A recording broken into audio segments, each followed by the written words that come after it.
I'm not going to talk too much in detail about it. I'd recommend listening to Adriana Lee, the victim of the case, and get it from her. I know that was pretty brief and a bit vague, but I think that situation is one that is very serious and deserves to be treated with quite a bit of respect. And in this video, I'm just going over like a lot of wacky shit that's going on. There's nothing wacky about all of that. So moving on, let's get into something that is wacky. Twitch killing itself. I made a whole video yesterday talking about Twitch's new policy update and how it could very well bury the platform, and only a few hours later, there were already big streamers talking about how they most likely won't stay on Twitch should this new policy go into effect. One of the biggest ones is Jerma. Jerma is one of Twitch's most creative streamers. He does some of the best events the platform ever sees. He has a massive audience, and this is what he had to say in response to the Twitch announcement. If I am forced to run ads on this platform, I will leave this platform. 100%.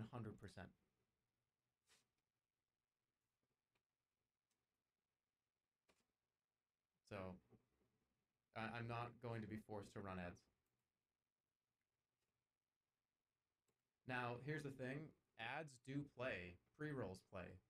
And I don't really have that much control over that.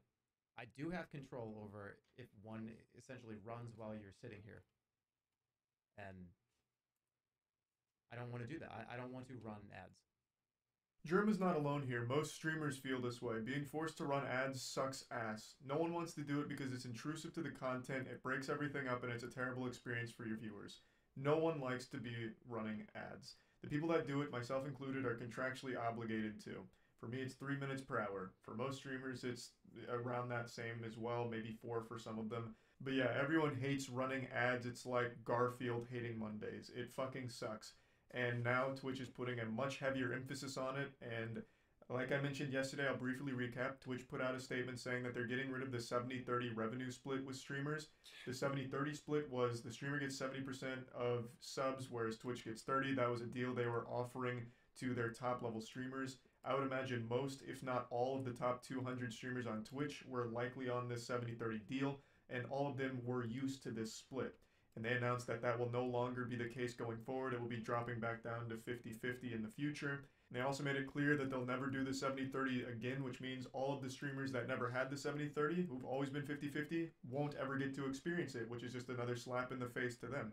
And I argued that by doing this and driving away their top level streamers, it'll motivate them to go to a platform that has that 70-30 deal they're used to, like YouTube. YouTube has a 70-30 split. It's standard for all of their streamers. And the Twitch streamers that are the top level ones, that's what they're used to. And when their contract ends, they might just take that because it's an overall better deal. And the ads on YouTube aren't nearly as intrusive, so it's a better viewing experience for their fans. So, why would this kill Twitch? Well, it's because Twitch is an extremely top-heavy platform. According to a 2020 statistic, the 0.1% of Twitch streamers control 74% of all the watch time on the entire site. This is a 2020 statistic, so it's a little old. I guarantee you that number is much higher. The top 0.1% control much more than 74% of the watch time on the site now, I imagine. But to go a little bit deeper on how top-heavy Twitch is, the top 1% of streamers are streamers that can average 51 viewers, at least. 51 viewers. If you get 51 viewers, that puts you in the top 1% of the entire site. Really? That's crazy. That is insane. Really? I don't know if you're as blown away by that number as I am, but I think that is wild.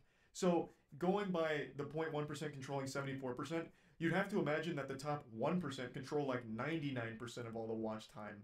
You know, those viewers aren't trickling down to like 1 or 2 view streams. It's just not happening. They're staying with the larger streamers. So once those larger streamers are driven off the platform with this terribly greedy idea from Twitch here to take 20% back from their revenue split that they're used to, once they're driven away, where are those viewers going to go? Normally what would happen is one big streamer leaves and some of his audience follows him, but some of them just stay on Twitch because it's what they're used to, and then they just go to the second most popular streamer in that same category. But let's say more than just one big streamer leaves and now it's 2 people in that category. Well, now they're starting to run out of options because clearly these viewers aren't trickling down to the smaller streamers that are less than 50 viewers. It's just not happening, clearly. And I think a large part of that is currently their pre-roll ad system. I think Twitch themselves is hurting their viewership for smaller streamers because As I've mentioned twice now, no one's going to click on a stream they're unfamiliar with and watch 6 ads before getting to see the content and figuring out if it's a streamer they even like. They'll get those ads and immediately leave, and now that small streamer has lost that viewer forever. They probably won't come back. And it's not their fault. Twitch put those pre-roll ads there. So, like, they're not even able to share these viewers on their own platform because of their own ad practices. So if the top streamers start leaving, the ads keep piling up, making it a worse experience to stay there, the viewers are going to leave too. They're going to follow the streamers they're used to on whatever site they go to because now Twitch is just in the dumps. The streamers they like aren't there anymore. If they try and find a new stream on there, they're just inundated with ads, so they'll just go somewhere else. And I don't think Twitch fully understands that. So I truly do believe that this will have a massively detrimental effect on the platform. And this is just the latest unfolding. Germa's not the only streamer threatening to leave. Nick Paulum also talked about, focusing on maybe doing YouTube. Code Miko mentioned it. There's been quite a few large streamers that are talking about, maybe looking at other options because they're not confident in Twitch's ability to actually stay a good streaming platform anymore. So the signs are there. The cracks in the armor are there. It looks like Twitch's reign as king of streaming is soon to crumble should this actually go through. And that's the update there. There was also a false flag operation of drama that happened this week on Twitch. You may remember not too long ago, there was a streamer who went live and just fucked on stream. She received a 7-day ban for having sex on Twitch, which was just outrageous. And she came back, and a couple days ago, clips started circulating on Twitter again saying that she fucked again on stream. But what actually happened is some people just released the director's cut, the extended cut, Snyder cut of the first time she fucked on Twitch and claimed she did it again. So people were a little misled there. She still only fucked on stream once, but she may do it again any day now. But right now, it's just once. Now let's move on to some butt plugs and anal beads. This is the follow-up to the Hans Niemann versus Magnus Carlsen cheating allegations, where a large part of the community is talking about how Hans Niemann may have cheated against Magnus Carlsen in a tournament where Hans Niemann beat him. Magnus Carlsen's the best chess player in the world, and people have accused Hans Niemann of having anal beads in his asshole that vibrated to give him the best moves to use against Magnus and defeat him. They believe that there was a chess bot programmed into a butt plug that was firmly planted into the colon of Hans Niemann during their match that basically just gave him the cheat code to beat him. After these allegations came out, the two met each other in a tournament where Magnus Carlsen forfeited against him immediately after the second move, thus continuing this soft accusation of cheating. And today, Magnus Carlsen was finally directly confronted about it. They asked him straight up, "Why did you resign against Hans Niemann?" And he said he'd like to give his opinion on it and say why he did it, but he can't yet. And then towards the end of the interview, I can't show you this because, like I said, chess is very cutthroat with their copyright. Towards the end of the interview, he lays yet another breadcrumb in the Hans Niemann cheating accusation. At the end, he said he believes Hans' mentor, Maxim Delugi, must be doing very good. Now, Maxim Delugi is a chess player who was accused of cheating. And as I understand it, was even kicked out of a tournament, mid-tournament, for cheating accusations. His name kind of lives in infamy. I was unfamiliar with this player until this interview, and I was reading up on them. It's a player that has a lot of controversy surrounding him and cheating.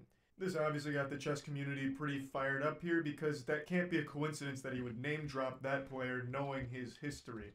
So everyone believes that Magnus Carlsen...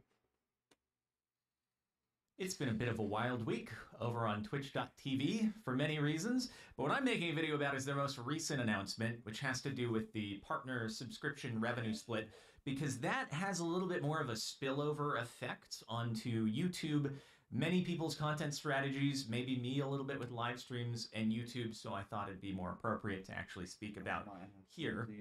So let me talk about what it actually is. They posted a blog post this morning that was rumored to be happening for many months. The writing was sort of on the wall, especially when last month they announced that they were dropping the exclusivity requirement for partners to stream only on Twitch and not be able to stream anywhere else. If you were unaware, that's been a requirement basically since Twitch's partner program inception, that if you're a partner, you may only live stream on Twitch and no other platforms. They dropped that, so now you can't simulcast all over the place on multiple platforms at the same time if you're a partner, but I could go live on YouTube right now with no implications of not breaking my contract, and that's why you saw that over the last month I did a couple of RL Craft live streams on the main channel. Maybe you didn't see, but I did do them, and there may be more of those going forward. Maybe on Captain Sparkles 2, though. I'm not sure. I'm still kind of trying to think through the best place to do live streams for me if they're going to happen on YouTube. But anyway, back to the changes. I think that part of why they announced they were dropping the exclusivity requirement is because the plan was that that would be followed by an announcement that they were changing the sub split from 70-30 in favor of the creators to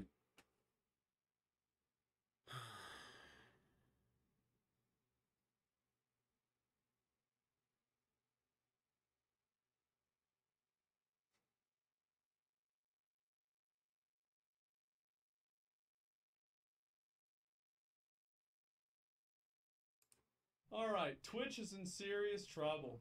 Welcome back. So today, I think I've got some pretty important stuff that you are very likely going to feel in your actual day-to-day of, well, consuming content on the internet. So let's get into things. Today, I'm going to be talking about Twitch, because while the likes of Mixer have obviously fell by the wayside, the big old war between YouTube and Twitch is raging. It's raging strong, but there's a difference. While Amazon and Google are absolutely humongous companies, YouTube is a mature, well-monetized product that's been doing its thing for a long time. Whereas YouTube is much more consumer-friendly and user-friendly than Twitch is. Not only from a community standpoint, but also from a viewability standpoint. It's very easy to go back and catch up on a live stream, and also ads do not cannibalize live content as much. Which seemingly are not making enough money, and it seems like that is beginning to make Twitch desperate, and it's causing them to make some fairly interesting moves.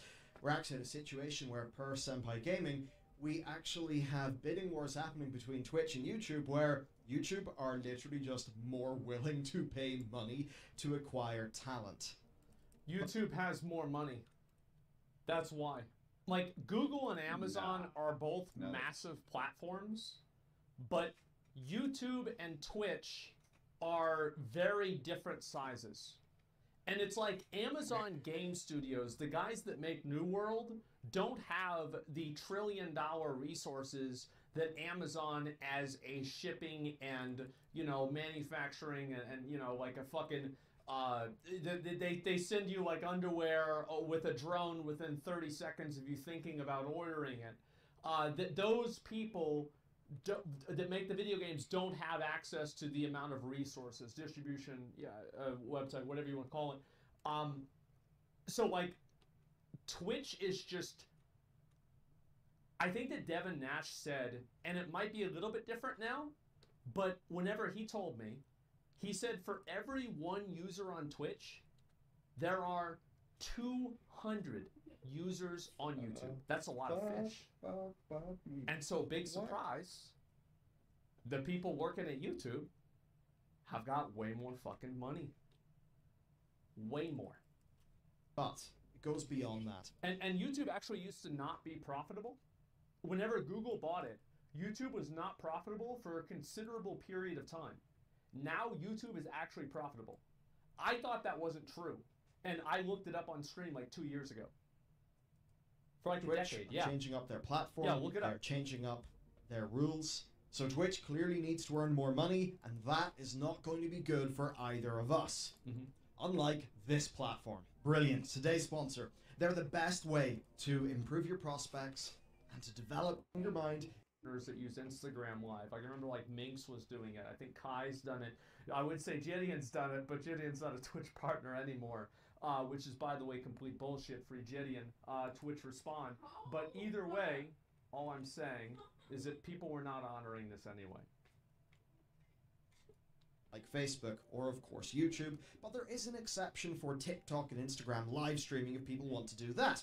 So this is overall a fairly interesting situation, and it's got a few second-order effects. On the face of it, That's good. It's less restrictive. And that very much means that Twitch people who likely already have an established presence on YouTube because of highlight channels or clip channels, they can start to dip their toes in YouTube if they want. And they can do so without massively alienating or without literally destroying the revenue streams that they've already created over on Twitch. Yeah. I also have got to wonder if by doing this, Twitch are going to try to perhaps stem that tide of the YouTube exclusivity stuff, right? Like maybe if creators think they can just dip over. Well, it's like, look at somebody like Nadeshot, for example. Like every time that Nadeshot streams on Twitch, Twitch loses money, I'm pretty sure. It's the same with my channel. I think that the main people, my biggest hate watchers, are probably Twitch. Because they don't run ads on my channel. I don't get ads. So that means they just have to pay for server hosting for me to sit here and complain about their website. They're literally paying money for me to just sit here and talk shit. Or do whatever. Yes, this costs them money. And that's obviously not a good thing. So if content creators realize or get to a point where they feel like not being a partner on Twitch and being able to have the freedom to do whatever they want is better for them, then they will do it. And if that happens, Twitch immediately loses all of its revenue stream.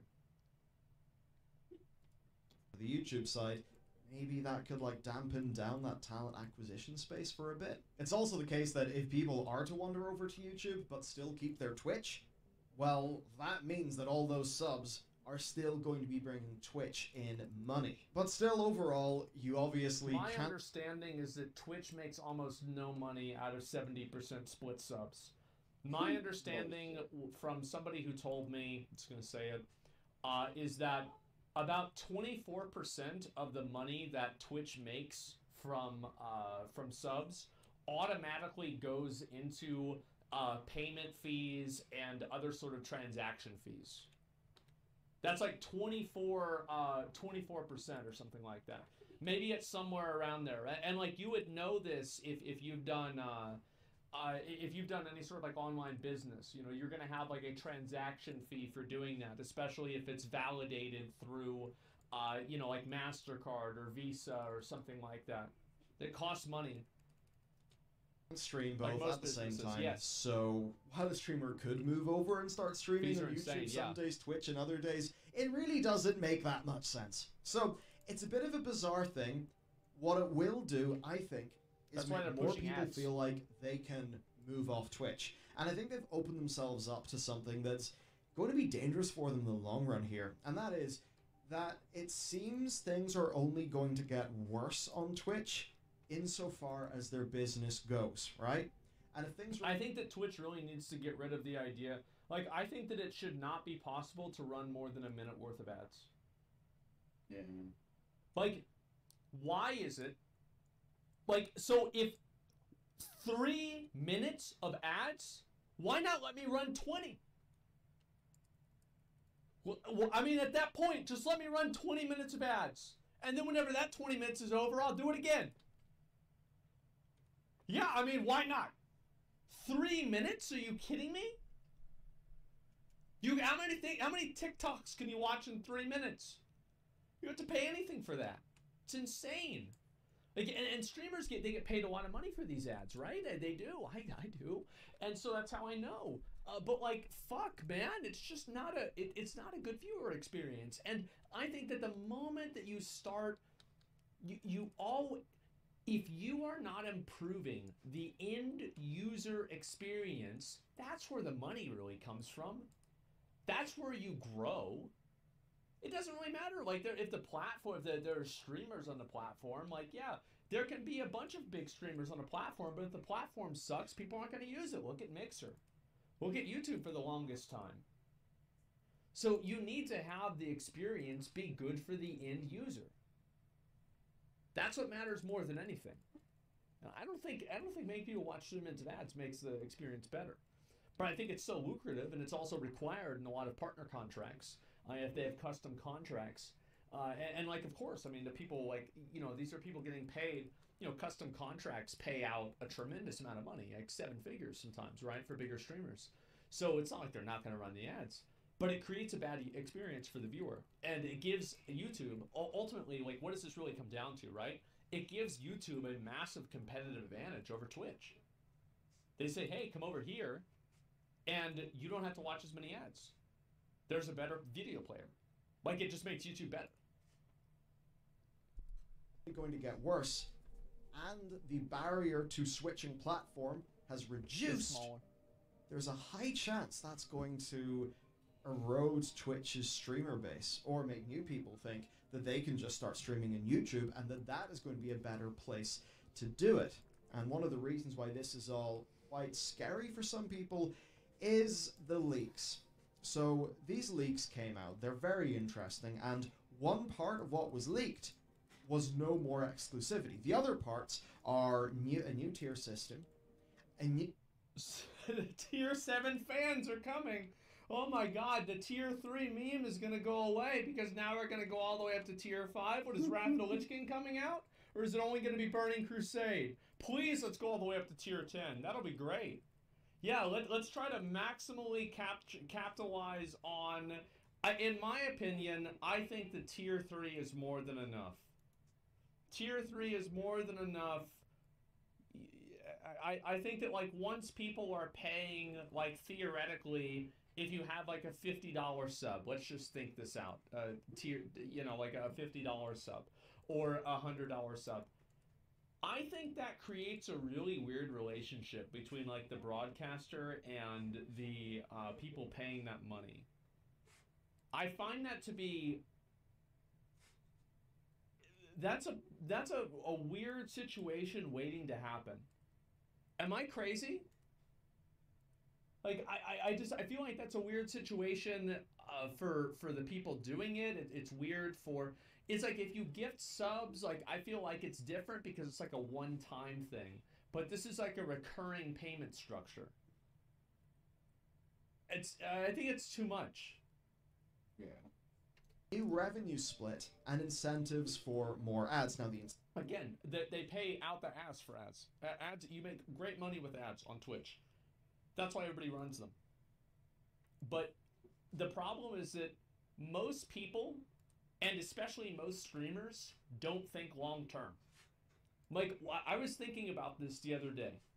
Whenever I first started getting 20 and 30,000 viewers, almost everybody else that was around there is completely different than what we have now. Like, back then, it was like Tim, Doc, Soda, XQC was coming up, and I guess, you know, XQC and Soda are still around, right?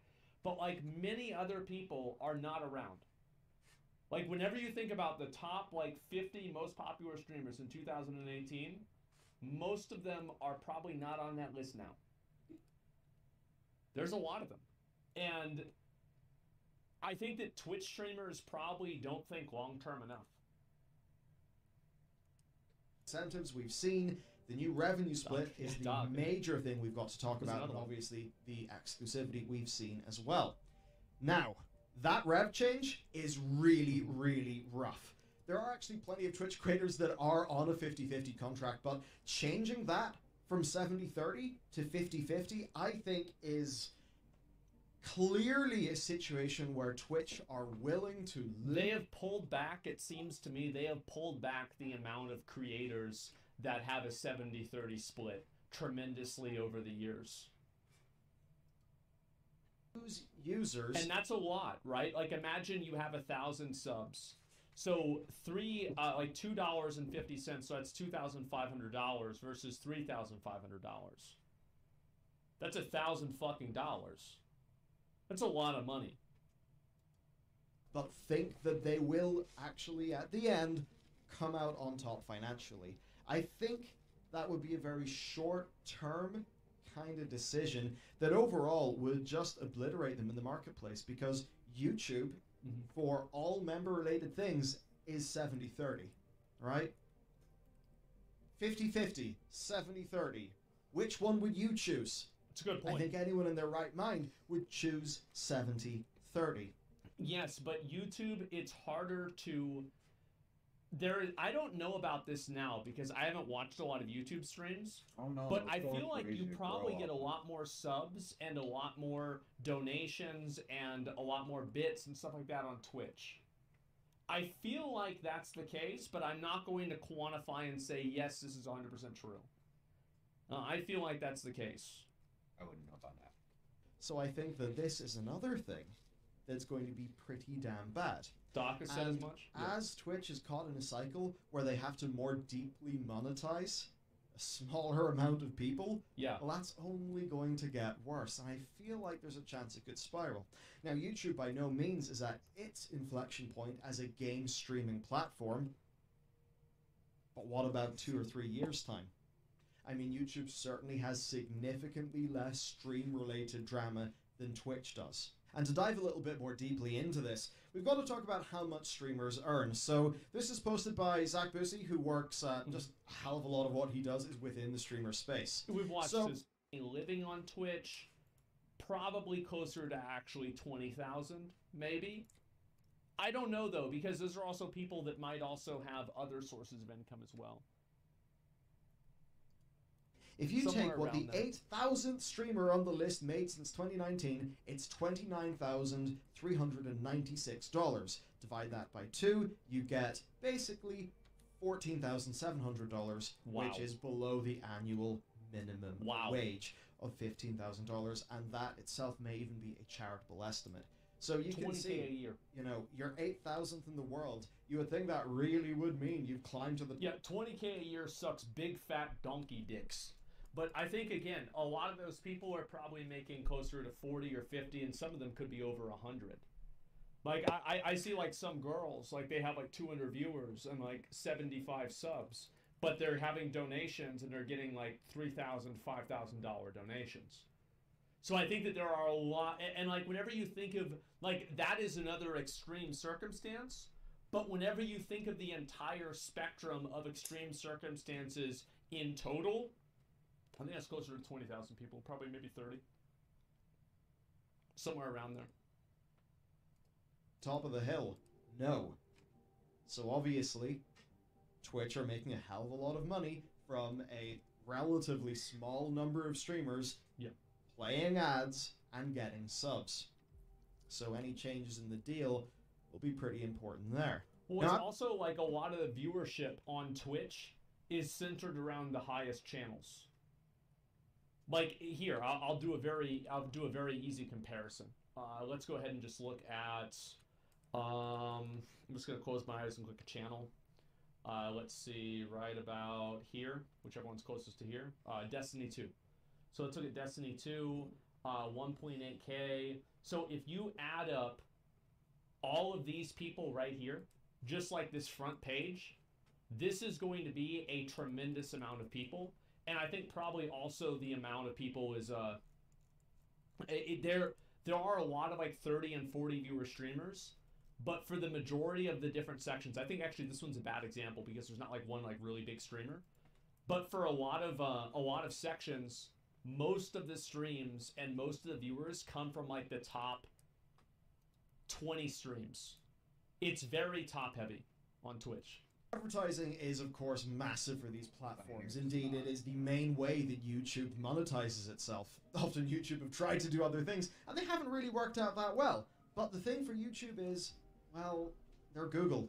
Google is an advertisement company, ultimately, when you think about where its revenue goes. And between AdSense, AdWords... Google AdSense is the best algorithm in the entire world. It just is. It is the premier algorithm in the entire world. They have got, well, at this stage, actually, pretty much decades of experience in the ads market. It is what they are extremely good at. Ads are massive for Twitch. And if you're a viewer of Twitch streams, like me, you probably get frustrated at ads all the time. Yes. Well, now it's time to talk about the new ad system that Twitch have implemented. So they announced they're moving to a 55% split for ads, which is actually on par with YouTube Somewhere in terms of around what there. they pay us Sure. for adverts. But the thing is, they've implemented this in a peculiar way as basically a cash reward for almost doing a bounty. They're overtly withholding creator money, basically saying, jump through our hoops, bitch. That's essentially what they're doing. What they're doing also is they're creating a expectation. They're creating a culture around running ads. Because whenever only one person runs ads, it's very hard to say, it's very easy to say, fuck that guy. But whenever everybody is running ads, there's nowhere else you can go. So if you create a culture where running 3 minutes of ads an hour is normalized, then many more people would be willing to do it. So there's a larger, there's a larger goal with this in mind. Doing, right? So, just so you're aware, on YouTube, if I publish a video or do a live stream, YouTube will give my cut of the amount of money that is being generated from my video. I get 55%, Yes. they get 45%. Yes. No matter what, that's how it works. No ifs, no ands, no buts, no asterisks. On Twitch, though, it's very different. And on Twitch, I think I may be realizing one of the ways that they are trying to offer exclusivity, Changing the maybe culture. make people feel a bit safer. Yeah, But trying for to running implement ads. systems that tie people down. So this is the ad It's like a battle pass. Bro, they're putting a battle pass on Twitch. Am I wrong? Holy fuck.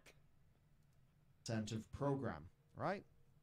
You will basically get an incentive if you meet some thresholds. So Wow. run 2 minutes of ads per hour, stream 40 hours this month, and this is Twitch's example, Fucking you'll get battle $100. pass. 3 minutes of ads, $300. 4 minutes of ads, 40 hours streamed in the month, $500. Absolutely fucking massive. You realize this is more money than most streamers have ever seen? Absolutely. Yeah. Absolutely. It's a tremendous amount of money. Bro, if I was a small streamer, I would be like, listen guys, hey, we're gonna run some ads for like 3 or 4 minutes, and we'll be back. And it's like, hey, listen, it is what it is. I mean, I'm gonna, like, it's free money, boys. We're gonna do it. I mean, hey, you could look at that and say, okay, that's pretty sweet. If you don't think too hard about it, and you don't think... Yeah, the viewers go from 50 to 10. They don't, though. And that's what I was saying about changing the culture. Is that if you are the only person on the platform that runs 3 minutes of ads an hour, you have a massive competitive disadvantage.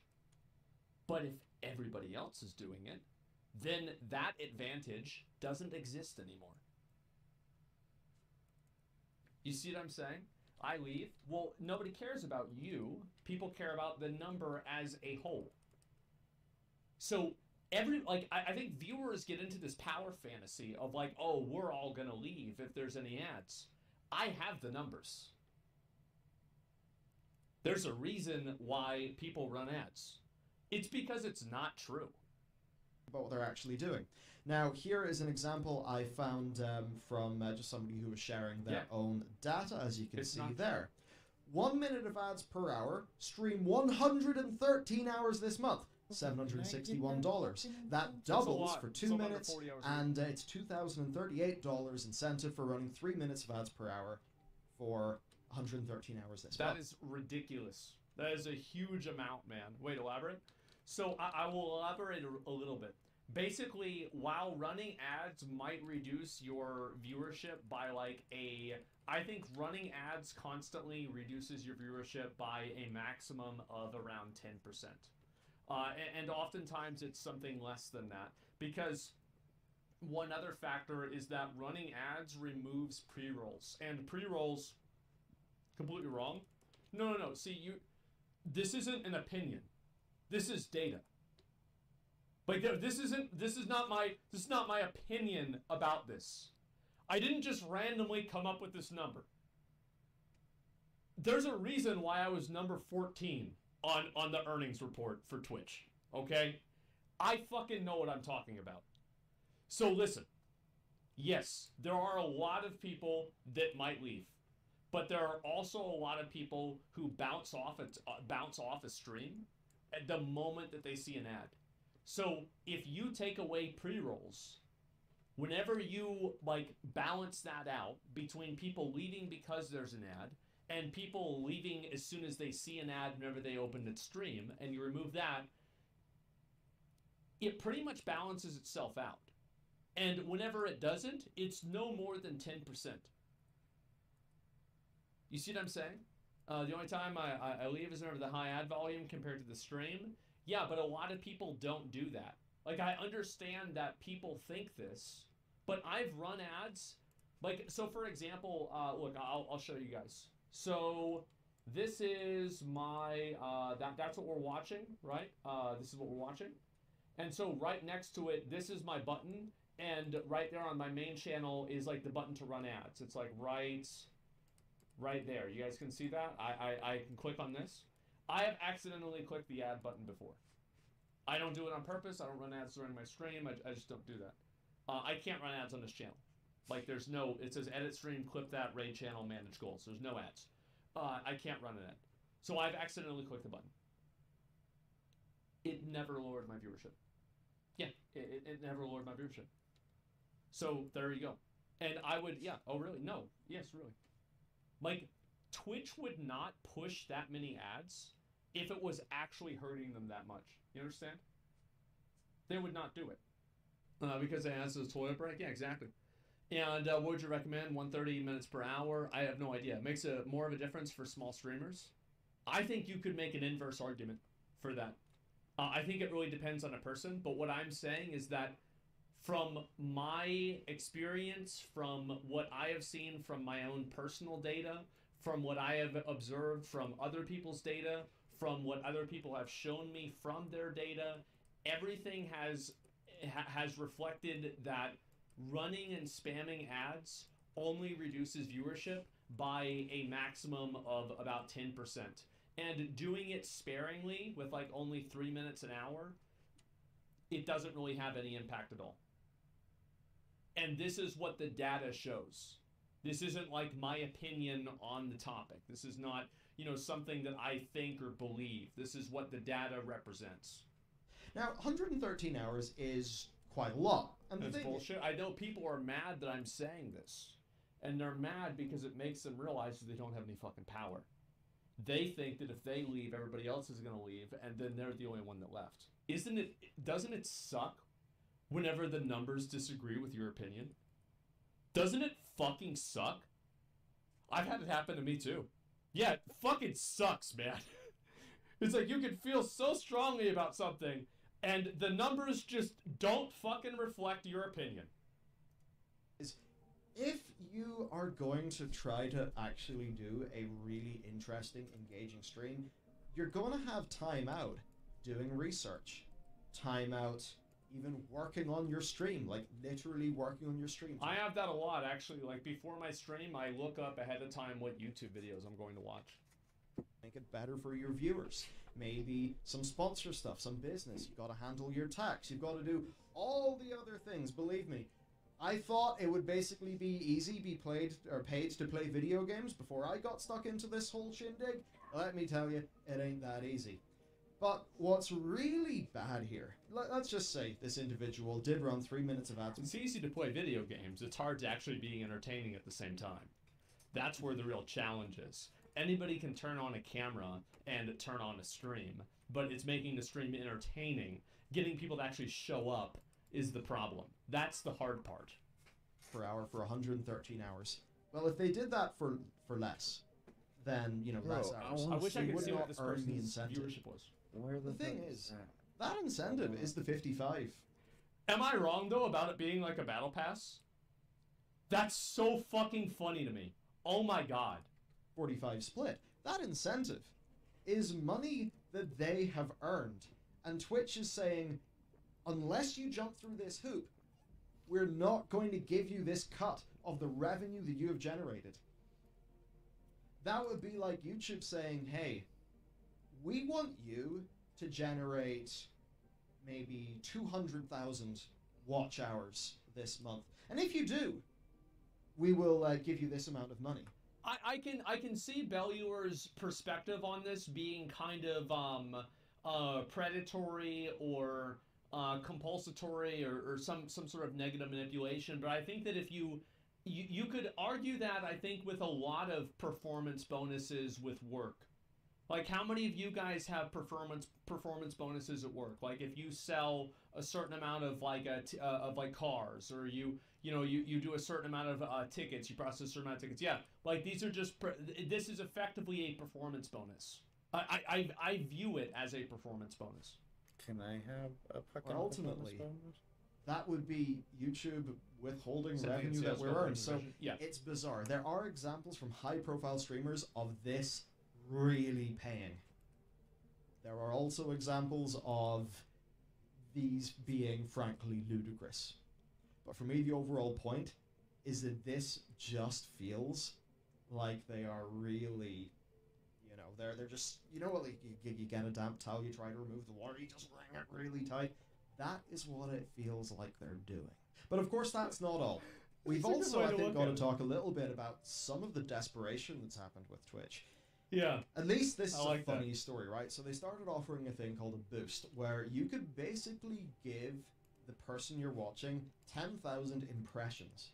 That would basically just mean this didn't happen. Throw us some money, and we will give this person a little sponsored spot or a featured spot on a more visible area of Twitch, and that maybe will generate some viewership for them. Yeah, this never went anywhere. They were basically saying, "Hey, we have a discoverability problem, and we are going to try to sell you the solution." Yeah, exactly. Again, this is like I like how Belluar. That's great. You've already been making this video for 5 years. All you had to do is change Blizzard to Twitch, and you've got a new video. Rather than working discoverability in order to make their platform overall more healthy and successful. Again, if you look at YouTube, one thing that YouTube does extremely well is discoverability. I've been doing this for almost a think decade. that on the grand spectrum of things, I think that I would go with discoverability. TikTok, Twitter, Instagram, YouTube, Twitch. Expand. Personally, from my experience. Works across multiple niches, multiple channels. The discoverability is basically the foundation of so many people's careers, and it just does not exist in that same way over on Twitch. Yep. Which partially is fair enough, because I think there are reasons why it's inherently a bit harder within the streamer space. Now, this boost thing ended up falling by the wayside because people quickly realized, hang on a second, what if a channel streams some porn and then we all boost that channel, then Twitch will have porn on their front page.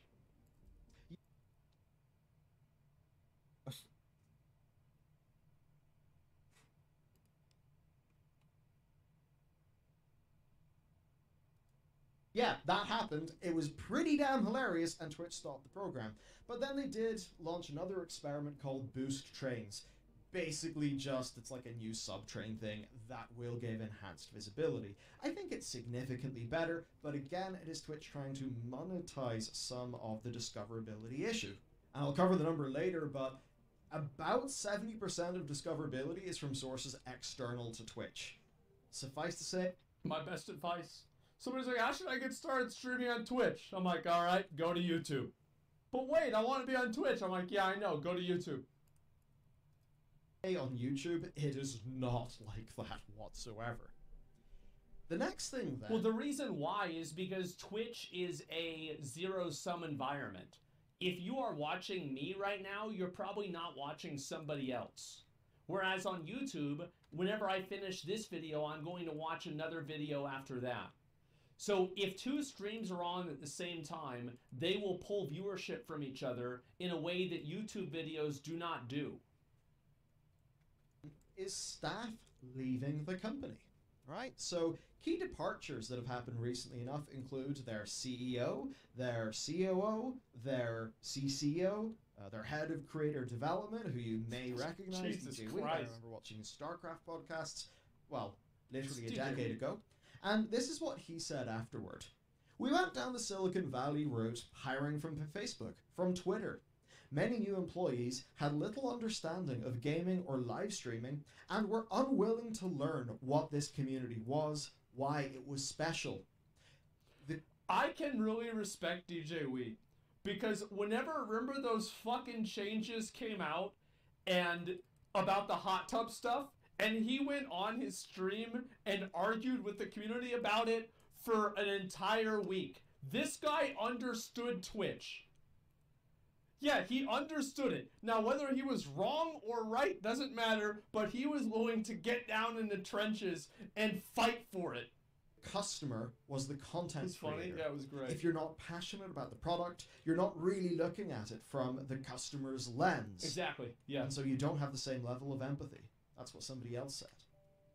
And that, I think, overall encapsulates a lot of what has really frustrated Twitch creators, where they feel like they're not being taken seriously. They feel... It's like whenever Saikuno, they spelled his name wrong in the emails. Like, the person at Twitch didn't even really know who he was. They spelled his name wrong. Sakuno. Yes, Sakuno. More of a pinch from Twitch. And I think it's becoming obvious to a lot of people. I mean, I think Twitch, was it 2.3 billion in revenue they had in one of the more recent years, where I think YouTube, it was like well over 100 billion, right? So YouTube is just earning so much more money, and I think it's a situation where YouTube is more important to Google than Twitch is to Amazon. I mean, look at Amazon's other efforts within the gaming sphere. Like, yeah, New World exploded, and there is the Lost Ark that kind of exploded for a bit, does have a lot of drama now. Before that, you just had an extensive graveyard of games and years and years of development time just flushed down the toilet. But hey, I will at least say, Twitch Prime? Now that is pretty damn good. And I think this is where we've got to talk a little bit about the competition. A little bit, I suppose, about my... Twitch Prime, like, didn't XQC say, like, the amount of subs that he had with Twitch Prime was like 70%? It was something like that, right? Twitch Prime is huge. Yeah, it was something crazy. Like, for me, I don't remember, like, what my percentage is. I'd have to go and look it up. But, like, it's probably over 50. So, if you go to YouTube and you get the exact same amount of support, you're still making, with the ads and everything like that put together, 30% less money just because of Twitch Prime. Twitch Prime is fucking huge. My own personal decision making. Because ultimately, it's not just me sitting down and thinking, do I want to stream in this platform or that program? Yours is about 58%. No, the external platforms do not have accurate sub counts. They're off by about, like, sometimes over 5,000. Yeah, they are tremendously off. I would not trust any external platform. For that platform. Right? Like, we have employees. I have to sit down. I have to think, what's the best overall thing so that I'm being responsible in leading this team of people? So, the big streaming war. The first one. I think it's obvious that Twitch is not making enough money for its parent company. And that directionally... I have a feeling that there will never be a time where they are making enough money for Jeff Bezos. seems to mean that things can only go one way for creators and viewers, and that way is worse. I would expect more advertisements.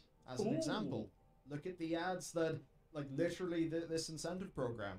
For a lot of people, like 3 minutes of ads an hour feels pretty big. The thing is, though, this is based on past behavior, right? So here's another one. 2 minutes, 3 minutes, 4 minutes.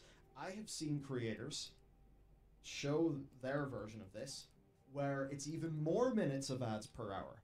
I believe I've seen, it was either 6 or 8. I mean, 8 minutes? Wow. I don't think they sent me this email. Let me see if they did. I'll tell you guys what my numbers are. I didn't get one. Yeah, I didn't get one, guys. Just, can you fucking believe that? Can you fucking believe it? Wow. I don't get my battle pass. Yeah, I didn't It's not actually... It's even worse than you think it is. Because this isn't creator-ran ads where the creator hits a button, right? Maybe they say, okay, I'm going to go get a cup of tea. I'll hit the ad button. Thanks for your support. I'll be back in a minute. No. This is only for auto-played ads. And the other thing... what? Auto-played ads? Are you fucking kidding me? Why would you want auto-played ads? Who is that good for? Also, like, that's stupid for Twitch. Because what if somebody just barely is under the amount of ad density and you can pocket all the extra money? If you autoplay the ads, you guarantee that you're going to have to pay them out. This is stupid. Yeah, you should always put it on them, and that way, if they don't break the next threshold, you keep all the extra money. What are they thinking? Of course, Twitch loves to hit you with the big unskippable. Now look, I've used YouTube on a TV, not on my premium account, and yeah, the ads can be pretty frustrating. It's a But more often than not, you can skip them in 5 seconds, and then the ad's done with, and you're back. Oh, on YouTube? Yes. YouTube has a very fair and good ad structure. To the content. On Twitch, doesn't really work like that. Twitch gives you far more of those lovely 30-second unskippables. I mean, how many times have you went to Twitch and basically seen the same advert for Audible, another Amazon product, again and again and again and again, to the point where you just want to Alt F4 your browser and do something else. So I think all of us, we're just going to feel the pinch more and more and more. Oh, yeah. And overall, it is a worse advertisement experience. There's also things that are important to the baseline health of the platform. Now, YouTube by no means is a saint when it comes to copyright stuff. I think you should check out Business Casual's insane situation where, well, it's an insane situation. But I'm going to watch that. I'm going to watch that off stream. I watched the Upper Echelon Gamers video regarding that, and I'm going.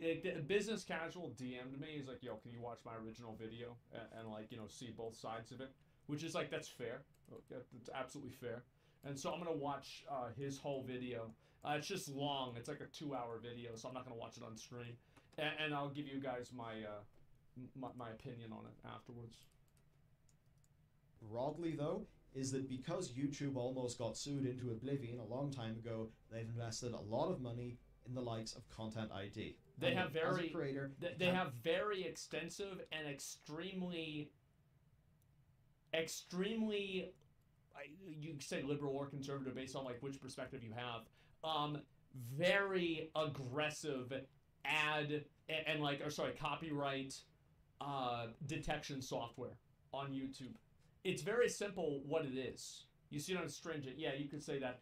It's like, you know, you guys ever have like a song come on the radio and you're like, what's that song? And you just, you know, put out like SoundHound or like, you know, one of these other things that detects songs, and you just do that.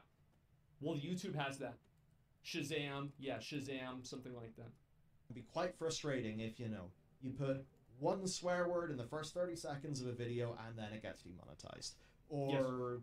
I don't know, like in this channel, if we include Grand Theft Auto trailer footage, that often will get copyright claimed.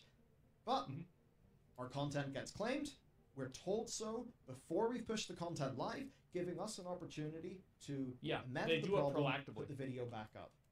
While it is friction, while it is frustrating, it, generally speaking, it is the best solution given the current state of the laws. Is a pretty damn reliable system that does its job, and broadly, while there are potential abuses that we're all aware of, it does keep people safe enough, and mostly the rules are fair, even though there are notable examples of severe bullshit. Yes. Over in Twitch, though, I mean, do you remember the DMCA music debacle?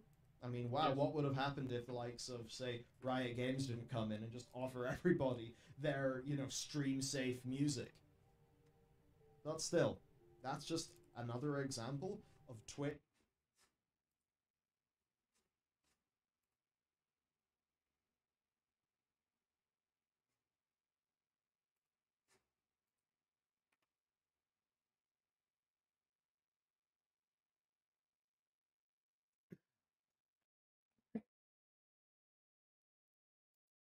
You have grown. This'll be most interesting. The quarterfinals are over. All our victors have 3 hours to recover during our interval before we commence the semi-finals. Bravo! She gave what seemed to be a sincere applause as the other finalists stood with her, Wendy still by their side. But before we can finish, we have one other matter to attend to. Our wildcard tournament! She claps her hands and the screen comes to life, showing 5 blank boxes, save for Wendy's inclusion at the top. of competitors will be announced at the conclusion of our interval, and will run alongside those matches for your pleasure. Nightmares and humans are welcome. The winner will be inserted into the finals to make it a triple threat for supremacy and the right to challenge me for the NFC Openweight title! She bows as the cheers of NFC rain down before looking over at Wendy. But, for now, since she clearly held back in the opening round, we'll focus on an exhibition match between the Dark Horse herself, Wendigo Wendy Hadale, and someone who has just been dying to get in front of an audience. He's originally from a hit channel called Beneath the Static, that I'm told has a die-hard audience. Ladies and gentlemen, turn your cameras on and please welcome J.J. Watson! From the elevator, J.J. Watson emerges. His legs emerge first, his torso bent backwards and stretching out farther than it feasibly should. His knees are bent at odd angles like they were stitched onto the wrong body. He snapped his torso up in one swift motion, his face looking directly forward at a stunned Wendy. The perfect bronze skin, smooth black hair parted to one side with not a single lock out of place, shimmering white teeth like great pillars and big blue eyes, pupils dilated and staring without focus. JJ is ready to show you what lurks beneath the static, Wendy. Post-match interview. What's the story, lovers of the Sick and Twisted? It's Landry Evie here, and I'm with the final competitor of the quarterfinals and an all-round badass, Nora fucking Zane. Nora awkwardly smiles and waves, untaping her wrists and wiping the muck and blood away from them. Now, Nora, we just saw a bit of a heat exchange between you and our reigning, defending, undisputed NFC Openweight champ, Alwyn Von Trier. At the risk of pissing her, or maybe even you off, what was that all about? Nora pulls some tape free and sighs, cracking her neck. It's not the right time to wax poetically about the past when I have to keep looking forward. But I'll say this much. I was once a fighter here at the NFC. Alduin and I fought, and the result... well, that doesn't matter anymore. What does is that I was cast out and made to suffer. I trained, fought back mentally, physically, and emotionally to be here. That's all I want to say for now. Well, that's fair enough. Not one to look a gift horse in the mouth and all that. Now, you fought that bloody weird creature, and until the emergence of some weird shadow, you seemed to be on the ropes. Of course, you then proceeded to knock her fucking block off and send it into the rafters. Did you know you could do that? I'm as perplexed as you are. It's never happened before, and I had no clue it was even there until I saw what she was looking at. As soon as I've rested up and had something to eat, I think I've got some questions to ask our compendium owner, Madam Lockwood. Nora looks behind her for a moment and scans up above her head, shrugs, and focuses back on Landry. To be sure. My last question for you. You ran to the defense with my colleague Motormouth Sal Sabata in a moment that served to be a turning point for the fight. Is there a connection there we're unaware of, or are you just that nice of a person? She frowns at him and furrows her brows. Landry adjusts his sunglasses and coughs nervously. All right. Maybe we can talk about the NFC Wildcard tournament. It's running alongside your tourney. You okay? And the winner gets a bye to the finals. That will make it a triple threat. Should you make it through your semi-final and anything else Alduin throws your way, do you see this being an additional problem? Nora shrugs her shoulders and takes in a deep breath as she considers her answer. I just see it as another obstacle to smash with my elbows, knees, and anything else I can utilize. Whether it's one opponent, two, or an entire fucking bracket. I will win, and I will get my wish. Nora walks off as Landry receives a notification on his phone. Oh, for fuck's sake. Folks, I'm in the wildcard tourney. End of interview. NFC Wildcard Opener. Wendigo Wendy Hathel vs. J.J. Watson. Wendy's eyes narrowed and she cracked her knuckles in anticipation, sighing. All right, we're both clearly freaks of nature. How do you want to do this? JJ's smile widens and he leans down, leering at her. think we can just tear each other apart without issue, don't you? He chuckles and licks his lips. You haven't realized yet that this isn't your home, little one. He looks to what I can only assume is an invisible camera only JJ can see, and flashes a far too perfect grin, mechanical in its nature. The poor girl's so clueless, folks. But don't you worry, JJ can remedy that stupidity. He laughs, shaking his head and slapping his forehead.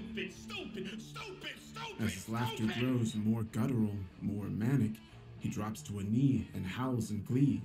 My goodness, my first true contest in a long time, and it's against a little girl who reminds me so much of my dear audience back home.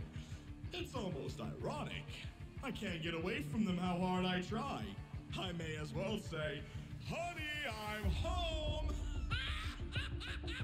He laughs harder, getting off his feet to lunge at Wendy and pin her down, still laughing as his drool coats her head and mask. I felt sick watching it. Wendy, to her credit, was unperturbed. Man, you ever been told how much of a fucking creep you are? You reek of chemicals, look like a dollar store horror mannequin reject, and talk in such a creepy way that even the local pervert wouldn't touch you. But most of all... She pushes him off with great force and sends the laughing, drooling JJ smacking to the canvas before he rights himself to stare at her. In that time, she darts forward and, in an instant, is across the side of the pit, clutching an ear in her hand and throwing it to the ground as JJ continues howling with laughter, white fluid and pus trickling out of his ear. You're fucking disgusting, JJ. She quips, turning back around and extending her fingers. This truly is a blink and you'll miss it bout, Fight fans. Wendy Half-Ale clears half the pit in a split second and takes JJ's ear with her. Curious that she doesn't go to taste it, though. No, not at all. If you consider that JJ isn't human. Nell replied, searching the contents of her book for a particular entry, flickering through the pages until she stopped under I, a detailed diagram of a spectral shape that shifts at will to scare townspeople, laid bare for me to see. He's an Ithagen, a very special kind of trickster god that can shapeshift you into many things to enact his cruelty. But his most common appearance? She trails off as JJ splayed out on all fours and began twitching while he laughed. His back hunched up and snapped, stretching out to form the long neck and thorax, a bulky abdomen housing an extra pair of spindly legs with gnarled hooks across the length of them, the front hands reaching up and bending forwards to form the raptorial saw-like weaponry as his skin darkens and the carapace shimmers under the light. Piercing silver antennae split out of his head as the hair recedes and gives way to grotesque bulging eyes. The jaw crunching, splitting, and gnashing as mandibles rapidly replace the perfect teeth. He gurgles as his laughter gives way to hisses and growls. You are not in the hotel, just as I am not beneath the static. We are both vulnerable to the unyielding jaws of death. I am not willing to risk such a thing in front of a live audience, young one.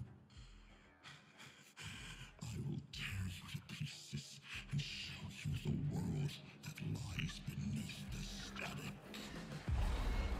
He lunges forward and takes a swipe at her with his hooked claws, slicing the inside of her thigh as she darts back and ripping the skin, flecks of black blood coating the hooks as he chuckles, his body remaining still. Wendy landed as her leg gave out, looking at it expectantly, hoping it would fix itself. Instead, the blood continued to trail around her until she ripped away the torn fabric and wrapped it around her. If she was scared, she damn sure didn't show it. Well, I guess you're truthful about something, JJ. She said, breathing a little heavy from the blood loss, steadying herself as she rose to her feet. You know, we get cable in the Hotel Inertia. I'm aware of who you are and what you do, picking on teenagers for your own amusement. You're really that much of an attention whore that you can't stay away? JJ didn't respond, swaying ever so slightly like a brittle leaf caught in a mild breeze. He was waiting to strike. Wendy pulled off her sweater and threw it aside, showing a thin stomach that almost caved in, binding wrapping her chest and ribcage, old wounds and scars littering her body. This is the result of countless fights, feedings, and grueling battles. Some at home with my adopted family, others with the Order of the 13th Floor alongside my friends. The ones this fucking tournament ripped away from me at our crisis moment. You think you scare me? You think the idea of being torn up and actually dying scares me? She laughs. It's hollow and bitter, like she's remembering the bright side of a vicious beating in the unconscious state she'll fall into when the pain gets too much. You have no fucking idea. I'd be so happy to go to sleep and never wake up, to have that ceaseless hunger stop for just one day. Do you know what that kind of hunger does to someone? It makes an ordinary person angry on the first day, delirious on the second, and manic by the third. Now take what I am and amplify that number by thousands. Wendy takes off her mask and shows the gritted teeth biting on her lips so much that she's torn through the flesh, blood coating her chin as the teeth grow more spiked and the jaw grows larger, her eyes blackening and skin graying. She grows taller, and the features of a once beautiful woman give way to a horrifying creature known for its insatiable lust for flesh. Crouching down like a sprinter at the starting line, she stares down her opponent like a piece of meat. So, just imagine what that's going to do to you now that I've let loose, JJ. I can't believe my eyes. In that moment, the reality of the situation hit me like a freight train, and I feel the innate fear of being a small fish in an ocean filled with sharks. I can't let my composure falter, not with Alduin's gaze bearing down on me. I take a long drink of water and tumble headfirst into my adrenaline. Amazing! Wendigo Wendy living up to her name as she assumes a more terrifying form. This fight looks to be heading to its climax, folks. Expect blood and guts galore. I was right. Within 20 seconds, it was over. Wendy leaves great dents in the canvas as she tears forward. JJ swipes at her the instant she comes into his range, his front forearm hooking into her flesh and pulling her in. She pushes forward, the skin tearing with the force of her movement, and an ungodly shriek emitting from her as she bites into the offending arm and pulls up with her jaw, tearing it free while her right hand slices into JJ's eye, the nails going straight through the soft flesh and pulling at the socket until it's wrenched completely free. She casts it aside and lets the wailing JJ stumble away, leaking that same fluid, addled with a horrid chemical stench. Losing strength, he begins forming back to himself, the eye closing up and his suit tattered as he gripped the stump. Wendy watches him for a moment, bits of JJ's mantis arms still in between her teeth that she spits out as she stares him down. He's breathing heavily as she walks closer, every step impactful. Well, folks, it seems I underestimated this young woman's ability to let go. I thought she'd be like my hardcore audience and just cave under the pressure of mortality. He looks up, that perfect skin cracking around the edges. But I'll tell you something. This'll make for great publicity. She kicks him square in the gut, and he's sent into the air with a wheeze. As he falls down, she catches the back of his neck in her jaws with a sickening crunch, his body twitching in the air as he gasps. Looks like my time at the NFC is up. But Wendigo Wendy, I made you see what lies beneath the static. Death itself. He snaps his fingers, and the lights go out across the venue, obscuring us for a moment. When they turn on, Wendy is kneeling on the ground in her normal form, exhausted, and her mask firmly back on. A stunning turn of events. Right as Wendigo Wendy had JJ in her jaws, he pulls a fast one and escapes out the back door. But I think we can all agree that while Wendy had some scrapes, it's absolutely her fight to win. I look to Alduin, who is seething with rage, but concedes the fight is over and awards Wendy the victory. Wendy Hadale advances. We will announce the remaining participants at the end of the interval. but each has been told of their inclusion already. The tournament will recommence in 3 hours. Rest up. You'll fucking need it. She storms off, leaving Wendy still struggling to get up as the crowd disperses. I debate going down there to help, but a surprising hand is offered to help her up. Eustace DeColta holds out a red-gloved hand, his curled smile betraying his keen and curious eyes. The guy gave off the sort of vibe one would expect from a peeping Tom on public transport. You had quite the ordeal, Miss Hatale. I knew you had something special in you. I just wasn't aware of how unique you truly are. His voice was like silk, every syllable softly declared and hanging in the air. Wendy looked up before slapping his hand away, struggling to her feet. I know what you are and what you do, DeColta. A single handshake from you and I could end up in that nightmare-fueled Pokemon satchel you keep with you. No thanks. She walks towards him and, despite being a solid foot shorter, gets in his face and stares up at him. You come near me, I'll pull a disappearing act of my own on your jugular. Understand? I look forward to seeing your future matches, and I do hope you succeed. It would be most fortuitous if we were to meet in the pit. I think you'd play well with my menagerie. He shows his teeth as he grins and backs away, bowing deeply. He stands and watches her as she leaves, an open door leading into the main lobby of the arena now open. Before I can process everything, his gaze locks onto me, and I see something I never expected.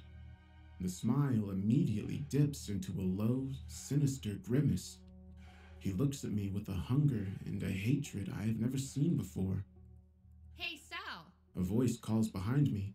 I turn to see Nora in an orange and white hoodie, the hood turned up and a warm smile beaming at me, immediately disarming my sense of anxiety. When I turn back, Eustace is gone. Oh, hi, Nor Zane. You were fantastic in your bout. I knew Pencaxilat was deadly, but man, who'd thought it'd be used so well against monsters, huh? I stood up and felt my knees buckle, the adrenaline wearing off and hunger overtaking me. Before I even hit the floor, Nora caught me. Easy, big guy. I gotcha. Now, let's get you some food and talk, okay?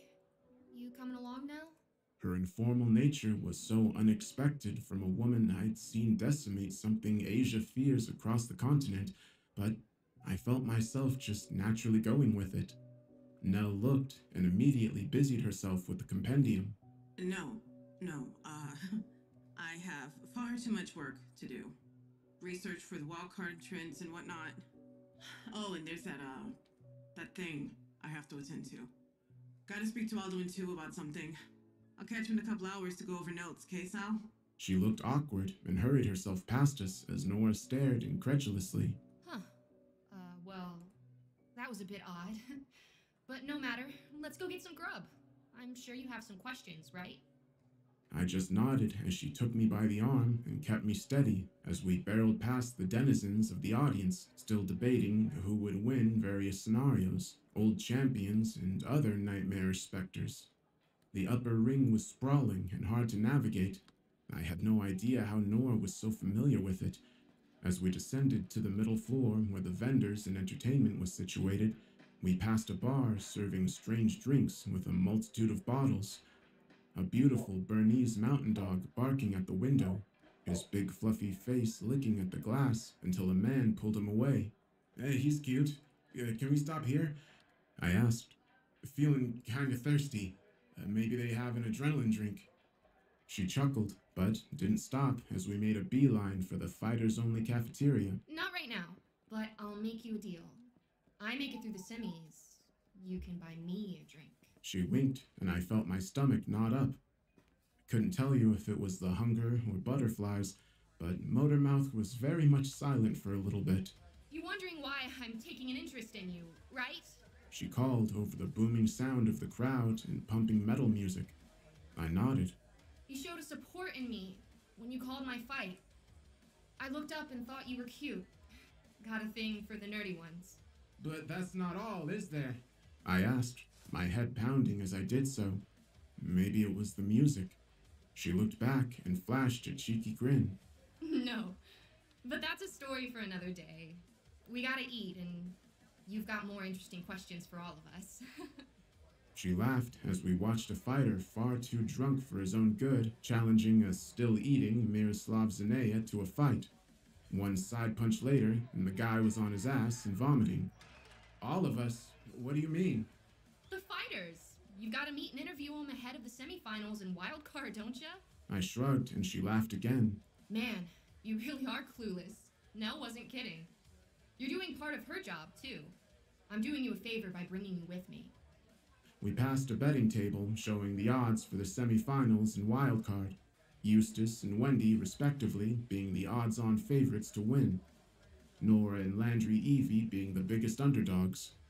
Whatever was lurking in the booth and taking sips from paying customers, it had tendrils and shimmering red eyes. I didn't dare stare too long as we passed it. Down one more flight of stairs, and we were in the employee section, housing the nightmares, fighters, and various services like medical stations, prep rooms, and the like. One long hallway to our left was all that stood between us and some glorious-smelling food. As we got halfway down, however, Nora pushed me to the wall and put a hand over my mouth, her slightly taller frame covering me as someone walked past. I looked to her and was about to protest, but the look on her face screamed danger. Her brow was furrowed. The calm and kind demeanor she'd shown was replaced with an instinct to protect. As I followed her gaze, I saw why. It was like watching a black swarm that undulated into the visage of a human man with long horns, a cloak of hungry, vivacious locusts that jostled and crawled for position. The sound ripped through my ears, my eardrums threatening to burst, and my skull screaming for breath as it neared. When the locust parted, a skull with an elongated back that stretched out horizontally peered down at Nora, the arms on the back of the thick spine pulling at a sheathed sword on its torso. The smell of rot was so powerful that I felt my vision blur. You realize that by coming back here, you've sealed your fate, and thus our deal must be concluded. It spoke in 1,000 voices at once, the boom of so many souls screaming for relief and joy and ecstasy. A bead of sweat ran down Nora's forehead as she tried to find the words. I'm aware of our arrangement and what it means to return. But I ask that you wait until my time in the tournament has concluded. The locusts hissed, and the cloak revealed more of this abomination. The shimmering black armor clad in gold, the powerful arms on the shoulder blades, the hooved feet, and a worn-down, cracked NFC belt. It turned its head to me, and I felt the looming shadow of death put its hands around my throat. This creature was a foot away from me, and we both know it could crush me in an instant. Fear doesn't begin to describe how I felt in that moment. He spoke again, silencing her. I will decide when such a contest must be undertaken. Be it now, during your next bout, or when you are nearing death at the hands of Alduin, if you somehow survive your next 2 bouts. I will add you to the chorus, where you shall remain. The locust covered him again, and he walks away, humming. You should have stayed forgotten. It would have been better for all. As he walked away into the darkness, both myself and Nora collapsed against the wall in a heap. It took a good couple of minutes to regain thought, and I'm man enough to admit I was shaking. What the hell was that? I breathed. Nora wiped the sweat from her head and stood up, clenching her fist. That was someone I made a deal with when I was last here. He offered me a fight I was not supposed to refuse. The penalty for leaving meant he could challenge me anytime, anywhere, and under his rules. If he beats me, well, you've seen what happens. Where Alduin rules the open weights, where anyone can compete. He rules the Nightmare Division. She swallowed and turned to me, genuine fear in her eyes. That was Abaddon, the NFC Abyss champion. And he's coming for me. Post-match interview. What's the crack, you sick and twisted freaks of the NFC? It's your boy, Landry Evie, with possibly my favourite guest thus far, the owner of the Cryptic Compendium, Madame Nell Lockwood. Thanks for having me, Landry.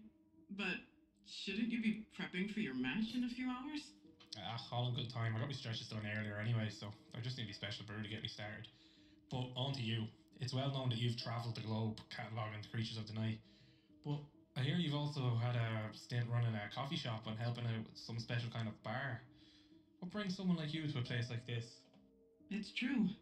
I once traveled with my love before they were taken from me. After that, I was given a new role by Freya to observe, assist, and guide the cycle. This, in turn, led me to the spaces in between. To Sully, Nestor, Edgar, Cheddar, Chino, Naya, and Kraus. When that was over, I was given what I was promised. A chance to take back what I lost. And how exactly does being the co-commentator and the fight analyst help you with that, Nell? Nell draws a finger across her serrated blade, and a smile flickers across her face for just a moment. Because I've been entered into the wildcard tournament. I might have a role to play here, and I intend to fulfill it. But I want my wish granted. I want the creature that took my love away from me, and I will do anything to make that happen. It just so happens they're an NFC champion. Landry pauses and stares at Nell. Oh, so you're in the tourney too, which means we might actually face each other at some point. That's conflicting. If it comes to it, I'll make sure it's a non-lethal blow. After all, I know what you are. Nell walks off as Landry is left standing there, bewildered. What the fuck does that mean? End of interview.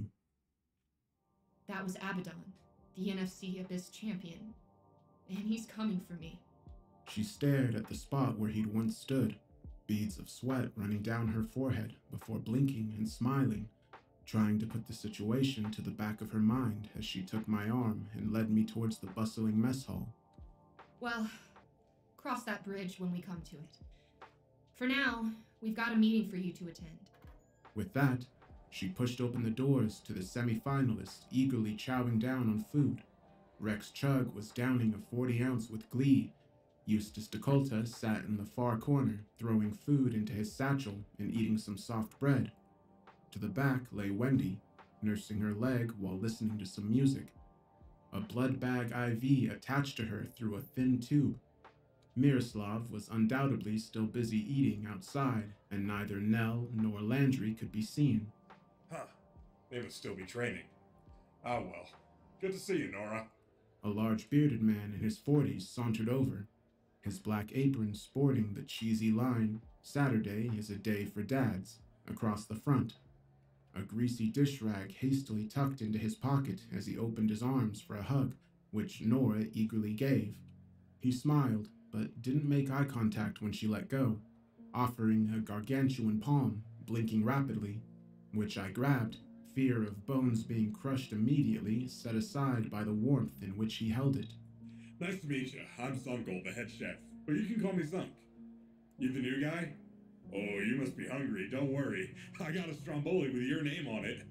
Oh, and let me know if I'm too loud. I've got ASD, and I don't always know if I'm coming on too much. He chuckled nervously, Nora patting his back. You're fine, Zunk.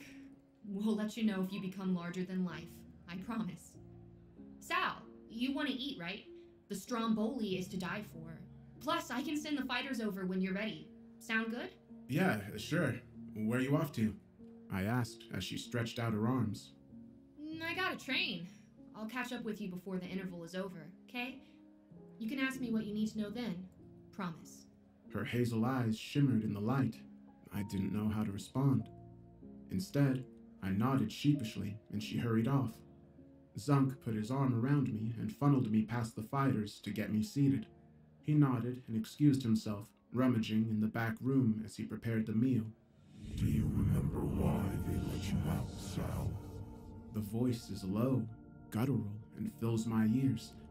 Looking up from the table, I saw the lights flickering and rapidly going out around me. One by one, the surrounding tables were plunged into darkness, leaving only mine still dimly lit.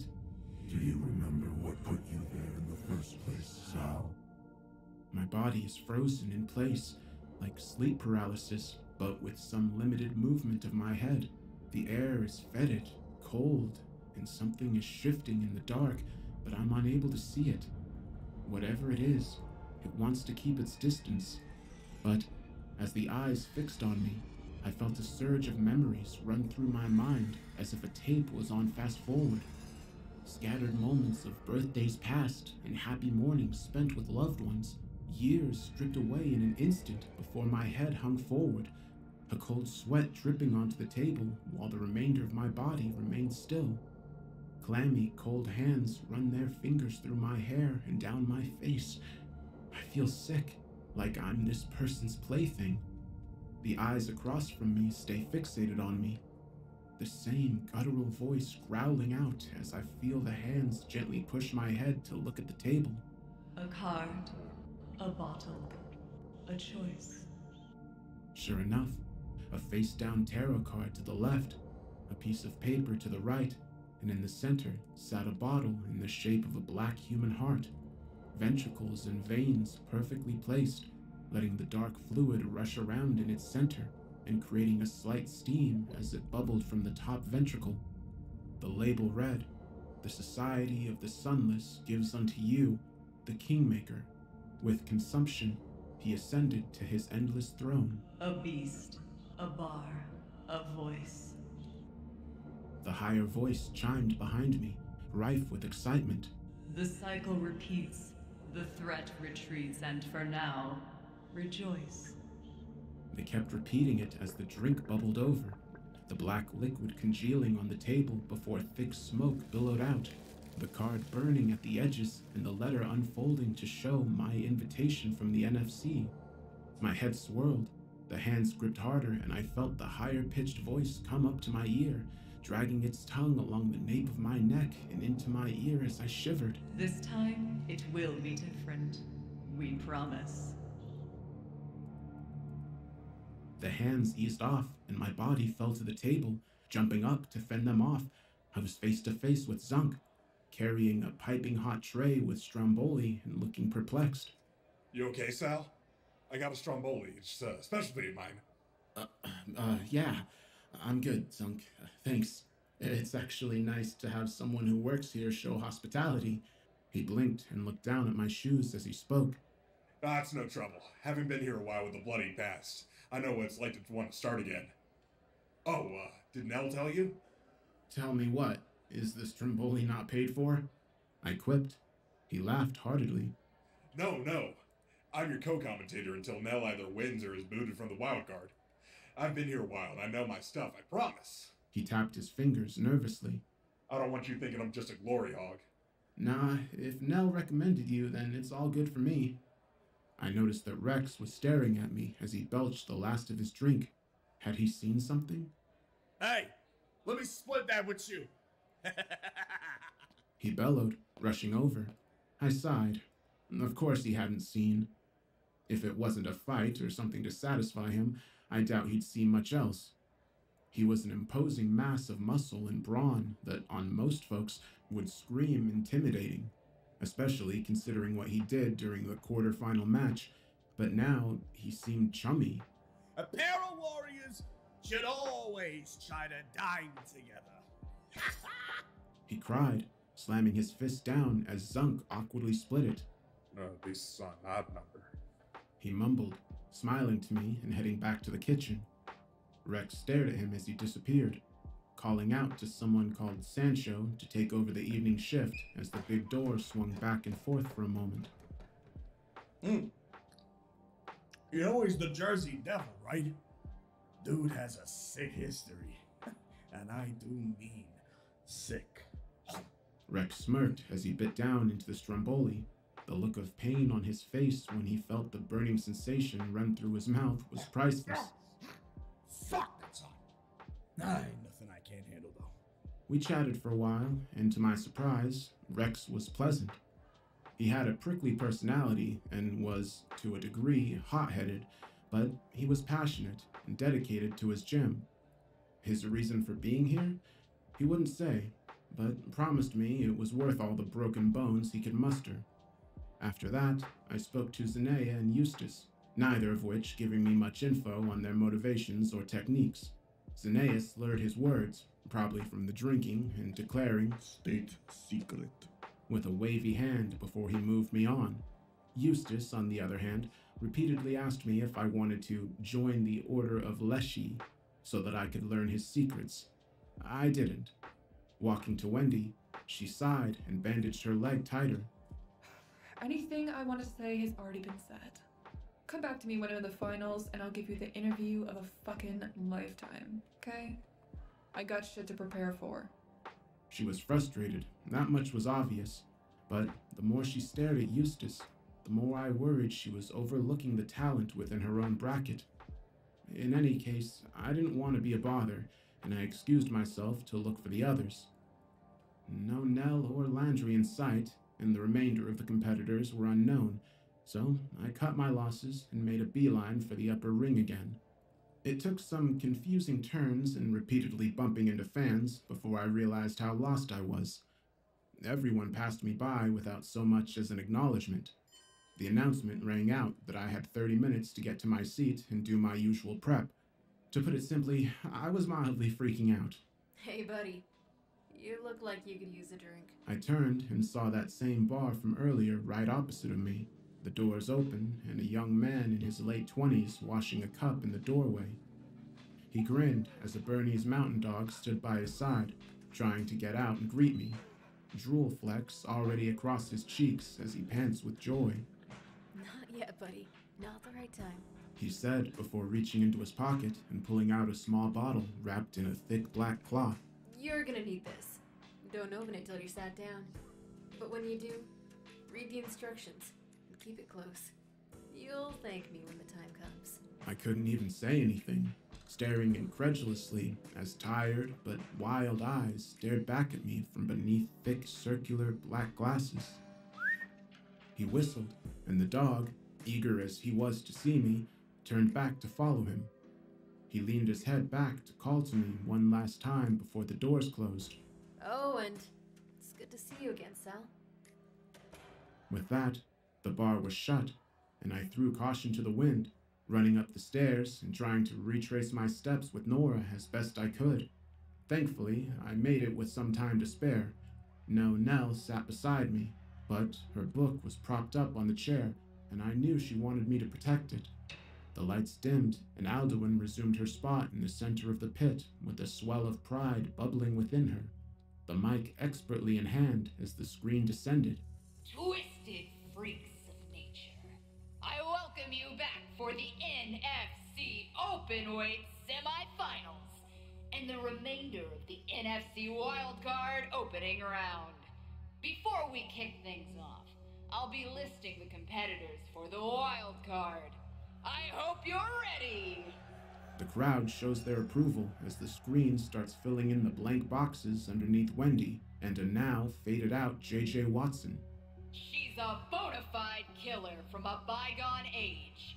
She finds tracks and eliminates Crips without prejudice. One half of our commentary team and a burning desire to fight. One special member of our roster, the Huntress, Madam Nell Lockwood! Nell took a bow and kept her expression neutral. She was focused and determined. Next up is someone we just had to give a chance to after we reviewed his unique case. He's our fight interviewer and a true warrior of his clan, Landry Evie! Landry sheepishly waved as he adjusted his shorts, stretching out his calf muscles. Now it wouldn't be the NFC without some surprises, folks. Our first is a surprise even to me. But during the break, I gave an audience to two unexpected individuals. One who's come back from the dead, and another who, well, you'll see. First up, he somehow returned from the depths of hell itself and achieved a true Nirvana state, Kwang Zhou! Sure enough, A scarred and paler Kwong walks from the dugout and bows deeply. The veins on his muscles are black, and his skin is almost translucent, but he radiated strength. Last, but by no means least, is an individual who made a point of entering when I informed him that he could not simply get into the main tournament, even with his credentials. Ladies and gentlemen, he is the NFC Abyss Champion, Abaddon! I couldn't believe my eyes. The champion of nightmares. The same fucking thing that had come inches to my face and threatened to take out Nora when he saw fit was now involving himself in this? The sounds of those locusts tore at my eardrums, even from this distance, as he walked into the pit and took off his broken, blackened belt to hold high for all to see. Alduin was beside herself with joy and bloodlust. The notion of champ versus champ must have been like ambrosia to her and to the crowd. With that, the wildcard roster was set, and we were due to get a match from each to kick things back off. Zunk came and took a seat next to me, his extremely large frame actually putting me at ease from many more potential would-be threats. "You ready to do this, partner?" He looked nervous, eyes darting all around and breathing heavily, but he nodded, and I pushed record. Alduin took the mic right on cue. Let's not waste any more time then. Bring out the next competitors! Kwong stayed in his spot and stared down the elevator, whirring and coming to a stop. What rushes out is horrifying to behold. A golden beak, beady little black eyes, wiry bowl hair with a bald spot on the front, and long thick claws on each digit. A Kappa. NFC wildcard opening match. Kwong Zhao versus the Kappa. It didn't wait for Alduin to finish her announcement or to get out of the way. It simply rushed forward with the absolute desire to eviscerate in mind. I suffered the greatest shame and pain to get back here. I climbed the tower and followed the thread. I am here now because of my perseverance. Kwong spoke with such a calm elegance, his stance remaining neutral, a hand behind his back and standing upright. The Kappa did not stop charging. It passed Kwong and in that instant fell to the floor, its head being dragged by the momentum before it slammed into the opposite wall and coated it with a thick green fluid. It turned, furious, and charged again. Kwong adjusted his stance and outstretched a fist towards the beast, furrowing his brow. Come into my range, and you'll return to dust. But the Kappa persisted, and the moment it was within a couple of feet, one large shot rang out that was so fierce, a small gust of wind blew up and threatened to knock my papers. When the dust cleared, the Kappa lay in a heap with its entire skull concave, twitching on the ground as Kwong prayed for a moment before returning to the dugout, unfazed. My God! He just wrecked him! Zunk shouted, realizing his volume was a little too loud and sitting back from the mic. Man, Cell, you gotta admire the growth of this guy. That's right, Zunk. From complete shutout against Eustace DeColta to decimating his enemy with one dodge and one incredible punch, I'd say Kwong Zhao has done more than enough to redeem himself in the eyes of the NFC. Alduin, perched on the fence after the Kappa's charge, followed Kwong with her gaze as he sat down. He definitely piqued her curiosity. She leapt down and leaned back as she shouted at the top of her lungs. Kwong Zhao advances in our second wildcard match. On with the violence!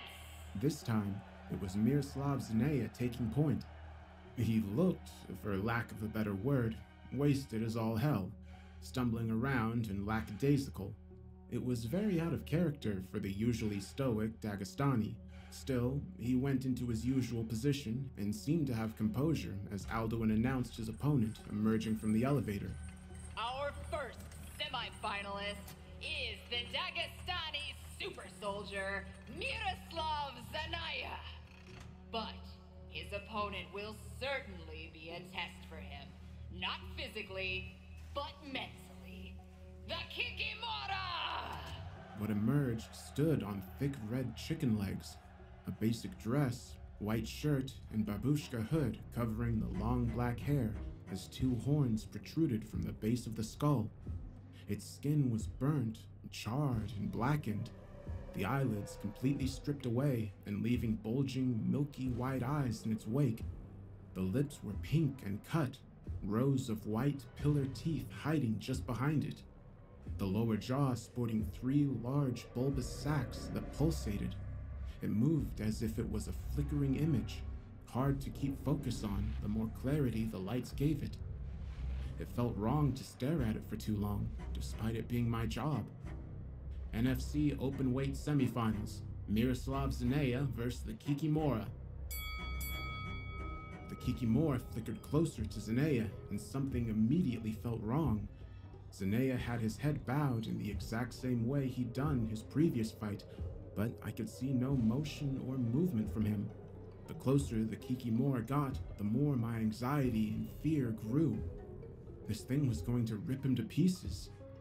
Grabbing the compendium, I flicked through until I fell upon the entry detailing what the Kikimora did. It was definitely a Russian demon that invaded dreams, but it had to physically touch you in order to enact its abilities. So why was Zanea not taking advantage? Then I remembered seeing him at the bar earlier, his slurred responses during the interview. I wondered, hey Zunk, do people sabotage fighters or fights here often? He scoffed. Do I make a damn good Stromboli? Yes, they do. Sometimes outside interests look to make it better. Or what? I pressed. He looked uncomfortable as he pulled at his sleeve, a grimace forming on his face. They want their spot in the tourney by any means necessary. The Kikimora wrapped its hands around Zanea's arms, and the nails dug deep into his flesh, pulling him up. I was expecting him to headbutt, fight back, or maybe even go into that unusual rage state he'd displayed for us before, but instead, my worst fears were confirmed. He was paralyzed, his body a mere puppet for this horrific creature to play with. I watched in horror as the Kikimora's eyes grew wider and the lips parted to open the jaw. It pulled at its skin until a separation was made. What looked like a wisp of smoke emerged, and the Kikimora eagerly grabbed it with the free hand and devoured it, dropping Zanea to the floor and screeching as the crowd cheered. Well, would you look at that? Folks, our first semi-finalist eliminated. And it wasn't even a fight!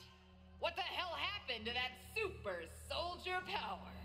Alduin seemed bemused, laughing as the Kikimora went back to the elevator and descended, licking its lips. Zanea lay on the ground, eyes white and no movement. Why didn't it finish him? Was it feeling generous? Zunk asked, leaning forward to look down at him. I trembled in my seat and closed the book, taking a sip of water with shaking hands and the fear of what this tournament and its alumni could do if they wanted. It did finish him. The Kikimora eats souls, not bodies. Someone wanted Zanea vulnerable, and they got it.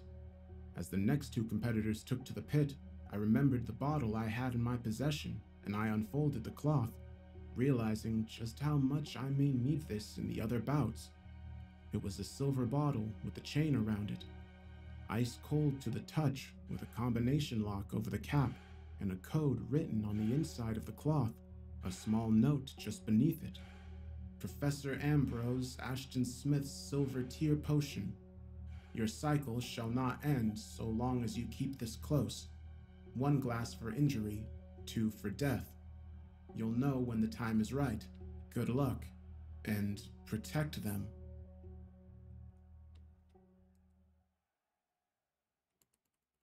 Post-match interview. Fight fans, I'm here with our usual interviewer and wildcard competitor, Landry Evie, a man who, quite frankly, I'm a little nervous for. Landry, how are you feeling, man? Landry stretches, with his shades still on, smiling. Well, initially I was nervous as fuck, given what we've seen here in the NFC, but now I welcome this. Honestly, I do. It's a way to vindicate myself and my past sins. What do you mean by that? Do you owe a debt to the NFC? Nah, no, I guess. Look, fuck it. I might be my last fucking chance to say this anyway. I used to be in a gang of sorts. You know, we used to cause a bit of trouble around my neck of the woods. We got into a good few scraps with other groups and stuff. But we always tried to keep the peace, you know, and we never strayed too far. But one evening, we got a warning that there was a fresh gang in the fucking territory. And they'd been taking up all the other territories. And they were coming for ours next. And they sent us a box of skin from our local rivals just to let us know. That was our warning.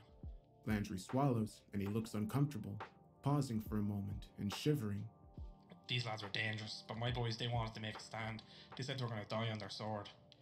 But I had a girl at home, and a little one on the way. I just couldn't take that risk. So I ran. They died, and I left them to their fate. As my boys died around me, our leader cursed me, said I'd find punishment by watching others achieve glory, while I languished in life. My wife, she left me, and took the kid. Said she couldn't look me in the eye anymore.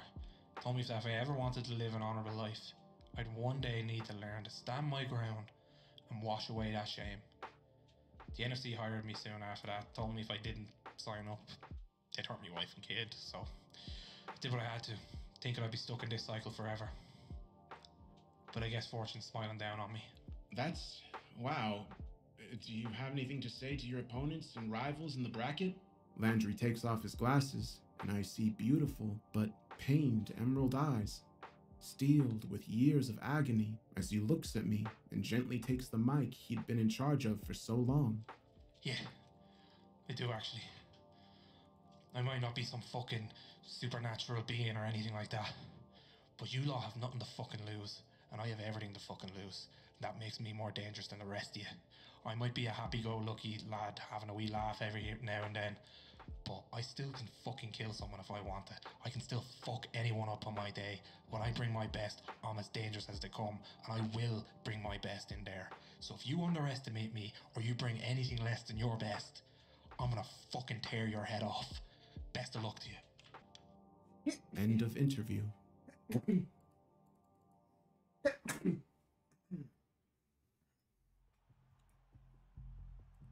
There was little time to look at the body of Zanea as it was carted off by the cleaner crew, a wave of concern washing over me as they carried his corpse away.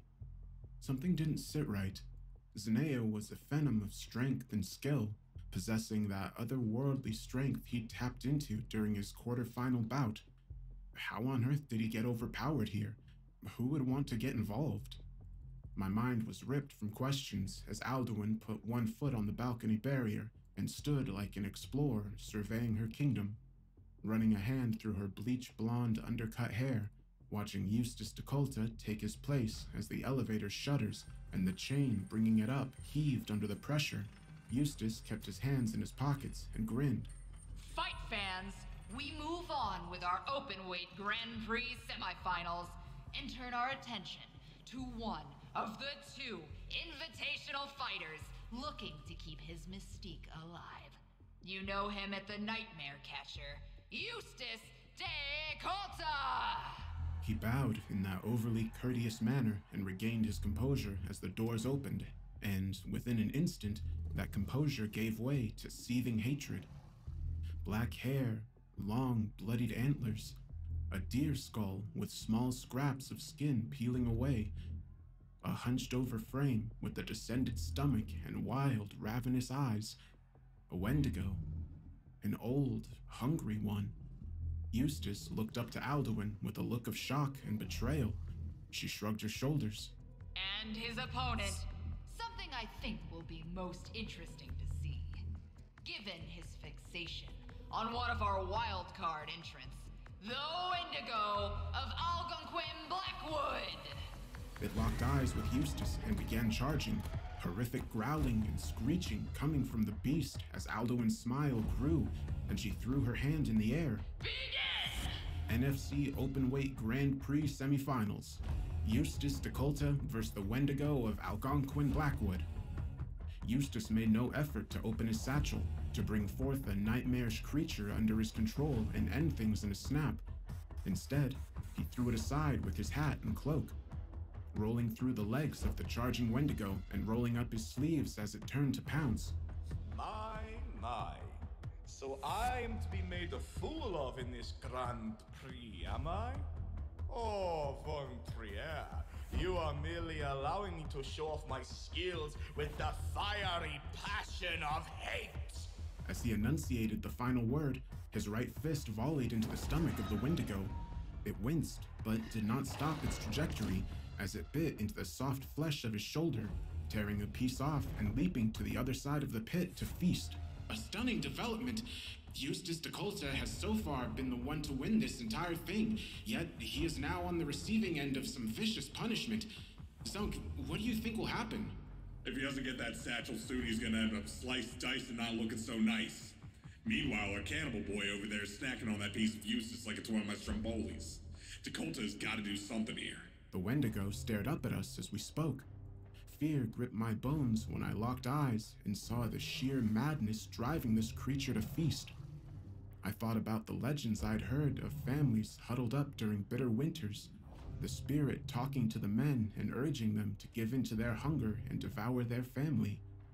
I felt that primal hunger locked onto me and the terror on my skin. So this is how I am to be treated as an invitational fighter. I must reveal why I am here before you now. You could have simply asked Commissioner Alduin von Trier. Eustace's angry shout snapping me out of the trance and looking down at him, hand clutching his wound as he stared daggers at Alduin. He wrapped it with some tape in his pocket, and while circling the still feasting Wendigo, pulled out a pair of brass knuckles and began approaching. No, literally walking towards this hulking mass of muscle and meat. Was he insane? Very well. No matter. I loved my family. Growing up, we always enjoyed traveling the circus and plying our trade as the devilish Decoltas. I was the illusionist in training. My mother was our animal carer and expert. Father, the fire devourer and the weapons specialist, with my elder brother being our master of ceremonies. Oh, Joseph loved the pageantry of performances. I wanted to be just like him. Kind, passionate, and beautiful. Eustace took several paces. He was 20 feet away now and stopped to ruminate on his past. The Wendigo finishing his meal and looking up with a melancholy expression, like he'd forgotten he was even in a fight at all. I remember the night it happened. Father said a new attraction was coming to the circus we were contracted to, and he was concerned. Mother and he went to check it out while my brother watched me. I was 5, and he was 13. I remember the blood-curdling screams, my mother rushing to our wagon door with her arm hanging out of its socket, the fucking animal leaping onto her scalp and ripping it off with her teeth. The beating my brother sustained as he lured it away from where it hit me. The screams, ripping of flesh and gurgles fading to nothing before the deafening silence fell once more. Eustace clenched his fists together, seemingly staring at nothing. In my native Dutch, we would call this a bloedbad. A fucking massacre.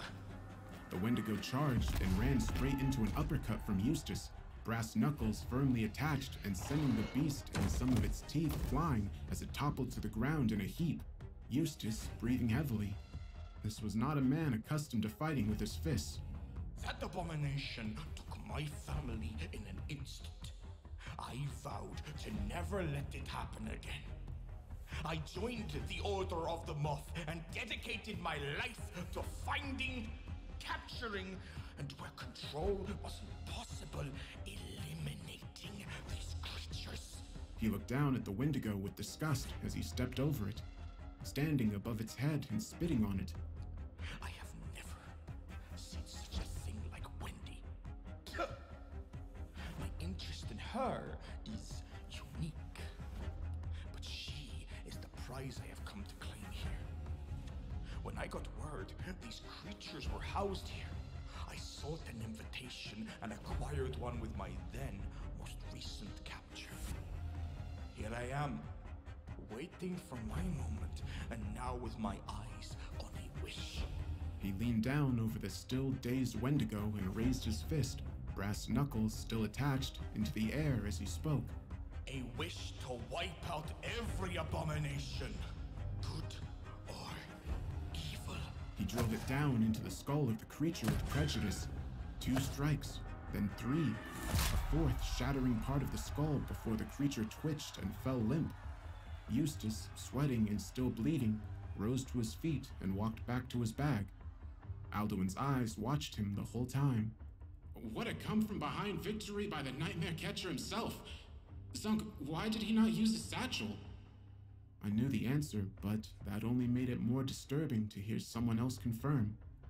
I'm assuming you didn't think it worthy of being in with his other captives, Sal. I'd guess that he'd want to finish it off personally, but, well, if he wants to eliminate all of his creatures, it's gonna make it hard to root for him, huh? I nodded, looking back at Eustace and waiting for Alduin to call the fight. Instead, she was looking past him to something else lurking in the corner. As he picked up his satchel, he noticed it had fallen open, but not in time to stop the pencil-like stinger from ripping into his shoulder and tearing it open as the visage of Mr. Stairs crawled up his back, the face twisting around as it cackled. You thought you had me locked up in that bag for aeons to come, didn't you? Well, you made a big mistake, pal. If I'm not trapped in there, I've got free reign, and I'm in the mood for a new body. How about yours? He screeched, readying himself to burrow into the mouth just like he did at the exhibition match. But Eustace whistled and all other sounds faded away.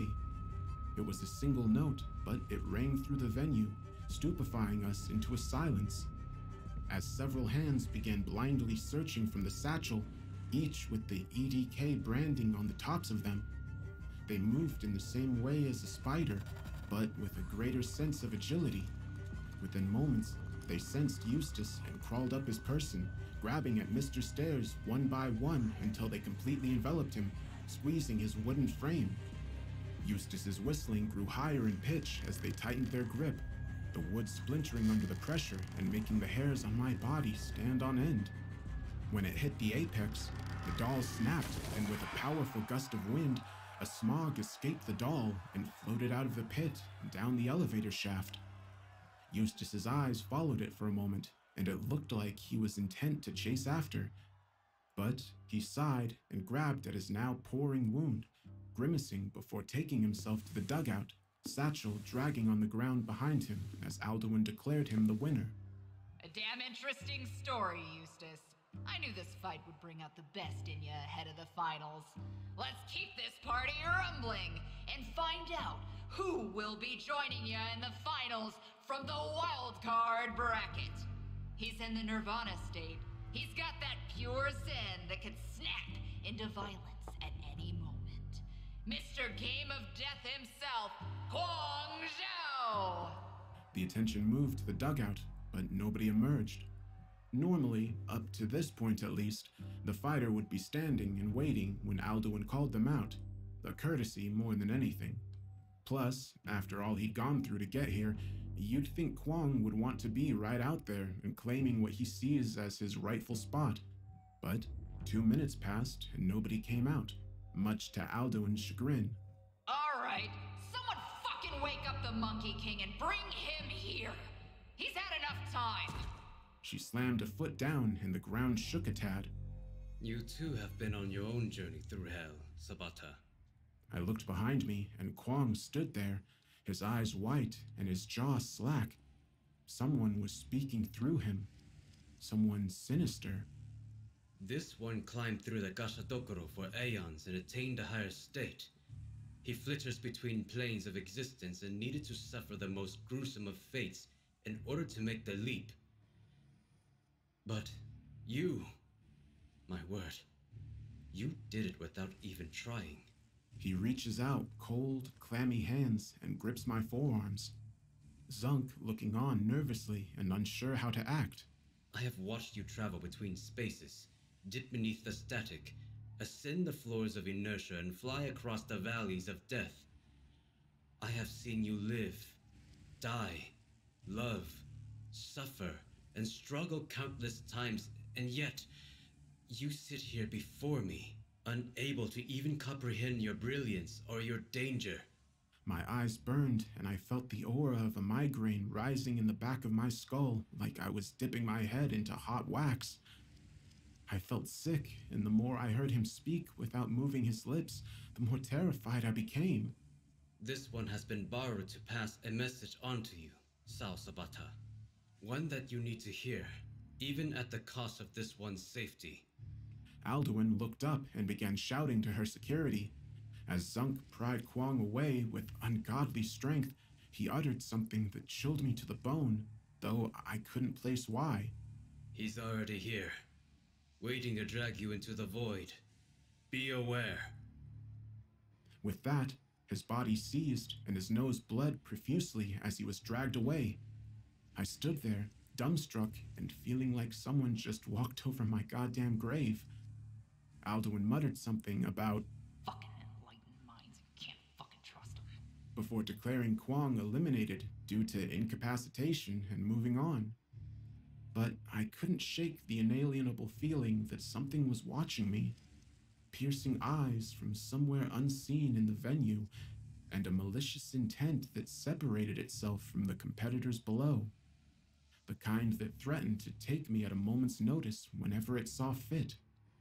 Much like Alduin, the crowd has grown restless, and their bloodlust has risen to an all-time high. This was to be expected. Most didn't leave the pit alive, and to forfeit voluntarily or otherwise was absolutely unthinkable. I was trying to calm myself down by scratching my palm when Zunk placed a gentle hand on my shoulder and smiled, staring at the sheets in front of us. Hey, you know what I do when I'm nervous? I focus on colors in my mind that make me feel calm. Sounds dumb, I know, but if I get the urge to revert to what I was, well, I just think of the color magenta and I feel at ease. Sometimes I try to fabricate smells too, the kinds that I can cook in my safe space and bring me joy. Try it sometime, it might help.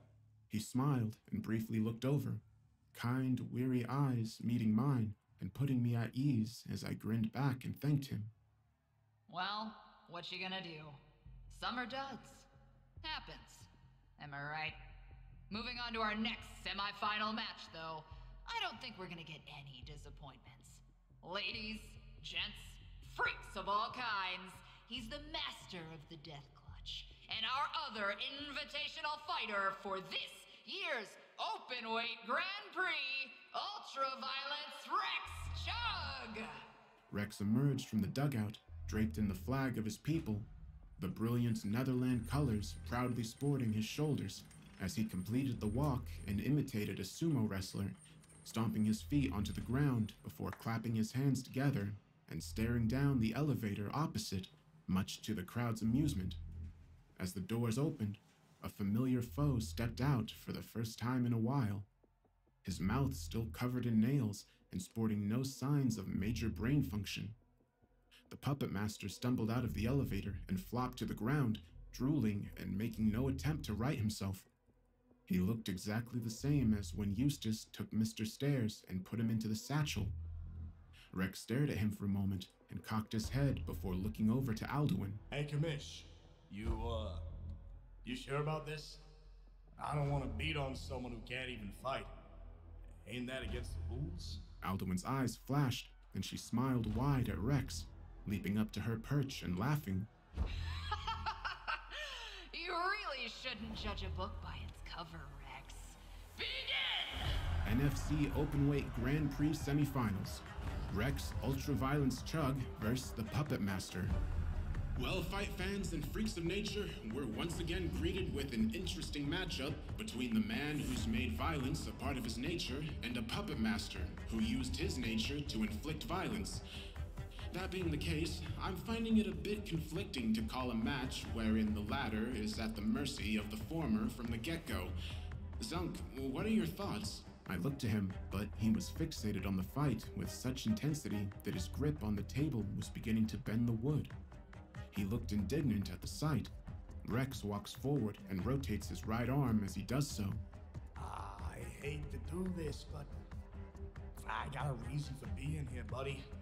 A lot of kids back at the Death Clutch gym need to know how to protect themselves and deal with that anger healthily. I need this done. Ain't nothing personal. I promise. He picked the puppet master up and let loose a brutal combination. First the stomach, front kick to the kneecap, and a furious uppercut to the jaw as he dropped down, doubling the impact and sending him swirling into the air. He wasted no time and caught him with a picture-perfect dropkick to the jaw as the puppet master hurtled back to the ground, the shot careening him into the wall and leaving him in a heap, still drooling. What a combo! You can slap 450 on that bad boy and bill me for the Happy Meal separately. Rex showing us that he lives up to the moniker 24/7, and his students at home must be proud.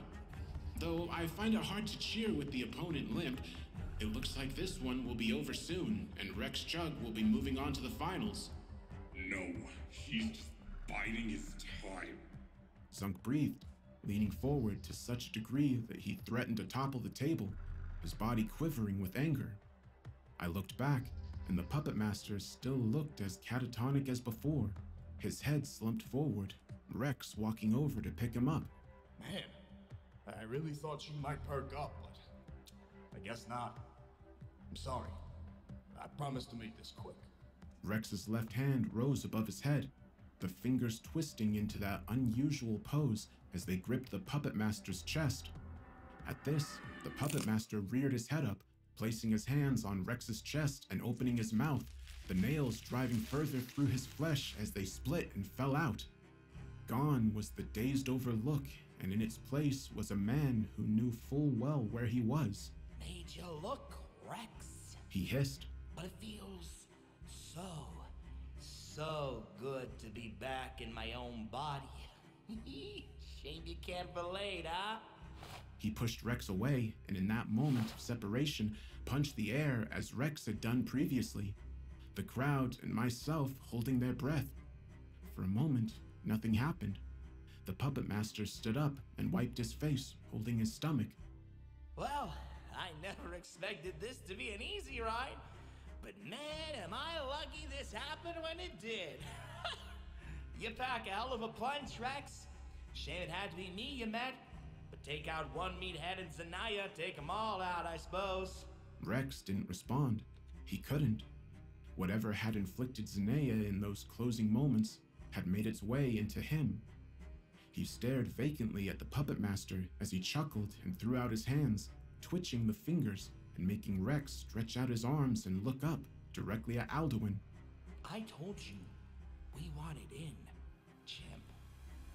Can you see me now? The shot rang out, and the hole punctured through Rex's chest created a small window for Alduin and the puppet master to see one another clearly. He posed as if framing a photo while Rex stood there, gasps of air escaping his lungs before he dropped to his knees, falling face down into the mat. The crowd roared as my lungs burned in my chest at the sight, but before I could even say anything to close out the match, Zunk flipped the table and sent it crashing to the bottom of the pit. He always loved toying with others. If it wasn't small animals, it was locals in the towns we inhibited, unsuspecting passerby or people he could con. His craving for more got so ambitious. We managed to separate his body from his soul. Who'd have thought he'd end up here in all places? Why wasn't I informed? He yelled to Alduin, who snapped her eye to him and glared. Even if he was upset, he clearly made a mistake. Guess the apple didn't fall far from the tree, did it, Jersey Devil? The puppet master quipped, holding up Rex's body and making it agree with him before unceremoniously dropping it and laughing that foul laugh Mr. Stairs let out before. What the hell does he mean, Zunk? I asked, seeing the anger building up in him as he darted his eyes to both sides. That puppet master down there, the one who just manhandled Rex Chug, he's my son, Malthus. But he goes by another moniker from his terrorizing days. He swallowed, and his fists clenched. The tension in the air was palpable, but I couldn't take my eyes off of Rex or shake the anxiety of this creature's intent. They called him the Black Dog of New Jersey. I talked briefly with Zunk about what had transpired. I'm standing here with the Jersey Devil himself, Zunkle Peabody, moments after the revelation that the formerly known Puppet Master and Mr. Stairs is known as Malphus, aka the son of Zunk. Could you tell us a little more about that? Zunk takes a deep breath and runs his hand over his face, through his hair, and counts the prime numbers before responding. In my youth, I was a terror in the Jersey Pines. The form I took out there was and is what I actually am. A monster. A demon. A beast. But after Malphus came along, I had a desire to focus on something still within my nature and culture of violence, but not bothering anyone else. So I came here and was permitted to indulge in unsanctioned bouts when the mood took me and live in a relatively quiet life. I see. Well, I can certainly understand a desire to start over, but I gotta ask the main question. Why on earth was Malphus's body split between the physical one and that puppet? How did Mr. Stairs break free? Zunk counts the prime numbers again and looks away for a moment, shame causing the wrinkles on his forehead to deepen further. He was such a bright kid. Knew early on that he could manipulate living things with enough concentration and practice.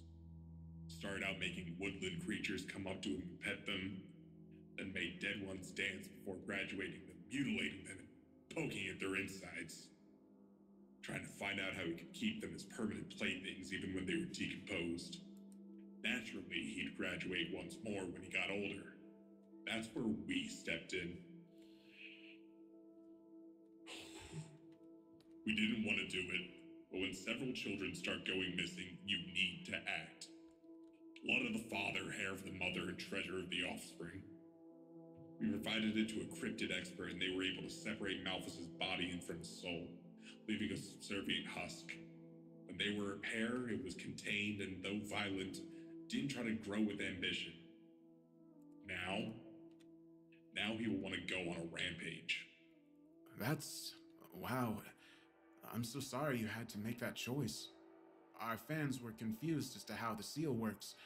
If it could be broken by Eustace, why didn't Mr. Stairs figure that out and get broken sooner? That's the thing.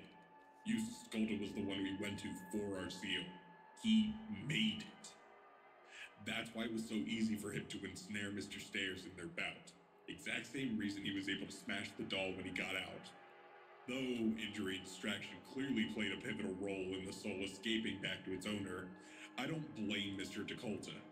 The fault is still within me. What do you plan to do now? Obviously, per NFC rules, resident nightmares cannot progress in an elimination-based tourney if their human opponent falls, but it's clear Malphus has plans that extend beyond the fight with Rex, or the still mysterious situation with Zanea. Do you plan on talking to him? Zunk rolls up his sleeves and sighs, frustration all over his face and intermixed with a conflicted sense of duty and grief. I asked Alduin for an unsanctioned match to take place during the Open Weight Grand Prix Finals as a showcase match. His desire for bloodlust, his interferences, and his great plans for getting out of here all have to be stopped by my hand. I brought him into this world, and I will take him out of it, even if that means doing so with his neck clamped in between my teeth. The Jersey Devil will make an appearance in that pit, literally. End of interview. I didn't dare to challenge his statements. He was furious and shaking. I couldn't begin to imagine how conflicted this must have been for him as a father. He stood up and, with his back to me, said he needed some time before the fight. He was detached and his voice a tad deeper when he spoke. Something had switched in him, and it frightened me to think of what that was. It frightened me all the more to see a gentle, kind man such as him reverting back to a creature like the Jersey Devil. Still, I may be guestless for the first time in the tournament, but I'd be damned if it stopped me from seeing this debacle through to the end. I had a job to do.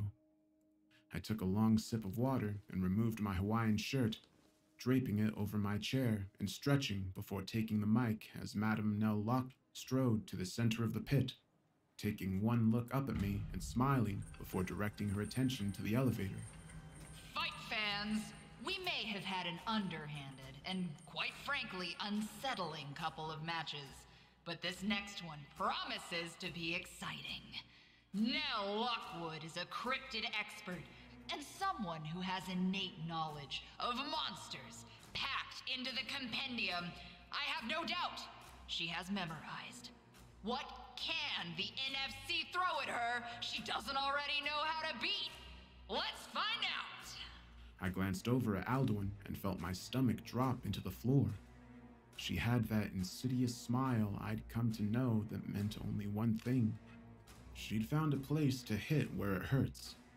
Ladies and gentlemen, the NFC provides opportunities for all who request, and even those who don't.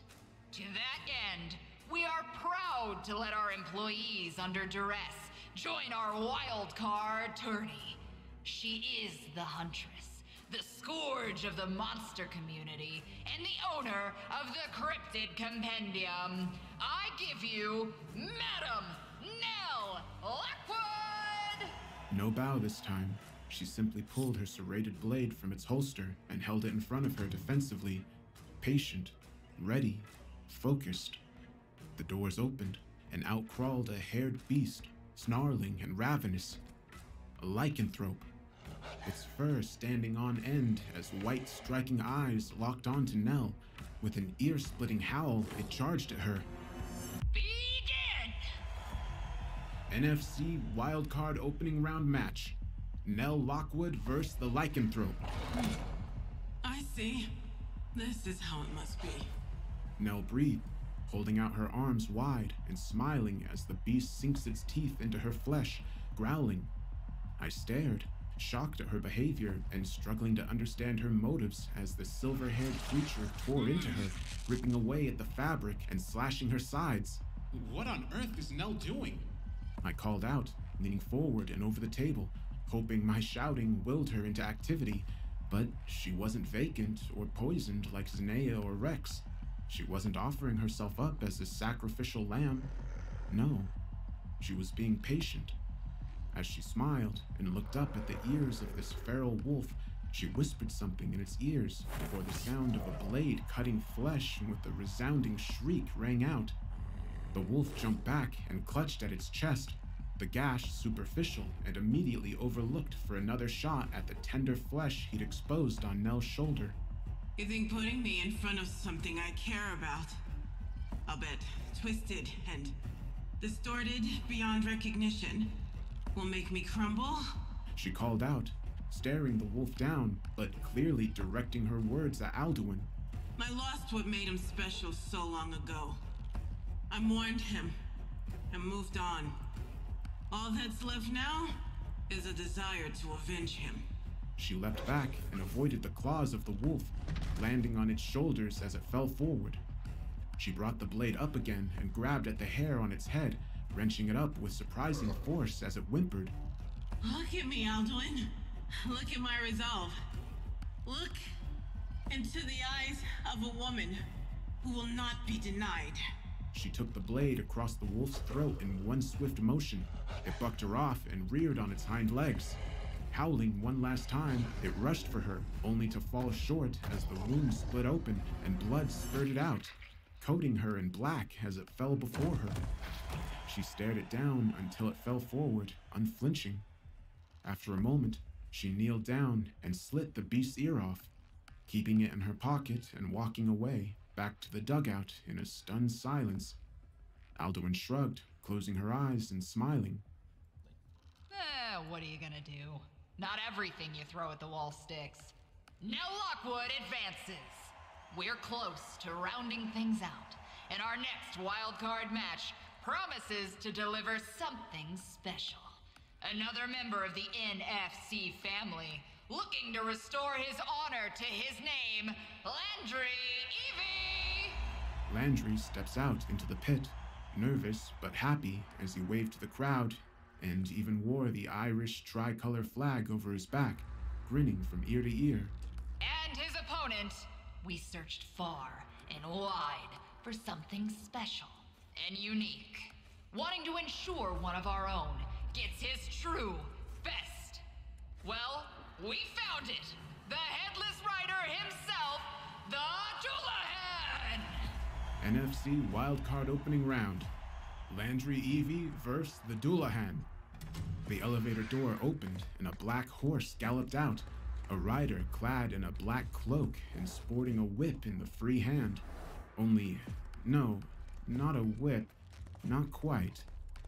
A spine with a thick chain looped around the base, the bones filed into spikes, and the top finished with a scythe-like appendage. He ran around the circumference of the venue, a low and guttural crooning filling the pit as he cackles. Landry, to his credit, was not put off. He ducked down low and waited for his chance, the Doulahan racing around to face him head-on, whip at the ready.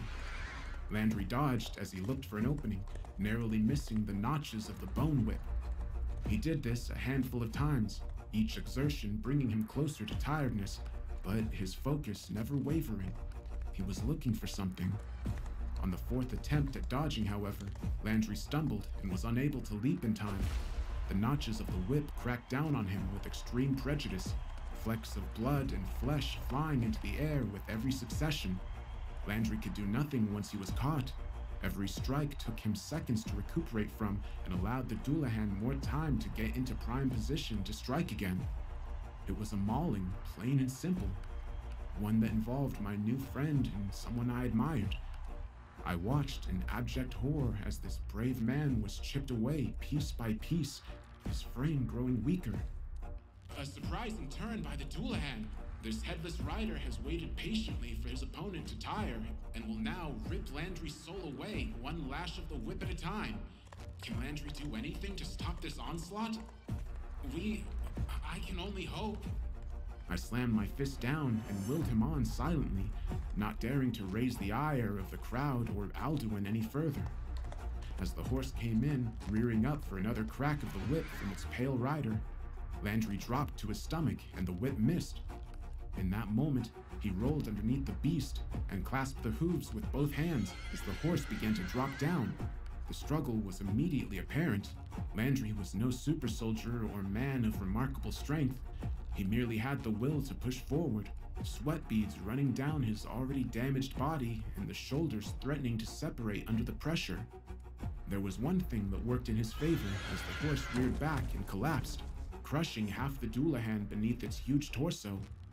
Landry had done his homework, pulling something from the hoof of the downed beast, a golden pendant in the shape of a bullet. The Doulahan wrangled itself free and ran forward, grappling with the exhausted Irishman. Come on, you headless fuck. I'll send you back to where you came from. He called out, his grip intensifying as the crowd cheered. They pushed apart, both sprawling backwards to a knee before the Doulahan rushed forward, hand firmly on its whip, and Landry standing there, deer in the headlights. I felt the fear of loss rush through me, and it overtook me as I called out to Landry over the mic. Landry is standing still. What the hell are you doing? Move! He looked to me as the hulking, blackened frame of the Doulahan towered over him, smiling before he gripped the pendant and drove it deep into the Doulahan's chest. At the same time, the Doulahan wrapped the whip around Landry's neck and pulled. There was a silence as if time stood still and the crowd watched with anticipation. I watched with horror. The Doulahan slumped back and collapsed into a heap.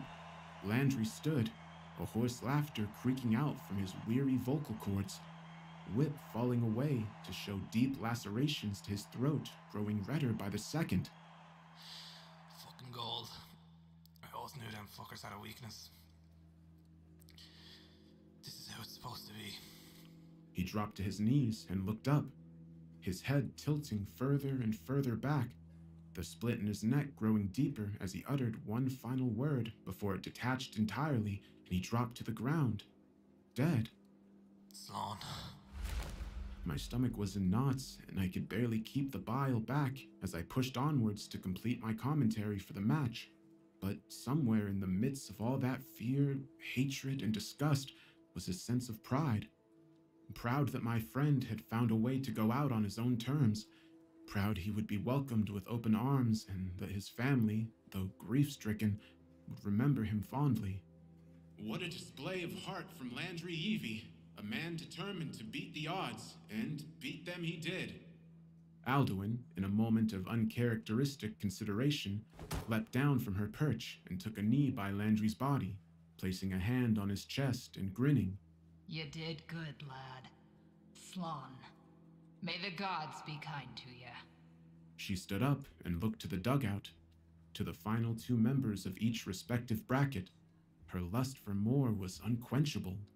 Time for our final, semi-final contest of the Openweight Grand Prix.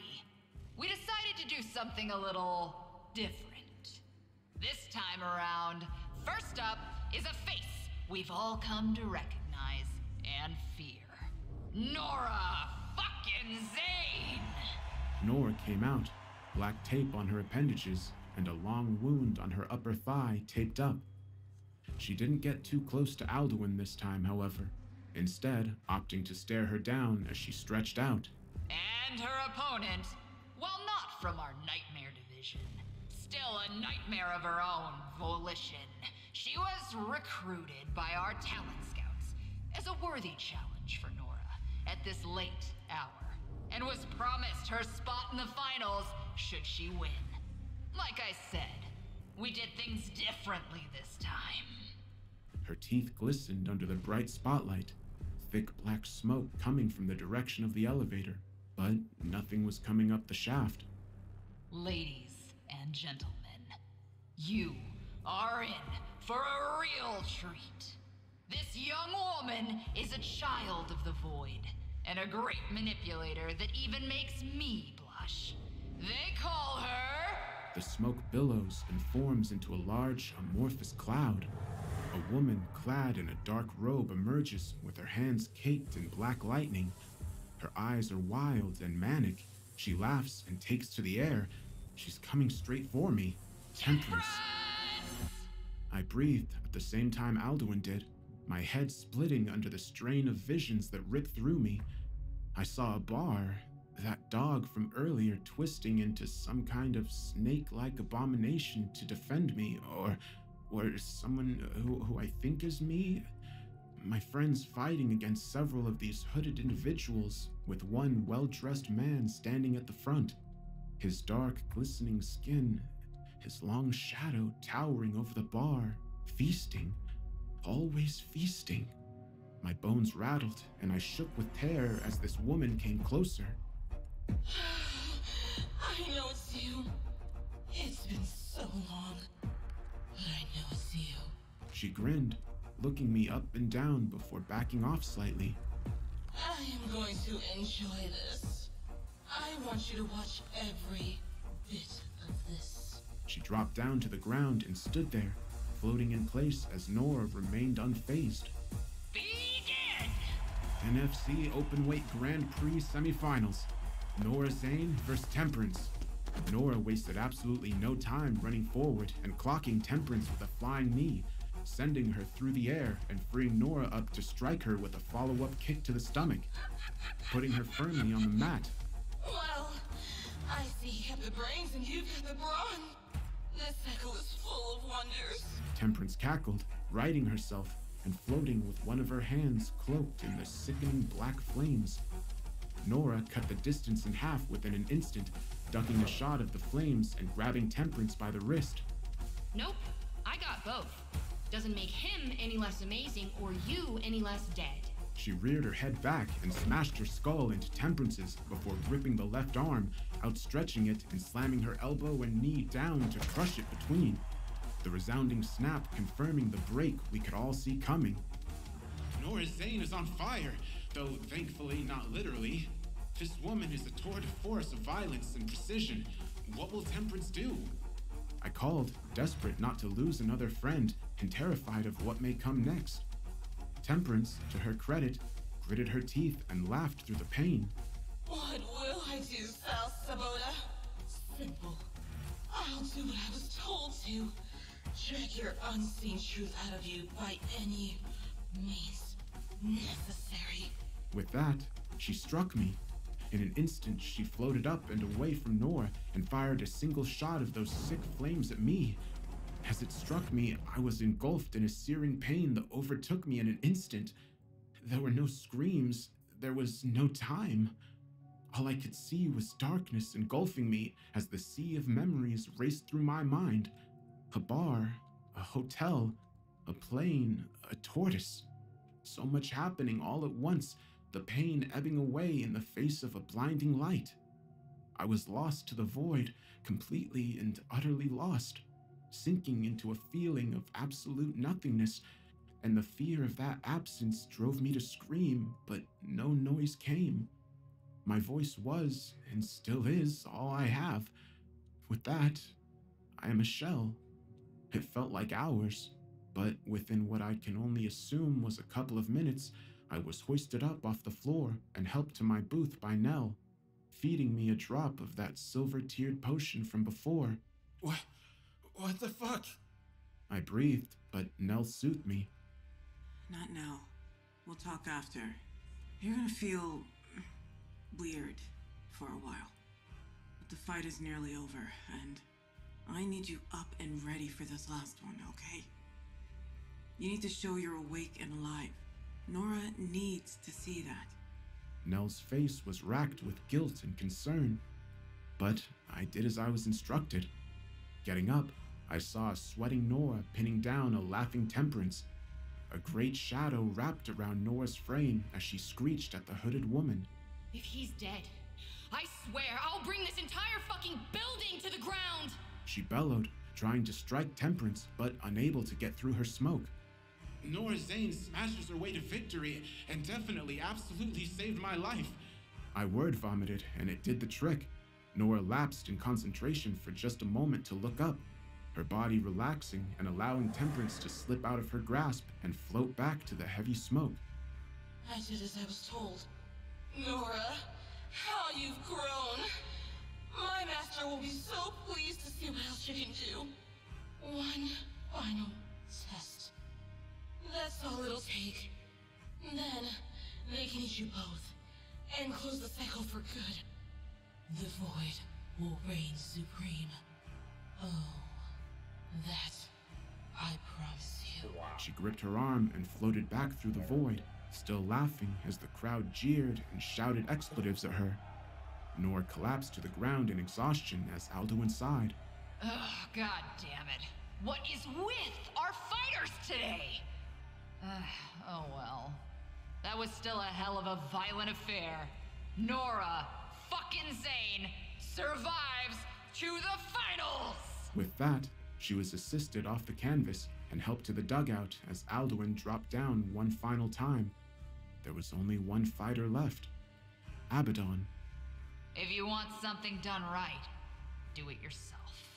She muttered, walking towards the center and grabbing the mic. Fight fans, we have reached near the end of this half of the show.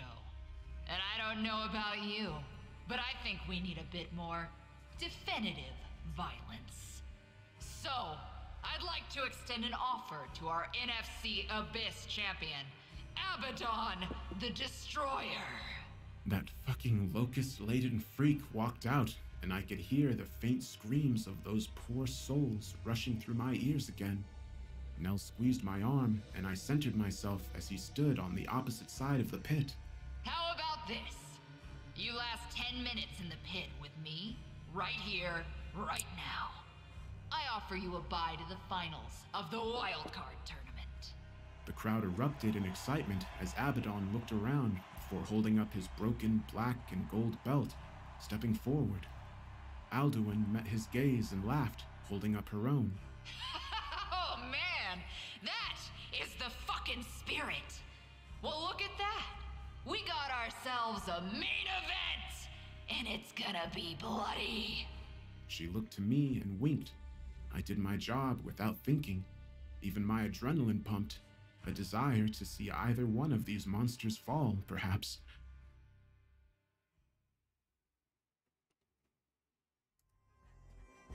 NFC Openweight Champion Alduin Von Trier versus NFC Abyss Champion Abaddon the Destroyer. Begin! The clock starts ticking. Wasting no time, Alduin rushes forward, gripping the top of her belt and slamming it into Abaddon's face, the sickening crunch ringing out as steel metal meets skull. His body contorts and leans back, but does not falter. The locusts converge around his head and begin pushing back, wrapping around her hand and the belt while a free, gnarled fist finds its mark on Alduin's stomach. The wind knocked out of her, she pushes the belt harder and forces his body to bend back, the joints creaking under the pressure. He reciprocates with 2 more shots, enough to stop her forceful push and back her up. Creating some extra space, Abaddon sweeps the legs and grabs an errant foot with one hand, holding her as if she were a child. Should you treat me lightly, Alduin von Trier, I will make sure you carry the scar of that failure with you, always. In a flash, Abaddon gripped her ankle tighter and with ungodly force hurled her into the canvas, face buried into the mat and unmoving. He was unrelenting as he picked her hulking frame up and slammed her again into the opposite direction, flinging her around like a rag doll. I can't believe what I'm seeing. He's throwing her around like she's nothing at all. Who would have ever envisioned this being done to the NFC openweight champ? This creature's power was horrifying beyond measure. 90 seconds in, and he'd thrown her several times before flinging her across the pit and into a wall, head slumped forward and legs outstretched. I did not spend a lifetime of pain and suffering toiling against the denizens under the pit, the collective consciousness of so many people's fears, superstitions, and cultures, just to fall short here against a mortal, even a powerful one. The locust screeched, and he pulled out a blade from his armor. 3 minutes. One slice from this, and you will begin to rot from the inside out. It will consume your flesh, your bones, and your soul. Once the rot has sufficiently spread and you are nothing more, I will take what remains as a memento before moving on to bigger things. His gaze flashed up at me, and I felt the incessant buzzing in my head, more images flashing. A bald, beautiful woman in a fancy suit with the most unnerving grin about her. A young man in a dark suit with a pompadour and cold, dead eyes. A shadow with a monstrous spider-like face devouring an unseen infant with glee. All of them flashing rapidly in front of me as they turned to stare in the same way Abaddon does. Cocking her head to the side, eyes narrowing ever so slightly, and a twisted grin across their faces. They're the same. How are they the same? I grabbed my head and felt faint.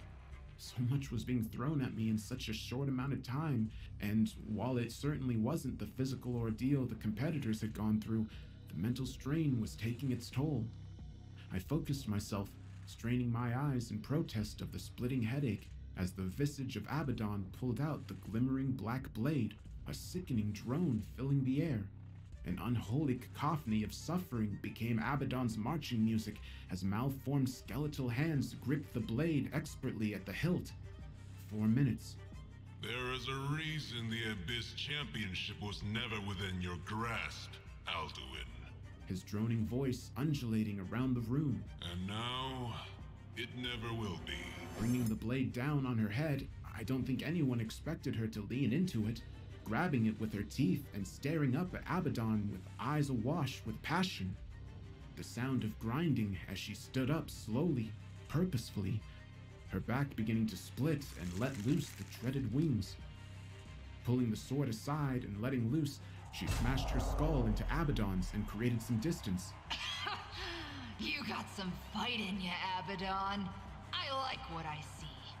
Let's turn it up a notch, shall we? Pulling off her eye patch, a pure white orb situated in her eye socket swivels around until a small symbol appears, fixating on Abaddon. It's hard to put into words what happened next, but something changed in Abaddon. Dropping his sword, the locusts swelled and burst around him, the light sending them into a frenzy. He clutched at his head and wailed, moving backwards in a drunken stupor until he fell to a knee, Alduin laughing as she took strides to cut down the distance. 5 minutes.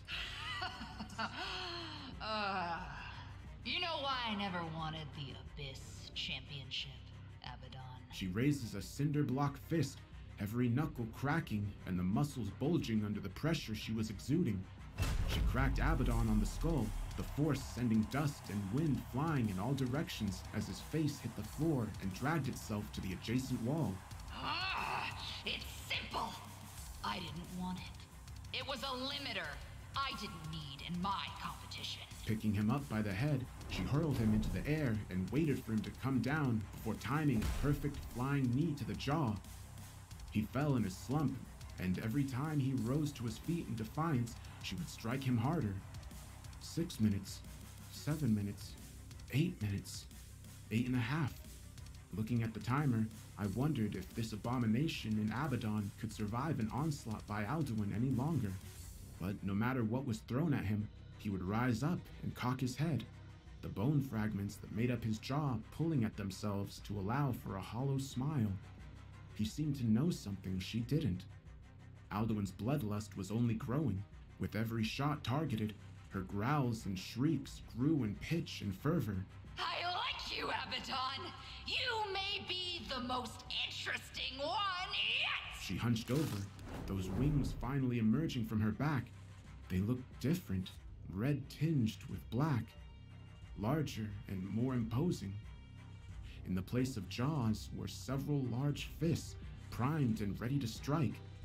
Abaddon laughed, a hollow, guttural hiss that when put with the sounds of these locusts unsettled me to my core. Heaven help who had to face either of these monsters next. His locust formed in front of him, and he reached behind his back for 2 shorter blades, priming himself for combat. 9 minutes. Let's dance. One last time. She grinned, the one working eye glistening as she stepped forward. I look forward to it. He hissed, a hint of something familiar in those words. He pounced, slicing at nothing but air as Alduin backflipped, dodged, and pirouetted through the air to avoid his blades. Small black lines emitting from the after image before fading, something dangerous lurking within them. She waited until she had an opportune position in which to strike, his blind spot on his back. Licking her lips, she opened her wings and let the fists explode on him. 9 minutes, 30 seconds. Strike after strike rained down on Abaddon, the pressure dropping him to a knee, Alduin's laughter growing more maniacal with every successive blow. The onslaught was unending. Oh, now you know why I'm the whore of Babylon. And on her forehead was written a name of mystery. Babylon, the great mother of prostitutes and of earth's abominations. She cackled, reciting the unholy scripture and hastening each shot.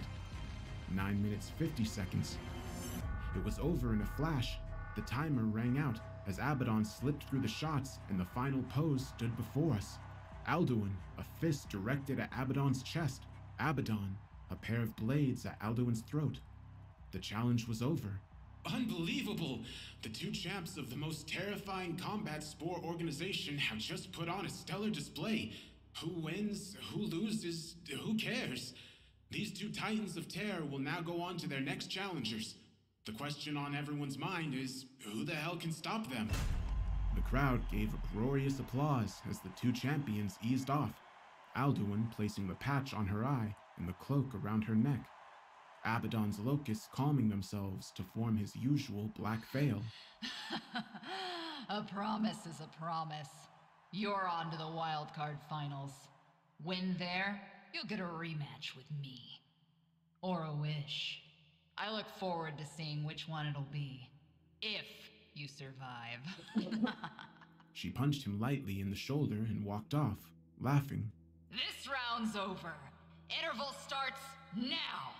When we return, it'll be to determine the wild card winner and who the finals will be consisting of. So you'd best get your bets on now. I sat back in my seat, sweaty and sickly as the crowd began filing out again. This tournament will be the death of me. Rough day, huh? Nell's voice rang through my ears, and I lifted my head from the desk. hoping I'd not wasted too much time napping. Looking at the clock, it had been about 45 minutes. Not as rough as it's been for you. What was all that about with the lycanthrope? Why'd you let him attack you like that? What'd you say? I couldn't help myself asking. Exhaustion and lengthy time spent in this tournament had dulled my ability to be polite. To her credit, she sighed and smiled, offering me a hand. Let's walk and talk. There's something I need you to see. I took her hand and we began walking through the bustling ring of fight fans, armchair experts, martial artists, and pundits who were eager to either stay out of our way or hurl abuse. Your commentary sucks, Sabota. You can't even remember shit from match to match. One man cried, throwing a drink at my head as we rushed past. Mel, you cost me $4,000 when you took that dive. It was supposed to be a flawless victory. You owe me. Another bellowed, though this time smart enough not to strike her. Everyone's a critic. Come on. We'll take the service elevator. Passing by the Eldridge food shack that was now serving Mr. Moloch's takeout, I shuddered to think what was inside that, but didn't have time to investigate further as Nell took us down a small alleyway that connected the upper and lower rings. Someone bumped into us, probably in a hurry themselves, and my grip was separated from Nell's, hitting the ground with a thud and still weak from the events. I took my time getting to my feet as the hand was outstretched, but it wasn't Nell's. The moment I took her hand, I felt a soft, almost electronic boom that dulled all surrounding noises. Looking at the body and the hand it belonged to, I came face to face with a young woman. She was no older than 20 at most, blonde hair flowing down her shoulders and a disarming smile on her face. She pointed to something by her side, and my eyes followed her hand to an unusual creature. A tortoise. I don't know what or how a huge animal like this was even here, but it looked at me with old, weary eyes. Filled with kindness and wisdom, he rocked his head back and forth before pushing it up against my leg with a small affirmation of joy. I awkwardly petted his head, feeling the love he was giving me, but unsure as to why it was there in the first place. There's always a cycle. There's always an end. She said, handing me the same card I'd seen on the table a few hours ago. You are the one to break it. I don't understand. I'm just an ordinary guy. I don't have anything special about me. I retorted, confused and overwhelmed, but she smiled. Neither did I, Sal. But sometimes it just takes a little time and help from our friends. She kneeled down to nuzzle the tortoise. Malachi has seen so much in his life and beyond that. He knows you're special, just like I do. He even picked the name for me after my part had been played. When I no longer wished to be Elizabeth Williams. When I became Seam. When I continued the cycle. I looked at the card, a small albino snake eating its own tail. A powerful king sat behind it on an imposing throne, scepter in one hand and sword in the other, slicing through the top of the snake with impunity. A small title at the bottom, the Emperor. Looking up, I felt confusion and wanted to ask more, but the two were gone. In their place was a perplexed and frustrated Nell, ushering me on. What are you waiting for? We're on a clock, Sal. Come on. Following her lead, I pocketed the card and entered the small archway that housed the service elevator. She pushed the B3 button and we descended. You asked me what that fight was all about. Well, I told you I had my reasons for being here, and that we'd be killed if we left. That wasn't entirely true. She gripped the edges of her gloves. You would be. But I didn't want you to feel alone and more frightened than you understandably were at that moment. But I told Landry that I had something I was fighting for in the NFC. Someone I needed to face. It's Abaddon, right? I pressed, looking to try and understand her plight. She smiled weakly and looked back at the soft light running through the slit in the elevator. The monster I faced was once a man. A beautiful man that taught me the ways of cryptid research, catalog, and, when necessary, hunting. He was my mentor, my friend, my everything. Sir Simon Buck Nasty McGraw. The man who caught the scourge of the Monongahela forests. Liberator of St. Martin's Land. Countless battles against terrors of the night. She smiled, and I could see tears in her eyes, her voice cracking as she spoke. I knew that moment I saw that facsimile of him, that she'd used it as a bait tactic to try to get me to falter. This tournament never ceases to sicken me.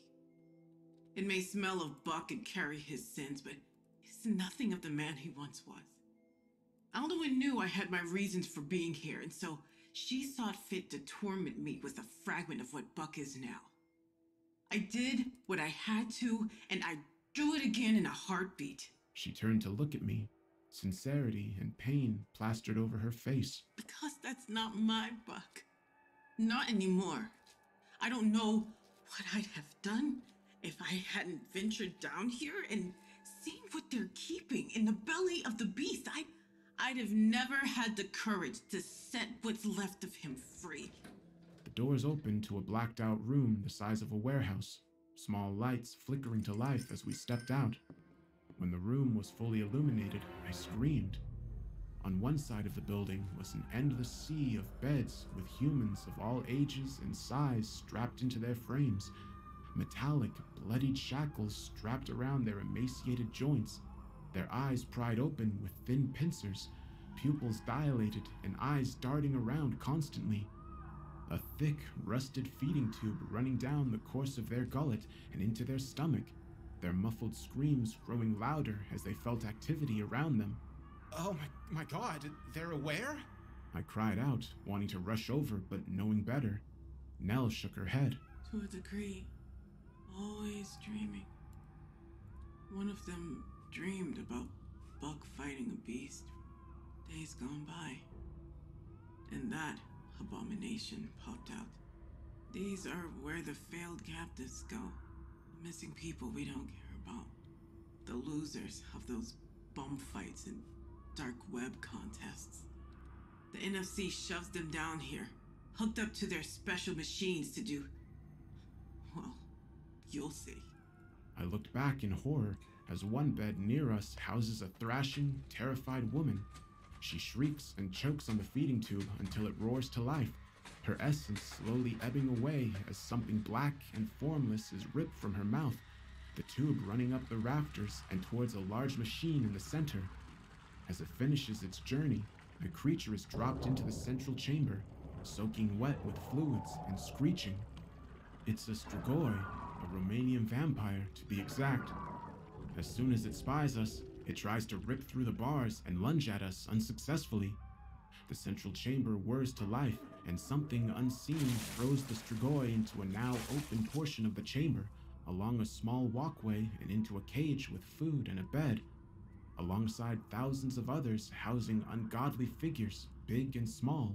This is where the supply of nightmares comes from. This is where the NFC gets its roster.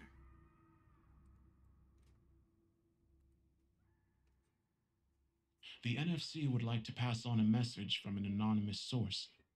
She is the thesis to his antithesis, the beginning to his end. One cannot function without the other. She is his event horizon. We do not understand this. Glory to the NFC.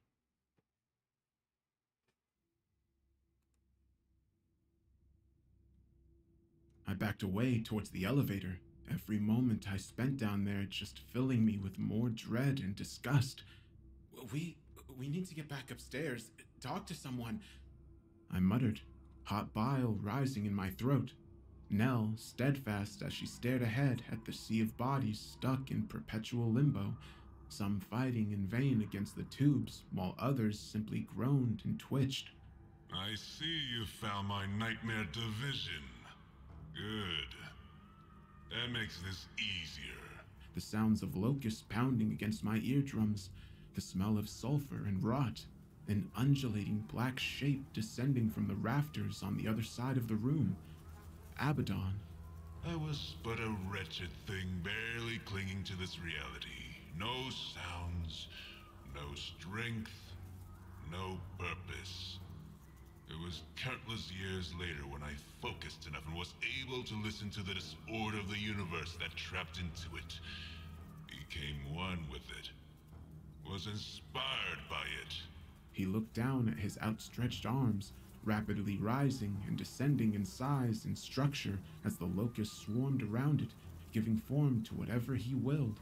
I do not recall where I was before this, but I recall the pain, the loss. I am still incomplete. Even now, the only thing that makes it stronger.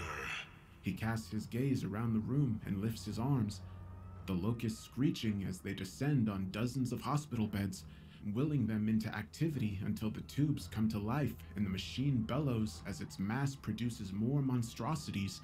I can do nothing. My feet are rooted to the ground in fear at this unholy action. I don't even see Nell as my gaze fixates on Abaddon to the point of tunnel vision. He cackles, and it sounds like the pained yells of every competitor as their bones are broken, teeth are smashed, and muscles torn. The sound of every one of their opponents in overzealous glee as they decimate their enemies. Is my ever-expanding nightmare division. Nell steps forward and blocks my sight for a moment. The room pulls more into focus, and I can feel my feet move. She's drinking from a flask that she throws to the floor in front of me, wiping her mouth and glowing faintly as she draws her blade. The black and red flask sporting a hexagon symbol emblazoned over the front, with the words etched, "The Hunter's Dream. When the battle looms and your senses must be at their sharpest, your vigor will find no end, nor will your bloodlust." Everything will be fine if you get back on that elevator and don't turn around, so. She breathed, gritting her teeth as if holding back something. You need to trust me. The machine was spitting out countless horrors at an exponential rate. They were forming innumerable hands and tendrils with hundreds of eyes filled with insatiable hunger. I protested, but my body was already taking steps back without my realizing. I never took my eyes off them as I stepped into the elevator and pressed the button. Nell standing in front of that unceasing nightmare and his horde as the doors closed on me. Sinking back against the door, I watched the lights and tried in vain to cover my ears from the sounds of violence below me growing fainter as I ascended. I thought about how I got into this mess, how people I admired were having their lives inexorably changed or taken from them in this tournament. But most of all, I was ashamed of how utterly useless I was throughout it all. My voice and my mind are all I have. How often are they gonna get me out of a pinch? I'll be honest, I felt like sinking into the floor and simply becoming part of the furniture in this pit. I wanted nothing more in that moment than for the elevator to never stop rising, to keep me stuck in this purgatory between the violence below and the impending violence above. I sank my head into my knees and sobbed, desperate for a way out. The elevator doors opened to the sounds of bustling pundits rushing to hedge their bets, fans eager to buy more strange snacks, and experts arguing over who will win in the finals. But, through it all, I heard those two voices over the commotion. A hand outstretched as I craned my head up. Having a rough one, huh? The first voice, a young man, asked, Well, duh.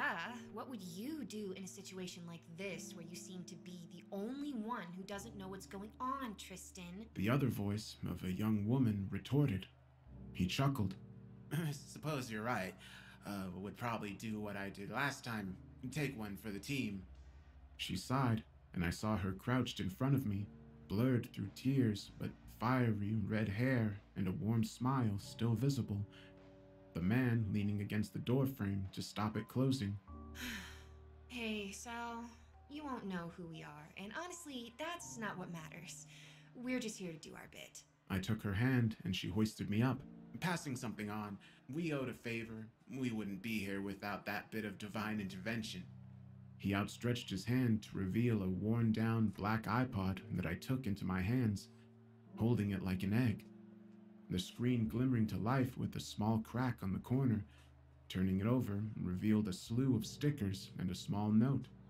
Property of Sigurd Ross Johnson. If found, kindly return or face a monumental kick to the balls. What is this for? I asked, incredulously inspecting it and trying to uncover whatever secret it had inside. There's a playlist on there. You'll know which one and what song to play when the time comes. Music is a remarkable conductor, a live wire for the bonds between us, or so they say. All I know is that it worked for us, and it should, by extension, work for you, when you venture beneath the static. My eyes widened at that phrase, but as I looked up to reply, they were gone. In their place was an usher for the NFC reminding me to get to my booth. I acquiesced and went straight there. Upon arriving at the booth, however, I saw two things that struck me. First being a new soundboard affixed to my headset with some perspex glass to protect me, the former undoubtedly due to Zunk's outburst from earlier, and the latter from slightly too energetic competitors. The other thing I spied was a note resting on top of the compendium. It was neat, stamped with the compendium seal, and in a handwriting not dissimilar to what was in the book. Sal, this tournament is coming to a close, and you're going to see things you don't want to, things that will hurt you. But if you believe in anything while you're in here, make it this. You are only as powerless as you let yourself feel. You are only as in control as you allow yourself to be. You can be the background noise in a busy room or the light that punctures the darkness, but either way, you'll always be my friend. N. Putting it to one side and affixing my headset, I looked over the iPod once more, scrolling through a series of playlists ranging from Bespoke and other haunted albums to Wendy's Vibe Sesh and even Hotel Inertia beats to relax and scream to. The guy has a good sense of humor, I guess. But the last one on the list simply read for S, and upon opening it, a sea of familiarity washed over me. Songs picked out for people I knew from the tournament. Wendy, Nora, Alduin, Zunkel.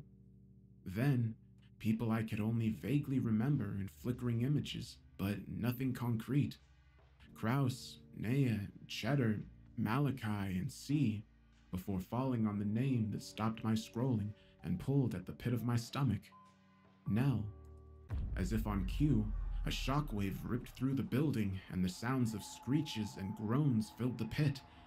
The pundits looked around, even Alduin seemed perturbed, standing up from her throne and leaning over the balcony, staring at the elevator shaft. We had an hour until the next match, and I was still prepping my notes. Push play. A voice whispered in my ear, swirling around me and seeping into my ears, blocking out the sounds of the locusts and mounting screaming. It was sweet, saccharine in nature, with a hint of malice laying in every absence it left. My bones rattled, but I felt no threat. I sat still as it urged me to plug the iPod in and hit play. Take the next step. Provide the backdrop. Set it in motion. It cooed as I obeyed, unable to resist the siren call of whatever this disembodied voice wished for. As soon as I clicked play, the song ringing out and filling the pit, the voice simply said, Good. So it begins. The elevator surged up and smashed into the foundations, sending dust and mortar across the venue, coating it in a thick fog. From within, a sea of locusts could be seen rushing around. Small scuffles and the sounds of steel clashing could be heard amidst the chaos. What the fuck is that noise, Sal? Why did you— Alduin looked over briefly, listening to the song before her eyes fell and she bit her lip. Well, I guess I'm not the only one who knows how to pluck at their heartstrings. But at least it goes out with a bang. Bravo, Sal! It didn't click there and then what she meant, but I had a job to do and I stuck to it. Playing ignorant was not a strong suit of mine. Fight fans, we seem to be getting into things a little early. That sound of locusts can only mean one thing. Our NFC Abyss champion, Abaddon the Destroyer, has someone in his sights, and that is surely not going to end well. He's not waiting for the finals to fight again. I think he has some punishment he wants to dish out. The smoke began to clear, and standing on the opposite sides were Abaddon, uncloaked and gripping one of his swords with a clear sense of urgency in his body language, the skull's features bending to resemble something close to a surprise. On the other side stood Nell, cloak torn to shreds and body covered in uncountable lacerations, one in particular bleeding profusely, but she was unperturbed, knife still dutifully held out in front of her as she stared her enemy down. Taking on a creature like you, the filth of the pit, it showed me that I forgot what a damn good hunt felt like. If there's one thing to thank you for, it's reminding me of that feeling. She grinned and ran forward, sliding underneath Abaddon's legs and slicing one of his thighs as he stood there, dumbfounded, unable to counter him. You can be the most badass creature if you want, but everything has a weakness, and I will find yours. The blade? Yeah, I will find it too. She circled around and put some distance between her and him, keeping her profile low and eyes fixated on him. But as she breathed, blood dripped steadily from the wound. She seemed to hone in on the song, and her entire frame changed. She heard something in that song that seemed to rouse her from that focused state. She stood up, craning her neck back and closing her eyes as she smiled. How long has it been, Buck? How long have I been traveling for? All things lead back to the source, don't they? Maybe you always knew that. Abaddon simply laughed, taking a stride forward, his grip tightening on the sword as he unsheathed it. Nell didn't move, a sickly black glow emitting from the blade, gnarled fingers expertly wielding it downward to his side as he started moving quicker. Nell didn't move. The locust hummed and formed around his dominant arm. The NFC Abyss champ is unleashing what I can only assume is a devastating maneuver that Madame Nell Lockwood would do well to avoid. Nell, move! I cried, slamming my hand against the screen as the music swelled. I could see a tear in her eye fall from her cheek. He was within striking distance. In a flash, she stuck the blade between his eyes and dug it deep into his skull. There was an ear-splitting howl. The locust on his arms dropped to the floor in a death curl, but the sword never fell with it. It was buried in Nell's stomach. Abaddon backed away, clutching at his head in a frenzied attempt to pull the blade out. More of the accursed winged beast coming to his aid and cloaking him as he stumbled about the pit. The crowd incensed and screaming expletives at the scene in front of them. Looking over to Alduin's throne, she was already walking away. With some obvious discomfort, he dislodged the blade from his skull and stared at it, the red and black coating of it barely visible now that it seeped into his head. Nell stumbled back, swaying as she tried to accommodate the weight, a heavy wheezing as she dropped to her knees. From my booth up above, I could do nothing but watch as the final moments unfolded, even my voice failing me as I listened to her speak. Buck, the hunt is over. I'm coming home. In that moment of pure serenity, the most sobering of violence shattered it into a million pieces as Abaddon threw the serrated blade with full force. Locusts embedded in the hilt, and it collided with Nell's chest, striking her in the heart. Terror gripped me like a pneumatic device as one of the only safety nets I had in this place. A true friend and confidant was cut down in front of me by that abomination, laughing as he walked back to the dugout to enjoy the spoils of his victory. His opponent, my friend, left in the center of the pit. My lips trembling and tears in my eyes, I did what I was hired to do and called the match, only managing to utter one phrase before slamming my headset in disgust and breaking protocol to attend to Nell. All hail the NFC Abyss champion.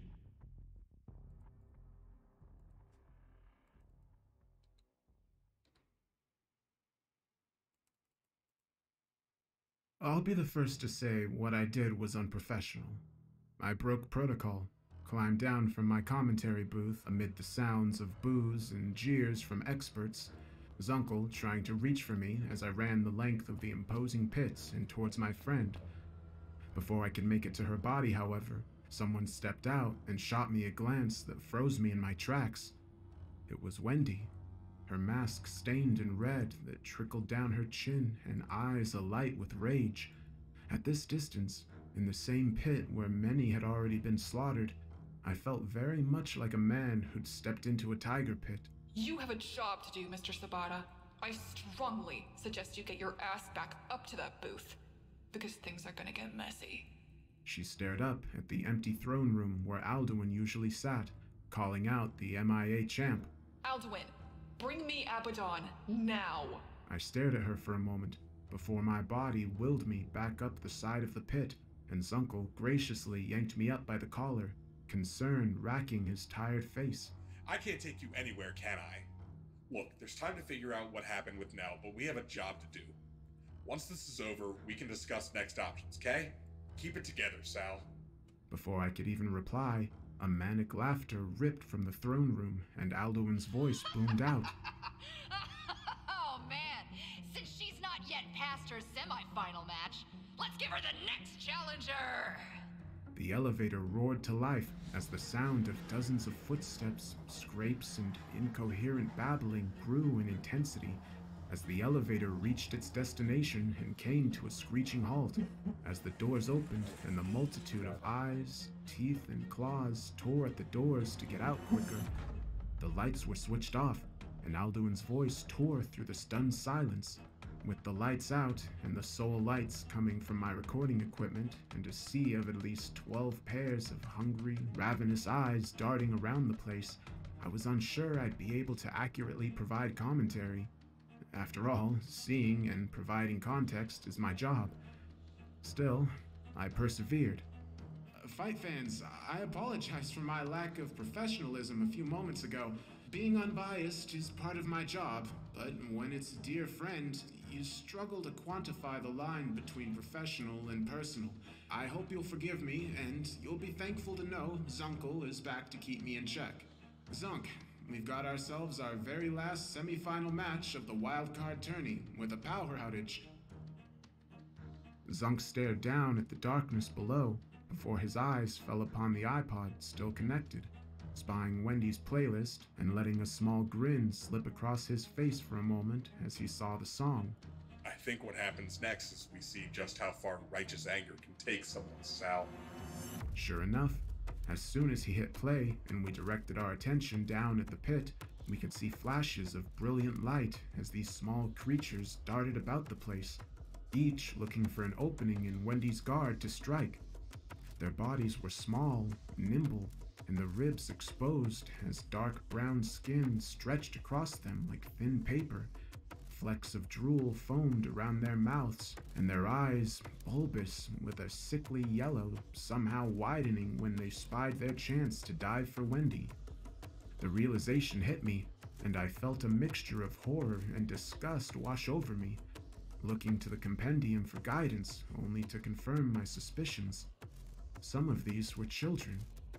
They were a mixture of warriors that fallen in battle, and the others were inexplicably still kids. But the Cheyenne and Arapaho cultures had another title for their dreaded legends, named after the hunger they embodied in their emaciated frames: the Little Cannibals. Wendy, to her credit, kept her gaze firmly upon the empty throne room, and even in the flashes of light we are getting from God knows where, she did not move until they lunged. Then she struck. In a scene as beautiful as it was horrifying, she leaned back while maintaining her stance, allowing the first of these creatures to lunge forward and swiped at its underbelly, spilling the insides across her torso as it flailed on the floor, two of its cohorts rushing over to feed upon it. The next was no more fortunate than the last, going for her legs as she nodded her head to the beat and brought her leg up at the right time, stamping down on the skull in tandem with the beat until the crunching gave way to a sickening squelch. She did not cease even then, goading the remainder to come forward. So it went. Two would rush forward, and both would be caught in midair, hands flailing deftly and screeching as a flash of brilliance highlighted the others tentatively stepping forward. As Wendy's hands grew, claws stuck out and pierced the sides of their skulls, squeezing on the head until popping sounds rang out. Casting them aside, she practically danced as she threw the two corpses to the ground on her left, directing her attention to the right as she did so. Ducking down, she darted forward and spun her arms around, slicing at anything within her range.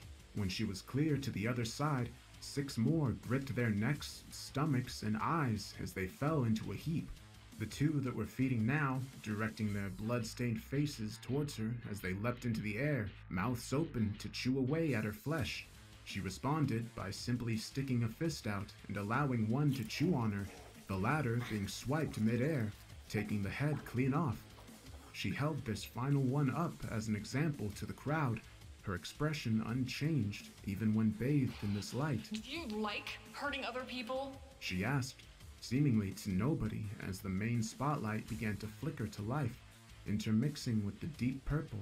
She tensed her arm and it grew, the small creature desperately trying to get away, scratching at her forearm in vain with the teeth no longer clamping onto the free skin.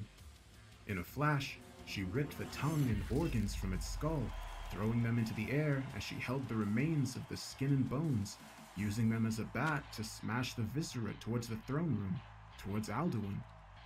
There was a splatter, droplets of blood falling down from on high as the crowd cheered at the absolute carnage Wendy had left in her wake. She pulled down her mask and it became obvious where the blood from before the match had come from. She'd been so fraught with rage that she'd bitten clean through her bottom lip, the blood soaking her chin and the teeth clenched and caked in a dark crimson, the music fading out. I do. Give me Abaddon. Now! She hissed. As the cleanup crew worked around an indignant Wendy, I began my end-match spiel, but something felt off, both in how I felt and the atmosphere around me. It was the same as that perpetual motion between losing your balance and falling, but stretched out to impossible lengths. A sense of dread washed over me, seeping into my bones and gripping me with the same fear I felt back in the cafeteria. This is how it always goes, you know. There's always a struggle. There's always a goal, and there's always... Hands grip my throat and squeeze, my chest burning and arms refusing to fight back, fingers tensed and toes curled in protest, but I could not break away. I could feel my eyes bulging as the world started to fade. A great loss. Flashes of moments I'd never experienced once again flooding my mind. A thick underbrush with a younger Nell, a bar with hooded figures, a manor house with a monstrous skeletal hulking mass out the window, a flight over the seas of the dead with innumerable figures rushing through the seats to reach for me, a hotel with floor after floor of incomprehensible terror, and then an isolation room, pure white, a basic bed and toilet, a straitjacket wrapped around my body, and someone peering through the slit in the door at me. 2 pairs of eyes, to be exact. One upside down, a thick monobrow stretching across their forehead and curling into a shape on their forehead. Eyes wide and bloodshot, their hands and feet tapping at the frame of the door impatiently. The pair that were right side up, half open, milky white and gazing around the room. You have repeated this tale so many times, and it ends the same. We have tried guiding you, whispering in your ear and pointing you in the right direction. Whispering in your ear and pointing you in the right direction.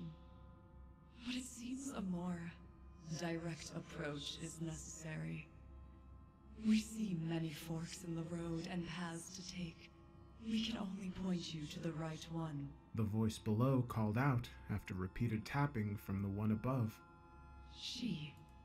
We feel that you will not understand without our direct intervention. Our goal is to end the cycle, to put a stop to the violence, at any cost. My head swirls. I feel the need to wrench my arms free, but I'm unable to do so. I simply stare ahead and ask what comes to mind without thinking. Why can't that one tell me? What does this mean? How the fuck did you put me here when I was just in the pit? I grow frustrated, the fear ever present, but my fight or flight instinct kicking in.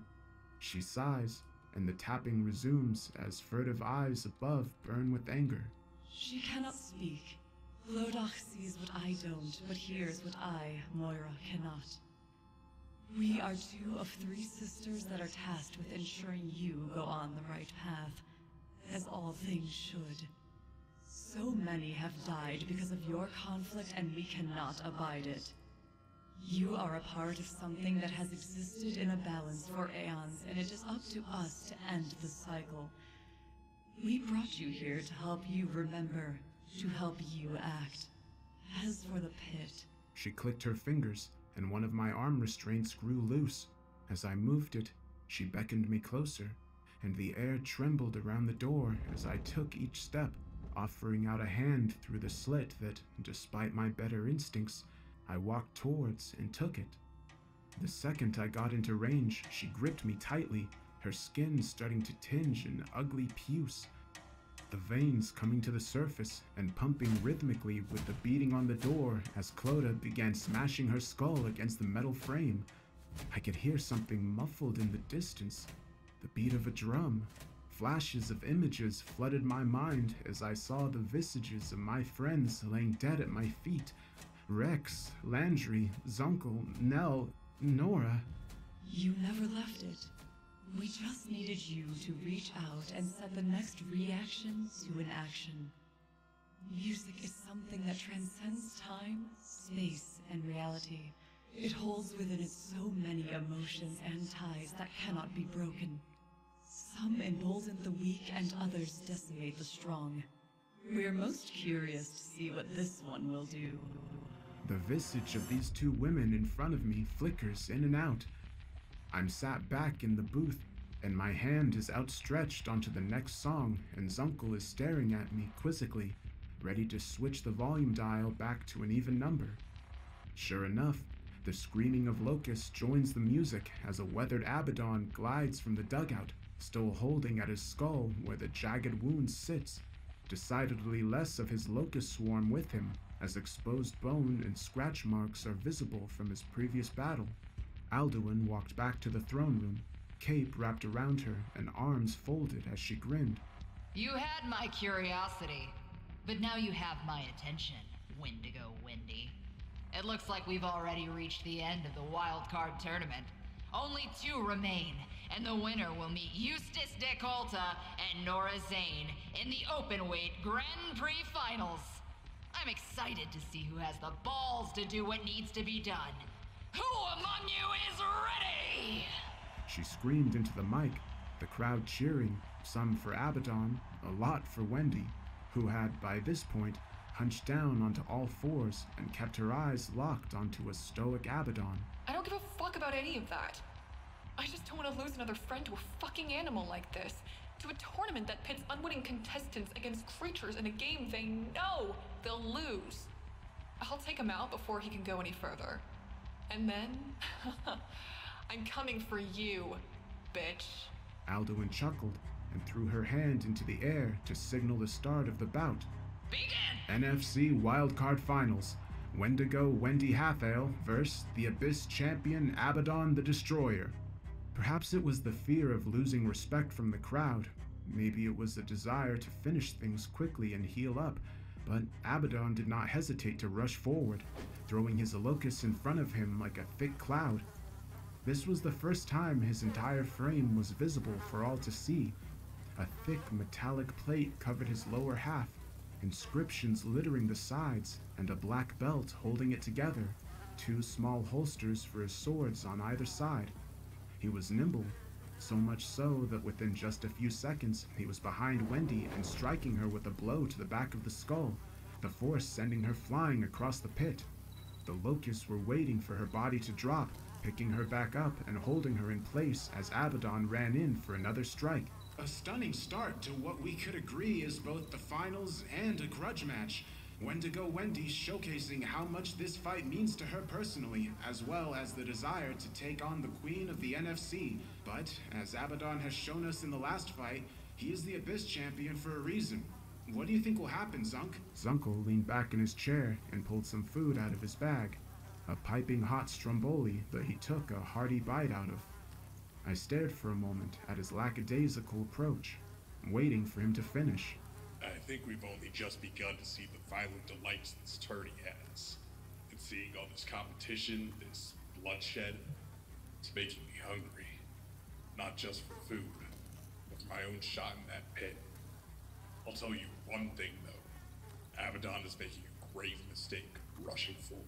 Looking down, Abaddon connected once again with Wendy, this time a kick to the side of the neck that drove her into the side of the pit with a sickening thud. You are mortal here, Wendy. You cannot rely on those gifts from your own home. For here, you are nothing more than another nightmare in my division to be conquered. I have my own desires for this tournament that cannot be stopped or interfered with. And rest assured, I will take as many of yours or his friends as I need to in order to get there. He shot a glance at me, and for that moment, my hair stood on end. Even just having him gaze at me sent me into a panic. Well, unfortunately, you're gonna have a tough night, Abaddon. Wendy coughed, pushing herself up and cracking her neck, bruises and cuts all over her body. Because now that I know what you are, where you come from, and my role in all this, I can't let you progress any further. Abaddon cocked his head to the side, and the locusts reformed, forming around his arms as he began to pull at his swords, both of them. Where the shimmering black was familiar, the sickly bright white of the alternative blade was a new kind of horrifying. Faces etched in permanent suffering rippled across its fine steel, and a soft moan lashed out as he swiped it through the air, crossing both blades in front of him. You are a bold and arrogant one, child. But I have seen where your path began, and I know what you are, where you came from, and what you did. You were powerless to stop death then, and you are no different here. He began inching forward, careful not to dash into her guard. Wendy stretched back, and for the first time in a long time, she smiled. You know, back where I'm from, we have this guy, Sigurd Johnson, but we call him Ross. He's a total music head, arrogant, rash, and full of the worst jokes you'll ever hear. He saved me from a cycle of violence in my own community, bringing me into his without even realizing it. He didn't make it out of that hotel. At least, not in the way we wanted him to. Because he made a choice to stand and protect the things he knew were important, even if his dumbass didn't realize it at the time. She cast her head upwards, perhaps reminiscing as her body shook with intensity. Truth is, he helped me figure out who I truly am. Because while I always thought I was a monster, I know I'm not what people think, either. I just kept the damn moniker because it reminded me every single day that I was fed on in that house of horrors and that I could one day rise above it. A scar that'd never heal. Until I met them. Robin, Soma, Byrne, and Ross. Then it did. I am Wendy Hatale. I am a force to be reckoned with when I'm protecting someone I care about. And you murdered someone I looked up to. Another person in my dwindling circle of people I love cut down for their ideals. She flexed her fingers and the joints grew with the nails. Looking down at them with curiosity and melancholy, Abaddon inched closer. He was almost in range. I guess we aren't so different in the end. But there is one big difference between him and I. Abaddon lunged and lashed with the swords. A horrid groan left the white sword as it hit nothing but air. Wendy leapt into the air and landed on Abaddon's shoulders, hand tensed like a spider ready to bite. I'm not bound by that cycle anymore. And that means I will do anything to pull him from it. She drove her hand into the wound on Abaddon's skull, and immediately the atmosphere changed. There was no screams. There was no time. The locusts stood in place, silent and paralyzed, as Abaddon mirrored them. She stood there for a moment before releasing her hand, covered in a thick, tar-like substance, and jumped down, throwing her fist into the air to uproarious cheers. Alduin jumped down, clapping slowly and mic in hand. Well, I'll be. The kid's got skill. I live only for the best competition, and you just proved exactly why this is the best fucking tournament out there. You're in the finals, kid. Good luck. Alduin's eye flashed, and she looked past Wendy to the sight of Eustace DeColta sauntering onto the stage to greet her. Nora standing at the foot of the dugout, one leg raised and arms folded, watching. A pleasure to watch, despite your maladies. He extended a hand that Wendy reluctantly took before he raised it into the air to louder cheers. I'll be taking him for now. Wouldn't want him interfering in our bout now, would we? In a moment, both relieving and horrifying, Eustace clapped his hands and laid the satchel down as his first pet from the opening round crawled out, the Devourer. It reached for the still frozen body of Abaddon, and as soon as its pale fingers had a solid grip on him, it ripped him from where he stood and dragged him into the satchel, locusts and all. Alduin, to her credit, laughed heartedly. Oh, and there's our second finalist, the Nightmare Catcher, Eustace DeColta. Now, adding the Abyss Champion to his repertoire. Though I don't think he'll be able to hold him for long. He still has a near endless supply of horrors in that satchel. She cast her eyes to the dugout, and as soon as Nora saw her, she walked forward, perhaps determined not to let Alduin get even a moral high ground on her, let alone a physical one. And lest we forget, our third and last, but by no means least competitor in the finals. Someone I'm sure will do great things. Nora fucking Zane! As the crowd cheered and confetti rained down, the screen held up a timer once more to signal the interval. Zunkel got to his feet, and with his eyes focused on the ground, thanked me profusely, his enthusiasm causing his voice to raise slightly louder than he intended. Sorry. Just, got a lot on my mind, you know? The NFC granted my match with Malthus, and... well, I better get ready. But Sal, don't judge me for what you see down there, okay? I may be Zunkel now, but I will always be the Jersey Devil. He patted me on the shoulder before heading off as Alduin finished her announcements. 3 hours' time, we will crown the NFC Openweight Grand Prix winner and the next contender to my title. Betting odds and food are open now. See you soon! Eustace chuckled as he let Wendy's hand go and began walking back, a bitterness to his voice. It's a shame we have to do this. If you weren't what you are, I think we'd be friends. But given your showing here, it's clear that you're no different to the rest of the division, to what my family dealt with before. Oh yeah? How'd you figure that, David Blaine? She snarked, folding her arms and wincing from her wounds. He stopped and held up a hand as he circled around, a concerned look on his face intermixed with an uncontrollable excitement that I could sense even from here. Though I knew I had to rush to the infirmary, and more uncertainty gripped me now than it had done when I stepped through those doors, I also knew that the finals were going to be the bloodiest of them all. Because, after that showing, Wendy, the only thing the NFC fears now is you. I couldn't help but feel the lingering sense of dread as I grabbed my Hawaiian shirt and took one final look down at the pit before leaving.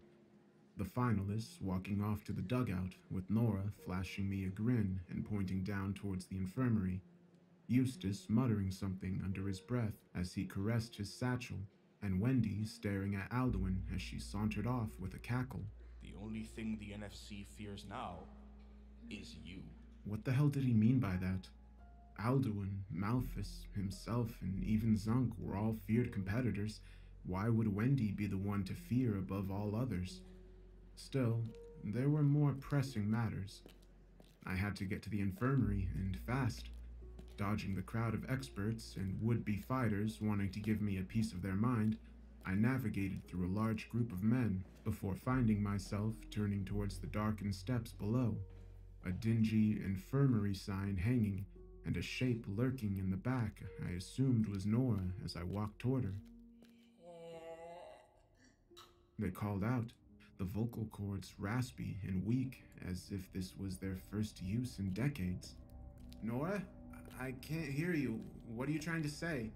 I stopped and peered, trying to figure out what was in front of me, and instincts stopping me from getting closer. Looking back, that may have saved my life. What stepped forward into the light and painfully close to me belonged in the deepest parts of this building, or at the deft hands of only the most skilled combatant in that pit, not here. The sound became clearer. Each consonant gurgled out in a guttural drone, his eyes wide and piercing amid a sea of white makeup and thick black eyeliner, a red sigil painted on both sides of his cheek and joining down at the chin. He edged closer, gripping the sign tightly. Strewn across in a thick, pungent putty that pulsated in place, nails digging into the cardboard. One started to peel away as it was forced further in, black, rotting flesh poking out from underneath. "What the fuck are you? Where's Nora?" I asked, realizing how futile and stupid I must have looked, asking this meat clown to explain itself when it could barely even speak. Then it let out a guttural screech as it dived at me, a piece of its jaw threatening to tear away from the jaw as it moved faster than its damaged body should allow. It howled, the sound like a banshee rooting me to the ground in fear as this ravenous monstrosity made a beeline for me, rotted fingers and bared yellow teeth housed in moldy gums ready to tear into me. In that moment, it was as if time froze. From the dive to me closing my eyes and opening them, there was a resounding thud and crunch, dust kicking up all around me when I ventured to look and realized I was somehow intact. A woman stood in front of me, standing upright and sighing, an instrument strapped to her back that she shook the dust out of while grumbling. She was tall, her face covered in piercings, and her lips smeared in black lipstick. Her flowing brown hair nestled under a dark blue hoodie. The meat clown was now firmly stuck in the sidewall. One of his eyes sealed shut from the kick he'd received, and his long gray tongue hanging loosely out of his distended jaw. He didn't move, and the sign now stood next to him like a makeshift tombstone. "Man, you just attract them like a vulture to carry on, don't you? I knew you were gonna be a headache." She put her hands on her hips and shook her head as she turned, tiredness racking her face and smile lines evident from one too many times having to put on a brave face. She irradiated calmness and strength all at once. She told me her name was Freya. Of course I knew of her. All of Sturgeon knew of Freya the Barbarian, one of the Weavers of Fate. Legends spoke of those who monitored everyone's path. She reached out a fist and I bumped it awkwardly. I frowned and felt uneasy, looking past her to the doorway. She retracted her fist and laughed, shaking her head, obviously expecting more from me. "Not as cool as before, I see." "No matter. We can walk and talk. Let's go. You're gonna try and save Nell, right?" She opened the door, and I stopped before stepping past the threshold, hands firmly in my pockets as she eyed me up. "I'm not gonna stop you, you know, but there's gonna be consequences."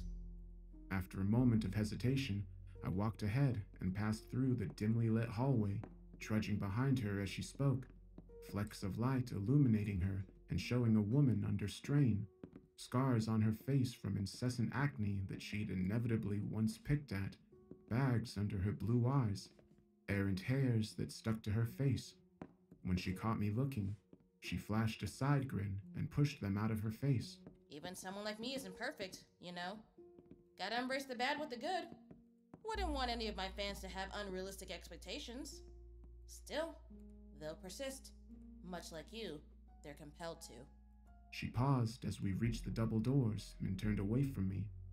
I figured it was now or never to try and connect the dots, especially if what I did next incurred some kind of penalty I couldn't get away from. The music, does it have something to do with you? I held up the iPod, and the faint glow cast a long shadow along the back of the door.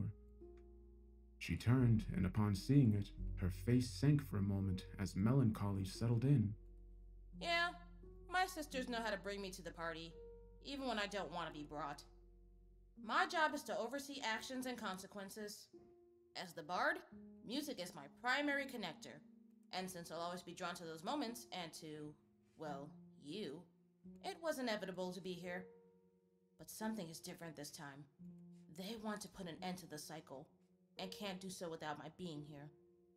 They think they're doing the only thing possible. I don't share that sentiment, but we all can only influence at a distance. Anything more, and we cause a bigger reaction down the line. She turned to me and stared at my pockets. If you use that silver tear now, it's not a loss that will befall you later, but something far more insidious. You will come to know so much, and yet be left with so little. It will change you in ways that even I don't know yet. She almost looked forlorn before that melancholy returned, and her smile, though pained, lit up her face as she sighed. But you've already made up your mind, so why am I wasting my time? I gripped the potion in my pocket and swallowed, nodding. She'd do the same for me, if she could. I croaked as I walked forward, Freya pushing the door open and allowing in the cold, sterile light of the infirmary as her voice called out behind me. She already did. Nora was waiting, leaning over Nell and carefully pushing her hair aside as she dusted off her outfit, meticulous in her efforts to make Nell look as clean as possible. You know, I didn't really know her, but I had heard stories of the great Madame Nell Lockwood, discoverer of the Mud Dwellers, destroyer of the Bone Spider's scourge, hero of the spaces in between. She's a legend here in Sturgeon for all that she's done. Yet, I only got to see her in those fights. Nora shook her head, standing up and looking over at me. I'm not an emotional kind of gal, but it's never easy to see someone you admire just gone like that. Saying nothing, I walked over and stood by Nell's side, Nora backing off to give me some space. Pulling out the potion, I poured the contents into Nell's mouth and stood back, clutching the bottle in my hand. The room was silent for the briefest of moments, until it was broken by the extreme intake of air, pained cries, and gasping by Nell as her body thrashed, bent, and finally sat upright. She clutched at her chest and, with eyes watering, grabbed me by the scruff of my neck and pulled me close. You just can't help yourself, can you? Her voice was low, pained, and filled with the kinds of complex emotions that I knew weren't meant for me. I didn't know what to do, what even to say as her voice began to break. Last time, you made that choice without me. I watched you go, and I promised I'd never let it happen again. I wasn't there the last time, and I vowed to be there this time, to make my own choice and help end this fucking mess. But I should have known better. I'm as bound to this as you are. She looked over at us, Nora wide-eyed and glancing at the bottle for a moment before returning her gaze to Nell. She shook her head and smiled, offering out a hand to help her up. Glad you're back in the land of the living, Nell. It's almost time. I'll leave you guys to it, but wish me luck, okay? She pulled me in for a hug that lasted just a little bit too long before smirking and dashing off up the stairs, leaving me to hoist Nell under my shoulder and follow at a snail's pace, obviously still weak from the proceedings. Did I ever tell you the story of the monk and the nun, Sal? She asked, head still drooping on occasion as we cleared the hallway and made for the stairs, the sound of barking and enthusiastic gamblers filling the air as we ascended. I shook my head and she continued. There was always two opposing views. Nobody's really sure how they started, but there was always a disagreement. And eventually, a pact was made to go their separate ways. But the nun broke the pact and went to her priest for a way to do away with the monk for good. I don't know what happened when they finally clashed, but the end result was two forces that would follow a pattern wherever they went. One who regrets, one who forgets. As she finished, we reached the top, and she got up from under my arm, stretching and sighing as she looked at me with the same stare racked with decades of regret, sorrow, and guilt. All this time, and I never get used to it. Not once. Not once.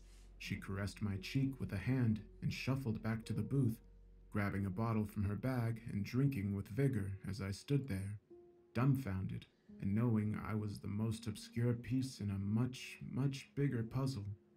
Story of my life, really. After a quick refill on food and drink, allowing me to collect my thoughts, I took my seat in time for the lights to dim and Alduin to be already bathed in bright light, her cape shimmering as the sleeves fluttered behind her gloriously in the makeshift breeze. She had a flair for the dramatic, that much is sure. Fans of the violence, the nightmares, the freaks, and the geeks. Well, we have one special exhibition match to announce afterwards. Our NFC Openweight Grand Prix comes to an end now! Over a dozen fighters attempted to scale the horrors we put in front of them, and many lost their lives in an attempt at freedom, glory, and a wish. Now we're left with the three absolute best in the NFC's first ever triple threats for not only the bragging rights of being this year's Grand Prix winner, but... Alduin unstrapped the belt and held it high above her, that one eye flashing as the eye patch rumbled and teeth shimmered. A chance to face me for the biggest prize the NFC has to offer. Anytime, anywhere.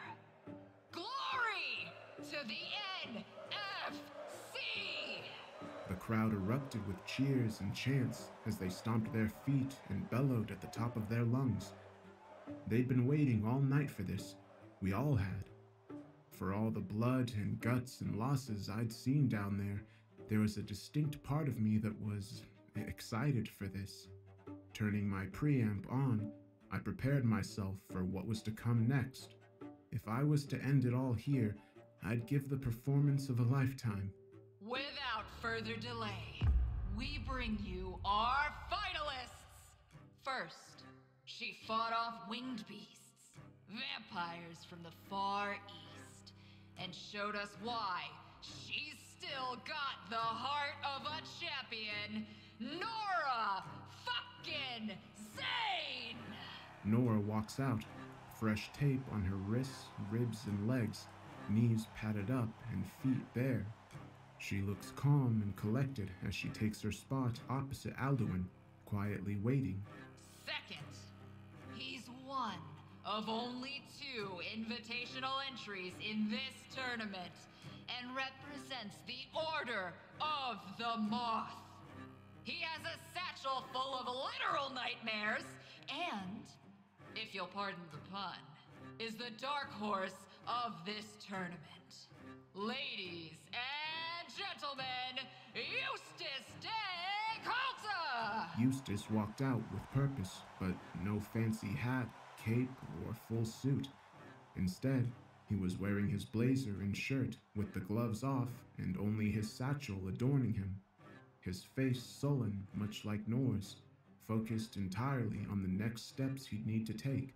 I was about to start talking as Alduin finished up her announcements, but Nell put up a finger and looked down in horror, lip trembling. Last, but by no means least, she hails from the Hotel Inertia.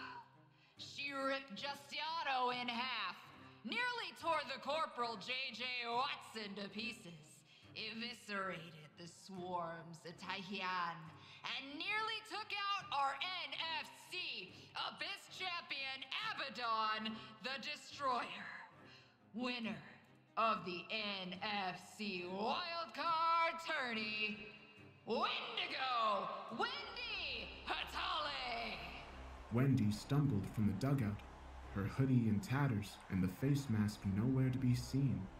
Her eyes were red, wide, and darting all around as foam bubbled in her mouth. As soon as she spied the others, she screeched and ran forward on all fours, her clothes splitting as her form rapidly grew into the horrifying unleashed form she'd displayed before, but with far less control behind it. As the stomach grew inward, the thick, wiry hair protruded out the shoulders, and that awful malnourished heaving filled my ears. I felt terror run through me. This wasn't a Wendy in control, not by a long shot.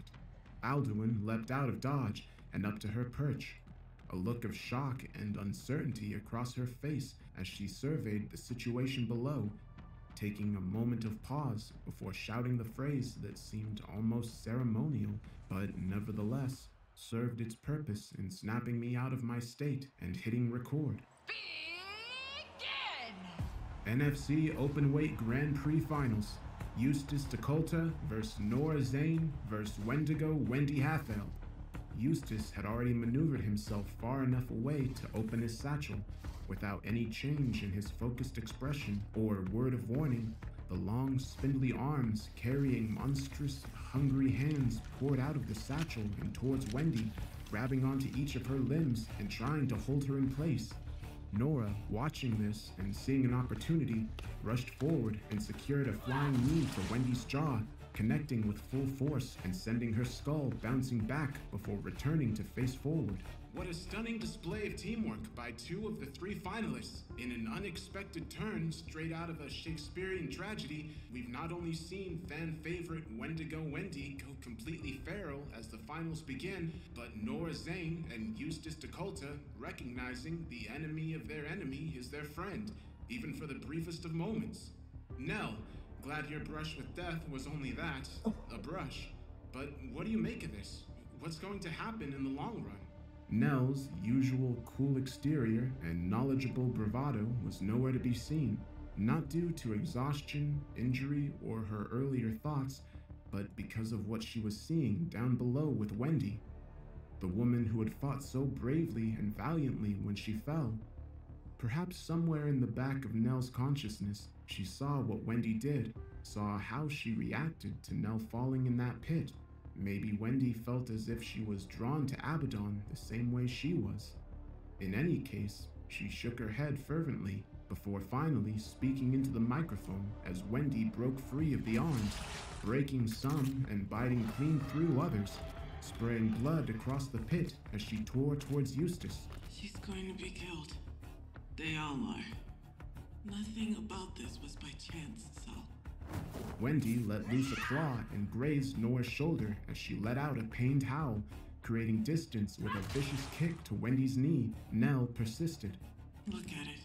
A former NFC champ who, well, undeniably more skilled than most who sign up. Yeah, this is a long ass one.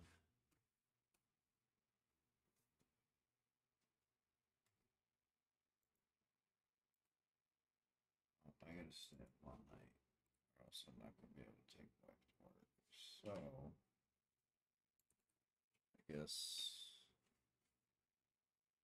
do a little of this.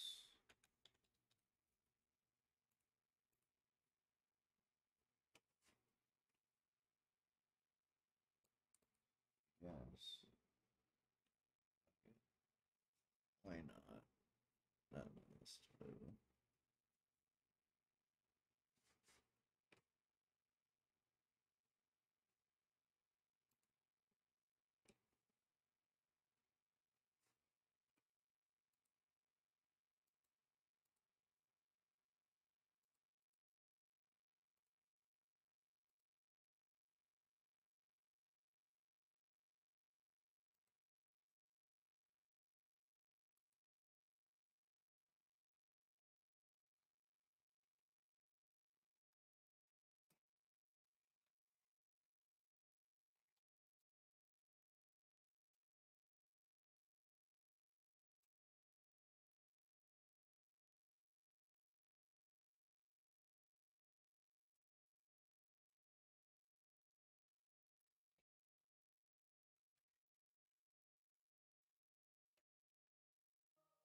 like weenies.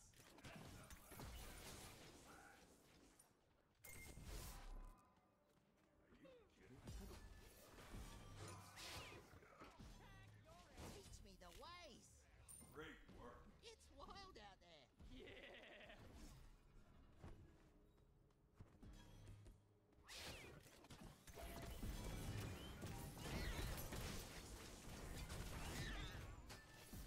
I'm going for jungle buff.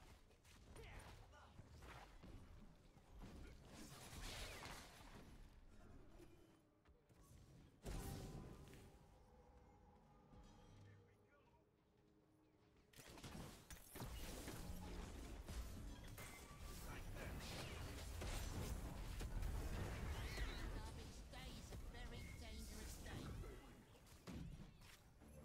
An enemy has been slain. Why were they all dressed like weenies? You don't like the way I drive, you can drive yourself.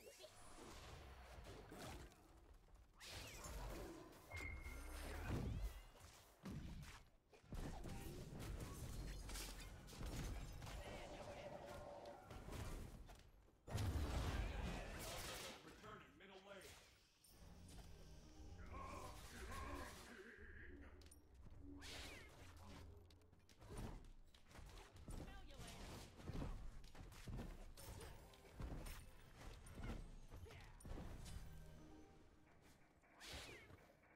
You got this.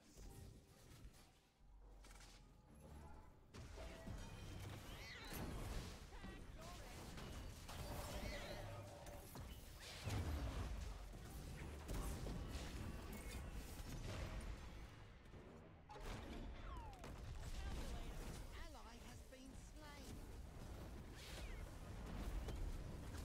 An enemy has been slain. A twofer. Why were they all dressed like weenies? Triple kill. Double kill. What in the Great hell? work. No, if they weren't scared before, they are scared now. He's seeing you.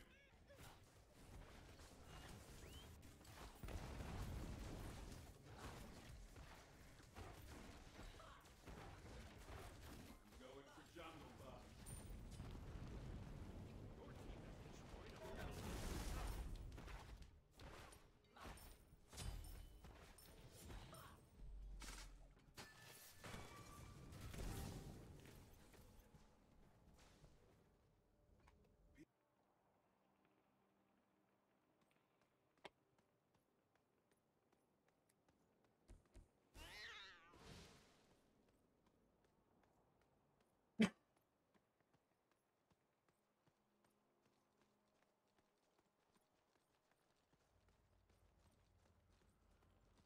Ultimate is ready. Smell you later.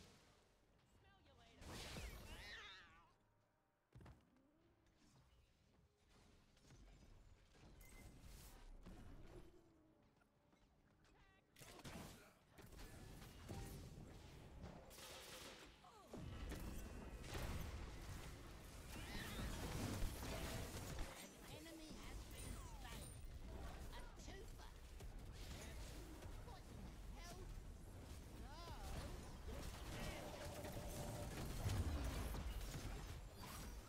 Why were they all dressed like weenies?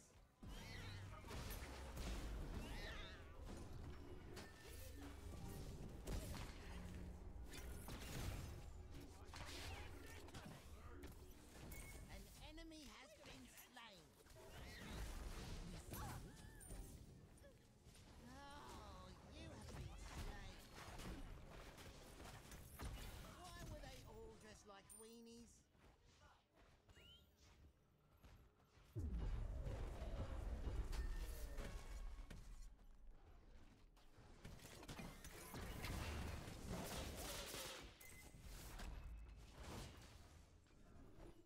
Take this jungle. Caffeine, will ya?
all dressed like weenies?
You might... Oi, you bloody... How are you doing, mate? I'm doing fantastic, man. Hey, you're lagging a bit. Are you okay? You seem to be lagging, man. We had all kinds of cheaters today. Lots of blatant flying, jumping, shooting, all kinds of stuff in today's video. Check the recoil out. This guy couldn't believe that he ran into me. No way it's you. On a server that I admin for, while cheating. I had to ask my wife if she could get the camera. We got a guy here that doesn't believe it's me. Get the camera! Please subscribe if you haven't already, and I hope you guys enjoy the video. Alright guys, we got ourselves a cheater. This guy right here, inside this base, is a cheater. Now he is solo. He doesn't have anybody else in his team. I've already investigated all this. He's got key locks on here and all the other fancy things. Now, I'm going to bait him, and I'm going to try and show you guys that he's a stinky. Alright, now I'm probably going to run from over here just because it's a good enough distance away, and I don't want him to know that I am coming up here. So I'm going to crouch all this way. Luckily for you guys, you don't have to watch me crouch all the way up. As you can see, he's inside his base, which is perfect. Alright, now that we are here, this guy is AFK. How funny is that? So I'm going to sit here all day. I have an appointment. Oh, crouchy boy. I have an appointment in an hour, I was going to say. So I've only got an hour to sit outside his base. And I'm not joking you when I say this, guys. I've sat outside somebody's base for a long time to bait them. Why is he crouching after making all that noise jumping? Either full squid or half a prawn. Now he should know that I'm sitting outside his base. And he's already doing weird, like crouching. He wasn't crouching before. Right, so he's got a gun here. Let's see what he gets up to. Looks like he is about to come to the roof. Always good to see. Let's see if he comes directly out to me or not. So he's about to come out this door. Now watch. Oh, no, I have one. He knows that I'm there, see? He's going to come exactly straight for me. See that?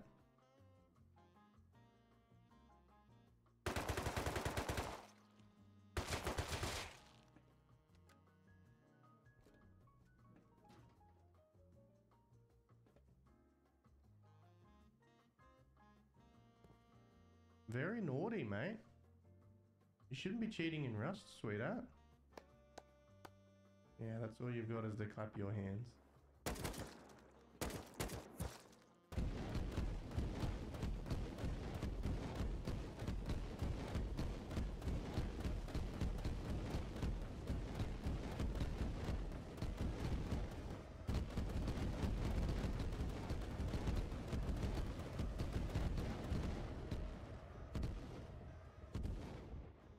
Alright, for the people that care about loot, because I know some of you write in the bloody comment section, what was in the loot, man? What were they fighting over? This is what they were fighting over. Right? Loot. Relax. What the fuck? We got ourselves a cheater. We're currently on War Bandits on their quad server. Alright, so this is the cheater right here, and this is his teammate. I'm just going to investigate them. Now, I've given them the inability to deal any damage. So, as much as this guy and the other guy's already down, but as much as he tries to shoot them, he's going to have a rough time. As he's not going to be able to do any damage to them. He stood up.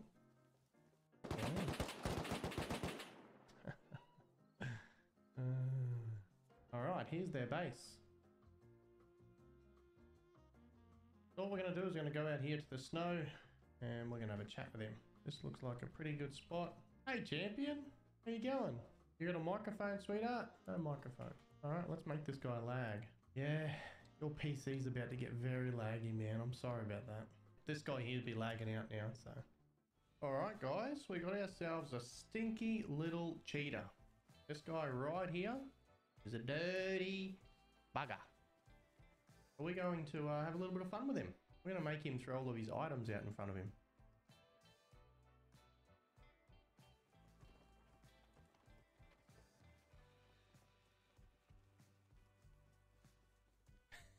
He's running away from the guy.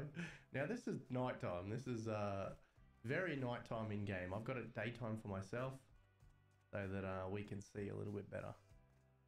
But this guy is literally just throwing absolutely everything he had on him. He's looking around like he has no idea what just happened. It's too good. Let's make a oh no, he's killed himself. I say let's make a shark come out of the ground. Oh, he got absolutely rinsed then. Poor fella. Now again, it is night time, guys. Alright. He knows he's caught. Yo, what's up, bro? How can we help you today, sweetheart? No way it's you. Oh. No way. Oh my god, there's no way it's you, bro. I cheat no just to way, meet you. There's no way it's you. There's no way it's you. Bro, I'm on a server that you admin for. There's no way it's you. This is a server you admin on, and you catch chick, and I'm chick. It can't be you. There's no way. How? I'm gonna go get a lotto. How? You're pretty good at I don't understand it. I don't understand. How though? No, I really didn't know you admin on this server. Babe! Babe! Get the camera! Get the camera! We got a guy here that doesn't believe it's me. Get the camera! Seeing as both of us have calmed down now, how can I help you today, sweetheart? Seems like you could help me with the band, maybe? Yes, I will be, yeah. And then I'll follow you around every single server you go to and make sure they ban you as well. Because, of course, you came here and you didn't know it was me and you didn't know I was here. But now you know. And hopefully you don't ever come back, okay? Thank you for participating today in the Dumb Awards. Alright, you got first place. Yeah. Alright, is there anyone else you'd like to say hello to? You want to say hello to your mum and dad? Or I'm sure your parents are proud of you. Hang on, I'll give you 30 seconds to do a speech, alright? 3, 2... Been one, I won, woo, woo, suck a mean, oh yeah, daddy. Oh, come on. Alright, now you guys can already see what he's doing. Now I was just spectating this guy. I never started recording at the start as I was forgetful and I didn't start recording. But anyway, this guy's only been on the server for a couple of minutes, and he's already obviously found those. Very nice of him. Now, I was already on the server, and I was looking through the list, and this guy had literally just joined. So I was trying to spectate him, and I couldn't spectate him as he was not spectatable at the moment. He would have been dead or, you know, still on the beach asleep, whatever it might have been. So I came in person, teleported here, then I seen him start to do that. That's why I started the recording. Anywho, looks like he's going directly for another one. It's nice of him. So these are people's stashes as well, so I'm going to be removing him very quickly here. Oh, he left instantly. As soon as I sat him in the chair, he left. Sorry to the people that were losing their stashes, but this is why you only use a stash as a temporary thing. Don't use stashes long term. Use them short term, because you'll get kids like this that'll run along. It's the most easiest thing for them to grab. And yeah. Alright, we're loading into Rustopia, guys. This is my main service. We got ourselves a Stinky on here. So we're gonna go and see what he's up to. Alright, here's a little cheater buddy. Oh, as you can see, he's being pretty blatant. Jumping on top of bases and stuff like that. So, it didn't take too long to show you guys. Now, I've removed the ability for him to do any damage. So, what we'll do is I might drain his thirst out. Just quickly spectate him. And as you can see, he's got a heap of, oh, what are they called? Eokas. My brain's not working. I'm drawing all the thirst out. See on the right-hand side there? This thirst is completely going. You can see that there's a guy inside this base. Let's see if we can see anything crazy happening here. Now this guy has absolutely no water. I've removed it from him, so he can't sprint anymore. Oh, he got absolutely rinsed. As you can see here, he's being pretty blatant, jumping around and carrying on. He's just killed himself again. Excuse me. Hey buddy, how you going? And yo, you ever seen somebody fly before, bro? Nah, man, I haven't. That's pretty cool. Bro. Are you an admin? Hey, yo, what up, Komomo? Yeah, how you been? I've been good, man. Hey, you're about to lag. You're about to lag very badly. Dude. Yeah, you're about to lag very badly. I'm sorry about that. Whoa! Hey, can we speak, bro? No, Whoa. we can't talk. You're lagging. Sorry, man. Bloody stinky cheater. Irish is another admin on here, guys, on Rustopia. He looks after all the back-end stuff and all the cool, fancy things on Rustopia. Alright, guys, we got ourselves another cheater. As you can see, this guy's hitting the X, and he's not even on that side of the tree. Seems to be a pretty cool little trick he's found himself. Hey, man, that's a neat trick. Oi! You might... Oi, you bloody... How are you doing, mate? I'm doing fantastic, man. Hey, you're lagging a bit. Are you okay? You seem to be lagging, man. You sound like You bro. seem to be lagging, bro. You sound like bro. You seem to be lagging, bro. Why are you lagging? Why are you lagging, brother? I'm not lagging too bad, man. Why are you lagging, bro? I'm not lagging too bad, man. Looks like you're lagging your balls off the Bro, knee, sweetheart. I'm not lagging, bro. But you're a I heard you. I heard you, bro. I heard you, bro. Why are you lagging, man? Bro, are you, bro? Are you?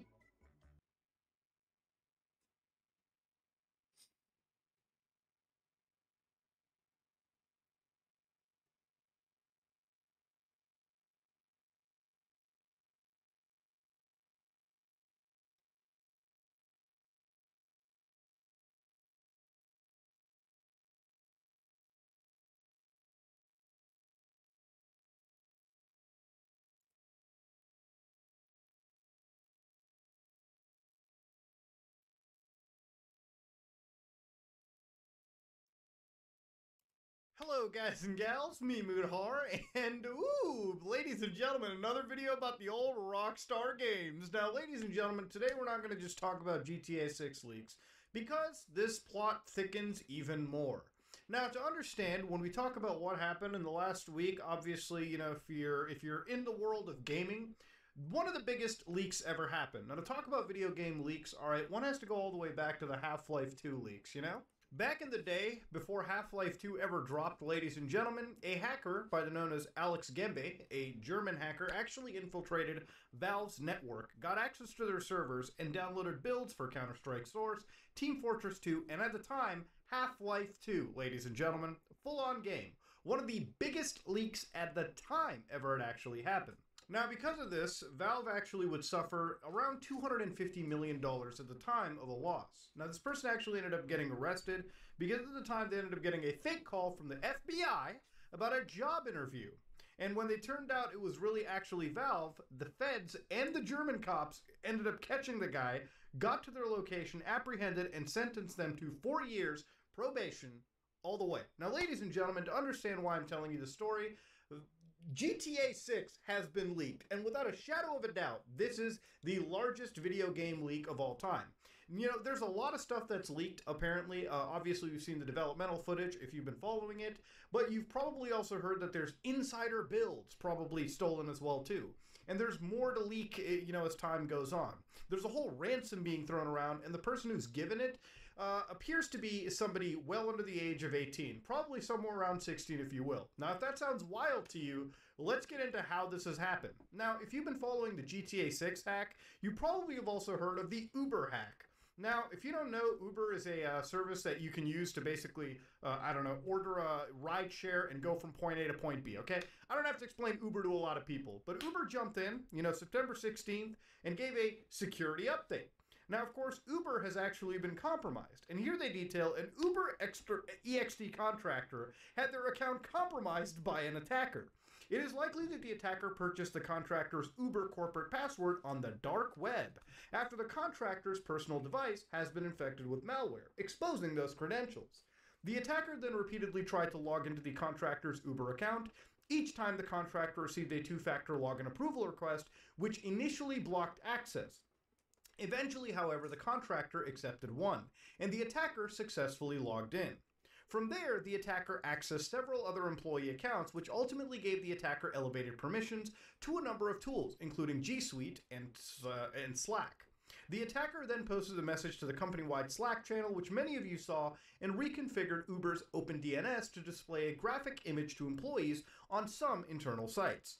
So obviously what had happened was somebody, of course, like they said, went to the old dark web, bought a credential, kept logging in, and obviously that person's, the contractor's phone kept getting pinged.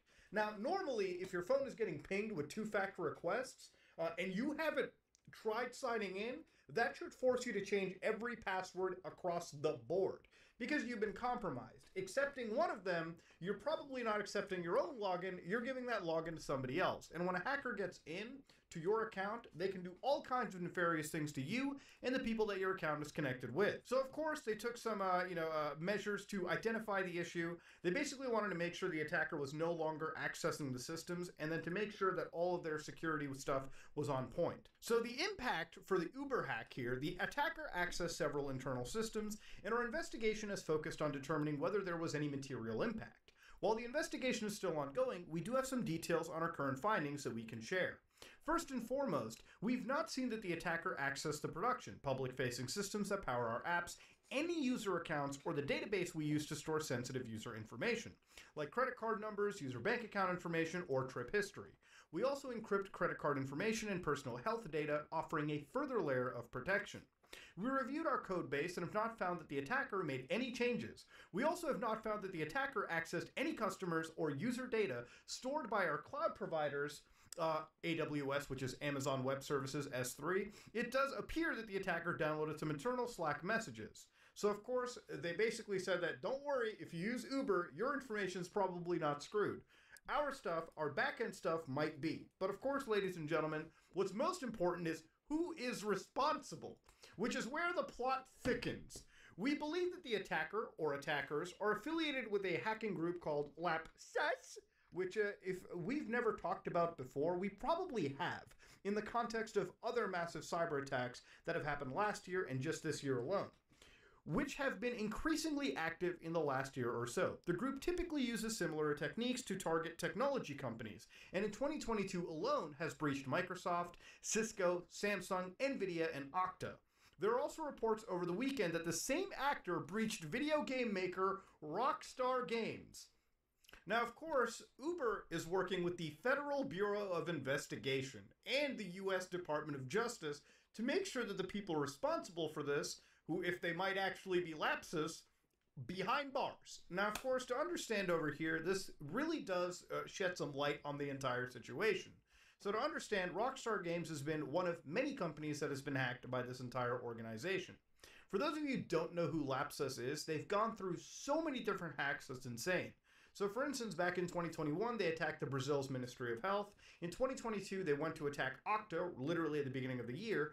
Now, in Okta's situation, they actually did come out and say that this breach typically was relegated just to like support engineer sections, which wouldn't have leaked a lot of personal information anyways. You can read their updated press release right here.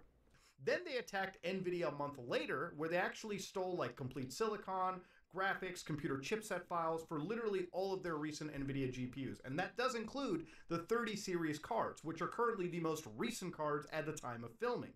And of course, if Nvidia did not open source those device drivers, they would just release all that information. And apparently they had the credentials for about 70,000 something employees. Now, of course, then they hacked Samsung literally a month later, where they posted a 190 gigabyte torrent file for all of their source code, some of that being for the Samsung Galaxy phones, which, for those of you who don't know, is Samsung's like flagship property. Now, of course, then they hacked Mercado Libre, which is an Argentinian company relegated around e-commerce. And then, of course, they went to hack Ubisoft, which, you know, of course, not surprising. Then, of course, literally within the same month, they attacked Mercado Libre, Ubisoft. They went to T-Mobile.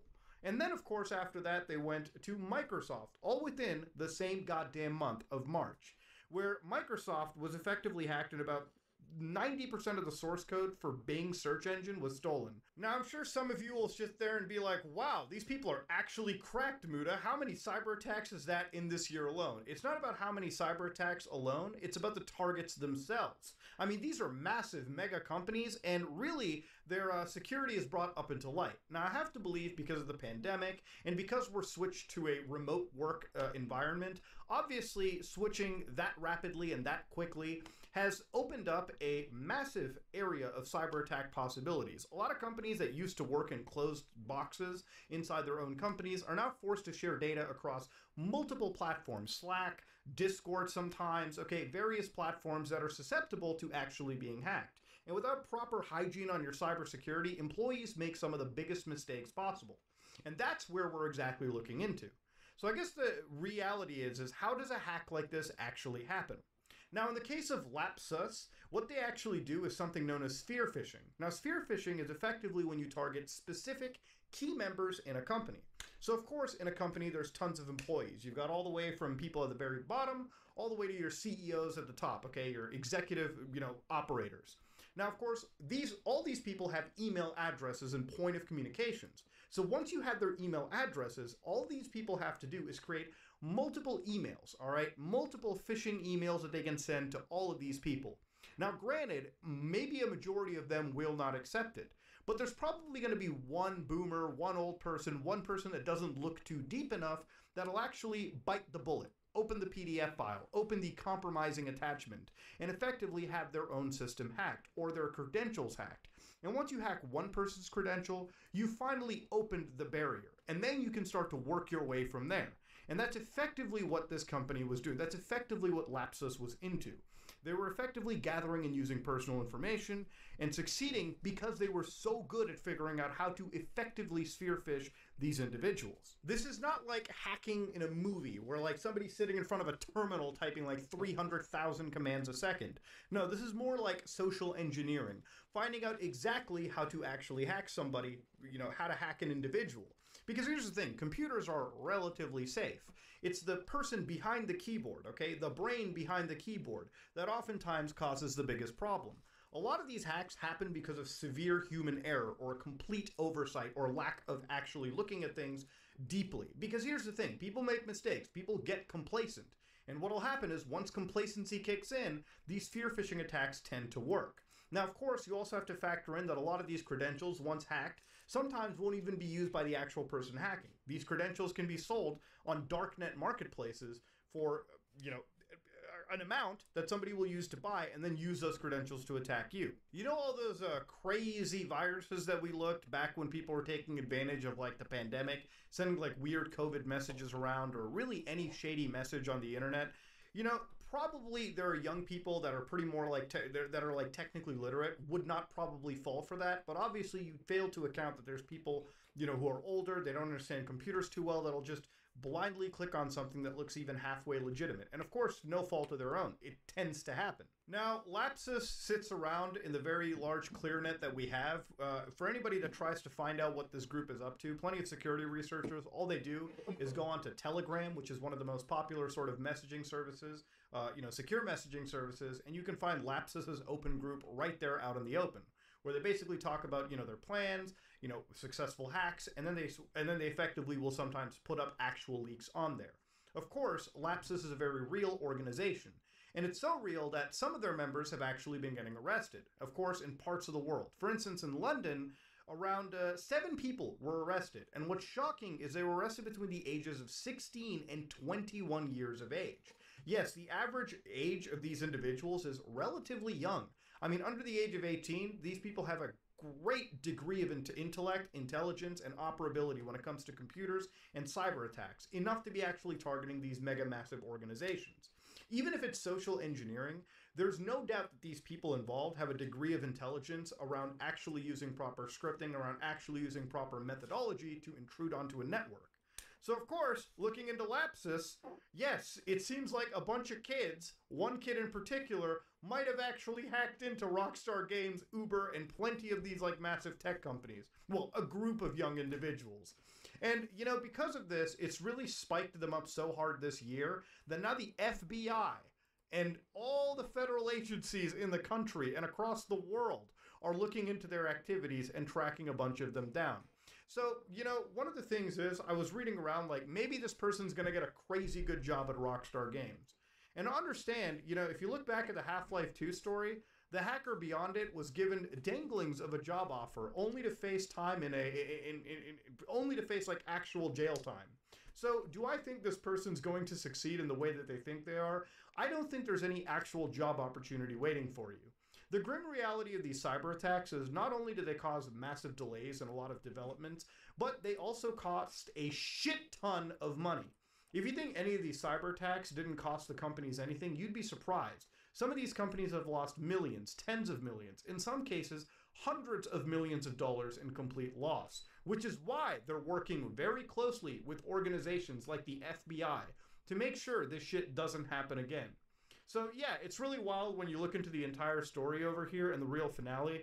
You know, it really started with the GTA leak happening, but of course, when you found out the real agency behind it, and again, a lot of this is alleged. Who knows if Lapsus is truly behind it, but I would probably make a fair assumption that they are. And now that we find out these young kids have targeted all these organizations, I can only sit down and wonder when the wild ride truly ends. You know, Lapsus is an organization that's put themselves at the top of the cybersecurity, like cyber hacking game. There's probably not any other organization as wild and well known as they are, unless you're talking about some nation state threat actor that's being watched by like the Department of Defense right now. No, Lapsus is one of the most loud and proud hacking groups. You know, a lot of hacking groups will oftentimes stay pretty much on the down low, hack and steal all these things that they can, because they're in it for the money. But these guys are in it for the actual fame involved. This is the shit that they live off of. You know, the fact that they can claim they were behind some of the largest cyber attacks is a sign of pride for them. But it's that pride that eventually ends up kicking you in the fucking ass. And it's one of the things that I can't wait to see, ladies and gentlemen. Do I have any belief that this person's going to be found? I actually do. When this much money is cost and organizations as big as this are attacked, and you got the federal agencies involved, at some point or another, the wild ride truly ends. So yeah, that was the actual story of the actual hacker behind Rock.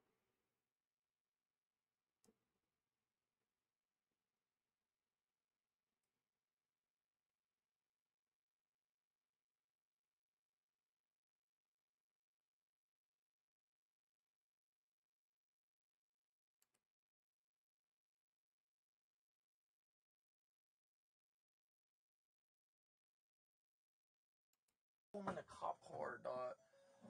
Oh my god, this is crazy, dog.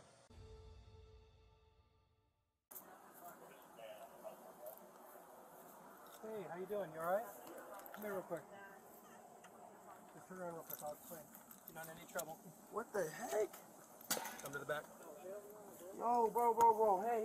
Hold on, I'll tell you why. Hey, Hold on. Hey, We're gonna talk. Hey, I'll tell you why. Good. Whoa, relax. Come to the back. Relax, Come to the back. Yo, get my phone, bro. Get my phone. Get my phone. It's right there. Press go live, bro. Press go live. Press it, bro. Right now, bro. We'll explain. Press public, bro. Press public. Real shit, bro. What is going on right here? Come on, sit over here. We're gonna talk with you. Go loud, bro. What did I do? Bro, press it, dude. Press done. Press done. What did I didn't do nothing, though. No, we're going to explain. Explain it. Can you take a minute, listen? Someone in your name called. Hear me out. You ready? What did I do, bro? You're gonna listen to me? He's trying to explain it to you. Yeah, we're gonna explain to you. Hey. We're filming too. Bro, I didn't. Yo, bro. Oh my God, bro. Let's I talk swear to him I away didn't do from nothing, bro. Chill. Away from I this didn't guy. do. And we are going to explain. You're gonna connect it with me.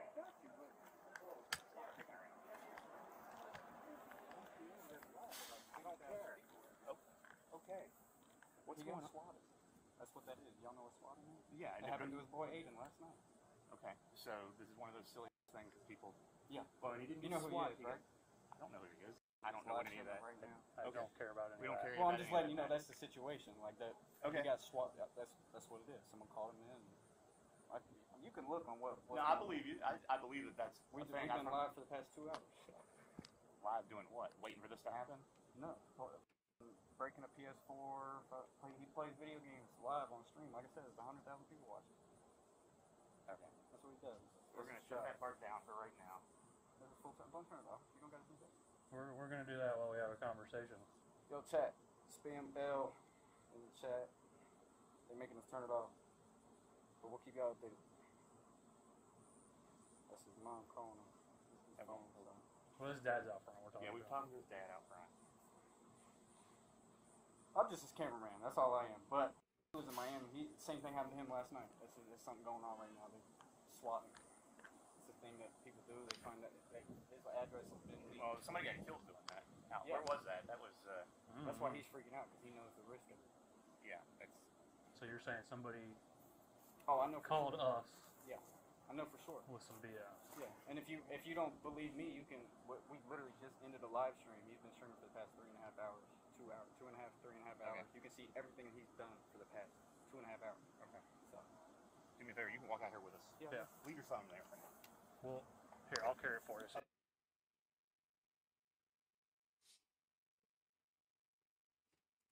Who was in the f***ing car with you? I'm not doing nothing. I want to know. Who pulled the f***ing trigger, Brian? We go to the gas station. I'm promising this lady that everything's gonna be alright. And she believed me, man. She believed me. But I don't understand why he killed her, though. You know what I mean? She did everything he asked, bro. Right? And he shot her in the back of the head, bro. I literally seen him sitting in the passenger seat looking at her hair. It was like some slow motion, bro. Like, I don't know what the do, man. He shot her again when she let her gun. He shot her inside her head, bro. He shot her while she shot her one in the back of the head, dude. Dale Sisson was driving past Scioto Grove Metro Park on February 9th, 2017, when he spotted a man standing by a car on the side of the road. Dale got out of the vehicle and asked if he needed assistance. The man, Richard Bonner, replied, "Don't you see it?" He pointed into the snowy grass several feet into the park. Dale saw what looked like a mannequin in the snow on the side of the road.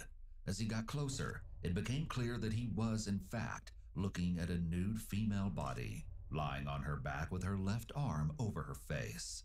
Blood covered her head and face, the result of 2 gunshot wounds.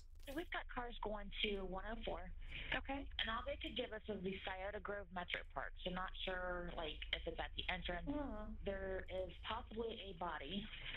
Oh. It's going to be, he said, possibly a female who is bloody with an arm over the face. Okay. When crime scene investigators arrived on the scene at Scioto Grove Park, they discovered that the woman was wearing a gold-colored chain necklace and a pendant with blue and white-colored stones, as well as ball-shaped earrings in her ears. These would be useful to help identify the body, as would the oval-shaped tattoo on the left side of her torso. It wouldn't take long for that identification, as Columbus police were in the process of filing a missing person report filed by roommates of 21-year-old OSU student Reagan Delaney Tokes, who didn't return home from her job at the Bodega Bar on February 8th, the day before her body was discovered. Reagan had last been seen leaving work that night at 9:30 p.m. Her car, a 1999 silver Acura, was also missing. On February 10th, officers located the missing vehicle at 708 Oakwood Avenue, where it had been abandoned. During their investigation, they discovered a condom and plastic ties near the car itself. In the trunk, they found a red gas can, missing its spout, which they found in the grass a short distance away. The inside of the vehicle smelled strongly of gasoline. They found latent prints, which they collected for the lab, as well as 3 Chase Bank receipts, a McDonald's receipt, several napkins, and a tube of Burt's Bees lip wax. Ashes were found in the car's cup holder, which belonged to one of the greatest finds, a cigarette butt. When the DNA on the cigarette was processed, it matched one Brian Goldsby, a Tier 3 offender and former convict out of prison on parole. By this time, the police had gathered a significant amount of information through interviews, tips, and CCTV, and had a pretty good idea of what transpired after Reagan left Bodega on the fateful day that would be her last. They sent a SWAT team to Brian's home, and at 4 a.m. on February 11th, they arrested him. He was then brought to the police department for interrogation. This is 30-year-old Brian Goldsby. Having experienced a troubled childhood, he began to build an extensive history of petty theft starting at the age of 13. In November 2010, the severity of his crimes escalated as he abducted a woman and her 2-year-old child, forced her to withdraw money from ATMs, made her engage in non-consensual oral activities at her home, then stole her DVD player. He served 6 years in prison for this crime, chalking up 52 serious infractions during his incarceration.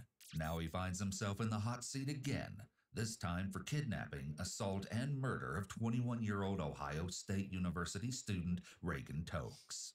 However, through the course of his interrogation, a story that began as a simple robbery attempt became something far more sinister than anyone could have ever imagined. The following never-before-seen footage has been analyzed by a qualified team, including a licensed attorney and former criminal prosecutor, a licensed clinical psychologist, and a former licensed professional counselor. Ooh, chilly back here. Yeah.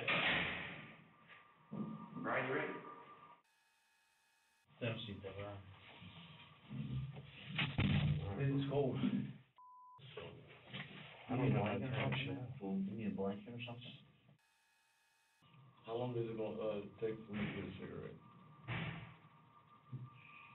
I'm gonna get the formalities out of the way, and then I have no problem.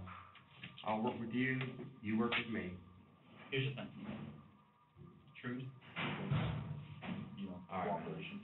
Sometimes interrogators will use a quid pro quo, a Latin phrase that literally translates to this for that, or something for something, to get information from a suspect. A quid pro quo in this context is when the interrogator gives the suspect something that either seems to be a secret or is a favor, like a cigarette in exchange for something the interrogators want from the suspect, which is usually information. I'm Nick. I'm Nick. Right. Nice to meet you, man. Sorry we met under these circumstances. Have you consumed drugs or alcohol in the last 12 hours? Yes, sir. What? Marijuana. All right.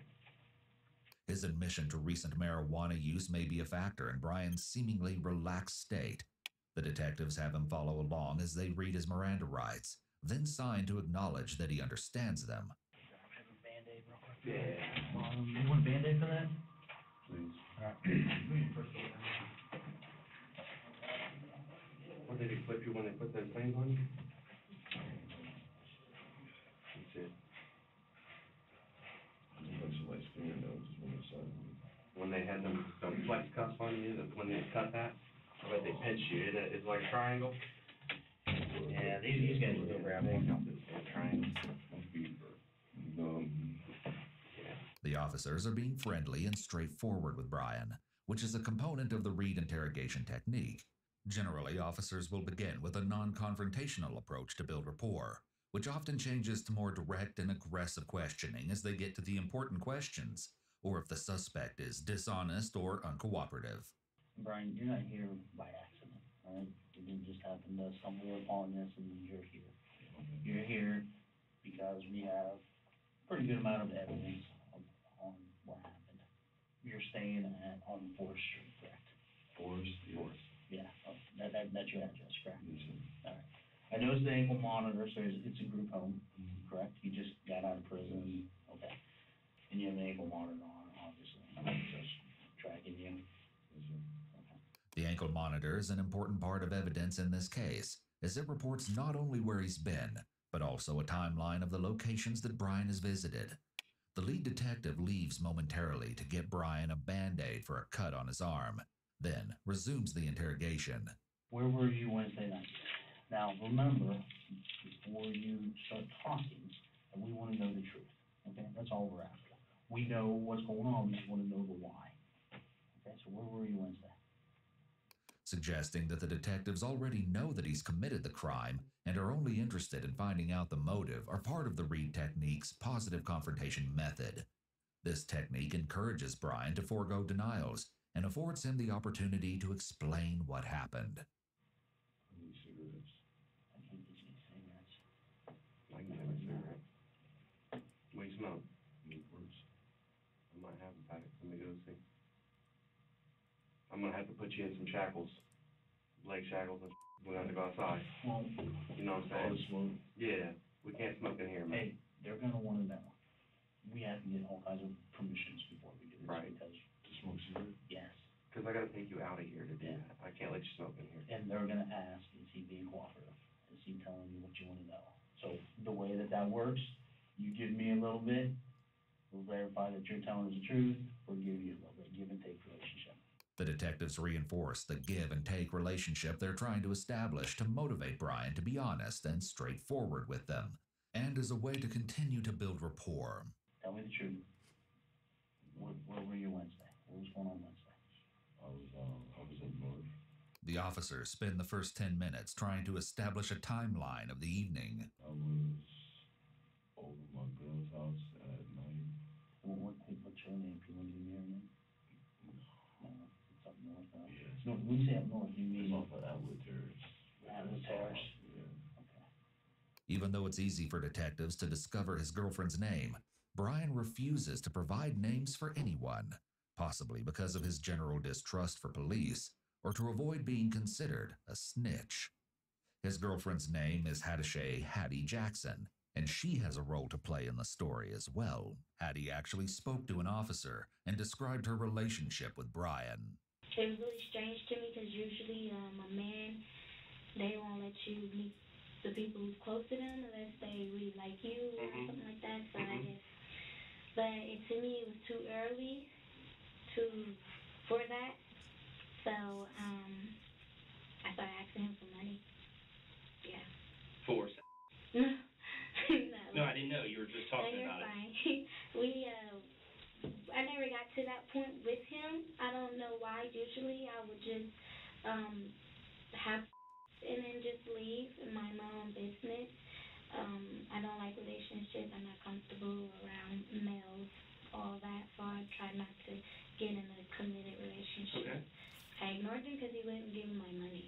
Not because, again, I have not had with him at all, but I was in a desperate situation, and I didn't want to continue the relationship if he wasn't going to help me out. You get what I'm saying? No, I went to see somebody and then I left. Who'd you go see? My dude. Your dude? Where was your dude supposed to be? Or what was did you meet up with your dude? I met up with him over on 6th to go get some weed. When answering the questions, Brian often looks up and takes a long time to respond. While this may simply indicate that he's thinking, it's also possible that he's taking extra time to conjure lies, especially since these events occurred only a few days ago and shouldn't be so difficult to recall. Do you guys end up getting any weed? It's in my pocket. It's in your pocket? Oh, yeah, we got a couple of baggies off.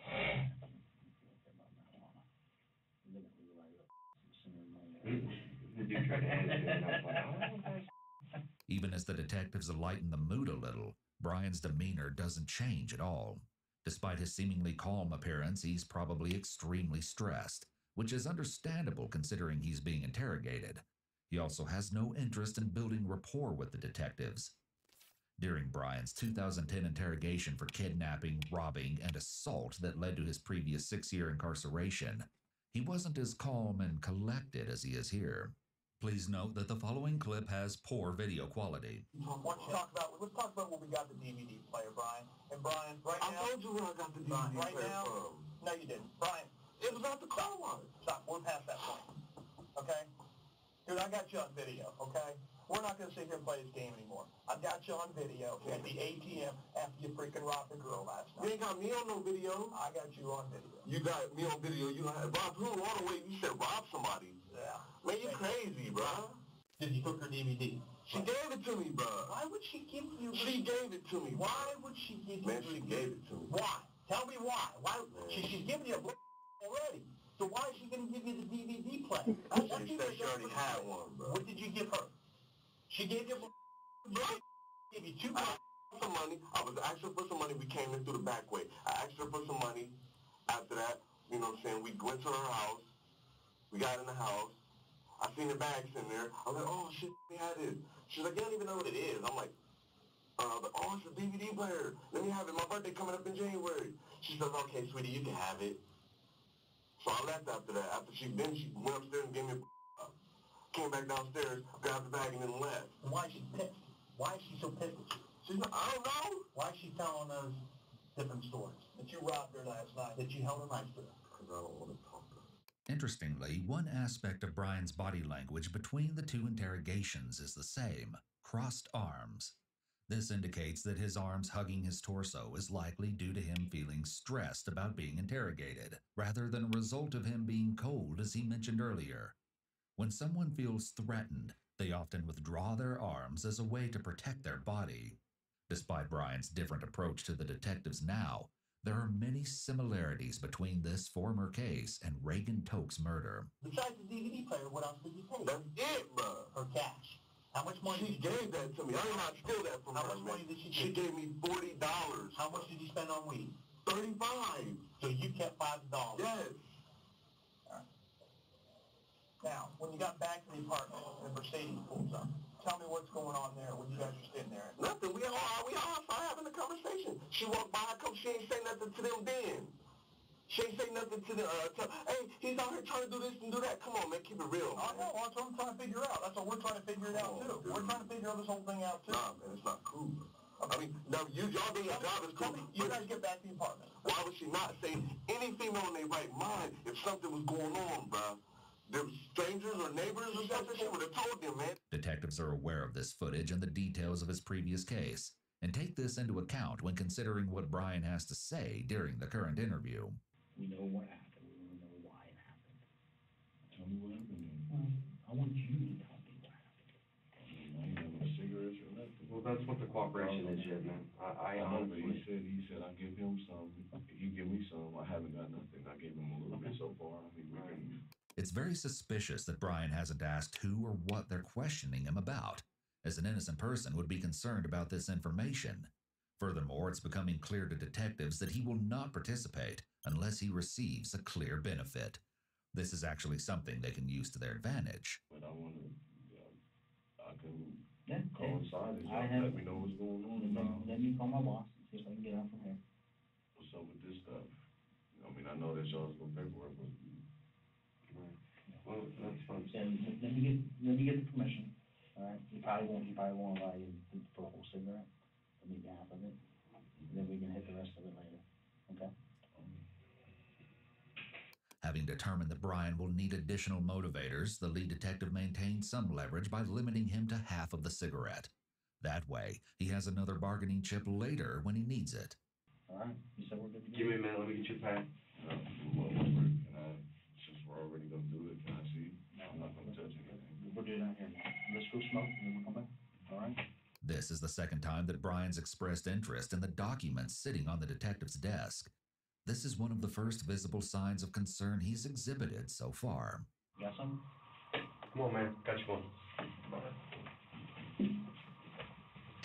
Officers provide Brian with a jumpsuit to keep him warm to gain additional goodwill, along with the promised smoke break. With the smoke break concluded, detectives return to the interview room with Brian. This is known as the turtle effect. Typically, this involves pulling the head down, raising the shoulders, and trying to be as small as possible. It usually occurs when someone is uncomfortable with the people around them, or the situation they're in. Although some dismiss body language analysis as pseudoscience, it's used by the FBI and CIA during interrogations. When the CIA is interrogating an individual, they look for clusters of 3 or more indicators that occur in either quick succession or all at once. These indicators can be signs of discomfort or uncertainty in what the individual is stating, rather than indicators of deception. It's extremely important to note that you cannot detect deception through body language analysis alone. This is where this cooperation thing is going to start or end. You know, turn on and stuff right there. Yeah, I know. I don't want to get shit on. Straight out the phone. That's why we're giving you this opportunity. Y'all want to show me anyway. I'll show you. You tell me, and then I'll show you what we have. All right? How about you see a girl walking down the street? Start there. Go ahead. Well, what happened? You see her in the car? You see her in the car? See who? The girl. What? There's just a girl walking down the street on them. What girl is the one? Right, the church is right here. So if you look down, that's High Street. That's where she was parked. There's a bar down there. All right. So So, this is the church right here. See what I have circled right there? There's video cameras. Okay? Pretty good. Yeah. So, That's all I get to see. right now, well, I give you a little bit, remember how this works? I give you a little bit. I mean, Hold on. I give you a little bit, and you give me a little bit. I was walking down. I told you I was walking down that way. I mean, But then, I know you did, but then you saw the show. okay. All right? Tell me about what happened there. Because you got in the car with him. You just needed some money, man. I get it. The secondary detective is attempting to minimize the crime and relate to him so that Brian will admit more. Is somebody hurt or something? Brian decides to play dumb here, seemingly unwilling to admit to anything until he has a better idea of what detectives really know. We just talked about this. Cameras. Ankle What? Stop. You just need some money. You get it.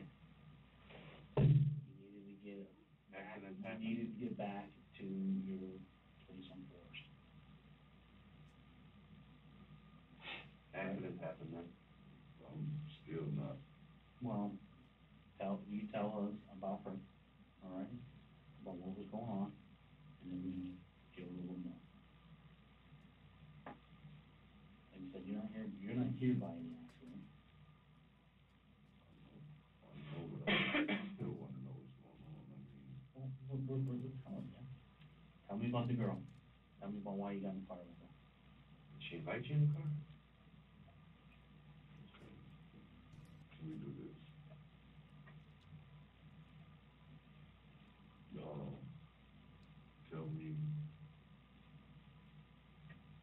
what's going on.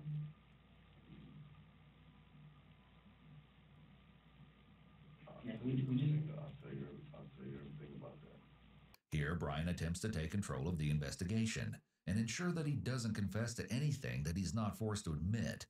He seems to want to negotiate with officers, but his feigned confusion isn't very convincing. You got into the car with her. Yeah. And then you went down to Chase Bank. Had her do some withdrawals from the bank, right? And go get cameras down there as well.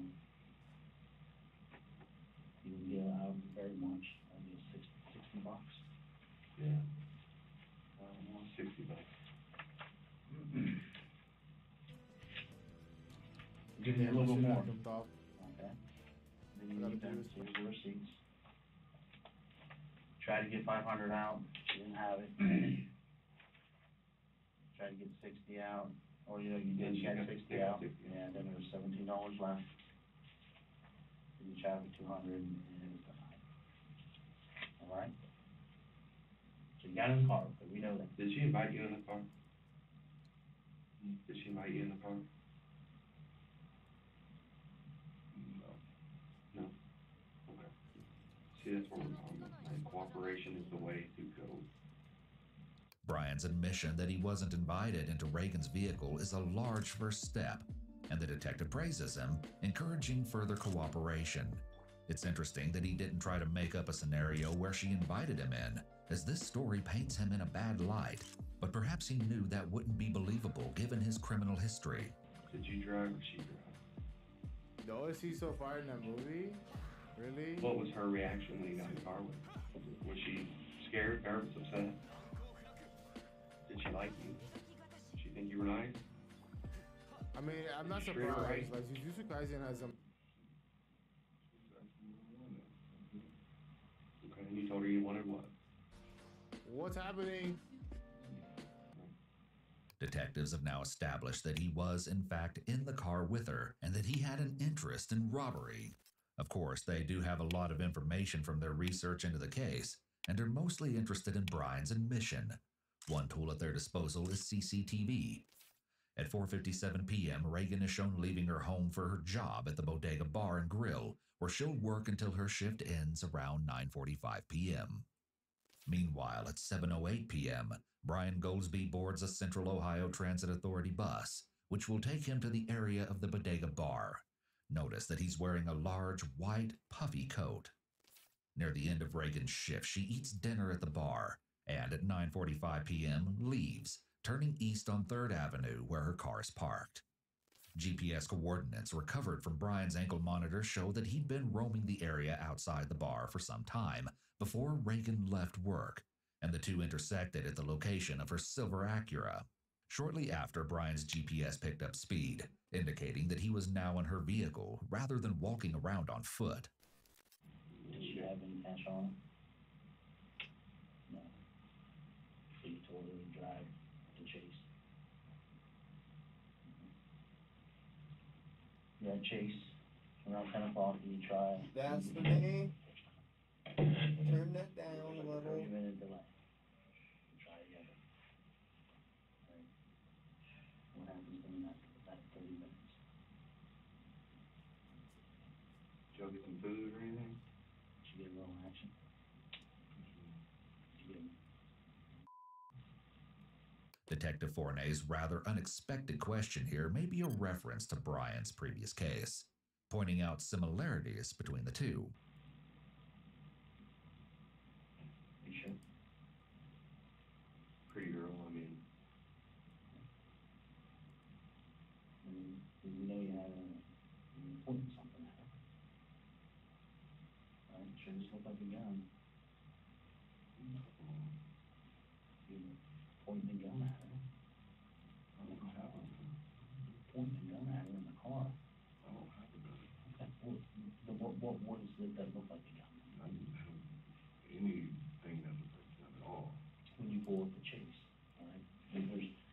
They have video cameras that you can't, and there's some up on the top, and there's a couple other places too. Yeah. You have something there in your hands. Even after the officers explain that they can see him pointing something at Reagan in the car, Brian denies ever having a gun. He may be concerned that he could find himself in far worse trouble than robbery if he admits to having one. Theft becomes aggravated robbery when a weapon is introduced. You had it in your hands. Brian's ankle monitor GPS records indicated that before he was caught on CCTV boarding the Coda bus, he was in the vicinity of 17th Avenue. There he visited his girlfriend Hattie's family, even though she wasn't present at the time. However, Brian's denials about having a gun were about to fall apart. Leonte Brown stated that he was on his way to the house to see his girlfriend, Talia Nathan. He met Brian at a bus stop along the way and walked with him to the house. During this time, he claimed that Brian told him that he purchased a gun, although Leonte didn't see it. When they arrived, Brian texted Talia, Hadashay's cousin, to let her know they were there, and she let them into the house. She explained that Brian took off the white puffy coat that detectives witnessed on the CCTV footage and put it on the couch. He then warned her that the coat had a gun inside so that she and Leonte's toddler son wouldn't touch it. At 6 o'clock p.m., Hadashay's aunt Tawana Richards arrived at the residence and attempted to move the coat off her couch, noticing that it felt heavy. Brian grabbed the coat from her, explaining that there was a gun in the pocket. None of the three actually laid eyes on the gun itself, but this conversation took place while Reagan was still at work, meaning that Brian had a firearm shortly before his encounter with her outside the bodega. So how much money did you get officially? $60. That's it. And she had no tips, no nothing from where she was working. No. Okay. The day after Reagan's murder, Brian visited Tawana Richards' house again. While he was sitting on the couch, she observed him counting a stack of money, which she believed to be around $200. This money is believed to have come from Reagan's purse. Talk to me, man. I mean, you're being straight right now. Let's stay on that road. What is the... We're getting there, okay? So after Chase, after you leave Chase, where do you go next? And be truthful, whatever you know. We went to... Okay. Did you get any money there? What was wrong? Card wasn't working, or she... Was she putting her pen? I mean, it just rejected? She didn't have no money? What Huntington did you go to?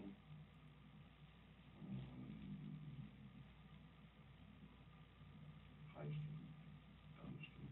South of the Chase? Okay. Because he went to Chase, didn't work, went to Huntington, didn't work, went back to Chase,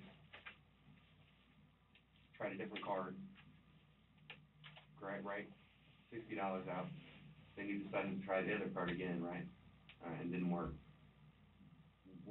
From there, when you leave Chase, you want me, I'll throw a time reference out, because we know what time, it was 10:33. Chase? Yeah, the second time. And y'all left together. Where'd y'all go from there? Brian's method of operation seems to be only admitting to information where he knows the detectives have video confirmation, such as at ATMs. He's touching his face often now, which is a self-soothing gesture often used when a person is feeling uncomfortable. And then there's a gas up to 11:40 when I got you at Turkey Hill getting gas in Grove City. Is that right? Did you use a card? I didn't. She did? Did she fill it up? Okay. So now we're Chase, Grove City. It's only a 15-minute drive. Where's that whole hour go, man? I gave you something.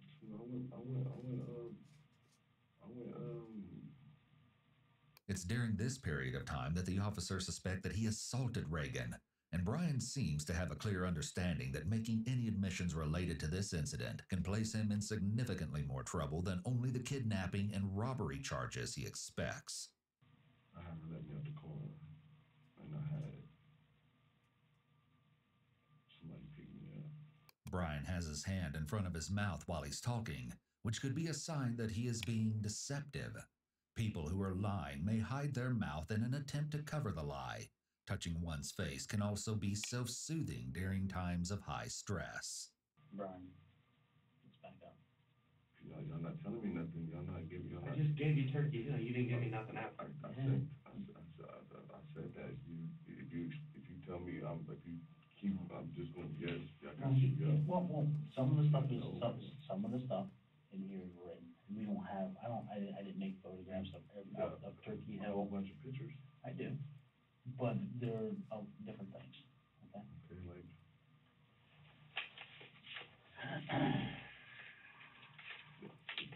Can I see the pictures and I can just tell you what's going on? Well, I don't know what he's got in there. He doesn't even know what I have in To there. be honest with you, I've been looking for you and all that, and I haven't been part of that part. It's becoming frustratingly clear to the detectives that Brian isn't going to present any new information on his own. He's determined only to commit to something when he knows they have irrefutable evidence. He has a lot of experience with law enforcement, which influences how he interacts with them. We're not to the point in the story yet where these other. If you lay it out, I'll explain it. If you lay it out, I'll explain everything. Using the read technique of interrogation, detectives present a piece or two of evidence at a time and give the suspect time to build a story around that evidence. They then introduce another piece of evidence, especially when the story differs from what the detectives know to be true. Brian's stubborn refusal to play along is derailing their attempt to use the tactic to its full efficiency. So we have the receipts, right? We have. I'm not going to show you that stuff yet. I'm going to show you everything else I have here. That's the same stuff you already I showed. know. That's what I'm saying. There's not much in here.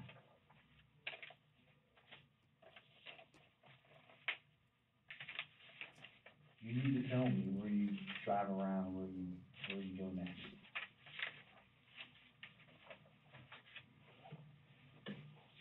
This is your car. This is just. Yeah, Tony, he ain't got that much there, man. You're all worried about that packet. I'm not talking about, this is pretty much stuff, this is the only thing I haven't seen is a picture of a car. Right. I mean. Well, let's get there. I want to get there, man. All right? Jesus. I need to know about when you went to the park. I took the car and left. No, you didn't. It was like that. You went to the side of the park. Took her car and left. Did you drop her off there? Yes, I dropped her off there and left. When the detectives don't produce any photos to suggest otherwise, Brian reinforces his version of events, although detectives know he's lying. So you just dropped her off there, and then where did you go? Up north. Well, yeah, north, west, north. No, you didn't. I did go to west side. You stopped somewhere. Yeah, that's west side. The west side. What's that? I'm sorry. I thought you said something else in here. Country. I'm not trying. I I thought you said something else. Yeah, he went to west side. West side. Where'd you stop at there? My dude's apartment. You stopped at a store too. Well, I didn't get a chance to say that yet, but yeah. What store did you stop at?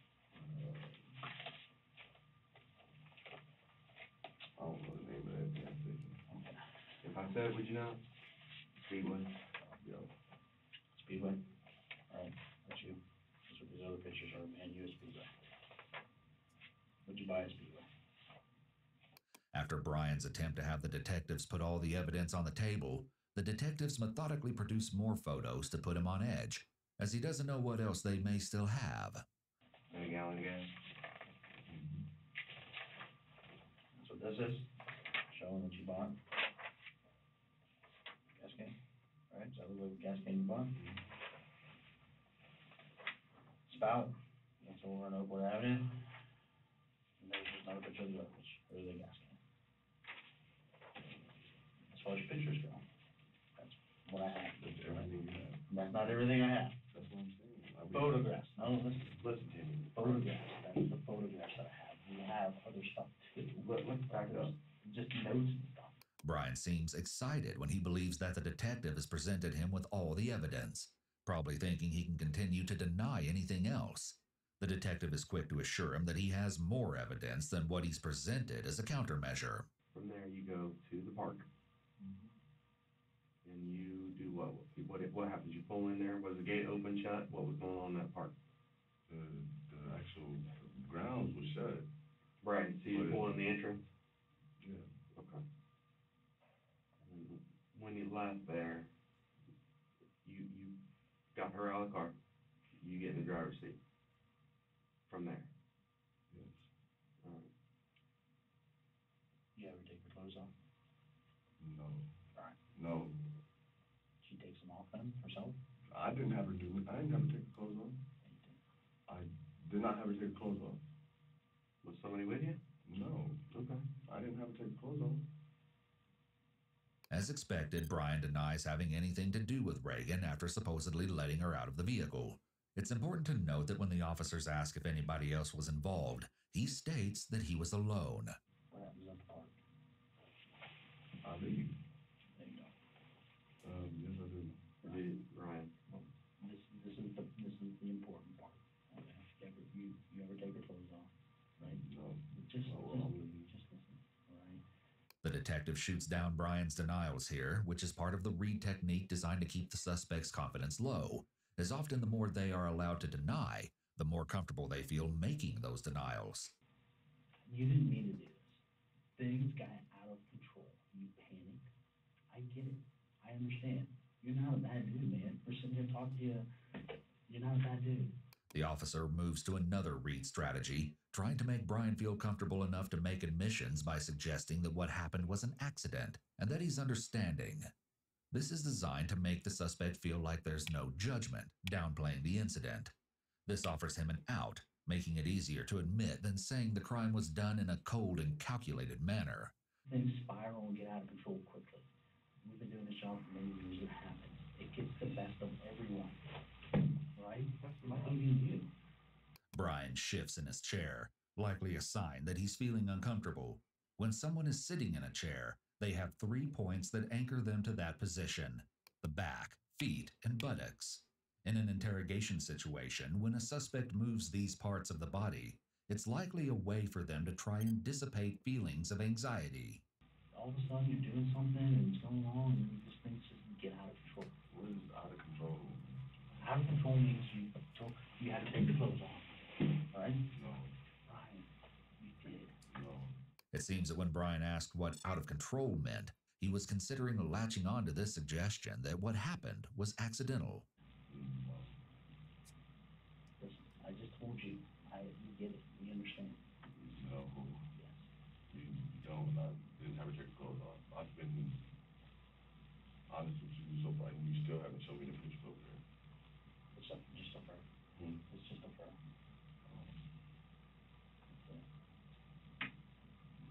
You don't want to see that, man. No, it was an accident. What is this accident y'all keep talking about? Y'all keep talking about an accident. You shot it. I ain't shoot nobody, man. When's the last time you shot a gun? I've never shot a gun. Never. Never. Never, ever, ever. Ever. Why are we at this point here that you're stopping? We're at the point because I done gave you pretty much everything I know. Brian claims that he's giving them pretty much everything he knows. This is known as using an exclusion qualifier, and it can be an indicator of possible deception. By qualifying his statement with pretty much, he's able to give them some information, but not the whole truth. The interesting part about this type of lie is he's actually being honest. He's giving them pretty much everything he knows, except what he can't tell them. Brian's hands are open, palm side up, which is often interpreted as a pleading behavior. It indicates that he wants the detectives to believe he's telling the truth, even though he may not feel 100% confident about what he's saying. You are, all right? You're being truthful and honest about everything so far, with the exception of this.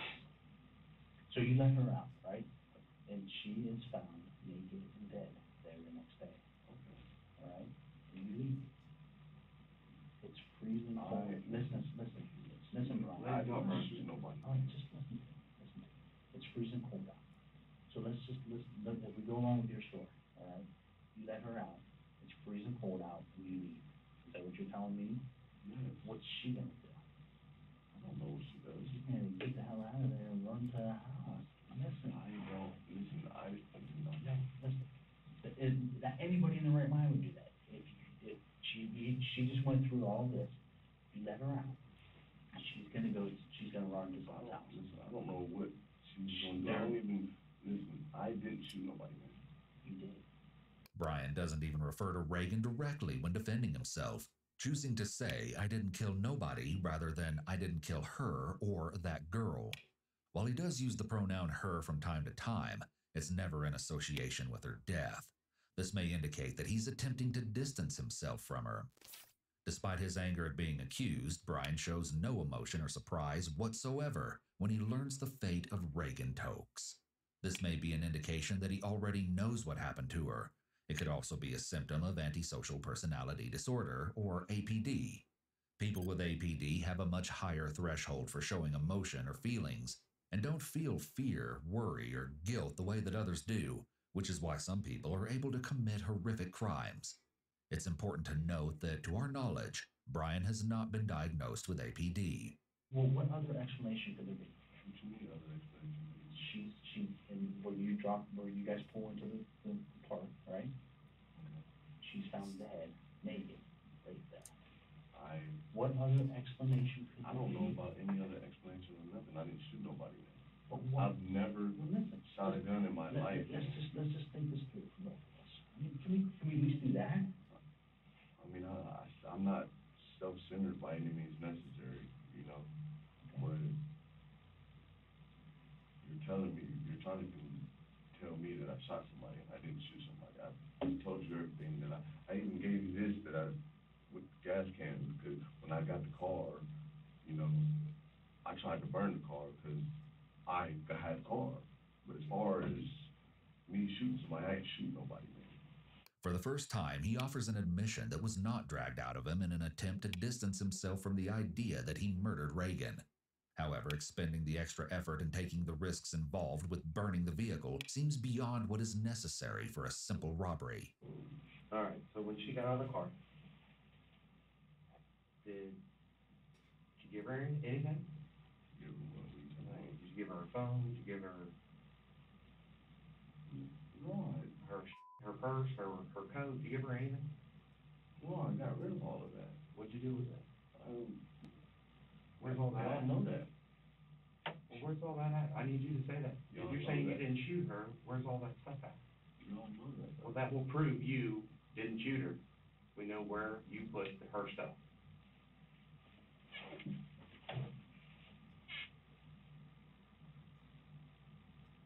It's probably gone by now. It's in the trash. Right, it's in the dumpster at Speedway.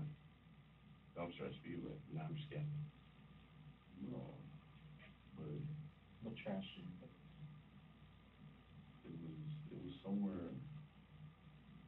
Once more, Brian takes extra time when trying to remember what he did with her belongings, something which should be easy for him to recall. Taking her belongings in the first place is another act which seems unnecessary if robbing Reagan was all that he'd done. Not only this, but the evidence would tell a shocking story. A Crime Stopper tip revealed the unexpected location of Reagan's purse, described as a high-quality black purse with a red lining.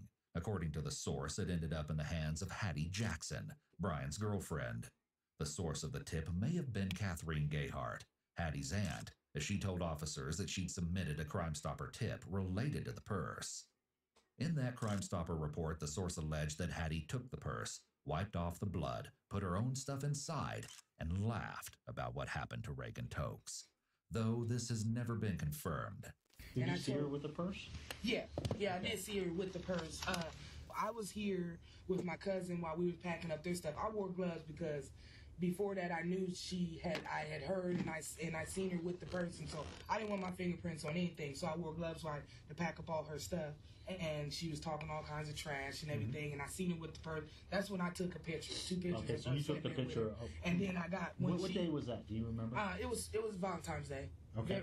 Tuesday. My sister, her mother, came and grabbed up the purse or whatever, and that's when we argued and everything. And I told her, I said, you're dead wrong for, having that young lady's purse and everything, and you knew what he did, and you knew his background, and you brought him around the family. So it was a lot of that, and we was down the street, and she said she was gonna call the police if I hit her, because I was gonna beat her up for that.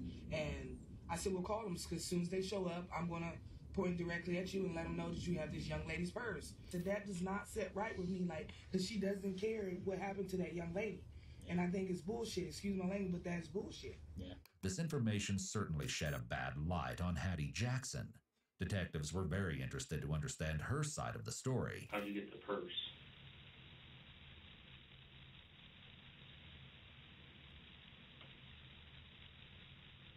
Now's the time to be perfectly honest with me. The silence draws out before Hattie finally answers. When someone's response to a simple question is delayed, it can be a red flag of deception. The deceptive person is likely trying to think about what they're going to say. Someone who's being truthful would be able to respond right away. When he gave me the purse, he didn't show up to the house until 2 o'clock in the morning. What did he show up in? He showed up at my house. He gave me $60. Yes, he gave me $60 and he gave me the purse. So I was like, oh, babe, you didn't have to do this. And it already had a pepper spray in it and some lotion. And I dipped in it, and it had the wallet in it, too. This would be the $60 that Brian was able to get from Reagan at the ATMs. So I'm like, well, where's the gift bag? Where's that at? So he's like, well, why are you unwrapping it to you? I just wanted to just, give it to you like that. So I was like, okay, whatever. It's incredible that among these other items, Hattie is able to discount a wallet inside the purse, after Brian told her it was a new purse. What was in the wallet? You opened it up. Again, there's a long silence before Hattie responds, another indicator of possible deception. Nothing was all empty. Everything was empty. Everything was empty. There's nothing in that purse at all that would No go home. business cards, nothing. The purse was empty. It looked like it was cleaned out. The only difference that I knew it wasn't all the way brand new is because it had that spot, like a lip gloss spot or something, or a lipstick spot. And where did he say he got it? Macy's, Target. Actually, I would theirs. You took a car that with theirs? Mm-hmm. What type of trash bin was it? It was one of them big metal joints. Where? Like an apartment dumpster? Yeah. What would you throw on there? Just the clothes. And Oh, and purse and stuff. purse or phone? I'll be straight with you now. I just know it's there. Help me find it. Where's that? Can I get something else? What do you need? I don't know. Well, I mean, what else you want? What else are y'all willing to give me? I know you're not gonna give me everything. His request here is manipulative, a further indication that he's self-serving and wants to see what the detectives will offer him, rather than providing any information for the sake of being honest or helpful. Or is there a purse in there too? Yeah. Okay. Now, as far as me shooting somebody, because somebody explained to me, I didn't shoot nobody. Listen, you just said that. I had her get naked, and I got in the passenger seat and I left. In his concern about being accused of murder, Brian slips up and admits that he did, in fact, have Reagan undress. This completely changes the story that he's been presenting to detectives. The detectives don't respond to this change immediately, and they focus on getting confirmation that he'd assaulted the victim. The lead detective reminds Brian that they have his DNA on file, and that they found DNA inside her body. He asks if that DNA is going to be a match, and Brian states that it will not be his. Why'd you get her naked? Just help me understand that. I had her get naked so she wouldn't be able to go nowhere when I was, like when you dropped her and left? You just didn't, you wanted her to be naked so she wouldn't know where to go, or have nowhere to go? Yeah, I mean, as far as killing somebody, I didn't kill nobody, man. I don't know. Okay. So you're telling me you've never shot a gun? I've never shot a gun. Ever handle a gun? When investigators interviewed Callan Hartley, an acquaintance who knew Brian for a long time through the Department of Youth Services, they learned that he had actually met with him the day before the murder. I knew he carried a pistol on him. When did you see that gun? I seen it all the time. It was a black revolver. So your jacket, stuff is going to be collected, and I am pretty certain there's going to be gunshot residue. There may also be blood or DNA on his clothes, which can help investigators with their case. And positively certain there's not going to be no gun residue on there. Why everything? Why are you giving me everything? Because I did not kill nobody. Banging his hand on the table is an exaggerated gesture to try to make him seem more believable. At this point, detectives more than likely have enough circumstantial evidence on all aspects of Reagan's murder, but the defense would claim that someone else came along after he left her at the park and killed her. While unlikely, it's still possible that a jury could view this as sufficient cause for reasonable doubt. So the detectives want a confession. All right, let's just hold on. Let's just go over your story.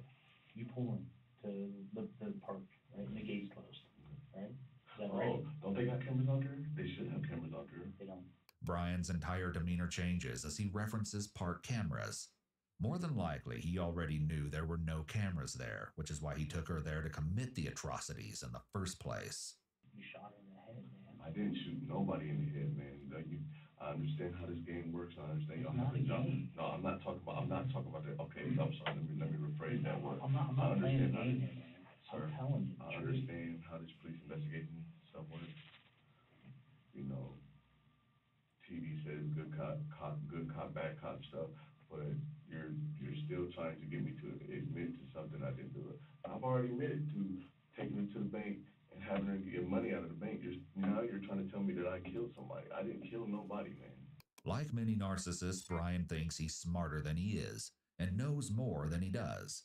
Nonetheless, he does provide important insight as to how he views the investigation process. Brian is using more hand gestures and is sitting up right now, suggesting that his confidence has increased from earlier. He may believe that the detectives don't have enough evidence that he did more than rob her, so he's feeling relieved and more relaxed. Someone sees your car parked at the same time that you're down there, okay. Right? They don't think a whole lot about it because there's always usually a police cruiser sitting there, so they think it's a police cruiser. Then they hear gunshots. Okay. At first they think, well, maybe it's a game arranger putting down a wounded animal or something, and then the car leaves at the exact same time that you guys were there.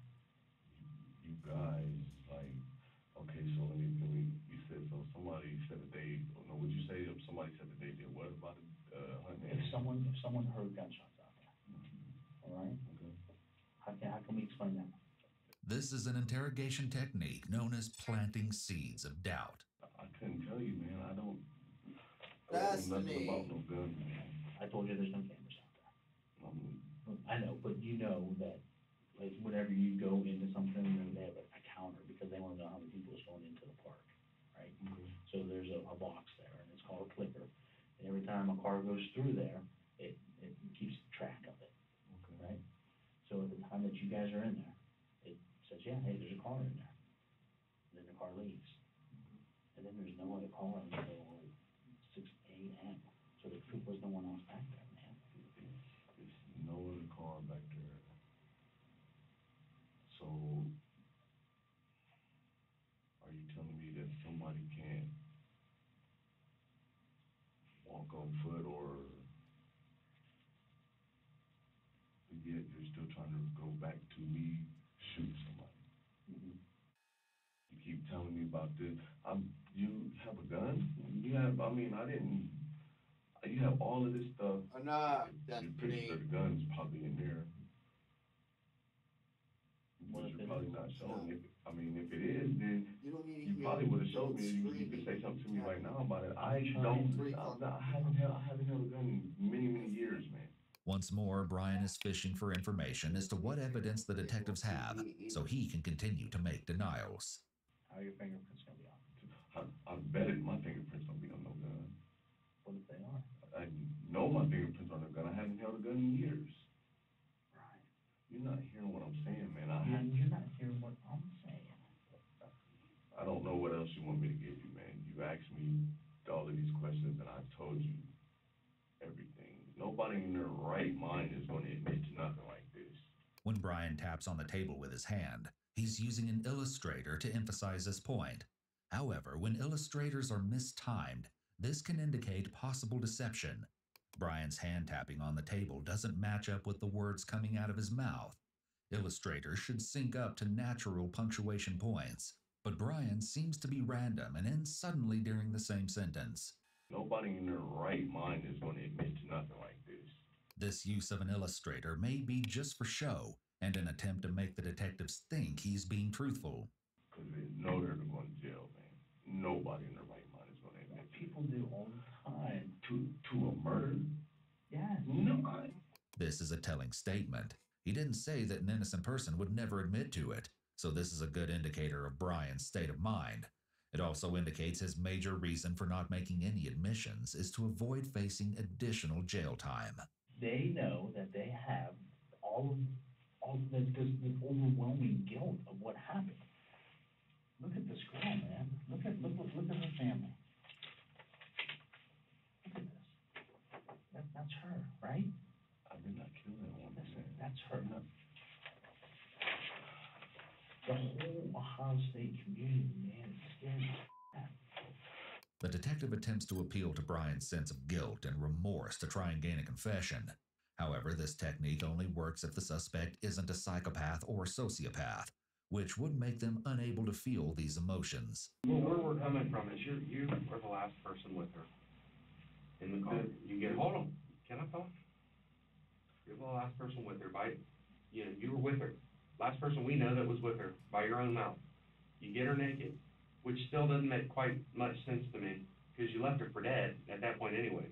It's freezing cold outside. Hold on, I'm talking. It's freezing snow outside. You put this young lady out of the car because you don't want her to go nowhere, but why take her clothes? Makes zero sense to me. His partner tries a different approach, appealing to logic. His tone is becoming more aggressive as his patient seems to be wearing thin with Brian's obvious lies and denials. If it's cold out there, then, I mean, where are you honestly going to go? I mean, I understand there's houses, farms, whatever. So you don't want her to go anywhere? You want her just to stay there and sit? I told her to stay there for 30 minutes. Right? 30 minutes is a long time when you 0-degree temperature, butt-ass naked. Why would a girl just take her clothes off? It's cold. I told her to, though, you know? Right, how'd you tell her? I just said... Tell me the way you told her. I said, you say you want to live. I don't do nothing to nobody. I said, you do what I say, then everything will be fine. stay here for 30 minutes and you'd be free to go wherever you want to go. You're good to go. Yeah, and all that. And then she gets out, butt naked. Just told you. You flip around the car. Yep. You roll down the window. And you said, walk down there until I tell you stop. And she was walking. She kept looking back. I said, stop. All right. The detectives are trying to indicate to Brian that it's difficult to believe that Reagan would do all the things he asked of her without the use of a firearm. In the eyes of the court, and let me finish when we're going here. In the eyes of the court, you, I, and he both know an accidental is way different than somebody than lying and going all the way through. Hold on. Because you know what that looks like? That looks like you sure, that means there's no remorse. You don't give a shit. You're covering it up because you want to lie about it. Or there's an accidental where goddamn gun went off. I didn't mean it to, it went off. This is another example of the Reed method, offering two alternatives, one of which is significantly less severe. By suggesting that it could have been an accidental discharge, he's trying to encourage Brian to latch onto that theory. If he does, they have culpability and can work with that. Accidents are accidents. When a jury looks at somebody and goes, that dude was straight up, it was a accident. I want to help this man. Or they can look at you and go, this dude dropped her off. I mean, y'all are... It's not me helping you, it's you helping you, because I'm telling you that honesty is what helps you. The detective appeals to Brian's self-serving nature to try to get him to confess. You're trying to... I can't say coerce because I signed the paper, but pretty much get me to admit to something that I did not do. I gave you everything, man. I gave you everything I had. You didn't give us everything. I did not kill nobody. Yes, I did. I gave you everything. I didn't kill nobody, man. I did not kill anybody, man. You did. I did, man. I didn't. I told you multiple times I didn't. The only thing that I worked, you know, I did. All right, man. So it's going to be left up to interpretation. The detective begins packing up his investigation materials to create a sense of urgency. All the while, he continues to imply that no one will believe his story to try to get Brian to open up about what really happened. You realize that? I mean, it's going to be left up to anyone with a sensible mind putting 2 plus 2 together and saying, well, holy shit, who else could have killed her? No one.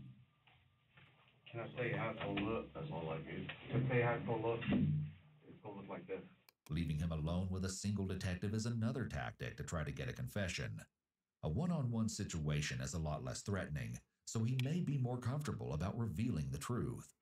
What about, you said you tried to burn it. How'd you try to burn it? Gasoline. All right, you pour gas all over the damn thing? Can spilled out in the back of the trunk. Oh, okay. So how'd the spout end up in the yard? Did you throw that comment? Tired of it? Yeah, I mean, how'd you try to light it though? I mean, where'd you try to light it? Right there. I mean, you like the trunk, the back seat, passenger seat, driver's seat? Where'd you light it? Passenger seat or driver's seat. How come you didn't keep going? You couldn't get a car to light on fire with There a wasn't no gallon of gas? gasoline in there. It spilled all in the back seat. Why didn't you light the back seat? I didn't think of that. Well, what it looks like right now is, even if you didn't shoot her, you still left a young 20-year-old lady naked in a field in the freezing cold, in the snow. You left her for dead. She wasn't gonna live either way. Is that fair? Yes. No, did you get anywhere? No, I mean, he understands that you left her for dead out there in the field and was up by the nakedness. He understands that part. That was something that I shouldn't have done. I probably should have let her keep her clothes, you know. The palms of Brian's hands are up as he's talking, which may be an attempt for him to look trustworthy. This behavior is almost pleading, He's asking for the detectives to believe him that he knows he shouldn't have left her naked. But why'd you lie to me about the clothes earlier?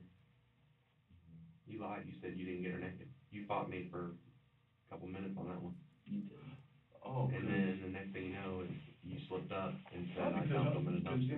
then y'all started talking about somebody done killed somebody. No, hold on, let me get this out there real quick. You know. Hey, Brian, let's just talk about this, all right? Now that the lead detective has returned, they confront Brian about his previous lie. Investigators have to carefully choose the timing to handle inconsistencies to ensure that suspects don't get defensive and shut down.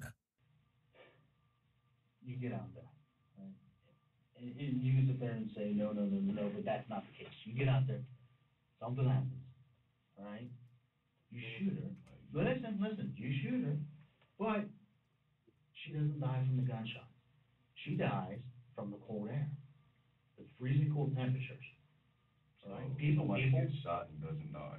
It happens all the time, man. You would be, there was a guy the other day that got shot 15 times and lived.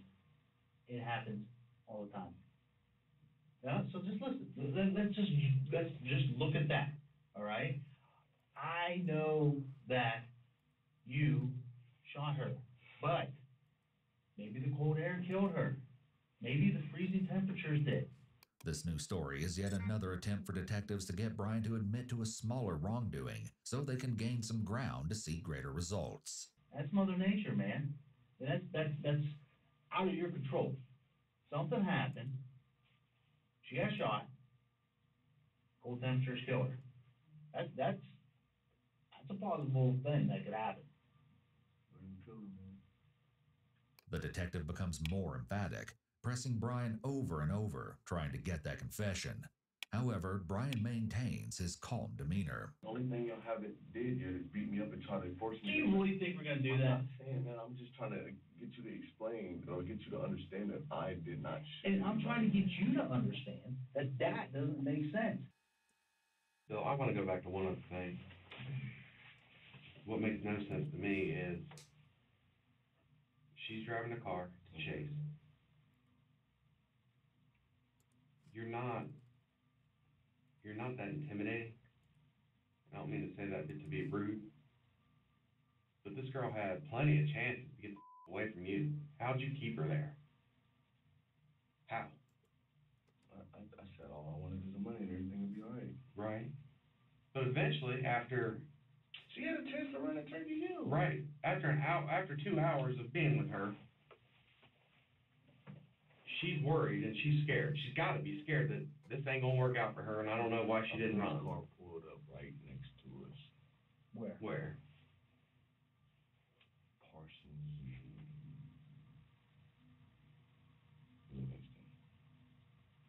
The only, okay. She didn't do anything, right? No. The only reason somebody would not most likely do something is if they had a gun to them. The detectives hope they can finally wear him down by providing logical explanations to counter Brian's arguments again and again. And unless there's an alien that came out of the sky and shot her in the head, but we know that's not the case. We know there's no other cars that came in there. I know that none of this is going to look good when I go to court. I know that for a fact. You're right. So what is the point in me holding it back? I'm a straight honest guy. I'm a straightforward guy. I told you everything that I know. How'd you control her the whole time? I did from the beginning. How'd you get in her car? Did you? Nothing. I just asked her to open the door. She opened the door. No way. No way. No way, man. This does not work like that. You have the cameras, right? You have pictures of the camera. I don't have the audio, though. So you see me go up to her then, right? You asked her to open up what door? Her door. I said, open the back door, please. Did she just open open it? I got in the back door, yes. No. You got in the back seat? Yes. No way, dude. Nobody does that. Especially a young college girl. Brian's addition of the word please when abducting Reagan seems particularly ridiculous. He's probably trying to paint himself in a positive light to the detectives. Regardless of the fact I'm going to jail, just from my history, just from my history alone since I was without this murder, because I know that's gonna be on the indictment, because that's what y'all questioning me about. Without that, I'm still looking at about 15, 20 years. Tell me. Just the robbery and the kidnapping alone. Right. What happened in Brian's life to make you do the things that you've been doing? What you mean? The mistakes that you just said that you've done, right? What happened in your life to make you choose this path? As Brian muses about his future, the detective sees an opportunity to get him to analyze his actions. In doing so, maybe he can learn something useful. The detective may also be trying to give Brian an out or an excuse for his actions. If Brian reports that he had a history of trauma, the detectives may encourage him to blame his difficult past as a reason for why he did what he did to Reagan. It's usually easier for someone to admit to doing something horrible if they can find someone or something else to blame. It's important to note that there is some truth behind this. People who commit terrible crimes often do have a history of abuse, and that trauma they experienced likely did have an effect on the person they became. However, most people who experience trauma as a child do not go on to commit murder. So childhood abuse and neglect alone can't fully explain why some people choose to kill. Were you abused as you were younger? I really don't want to get into that, but You have a drug addiction? as far as Is there a drug addiction? I smoke weed, everybody. I know. No. Heroin? No. Crack? No. Cocaine? No. Meth? No. Anything? So you're not addicted to any drugs? I might drink maybe once a month. So no drugs, you're not addicted to alcohol. So why do you make these choices to do what you do? No money. You said you're working. Don't get paid enough. What do you do with the money that you make? Spend it on weed. Spend that much on weed? How much do you spend on weed? Smoke a lot. How much do you make a week? Roughly $250, $60. If I work your ass off for that too much. This show of sympathy from the detectives is designed to help them build rapport, to try to change the paradigm and get Brian to see them as allies rather than the enemy. Despite Brian's claims of not having money, evidence seems to indicate otherwise. Jennifer Nickel, the mother of one of Brian's children, and her friend Brittany Ruh came to the police station to provide evidence as they encountered Brian during this time period and shortly after the murder. He had like $700 the day, 2 days before that. He was working. He was working. And I came over to Jennifer's one morning and he had money and he was like, let's go get stuff for the kids. I want to go get the girls some outfits. So I took him to Walmart and he bought the girls some outfits and stuff. You know, and I'm like, Brian, I'm so proud of you. Like, you are totally changing your life around. I couldn't be more proud of you. Good job, big bro. That's what I would always say to him, you know? This is what's going to happen, right? Because we're roasted. And we continue investigating until the very end, all right? We're going to find a gun. We're going to find some friends of yours. Somebody will say, hey, I saw him with a gun. Because you know as well as I do, as soon as one of your friends gets picked up on some little misdemeanor marijuana charge, right? They're going to tell the truth. I don't have friends. I'm just telling you. I'm capable with family. Somebody is going to tell her that they saw Brian with a gun. This is another example of the interrogators planting seeds of doubt in Brian's head. Leonte Brown, Talia Nathan, and Tawana Richards all indicated that he had a gun that night, although they never saw it. His friend Callan Hartley stated that Brian had one all the time and that he had seen it. However, the most incriminating statement comes from his own girlfriend Hattie during her interview. Her story picks up just after Brian has given her the purse. He showed me his gun, and his friend was there. Okay. What kind of gun did he show you? A little, I don't know, it's a handgun. Okay. Do you know? It was like about this length. Do you know what a revolver is? But not like this. That's a 9. Well, I mean, this is like a semi-automatic gun. Revolver has the big round chamber. It's silver, right? It's silver, but it rotates like this. Yeah. And Kind of like the old gun. Yeah. That. Is that what he had? Okay, so he had a revolver. Why did he show that? Do you have any idea? Oh. What'd he say? He said he needed protection. I said, protection from who? He said, well, you know these nowadays. How did y'all even know to look for me? We know look for, okay, you wanna know how? DNA from the car. My DNA? Yep. Tell me the truth. Okay. You have a cigarette butt in there. Oh. I'm being honest with you. And that's what you were just telling me about you didn't want to get everything. And this too. But you would, without the DNA, without the cigarette, y'all wouldn't have had that. Yeah. You know? Well, we had this before. We had the cigarette. That's what I'm saying. Before that, how did you know to look for me for a robbery? We had the photographs of that Speedway, right? And then the DNA. That Speedway. You buying the gas can? can? The gas can. Oh, so y'all found the car, y'all found the gas can in the car, and y'all found out where it came from. Yeah. Brian seems particularly interested in the process the detectives used to find him. However, detectives gained a lot of evidence through their interviews with people close to Brian. Several of these people saw Brian driving the silver Acura after Reagan's disappearance. The day after the murder, Tawana Richards arrived home from work at 6:15 p.m. She noticed that the silver Acura was out front. Once inside, she asked Brian if he could drive Leonte to Don's Quick Stop so he could get her some cash from the ATM. As they climbed inside the vehicle, Brian told him that the Acura was his. From the front passenger seat, Leonte glanced in the back seat and noticed that there was dark-colored clothing on the back seat. It was possible that this clothing belonged to Reagan Tokes and that Brian later disposed of it. Leonte was not the only one who joined Brian inside the vehicle that day. He took it over to Jennifer, the mother of one of his children's house, where she and her friend Brittany Ruh were present. Here's Brittany's explanation of what happened. Came over the house and he was like, I bought this car. And we're like, what? You bought a car? And he was like, yeah, I just bought it from a dude of mine. I'm like, Brian, that's really awesome. Now you just need to get an apartment. And he was like, come down and look at it. So we went downstairs and I seen the tampon in the back door. And I told him, I'm like, that is so nasty. And he was like, oh, my dude, he must have banged a girl back there. And he took the tampon and threw it on the ground. And we got in there and he turned the car on. And I was like, dude, it smells like gas in here really bad. According to Reagan's roommate Stephanie Regale, Reagan had been on her period that week. Hattie also saw Brian in the silver Acura. Okay, what did he show up there in? How did he get there? His friend drove him.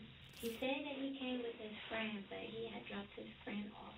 The possible existence of Brian's friend during this time may prove important during his interrogation. So I said, well, where's your friend now? And he said that his friend was at work and he had a car. He parked it in my auntie's driveway. So you had to see it, right? Mm-hmm. About what color? It was 2 o'clock in the morning, so I believe it was like silver. Where you guys go? To McDonald's. Which McDonald's? Cleveland. This would explain the McDonald's receipt and napkins detectives found inside Reagan's vehicle. Everyone who entered the vehicle with Brian pointed out that it smelled strongly of gas, evidence of his attempt to burn the vehicle. The detective wants to know if this was the case when Hattie was in the car with him as well. He said, oh, I got the gasoline in the back just in case I run out of gas. I said, well, go to a damn gas station. He's like, oh, I don't want to stop. I said, why wouldn't you want to stop? And I said, you know what, just forget about it. And I gave him a kiss and I left. Further questioning revealed that she and Brian had both smoked in the vehicle, although she threw her cigarette butt out the window. Brian's discarded cigarette butt was what allowed the detectives to discover his DNA inside the car. As a last-ditch effort to learn more, the detective becomes confrontational with her. Nothing else you want to say. Now we got your DNA, you could be held up on a felony for tampering with evidence. And you're trying to get your son, right? What else do you know? I know what you're trying to do, detective. I have nothing to do with this murder. I'm a good girl. I know, but you're carrying around a person calling for girl is murder. Yeah, that I just found out 2 days ago. I know. I'm gonna explain to you murder. Murder is murder. You did it on purpose. 25 to life to death penalty, whatever you want to go. Manslaughter is an accident. You're talking a couple of years. You get more out of robbery and kidnapping than you would for a manslaughter. On top of that, so. Right. Well, no, it probably runs concurrent, to be honest with you. But we don't know. We're not the judge. We're not the sentencing person. But you see the difference in the charges? I've been incarcerated in the penal system for a very long time. It's rare. Right. It's rare that somebody gets manslaughter, bro. As Brian has seemed concerned about his potential sentence, the detective tries to get him to believe admitting to an accidental killing will not cost him any additional time to try to get him to budge. Once more, Brian uses his extensive incarceration experience to counter his argument. We go to the judge. The judge, now this is hypothetically speaking. I go in there, let's say they charge me with murder. Charge me with, yeah, because you said that there was some DNA found in her. No, he said fluid. Not fluid, DNA is just It could be her fluid. I don't know what to do. I'm just Could be saying. I think of possibilities. Right. You know what I mean? Right. I think about the future. You see what I'm saying? Mm-hmm. Okay. Because that's what it's going to try to play out to. Murder. She was naked. So and robbery and kidnapping. So that's 4 charges. Just there alone, they're going to build that up. So. And we're going to charge you with murder. I just said that. That's the first thing I said. Okay, I'm sorry. I just want you to be clear. You're going to be charged with murder. Yeah, he said it's actually going to be aggravated murder. And that's more than that. That's Right, more than correct, murder. correct. That's first degree. Correct. So, go in front of a judge, all of these charges together, and y'all telling me y'all only can give me a few years. I'm not telling you to give you a few years. I mean, I know that. I know you I don't make the decision. Hold up. I was making an explanation to you what the difference is between murder and manslaughter. Brian's hypothetical situation isn't something an innocent person would even be considering in his circumstances, because they know they actually didn't commit the crime. Despite his incredible knowledge of the possible charges and sentences he faces, he doesn't seem to realize that he's incriminating himself. There's no doubt in our minds that you shot her. But we need to know why you shot her. I didn't shoot nobody. You did. Brian, you did, and you know it, man. Brian puts his head in his hands here, indicating that he may be losing his resolve. When detectives see body language indicators such as this, the procedure is to apply more pressure to try to get them to crack. And you know it. But we need to know why. That's all I care about. So I can call the family up and say, all right, this is what happened, and this is why it happened. I didn't shoot nobody. You want me to say yes?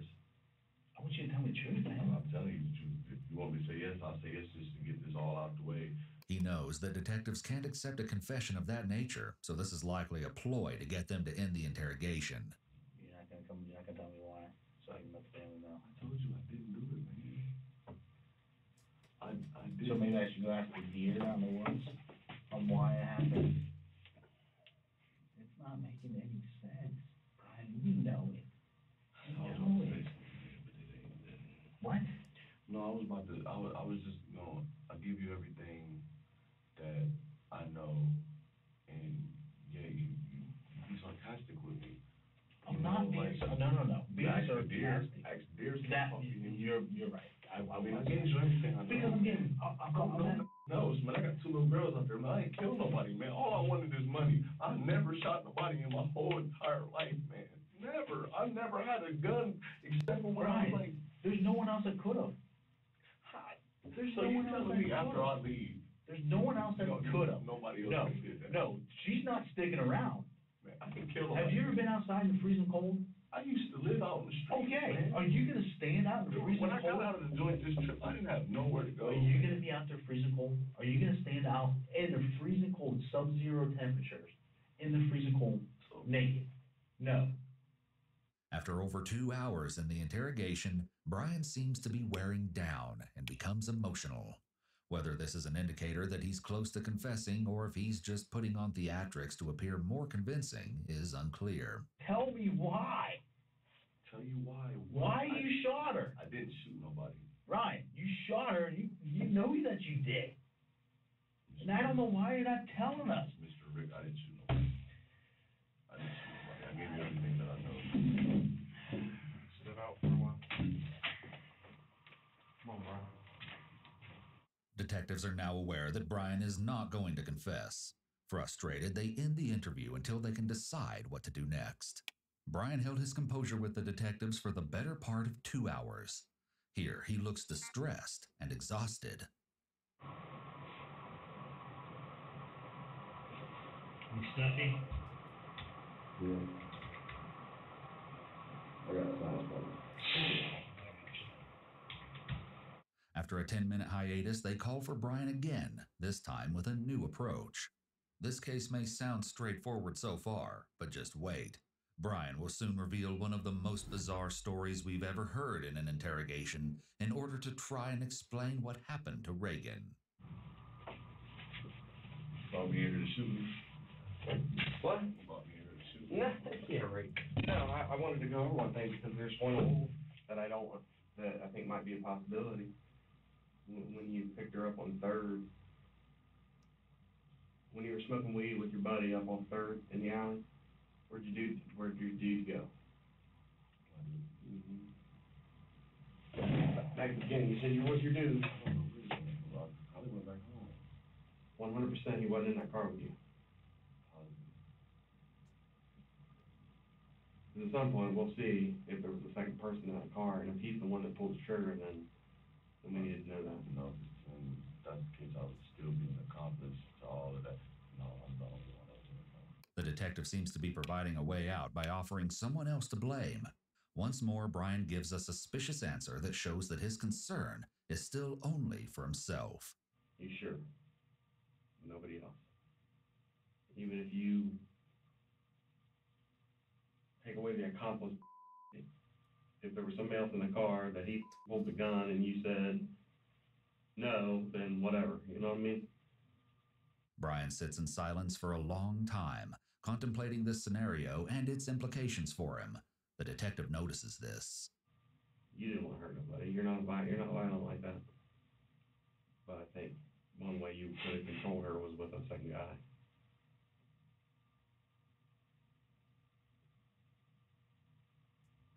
And you don't want to give me the name of the guy because you don't want to be a snitch. If he can get Brian to latch onto this story and admit that he was there when Reagan was killed, it will prove he was lying the whole time and open the door to presenting him as the only shooter later on. I need to know if there was a second dude in the car. He's the dumbass that pulled the trigger.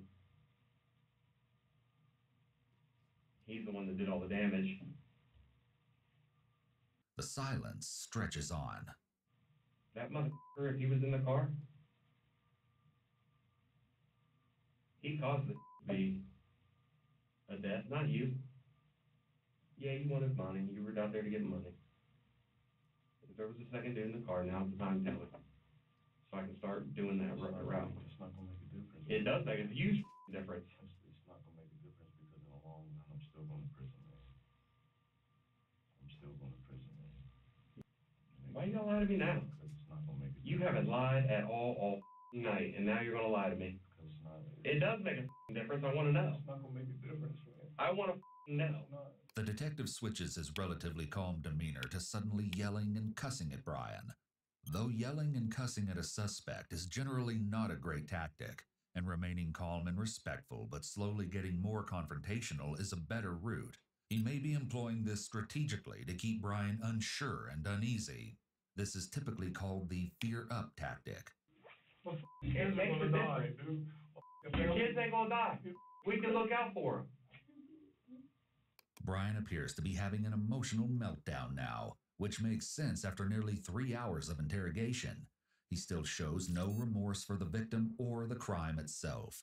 On the other hand, he may still be putting on an act to make the story he plans to tell more convincing. We can look out for them kids. We can look out for your girl. No, man, people being... I already got people up there at your girl's house, your baby's mom's house. No, you don't. No, don't lie to me, please. Burnell? Don't do that. Please don't lie. They're up there keeping an eye on it right now. Don't do that. Because there's a second motherfucker in that car, and you need to tell me who the Yes. The detective raises his voice, likely to put additional pressure on Brian. However, his anger appears to be on Brian's behalf, toward this supposed unknown person in the car, which is intended to encourage him to trust and confide in him, and make it appear that he believes Brian's story.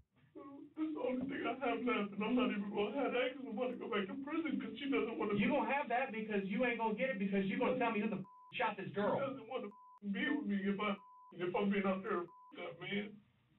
She doesn't want to be with me, man. So I'm already going. If I go back, I'm going back to jail anyway. So I'm losing everything anyways, man. Help yourself out. Be the stand-up man. Tell me who the other. Tell for that girl's family. God damn it. You talk about your family.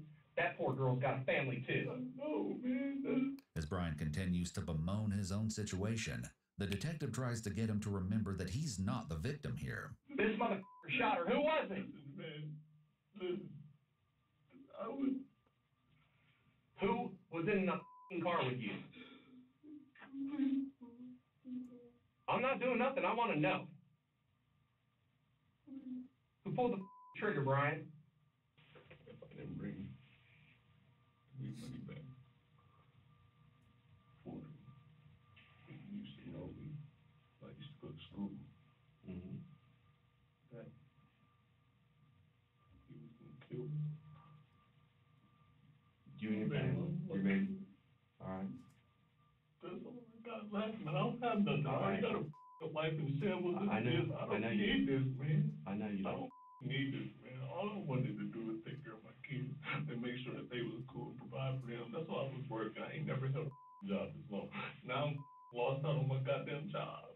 So did he tell you to go up and get a girl? Huh? Whose idea was it to go get the girl?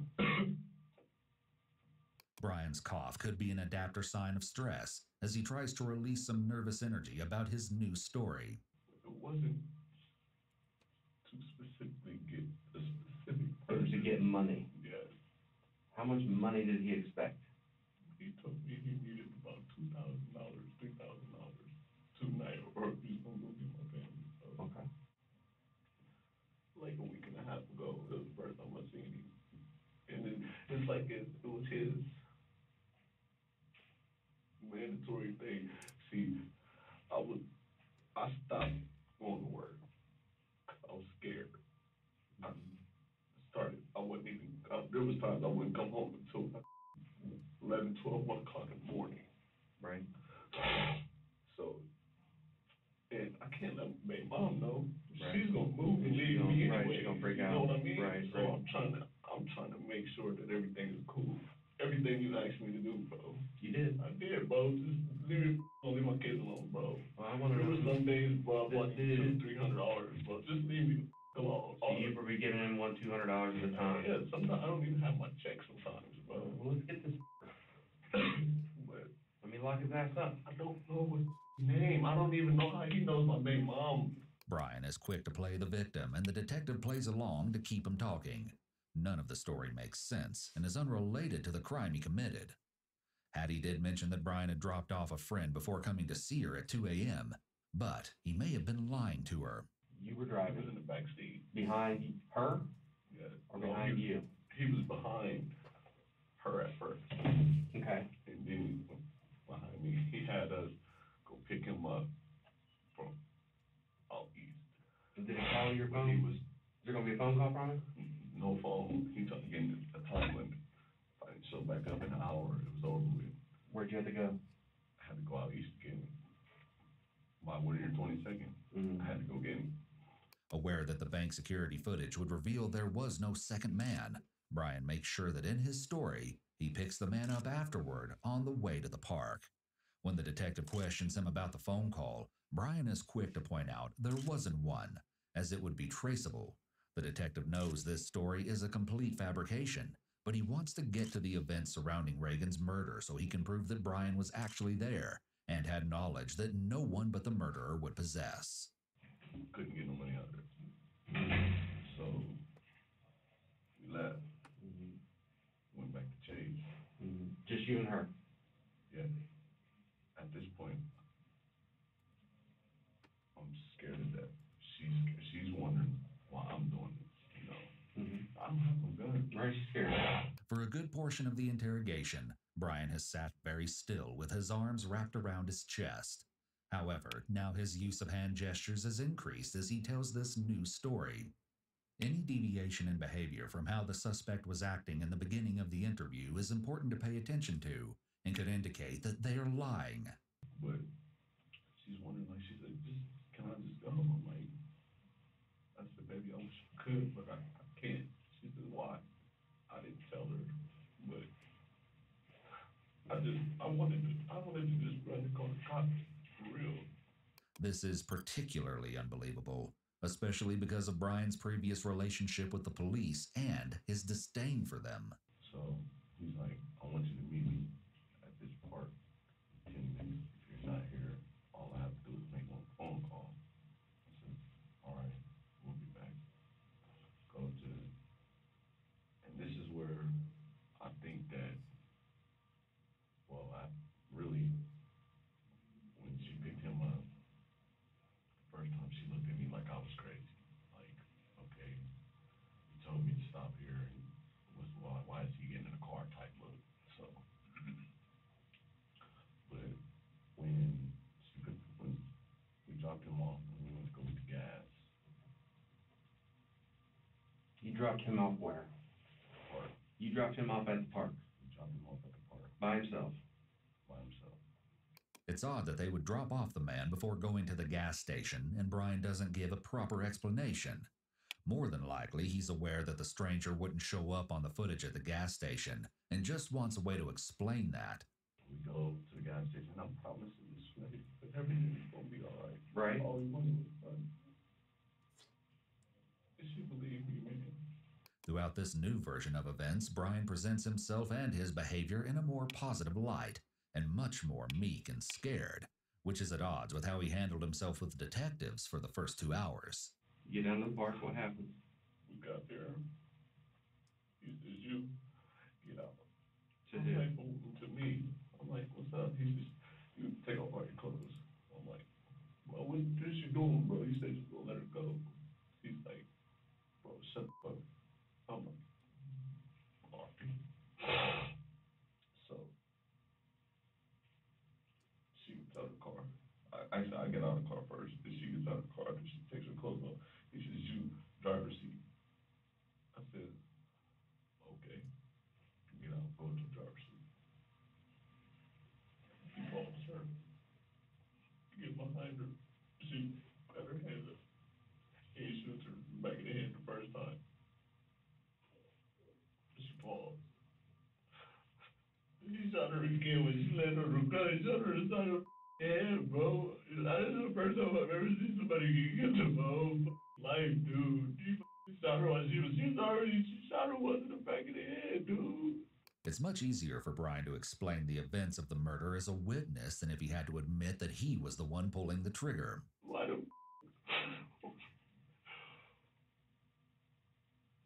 and then he had the nerve to tell me that if I say anything to anybody, that my family is gonna be hurt, bro. So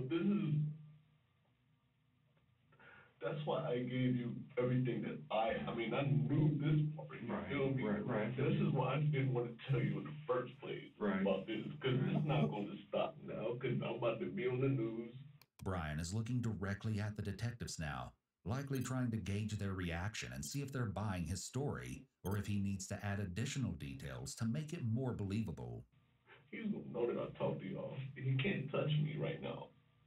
While Brian attempts to cover the whole story with his fabrication, there are many inconsistencies, a few of which include Reagan's assault in the car and how he ended up with the money that he later gave to Hattie. After all, the whole point of the excursion was supposedly to get the other man the money. You know, but he can go get my family, bro. What kind of gun did he use? It was silver, that's all I know, bro. It was silver, that's all I know. Was it square, rounds, old, like a... Describe it to me. It was, all I know, it was a revolver. Okay. So he goes up, shoots her in the back of the head. Yeah. As she's walking? There was 2 guns. Okay. He gave me one. Yeah. That had 2 bullets in it. Right. And his was fully loaded. And he had, actually it was 3 guns. He had another As he attempts to add details to make the story more believable, he's actually making it more far-fetched. This is common when people are lying. His introduction of a second gun, and even a third, is a bit outlandish, and suggesting that the mystery man held him at gunpoint as well seems to be an attempt for Brian to imply that he too was kidnapped, and a victim right along with Reagan. All he wanted me to do is do everything that I told him to do. But I don't understand why he killed her, though. You know what I mean? She did everything he asked, bro, right? And he shot her in the back of the head, bro. I literally seen him sitting in the passenger seat looking at her hair. It was like some slow motion, bro. Like, it is eerie to watch his emotion, real or fake, as he responds with disgust, describing actions that he himself performed. I don't know what to do, man. And then he walks up and gets in the passenger seat. No, after he shoots her in the back of the head. Is she walking at this point? Okay, look. Or is she kneeled down? Or what's going on? I'm going to tell you. Now I'm going to combine the story I told you earlier and this story together. Brian's location during this story is inconsistent. A minute ago, he said he was told to sit in the driver's seat. You know, go to the driver's seat. Then he was watching from the passenger seat. I literally seen him sitting in the passenger seat looking at her hair. Yet when the murderer returns to the car, he sits in the passenger seat, which is where Brian stated that he was watching from. And then he walks up and gets in the passenger seat. Brian backs up, retelling the story for the detective. This time, however, he explains that the man took back the gun he gave to him and used it to kill Reagan, probably as a preemptive measure to explain away him having handled the gun. After we got 71, he told me to get out the car. I just tried to think he shoots me. But he doesn't. He starts wiping the car down. So he starts wiping the car down, gets out. He pretty much wipes everything down. Including this part in his story is designed to explain why the other man's DNA or prints weren't found in the car. However, cleaning with a towel is insufficient to remove evidence of a person's DNA. I'm gonna make you burn this car. I said, I'm not burning no car. He said, you're gonna burn this car. I said, weird. He says, I'm worried that you're gonna burn this car. So, I'll go to 161. Drop him on.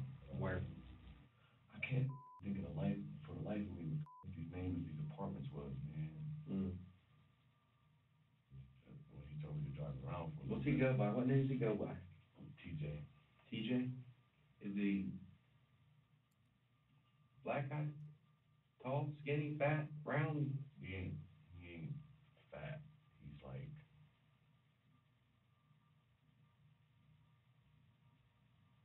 I really got it. He's about 5'11", 6 foot, roughly like 210, 220 at the most. Despite denying he knew who the man was earlier, Brian answers rather promptly here and even provides a description. Perhaps he now has someone in mind that he doesn't like, or that he knows as a plausible criminal to use as a scapegoat. Even though they suspect that the man is fake, investigators still must follow through with their investigation. They ask those they interviewed about TJ. Do you know anybody named TJ? I know plenty. Are they black or white? Black. The only TJ that I know is black. Light skin? I don't know. Supposedly maybe has a cross tattoo right here. Okay. One time he said that he had a second person in his head. In his head? In his head. He told you that? He told us that. Did he say what that person's name was or anything? Did not say a name.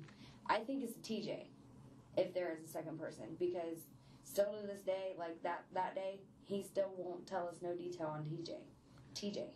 Does he, so, how do you know about TJ? When all of it happened, Detective Stellar, when we first talked to him and told him what we knew, or that we, sat in the car, Detective Stellar asked us if we knew a TJ. And we said no, he just said he bought it off of a friend. And then our first visit with Brian is when he told us that TJ is the one he bought the vehicle off of. That's what he told you. That's what he told us. That he bought the vehicle off of TJ, but you know that's And not he don't know. true now. He don't know where TJ is. He dropped him off on 161. Yeah. Did he say how he knew TJ? A friend. Just a friend? A friend from work. That was it. That was it. Nothing more, nothing less. Nothing more, nothing less. Okay. He couldn't even give a description of what TJ looked like other than he was a black male. He didn't talk about tattoos. Nope. Going to school with TJ. Nope. Anything like that. He didn't tell me nothing about going to school with TJ. Check on my kids, man. Make sure my kids are alright. I go out there. While I'm out there, I go buy all kinds of stuff on them. I let them know that I love them. I bought them Valentine's Day stuff. Well, my baby mama bought her some Valentine's Day stuff. With what? Huh? With what? Me? Yeah. I had money. I had my Oh, own. you had your own money? Yeah. Okay. But This statement is corroborated by Brittany Ruh and Jennifer Nickel when they told the story of Brian buying Valentine's Day presents for his children. Yet the question remains, if he had his own money, what was the point of the robbery? Despite the inconsistencies, the detective lets him go on anyway, since he essentially has his confession now and knows this story is false. All he needs to do now is show the evidence that Brian acted alone. But that's when I left, I tried to burn the car, and it wouldn't burn, so got what you wanted out of me. No matter what, I'm still going to prison. Doesn't make a difference. So his name's TJ. I told you. Is he bald? He got the tattoo right here. Of what? 2 teardrops. Are they solid or? Color to build in. Yeah, filled in black? Both of them are filled in. They're a little offset. Okay. He has a cross in the middle of his forehead. Middle forehead. How big is the tattoo on his forehead? It's a cross. It's like, I can't really, probably like that big. It don't go too much above his eyebrows. I'm going to prison, though. Right. I know I'm going to prison. Right. But I did what you asked me to do. I know you did. Please make sure my kids are right. Yes. Because I had to drive out there, and my baby mom wanted to know whose car I was driving. I had to tell her it was mine. So baby mom saw you in the car? Yes, I told my baby mom that it was my car. She asked me how I got out here. I told her it was my car. I can't say, hey, this dude pretty much held me hostage in. Right. If I didn't do this, that he was going to come and kill me. I don't want to put no words on her just because she wanted to get back with me, man. Brian changes the conversation away from TJ back to himself. He may have wanted to feel out if he could get any information from the detective about whether his confession was going to affect his potential prison time. He may have also wanted to give himself a chance to take a mental break after creating and describing such an elaborate story. Come on, let's go get some paperwork down. Take 5. I gotta go talk to my boss, man, and then I'll come back and see you. Hey, man. I want my kids to be safe, bro. In March of 2018, Brian Goldsby was convicted of the kidnapping, assault, and murder of Reagan Tokes. His defense argued that childhood trauma played a major factor in his behavior, and he apologized.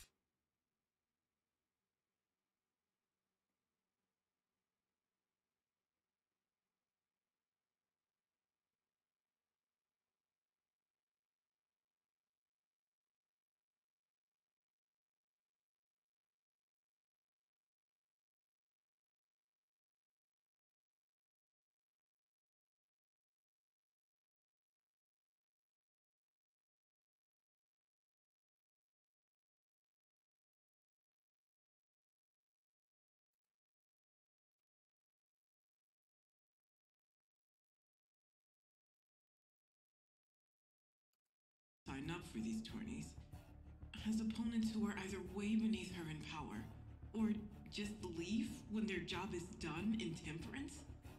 A Wendigo forced to go through a wild card first against an opponent who leaves after doing as he was told, then against the Abyss champion who himself is taken out prior to winning, and of course... Nell looked down and her hand shaked. my ears ringing with the eponymous words spoken by Eustace after Wendy's victory playing alongside his mentioning of what happened to his family at the hands of an errant and ravenous Wendigo. The only thing the NFC fears now is you. I could see his grimace flickering with a smile ever so slightly as he pulled the bag open to let out that same monster we saw from the very first fight. The Devourer, arms draped in paper-thin, sallow skin, yellow veins pumping a thick liquid around its translucent body, beady little eyes stacked atop one another, a mouth filled with black, salivating gums, and a long, spindly tentacle protruding from its mouth. A nightmare catcher with the hatred of Wendigos. I finished, swallowing and feeling my hands shake as the realization swept over me. It crawled out with the same kind of reflexes one would expect to see from a tarantula, immediately getting out of the way of Wendy's attack and drawing away attention from Eustace. As it wrapped its tongue around Wendy, she pulled on the creature with exceptional force, lifting it up and smashing it into the ground, dragging its flailing body towards her and raising a heel, crushing its skull in one motion, the limbs of the Devourer tensing before falling limp. All the while, Eustace was pulling something much bigger from the satchel, utilizing the distraction to pull out a silver dagger with a glint in his eye. Snapping his fingers, the tentacle whipped up and sliced through Wendy's chest, puncturing her ribcage and going for her heart. I only need pierce that black heart to be rid of you. Clearly, the right call to be made in your current state. He panted, adrenaline running through him in an uncharacteristic moment of candid behavior. I wanted to like you, Wendy. Truly I did. But this proves you different to the others only in your intellect. Nothing more. Forgive me. He tensed his grip on the dagger as the tentacle began pushing on Wendy's spine, her jaw slack in shock. Forgive yourself first, Decolta.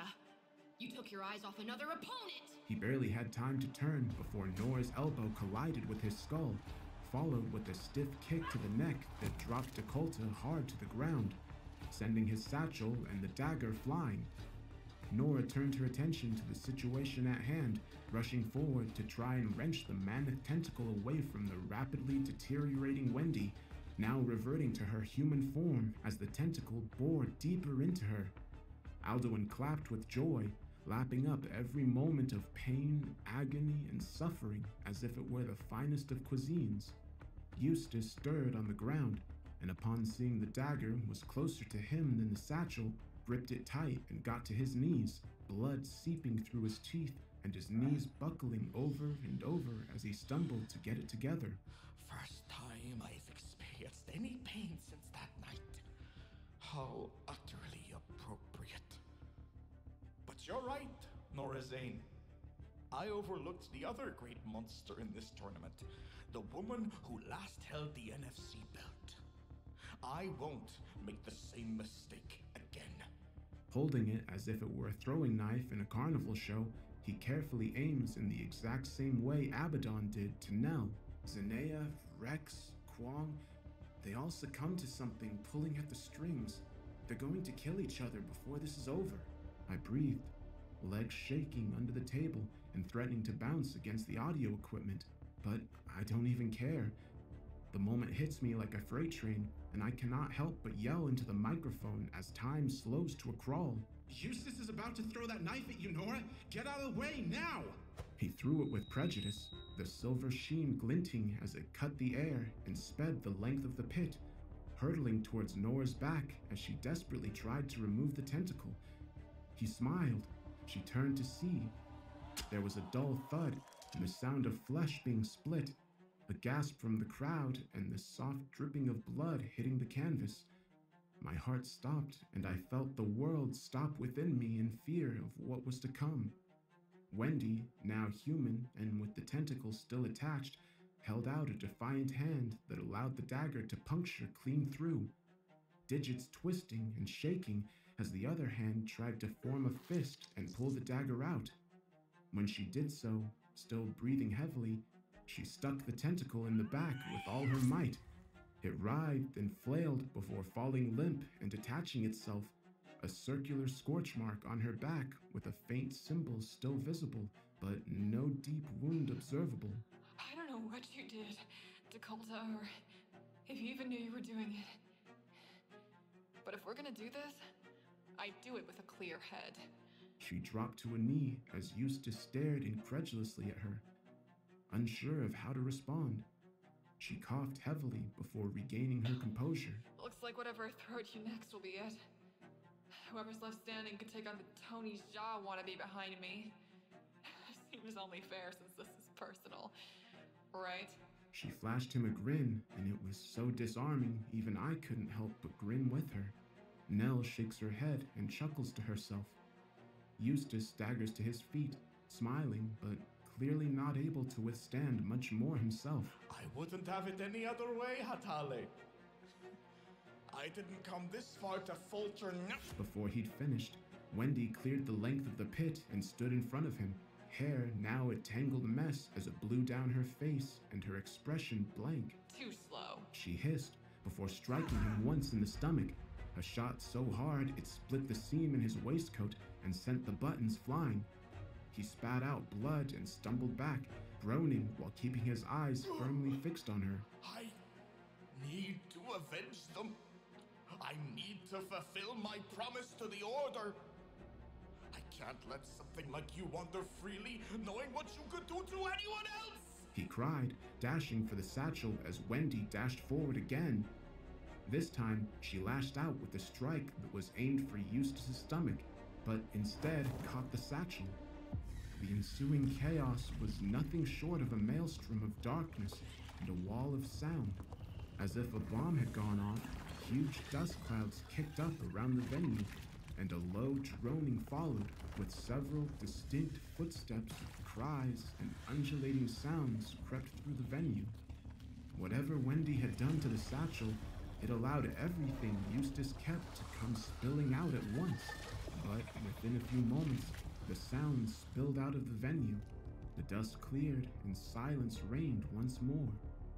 Wendy was shielding an unconscious Eustace, deep scratches on her body, while Nora stood with that same black sheen over her as she held a shadow-like creature by the neck, tossing it aside as she spied Wendy.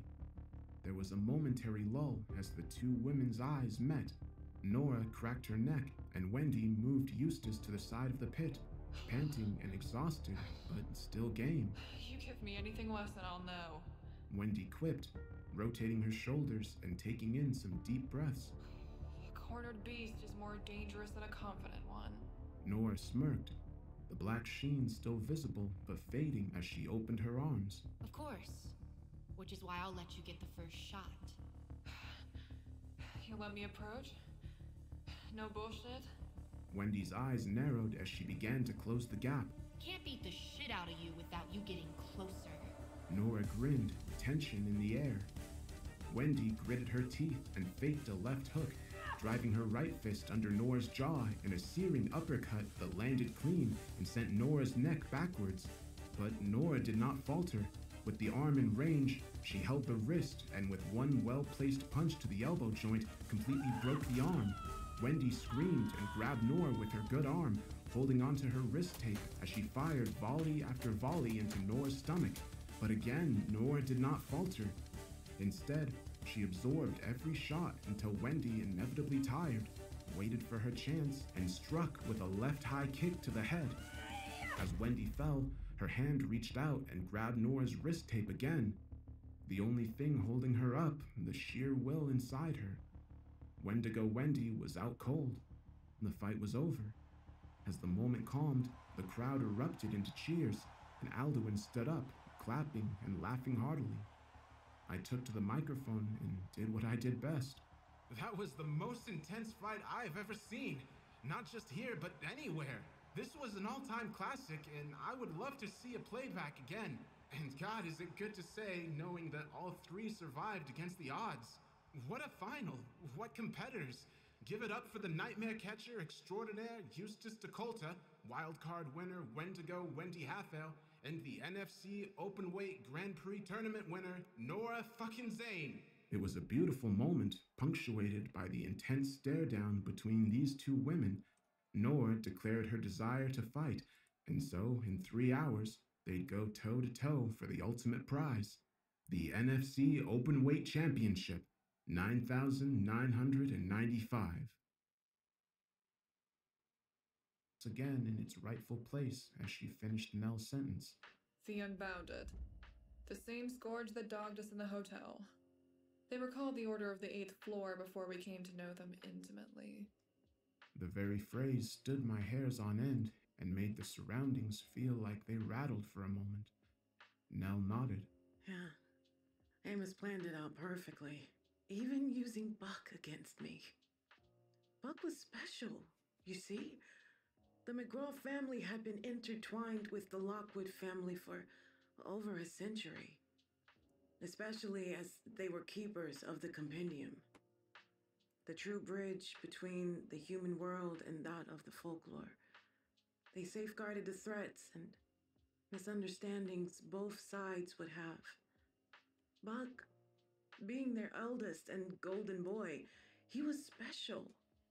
He had an innate ability to see what nobody else could, to befriend any creature that had the capacity to love and to identify the weaknesses of those who could seek to do us harm.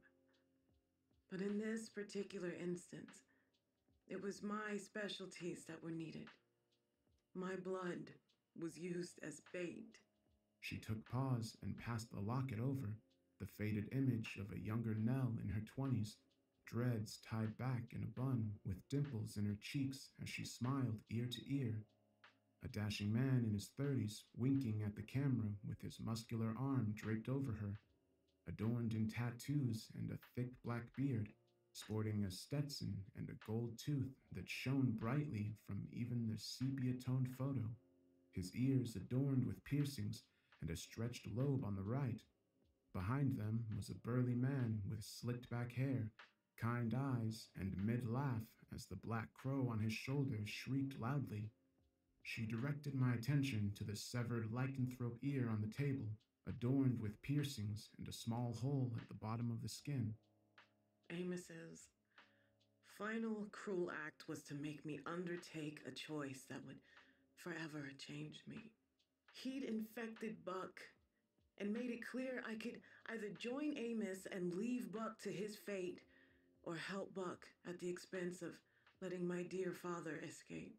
Tears formed in Nell's eyes, but decades of battle left her adept at maintaining control. She wiped them away and cleared her throat. So, I did what I had to.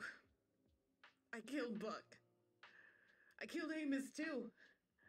But that which is already dead cannot eternally die, so it goes. That left me with a world devoid of Buck and a new purpose. Seek out the evil that subjected him to a fate worse than death. Help end the cycle and guide the next group in their time of need. Such is my role. By rejecting my father and my lineage, I become the Watcher. I've seen so many in this cycle, Sal. Most recently, Sully. Buck lost me. But you can still save Nora. I looked at her, dumbfounded, wondering how on earth I fit into any of this. Nora Zane does not need saving from anyone. She's clearly a beast who knows how to fight. I'm just an ordinary guy. She smiled at me, clearly in a place of far greater understanding than I was, but without that air of superiority. She simply offered warmth when she spoke. She knows, as well as you do, how strong she is. But that isn't the kind of saving I'm referring to. She will need you at a critical moment, and how you respond will change everything afterwards. She sighs and tucks the ear away, keeping the locket out. And as for you, being ordinary? Right now, yes. But much like Buck, Sully, Sigurd, and Seema before you, you'll become something wonderful when the time is right. She leaned forward and kissed my forehead, a motherly affection running through me as she cupped my cheek and patted it gently before walking off to the hatch. In the right light, you even remind me of him. She grinned. I saw years peel away in the wake of her joy. I just nodded, still dumbfounded. Well, I'd best get our notes prepped for the exhibition match and have a word with our eponymous Nora. We still have the interview of a lifetime, right? Turning back, Wendy was already splayed out on the couch, arm draped over her eyes, and one leg crossed at the knee, bouncing in rhythm. A promise is a promise, Sal. I'm sure all those at home will get a kick out of this. She took her arm away from her face for just a moment, long enough to give the Hotel Inertia billboard the finger. Fucking hellhole. I wonder how the fuck it's even still standing. So, you were a resident in this hotel? What happened? How did you get from there to here? I took out a notepad and began hastily jotting down shorthand, something I'd learned to do from my younger days as a fight analyst on live broadcasts. Certainly not for the bum fights, regrettable as those were to be a part of. Resident isn't the right word. I wouldn't have even said I was from the Sturgeon prior to meeting the gang, because to me, Sturgeon didn't exist. Every floor in that fucking structure is its own reality, its own world. One floor, where we met our friend Robin, contained an entire tent community basking in the sickening sounds of a grand gazebo atop the hill that made them all docile, sickly, weak. When we stopped the sound, they began tearing each other apart. The last thing we saw was the elder's skull being caved in as the doors closed. She sat up and leaned forward, putting a finger up as if to stop me from asking something. To be clear, the elevator stopped inside the tip of a rooftop terrace, not unlike the ones we have here at the hatch. There was nothing above us but black skies. The expanse beyond this floor was endless, and yet we ascended when we got back in, not descended. That entire hotel houses things you could never dream of, including where I came from. A cul-de-sac of domesticated monsters. For the first time, I saw a deep pain in Wendy, even more pronounced than the initial anger after seeing Nell fall. She was shaking, fists balled up so tight that the fingers cut into the palms, eyes alight with passion. I don't remember being a child. I just remember waking up in the middle of this prissy, far too perfect cul-de-sac with monsters pretending they weren't monsters. That bitch over there on the billboard picked me up, and my body was just filled with the kind of impending doom you feel when you see someone driving dangerously on the road in front of you, or walking down a street at night and the only other guy on the footpath has his hood up and is making a beeline for you. Just absolute fucking dread. As she knocked on the door of the people that would become my adopted family, I remember her looking down at me with wide eyes, tiny pupils, and a grin that looked like it was on tenterhooks. She said, "You'll be a fantastic offering for him," before everything faded to black. And then, sometime later, I found a crazy guy named Sigurd laying in a crumpled heap by the elevator doors. I tended to him, and he got to see firsthand what role I played in that hungry family. That of their endless meal. I don't know what it was about him. Something in the way he behaved or spoke to his friends. Fuck, maybe his will to survive. But I swear to God that it was the first time I truly woke up. She ran a hand through her hair, breathing out dramatically and sniffing. Man, if and when I see him again, I need to thank him properly. He helped me see something in myself that I knew was always there, but had been too stuck in my own head to realize. Freedom? I asked, tapping my pen against the notepad. She shook her head. Value. After that, we acquired some new friends. One in the town of Sickly Sounds, a guy in a lone radio tower, and so that went. We'd eventually take on the Order of the 8th floor and all their horrors before we ended up reuniting with the concierge on the top floor. Worse for wear, and with a couple of losses in our wake. But when all was said and done, we had her beat, and Sigurd walked over to put an end to things. I'll never forget how she smiled when the lightning struck, or the last thing she ever said. The wind picked up, and I felt a bitter snap behind it. Either my empathy was through the roof, and I could feel what Wendy felt, or something ominous was in the air. 1 down, 7 to go. She finished, getting up and shaking her head. I'm only just now understanding what she meant. But that question led me to rumors about the NFC and their tournaments. I decided to make myself a target for the upcoming open weight tournament and seek out more answers. Maybe get my wish along the way if I happen to win. Of course, that didn't happen. And it leads me to a question for you, Sal. She leaned down and looked me dead in the eyes, that mask more intimidating up close, power radiating from every pore of her skin. Who made me feral? Who controlled Kwang Zhao? Who is pulling the strings, and why? You don't see it as convenient that Eustace Decolta, known Wendigo hater, ends up facing a version of me that couldn't see sense? That former challenger Nora Zane is in there too? They're setting up for something more. I breathed, the tapping of my pen stopping. But what? Why? All I know is I'll be on hand to help, however I can. Something tells me that we're all gonna be needed when this is over. Beyond that, I have a feeling this exhibition match is going to be interesting. She cracked her back before walking off, holding up a lazy thumbs up with her good arm. Thanks, Sal. Takes a skill guy to do what you do and to let me run my mouth like that. Hope it was worth it. I hope you see Sigurd again, Wendy. I'm sure he'd be proud of what you've done here. I know I am, I blurted out, almost on command. She stopped in her tracks and didn't turn back, but I saw her hand shaking as she put it back in her pocket. Hell. Now you know my wish. Good luck, Sal. You'll need it. Sitting there and gathering my notes, I couldn't help but feel overwhelmed in the moment, as I had done so many times throughout this tournament.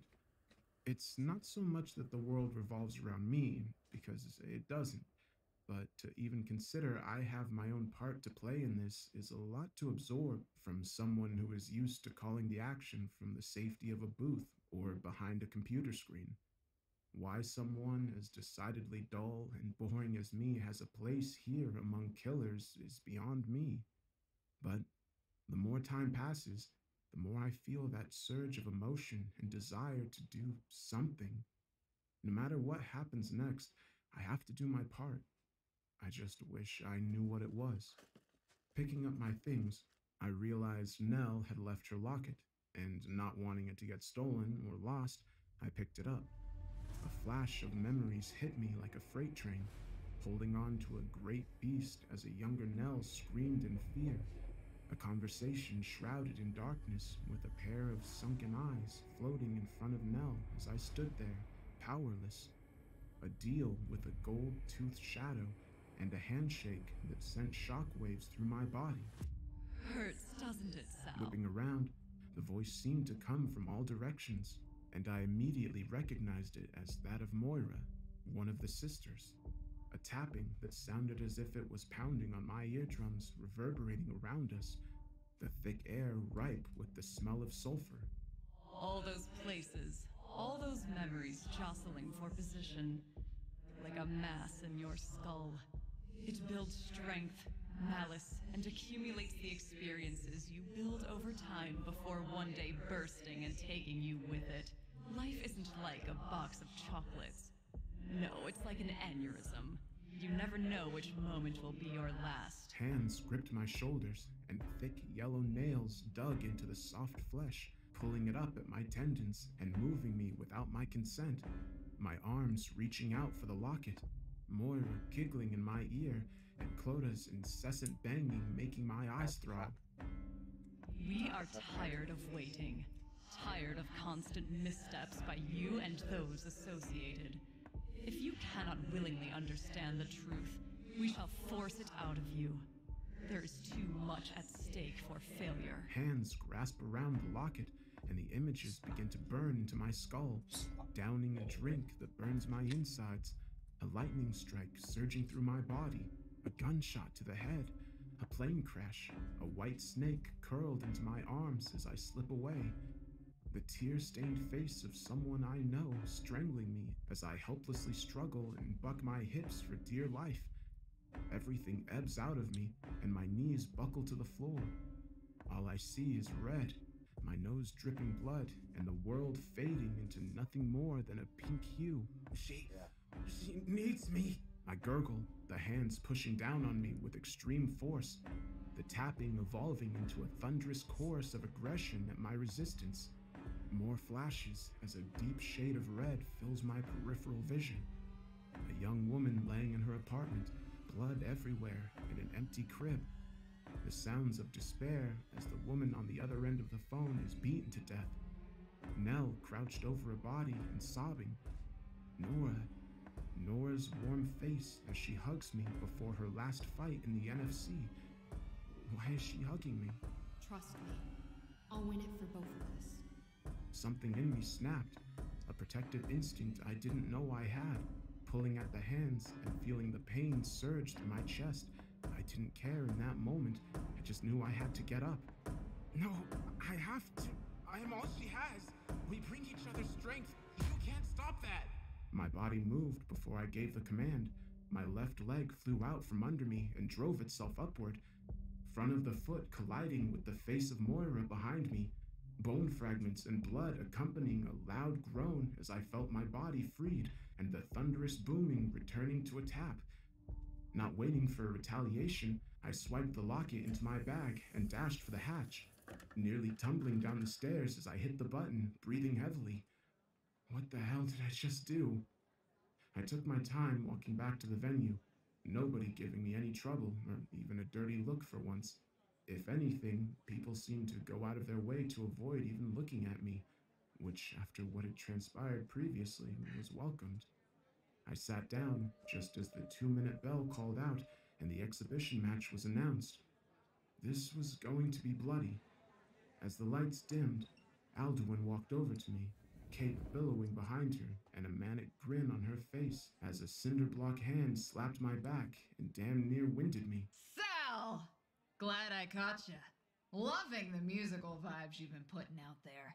So much so that I have a few additions for you. I mentioned to Madame Lockwood there, and she said they were already on the device. Damned if I know how technology ain't one of my friends. But if you could play these during those ever so pivotal moments in the upcoming fight, and during mine and Nora's entrance, I'd be pretty damn grateful. Oh, and speaking of, since I'm the one fighting, I'm gonna need you to do the announcing. That won't be a problem, will it? Her eye flashed, and the eye patch rumbled. The exhaustion of what transpired out there suddenly setting in, making me feel decidedly ordinary as I nodded. You got it, Commissioner. Whatever you need. I croaked, fumbling with my bag as everything spilled onto the table, Alduin laughing as she walked off. You know, that's why I like you, Sal. You just do it. You're certainly a changed man. She stretched as she sauntered off to get the microphone. I guess even warming up wouldn't stop her from showmanship. I reached out for the locket when Nell grabbed it first, as if she knew I shouldn't touch it. Whisking up my notes with far quicker hands and placing it on the table, she thanked me before silently pointing to the recording material as the lights dimmed. Fight fans, before we reach the conclusion of this night under the NFC banner, we have 2 very special matches for you. Our first is one forged in blood and spilled just as much. It'll be a battle between father and son, as the former attempts to help the latter see the error of his ways, and perhaps seek a little justice for the lives lost here. Let's throw it over to Commissioner Alduin von Trier for the official introductions. I pointed to Alduin, who grabbed the mic with gusto and began her spiel. Without further ado, let's get this blood feud on the road. In the corner to my left, he is the Jersey Devil, our resident chef, and the father of violence. Put your hands together for Zuck! I looked down at him. He was in a tank top with fighter shorts. His gargantuan frame only accentuated without the chef's outfit and apron. His usually pleasant expression replaced with a cold indifference as he stared a hole in the opposite direction towards his opponent. And in the corner to my right, he was a standout fighter in this year's tournament, and one that brought us violence at the very start of the proceedings. So, it's only right we end with him. He was formerly paired with his entourage, Mr. Stairs, but he's now back in his usual form, the Black Dog of Jersey, Malphas! She gave both an eager look before leaping up into the safety of her perch as she walked off, but not before throwing her hand in the air and bellowing, NFC exhibition match, Jersey Devil Zunkel versus Puppet Master Malphas. Malphas, unchanged from the last time we saw him, took furtive steps forward, cocking his head to the side as he grinned, the nails in his lips now nothing more than bloodied holes which stained his teeth. Well, Pops, we knew this was gonna happen at some point. To be the baddest, you have to take out the best and the weakest. You taught me that. Zunk stood his ground, unflinching in his resolve and unwilling to move. I didn't teach you a damn thing. I tried to channel your anger and hatred into something productive. I thought you'd grow out of it. He clenched his fist. But you only got worse. Without warning, Zunk struck himself square in the stomach with all his might, his eyes widening in pain and a wheeze leaving his lungs as Malphas continued to walk him down. Well, you didn't teach me directly, but I sought out info, determined to find out what was so wrong with me, until I was found, reborn, and told the most important piece of wisdom I'd ever get. Do you know what that was, Dad? He twitched his fingers, and Zunk pulled his head back, fingers pulling on the hair so tight it threatened to pull out thick black tufts. Malphas leaned forward, inches away from his father's bloodied face. The sins of the father will always impact on the son. But you can so easily reverse that if you're willing and open to doing what needs to be done. He curled his hand, the fingers twisting and Zunk's body doing as he obeyed.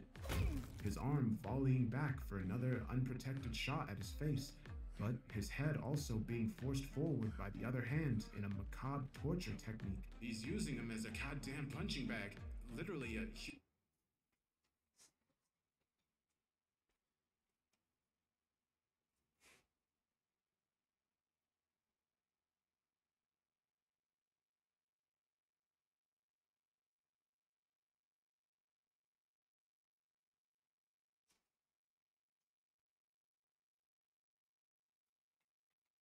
human puppet.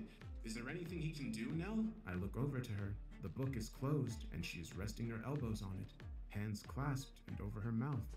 Not if he wants to keep what little of his soul he has left, Sal. She replied, as if speaking from experience. I felt a lump in my throat as I looked back, Malphas laughing giddily at the prolonged beating his father was sustaining. Marvelous! Now let's try taking out that tongue. No more bullshit spewed from your mouth! He clapped his hands, observing the battered figure and framing him like he'd done with Rex. Maybe we should just take the head entirely. Hard to say when you're having so much fun. There's really no hope for you, is there, boy? If I brought you back to your mother, what would she think of you now? Zunk called through gritted teeth and smatterings of blood. Malphas just laughed. She'd probably wonder how she came back to life and why she's nothing more than a bag of bones. Still, better than being a sack of meat, right? I'd have probably had to cut her up too. So sayest thee. A punch flew from Zunk that, instead of hitting his own face, would connect with the stomach of his son, the force of which sent him flying back, feet dragging through the pit floor and dropping him to his knees. Hey, There's a song of mine on there. Think you could do me a solid and, you know. Oh, and don't put it on an odd number. He didn't even look at me, instead muttering the prime numbers in quick succession under his breath. Sure enough, I scrolled down and saw a single song under his name, simply called Blizzard. The deep bass rang out, and Zunk cracked his neck as he walked towards Malphus, who, to his credit, was up to one knee and one hand on his stomach, the other twisting in front of him. Again, Zunk saw resistance, his right arm striking at him repeatedly and smashing his ears, jaw, and nose. But each shot just made him more determined to walk forward, spitting out blood on the fourth punch. Malphus backs off and places his hands and legs against the wall as Zunk walks him down, determined. You always thought the Jersey Devil was some goat-like creature of the night, didn't you? I never told you that it was always just me. A part of me that I kept firmly locked away and promised to never touch again when I met your mother. After we had you, bad people came after me. Very, very bad people. They got to her while I was away. Made you watch what they did to her. Christ. You were 4. Zunk stopped in front of his son, pity across his face. I went after them. Did what any husband and father would do, but worse. Still, you changed so much after that. But I believe there's still hope for you. Some glimmer of what your mother was in there. You just need to take my hand, and we can put this behind us. A few broken teeth and some fractured ribs is nothing to a family like ours. He outstretched his hand, and Nell shook her head in dismay. Malphus stretched his own out, and for a moment, I thought we'd see our first good ending to a bout. To my horror and disgust, I was wrong. Malphus leaned forward and sank his teeth into Zunk's hand, biting all the fingers until he tore off one of the digits at the midpoint. The blood sprang across his face and the canvas. He spat the finger out and coated his hand in it, giggling as he crawled along the wall and away from Zunk. There is only one family, and it sure as hell isn't yours. With your blood on my hands, I can show you just how good I am in control. As I did with Sanaya, Rex, and the rest, I am damn good at carrying out my master's will. And as long as I get to carve people up, I'll keep on doing it. He held his hand up, and Zunk's face grew vacant. His mouth hung open, and he bore the same expression the others had done before. This was the prelude to the end. I can't believe this. Of all the sick things I've seen in this tournament, biting the literal hand that feeds has got to be one of the worst. Malphus should be ashamed, but given his poor antics, I don't think that's possible. Get up, Zunk. Move, for God's sake. I pleaded, my hands shaking, and the fear of losing someone else with no means to save them filled me with such dread. But there was nothing I could do. Nell didn't move from her analytical stance, and the crowd bayed for blood as the techno music swelled.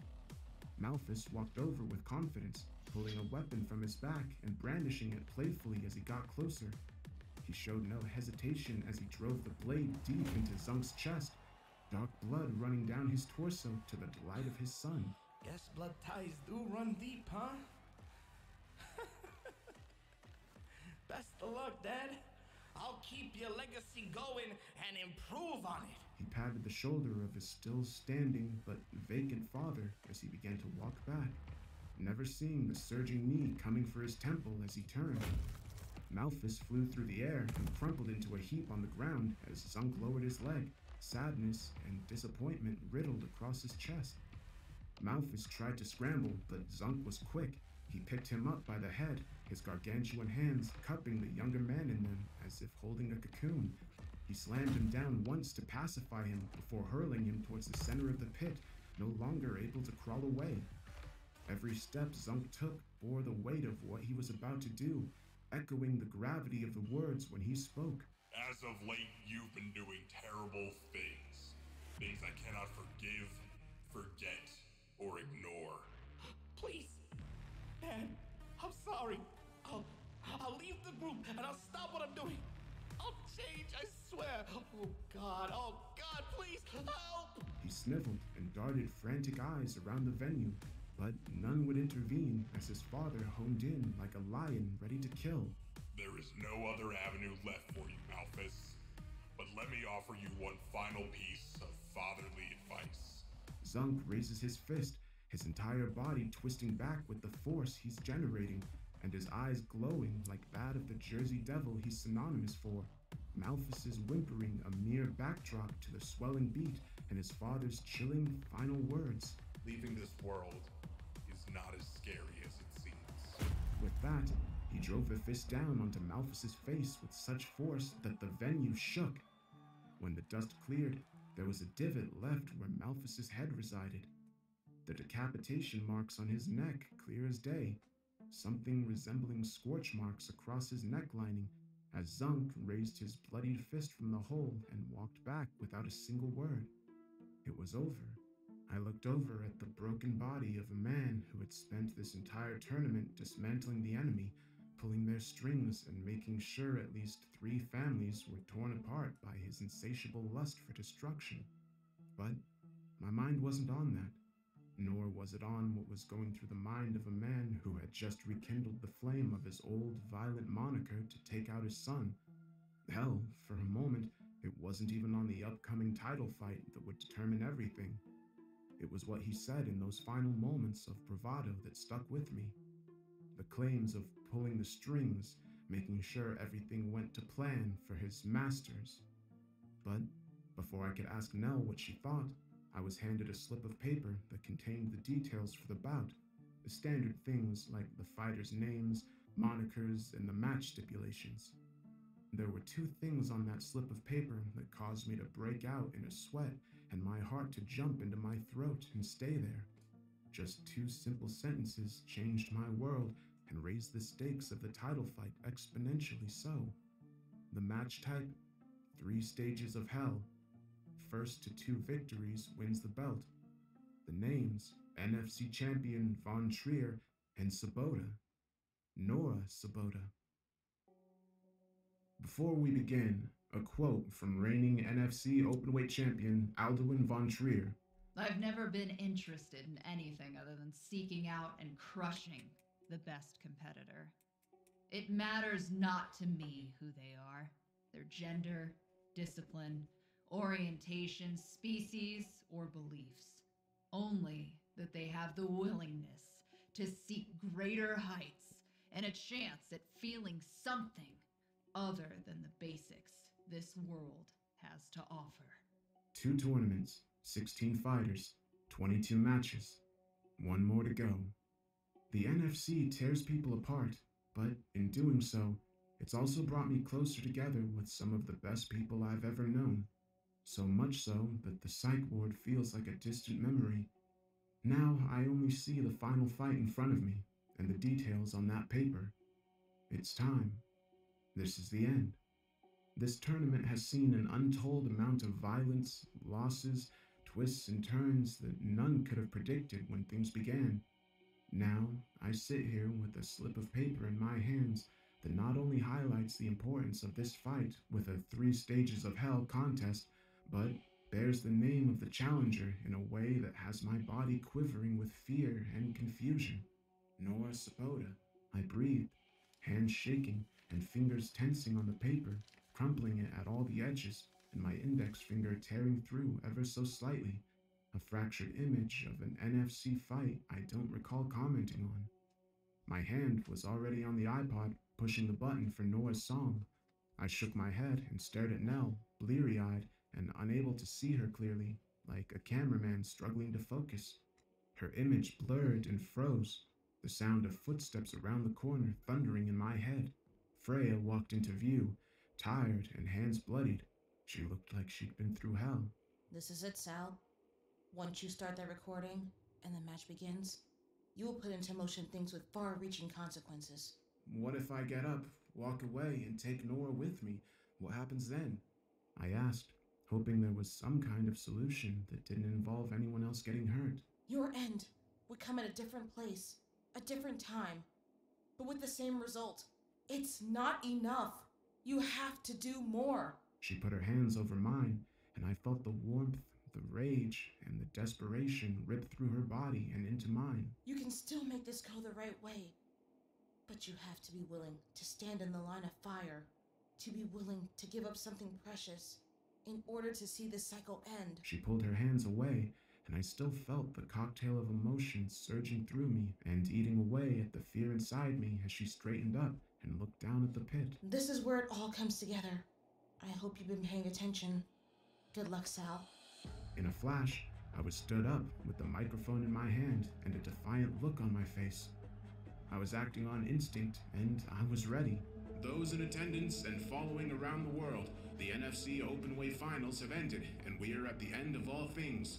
We saw many step into this pit with hopes of becoming the eventual victor and having their freedom and wish granted. But only one stands tall and as a firm favorite to win the title. Ladies and gentlemen, she is the former title challenger and practitioner of Pencak Silat, Nora Sabota. The music swelled as the pit was bathed in a deep blue light, the video screen above showing highlights of Nora's exploits throughout the tournament. Every blow she landed, every strike meeting flesh and sending her opponent into the ground. The Aswang, the Mananangal, Temperance, Wendy, all fell to her crushing might and will. She was truly unbreakable. It went further back and began showing a title fight between a younger Nora and Alduin without her signature eye patch or cloak. The two weren't yet sporting that killer instinct or bravado I'd come to familiarize with either of them. They stood amid a sea of bloodthirsty contenders and experts in the crowd as the NFC Openweight belt was held high up, shinier and with a name emblazoned over it, Nora Sabota. You sure you're ready for what happens when you lose, Zane? Alduin sneered, her teeth shimmering even from the screen. Meaty arms folded while the referee checked her over. Never been stopped yet, and don't see it happening anytime soon. I'm a style bender, and no matter what you throw at me, you won't break me. Nora bounced in place, her arms at her sides as she fixed her gaze upon the much taller Alduin. So long as I'm focused, nothing will stop me. The referee raised his hand, and this archived footage played out. No superpowers or maddening techniques, just two warriors slugging it out to see who would come out on top. One particularly nasty knee from Nora swelled Alduin's now defunct eyes shut. She clutched it with a grimace before grinning and throwing a right hook that sent Nora plummeting to the ground. Alduin hopped onto her back and hooked her legs around the abdomen, flipping back onto her hands and driving Nora head first into the mat with a sickening thud. Alduin mouthed something and pointed towards the crowd, which parted upon seeing the trajectory of the finger. A man in a Hawaiian shirt, tan skin, and slicked black hair. Me. A younger me. Nora tried to get up and screamed through gritted teeth. Cheater, but was met with a kick to the face that turned her lights out. Alduin rushed towards me and the footage flickered and ran back to the original fight sequence Nora had faced in this tournament, with the music reaching its climax as she mouthed the words, "I'm unbreakable." Her confidence was supreme. Was I the only one that had seen that? I felt sick, but the adrenaline was still strong and my senses heightened as Nora walked from the dugout, black and gold tape adorning her forearms, legs, and ribs. Her stare was cold, calculated, and focused. She walked towards the center and began shadowboxing as cheers rained down on the pit from all sides. The crowd, despite their desire to see blood spilled, was firmly behind the challenger. The music faded and I scrolled to Alduin's choice, my eyes stumbling over the title before Alduin's boisterous laughter filled her usual perch as an eye gleamed from the dark. I hit play. The pit was shrouded in darkness. The surrounding crowd began singing, joining this unruly choir of darkness as their champion emerged. The video started up again, and we were treated to an extensive list of Alduin's fights and title defenses. The latest, Tetsuo and Abaddon, still very fresh in my mind for their violent and strangely beautiful affairs. I could see the elation on her face with every single conquest, every bone broken, every muscle she tore, and every time she was forced to dig deeper than the basic effort to put an opponent away, she relished in it with every fiber of her being. In that moment, it was so much easier to remember she wasn't a human, that her moniker wasn't just for show. She was beyond humanity, beyond nightmares. There she was, emerging from the darkness with a new cloak, the white fur of the hood and sleeves pairing perfectly with the black and brown, a thick black clasp around the top keeping it in place as the sleeves flapped behind her, the taped and scarred muscles glistening under the spotlight, and eye wide with excitement as she stood on the perch and held her belt high for the crowd to cheer for. And introducing the champion. She runs the pit with an iron fist. She is the undefeated whore of Babylon and the reigning and defending undisputed NFC openweight champion, Alduin Von Trier, throwing the cloak and the belt in my direction for Nell to deftly catch, smashing into the ground as she landed and squared up to Nora, the eerie choir of the crowd feeling like a premonition that filled me with dread. NFC openweight title fight, stage 1. Begin! Alduin started stretching and rotating her shoulder as she took tentative steps around the pit, the lights dimming as the crowd settled down and the corners of the pit darkened. In their absence was a sickly, swirling mass I couldn't quite make out, its presence making me feel like retching and the hairs on my arms standing on end. It felt wrong. You know what this is about. First to 2 knockdowns past the 10 count wins the strap. Welcome to the first stage of hell. The great unknown. Get complacent, distracted, or overpowered, you get launched into what lies behind us. Alduin threw a hand back with a sly grin. Your worst fears realized, and your skin'll bubble and burst. But it'll be a reminder that your first knockdown can be your last. She outstretched a hand to the still bouncing Nora in a far too friendly grin. Huh. Good luck, bitch. In a split second, Nora closed the gap and launched a furious assault on Alduin, an inside leg kick to the left leg, an oblique kick to the right knee that buckled the champ. Nora stepped onto the larger woman's leg, driving her left fist into the side of Alduin's skull while her right elbow hammered down on the center of her head. As Alduin fell back in surprise, Nora volleyed forward with a crushing knee to the face, sending blood and sweat everywhere. Alduin managed to shove her off as she got to her feet, hands clasping her mouth and a look of total shock across her face. Nora took the opportunity to leap up and, with all her might, land a thunderous dropkick to her opponent's face and neck, sending her flying into the blackness across the pit.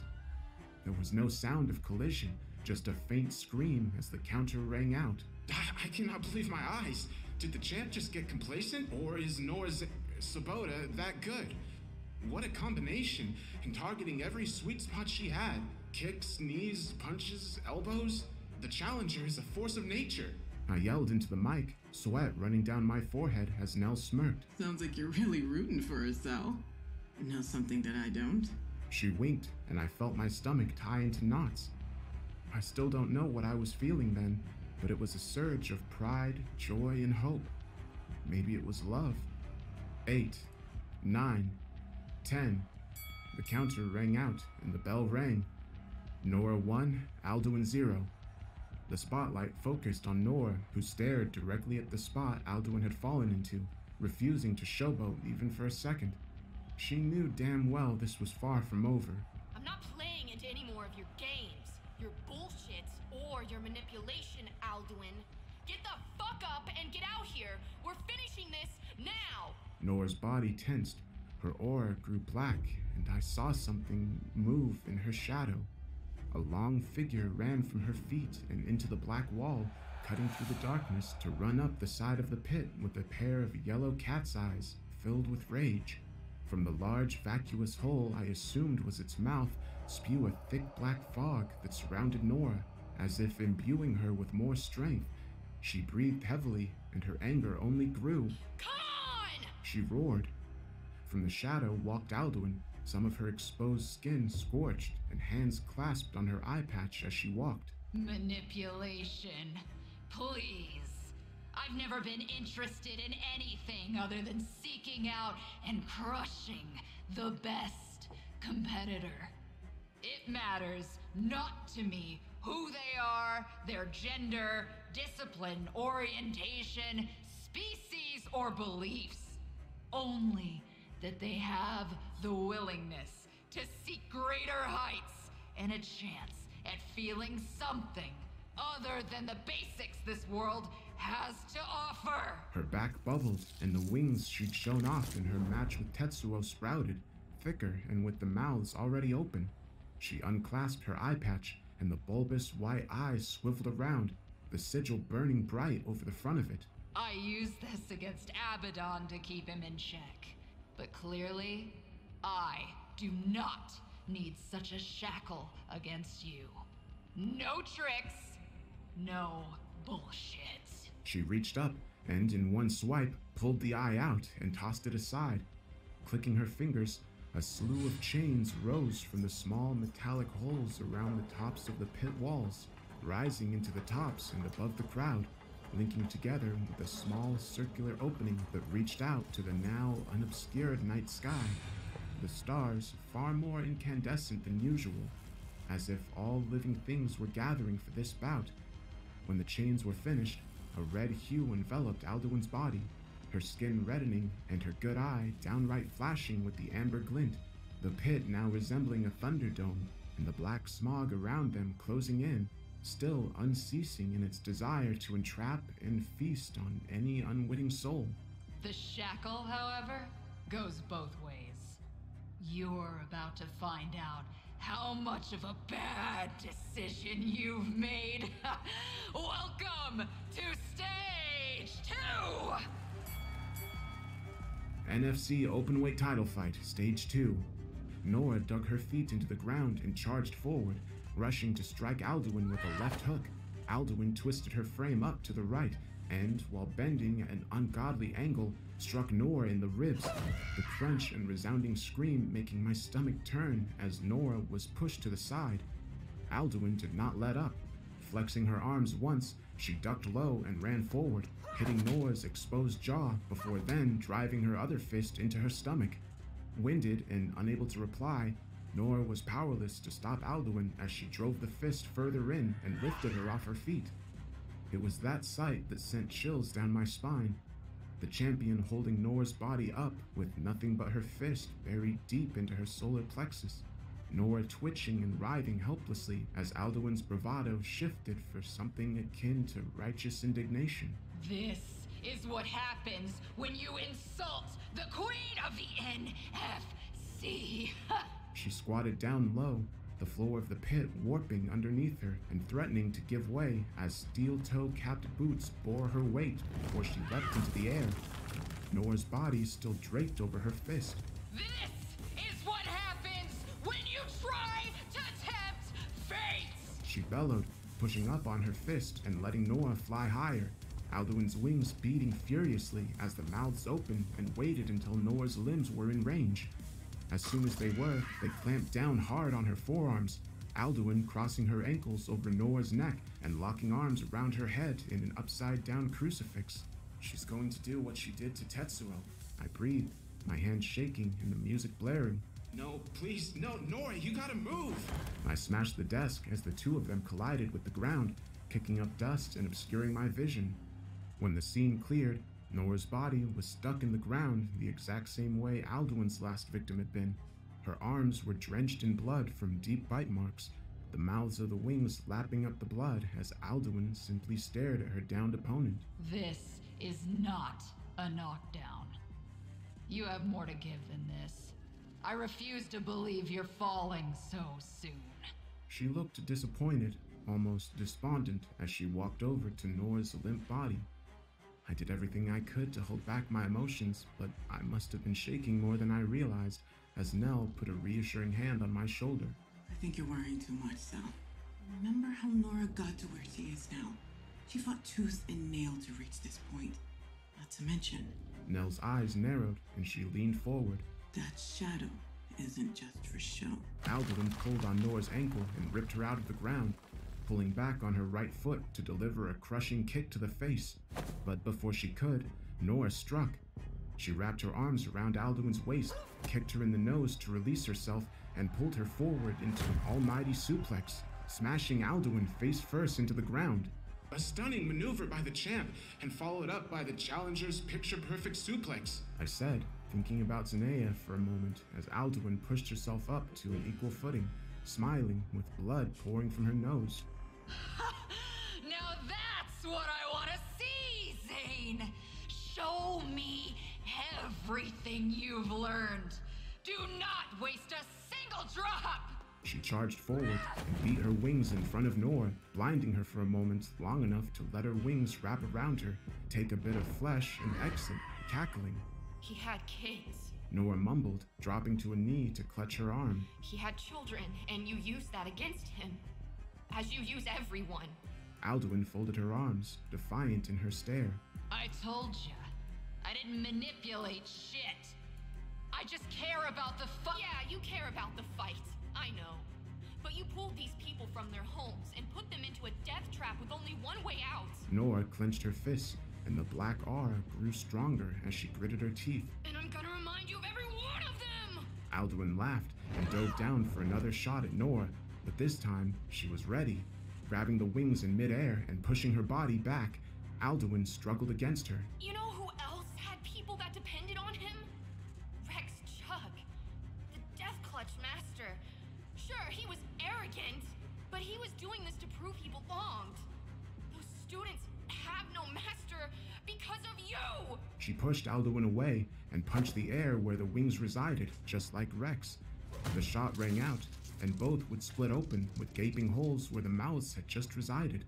Nora stood still, fists still outstretched. You force people to compete in that wild card, knowing full well the monster that awaited them within. Landry, Wendy, even Nell, you did everything possible to make them suffer, including putting Sal in the worst position possible. In his condition. How dare you? The shadow belched forth a thick gold and black smog, forming around Nora's arms and channeling the same black lightning Temperance had once held. I still don't get what this is, but it seems like I have my own black box of techniques. I'm gonna scorch you with as many as I can until you don't get up anymore! Alduin, hands shaking and tenderly touching her wings, let her fury loose. When she did, it felt like a sonic boom went off in the venue, power erupting from the spot she stood in and threatening to overwhelm me as I sat some 100 feet away. Nora darted forward and hurled one of her lightning shots. The first deftly dodged by Alduin, and the second caught in her already scorched arm. You want to insult me with these paltry moves from people not even worthy of getting here? You want to push me and see what it's like without the shackles? Without the restraints? Oh, well, sounds damn good to me! She cried, screeching for something outside the pit. Something indeed answered. From the now defunct elevator shaft came the most horrific groaning I've heard in this pit, harking back to a moment early on in this tournament when another unwitty competitor stepped to Alduin and met a grisly end. First came the blackened bone hand, sinew and veins still clinging desperately in its place with the stench of rot filling my nostrils. Before long, the full frame of the monstrous skeletal beast had emerged and forced its way out of the shaft and towards its master's side, her wings receding back into her and her hands shaking with rage. I don't care if you survive this, or I win by default when it's over. I will put you down right now before you insult me with lesser scrapped techniques. Gasha Nakoro, feast on her! This hulking mass of bone and terror began making its way towards Nora, the pits of the eyes glowing with the same amber hue that was within Alduin's. The jaw slack, and despite a hollow skeletal frame, I could see no end inside of it, as if all light was snuffed out within. The notion of being swallowed up by that thing frightened me to my core. Nora, however, was undeterred. She took a step back and waited for the huge arms to swipe. When they did, she leapt up and ran up the length of the other arm, her body blazing with this thick black aura and her eyes wide. This next shot, it's for Nell, Wendy, and Eustace. Every moment of anger, pain, and misery own. I'll throw it all into your fucking pits! She roared, hands glowing not unlike that of Wendy's when she tore through her competition. It was beautiful and terrifying all at once. She threw punch after punch at the side of this monstrous creature, each one threatening to crack its skull, her rage only building with every successive strike. Then the creature turned. Eyes glinted bright, and Nora shielded her eyes as it twisted with remarkable speed, pulling an elongated, bony finger up and towards one of Nora's outstretched fists, curling around it and holding her in place. In a flash, Alduin materialized in front of her and bore down on the still blinded Nora. Made you look! She hissed as she stretched her arm out and volleyed Nora on the side of the jaw with a slap that left her eyes vacant, rattling her brain around her skull. Then, as her body fell limp and all that held her up was this skeletal hand, Alduin did the unthinkable. She clicked her finger, and the Gasha Decoro began to unhinge its mammoth jaws, rearing back to take a bite out of Nora. I felt my bones rattle and my ears ring as the fear mounted in me. I wasn't about to watch this woman who knew so much of me have her life snuffed out. But what could I do? Nora! I cried, not thinking before I spoke. I've got your back if you've got mine, you hear? Nora's eyes flashed, and she looked at her trapped shoulder as Alduin glared over at me. Meddling boy. She scoffed. Now who's looking, bitch? Nora hissed as Alduin turned back and saw what she was doing, already too late to escape. Nora raised her free hand, now sharp as a blade, as it glinted in the moonlight, the same black hue now running through the perfectly straight digits and sharpened nails, before bringing it down square on her trapped shoulder, separating the flesh and bone from its host. See you on the other side! Nora screamed as a series of small lights flashed into existence before dimming, the prelude to an explosion. Alduin screamed and covered up, but it was too late. The blast was so powerful it obliterated the entire top half of the Gasha Decoro, the hulking creature falling back before fading into the blackness that rapidly stretched over and consumed it. Nell grabbed my head and pushed me under the table as the shockwave ripped through the chain-link fence of the Thunderdome and sent chunks of steel flying in all directions, some supposedly hitting spectators as they cried out, the sounds of steel piercing flesh and crushing bone filling my ears, before pained yells and cries of approval punched through the malaise and terror. When we emerged, Nora was sat against the wall, clutching her wounded shoulder, blood rushing down her palm and soaking the spot where she lay, but the wound looking cauterized. Her head was hung low and she was out cold. Alduin sat on the other side, her body warping the border of the pit where she'd been thrown into. She was shaking and her breathing was heavy. She made it to her feet with the struggle, clutching her ribs that had been undoubtedly fractured by the blast, and her leg limping behind her. She was bruised, but not beaten. Alduin won, Nora won. Alduin stood there, breathing heavily herself, and clutching at her chest and wincing. Whatever she'd done had taken an ungodly amount of energy from her. Ever the pain in my ass, ain't you, Nora? Oh, man. Who'd have thought it'd come to this? She cast her eyes up towards the circular hole in the pit, moonlight bathing down on her battered frame, and the red hue from before completely gone. I got nothing left but what's in these limbs. I'm looking at you. I'd say it's the same. Am I right? Nora stirred and coughed, wiping blood from her mouth as she struggled to her feet. You're not wrong. Seems we're tied one apiece with nothing but our will to carry on.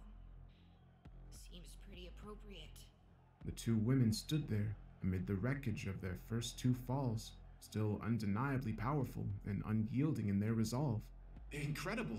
Nora Sabota sacrificed her own arm to avoid certain demise, and in turn cost herself the second point, but put both competitors on an equal playing field.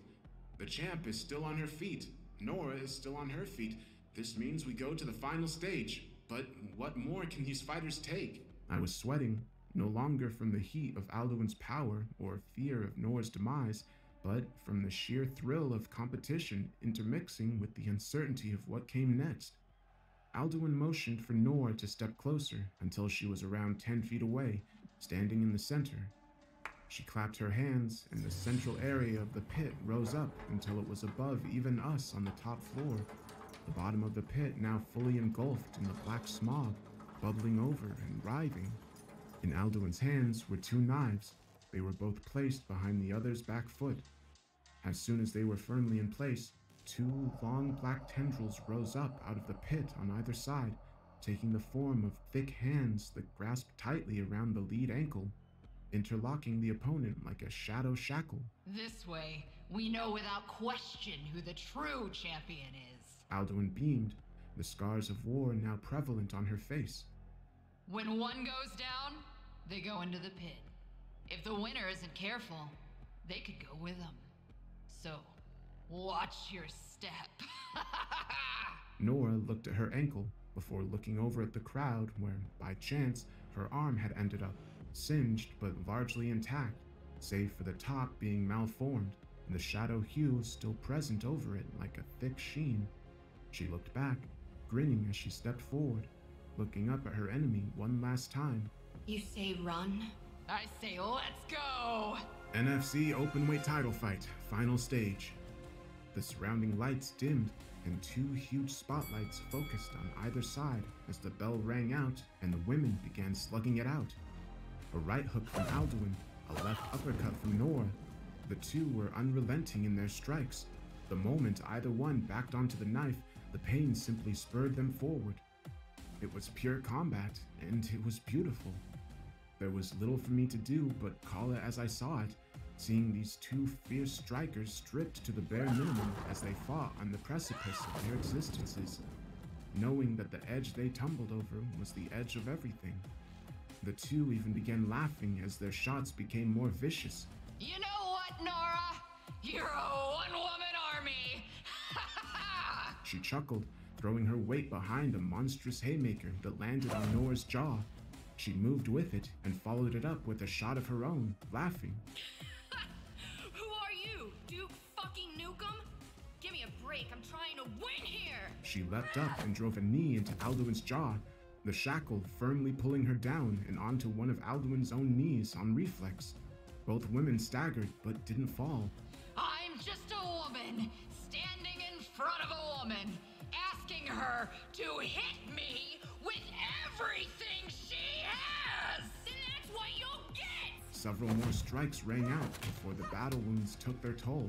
Both were beginning to tire, and it was clear the finishing shot was in sight. Time to put you to bed, Zane! Alduin shrieked, pulling her hand back and outstretching her palm, striking Nora directly under the jaw and rattling her brain against the inside of her skull. You'll fall as you did before, and this time, I'll make sure everything about you stays forgotten. I am the champ! Alduin pulled her hand back again, ready to strike, both women screaming the other's name like a macabre battle cry. Nora ducked under the strike and collided her skull with Alduin's, the force making an audible thump as the crowd fell silent. Alduin's eyes rolled back into her head, and after a tentative moment, she began to fall backwards. Before she could tumble into the pit, however, Nora severed the shackle and grabbed Alduin with her only good arm. Unbelievable! The bout is over. The knockout has sealed it. Ladies and gentlemen, Nora Zane, Sabota, whatever, she's the champ. Nell stood up and clapped. Zunk had emerged with an expression of joy and relief, and even Wendy had ran up to join us. Out of breath and seemingly in a state of panic, she tried to say something and pointed to Eustace, who was trailing behind her with a look of absolute terror on his face. But we were beyond it all in that moment, caught up in the elation of the fight. The match was over. We had a new NFC champion, Nora Sabota. I want to tell you that as the fight ended, there was a beautiful moment of togetherness where I hugged Nell. We cheered on a victorious Nora, and everyone walked away largely unscathed. But that would be a lie, because if there's one thing in this tournament, its participants and those who seek to interfere outside of it have reminded us, it's that paying attention is the ultimate rule. And we forgot about something critical. Abaddon. After I had finished my moment on the mic, Wendy pulled me to face her, and I'd never seen a look of such fright on her face. Sal, you need to call out to Nora over your microphone. She has to kill Alduin, now! I stared, confused and wondering if she'd even seen what had just happened. Wendy, the fight is over. If Nora isn't gonna kill her, that's on her. I'm not in a position to tell her otherwise. I'm just a guy. You are not just a guy. You're someone she loves, someone she fought this entire fucking tournament to protect. You are her goddamn husband, and you need to get through to her before we all die. Wendy shook me as she said it. The power of her words, both turning my stomach with nerves and unseating memories I didn't even know I had of a younger me and Nora. Nights we'd spent in the gym training, movie evenings, intimate encounters, our wedding day. By the time I turned back to the mic, Nora had pulled Alduin onto the ground where she lay motionless. The raised pit began descending as the black smoke receded.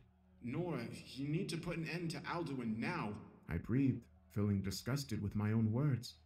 This wasn't me, wasn't what I was about, but I trusted Wendy.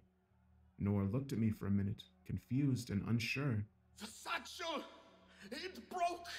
You need to end it! Eustace called out at the top of his lungs as the lights went out in the venue, save for a single white and black hue emitting from Nora's arm.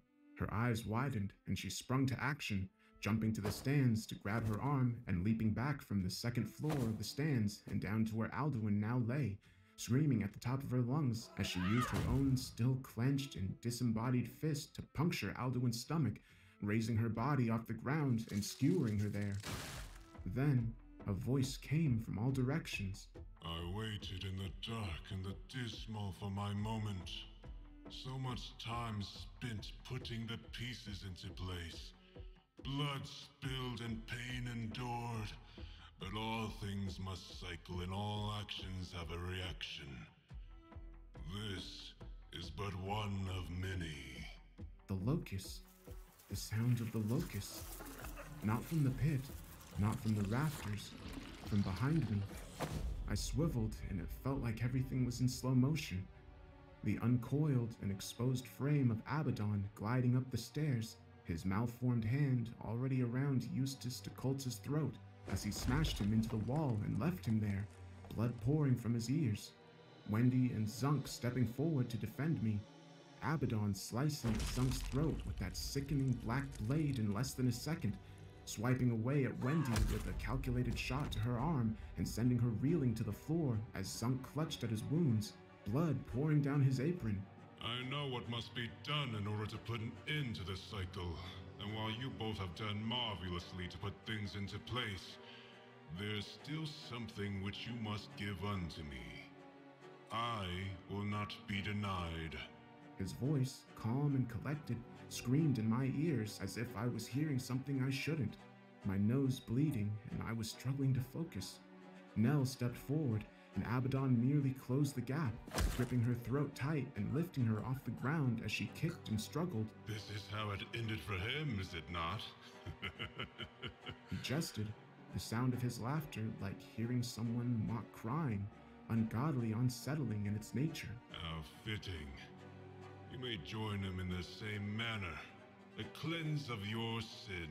Stop! I begged, pushing forward to try in vain to save my friend. I'll go peacefully, just let her live! He cocked his head and observed me for a moment, Nora screaming behind me. Pitiful. No matter if it's this cycle or the next, you cannot resist intervening. You still think this is all about you, do you not? He grabbed me by the shirt and lifted me up, cutting into my wrist and drawing blood, catching it on his hands before unceremoniously dropping me and descending to the pit. Your blood is special, not you. You are merely consequential. Nora rushed forward, but exhaustion was clearly overcoming her. He threw one punch to her stomach and, grabbing her by the hair, threw her into the corner where she lay. Then he floated over the body of Alduin, staring down at her. My other half, however, that is much more important. Nell pulled herself up and seemed to see something I didn't as tears ran down her face. Please, no, not him. Sully, so sorry. He pulled the motionless Alduin up and threw the arm aside, pushing the blood into her mouth and holding her against him as the locusts coalesced.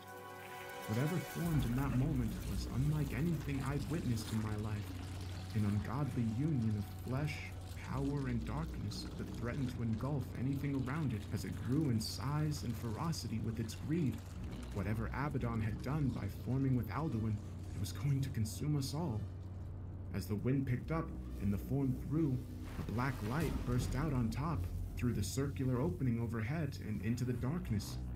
One by one, every star flickered and died, the infinite void eating them as it split apart and gave way to huge shrouded shapes looking down from up high, their forms unusual and barely humanoid. I dare say if I could see them, I'd have gone mad.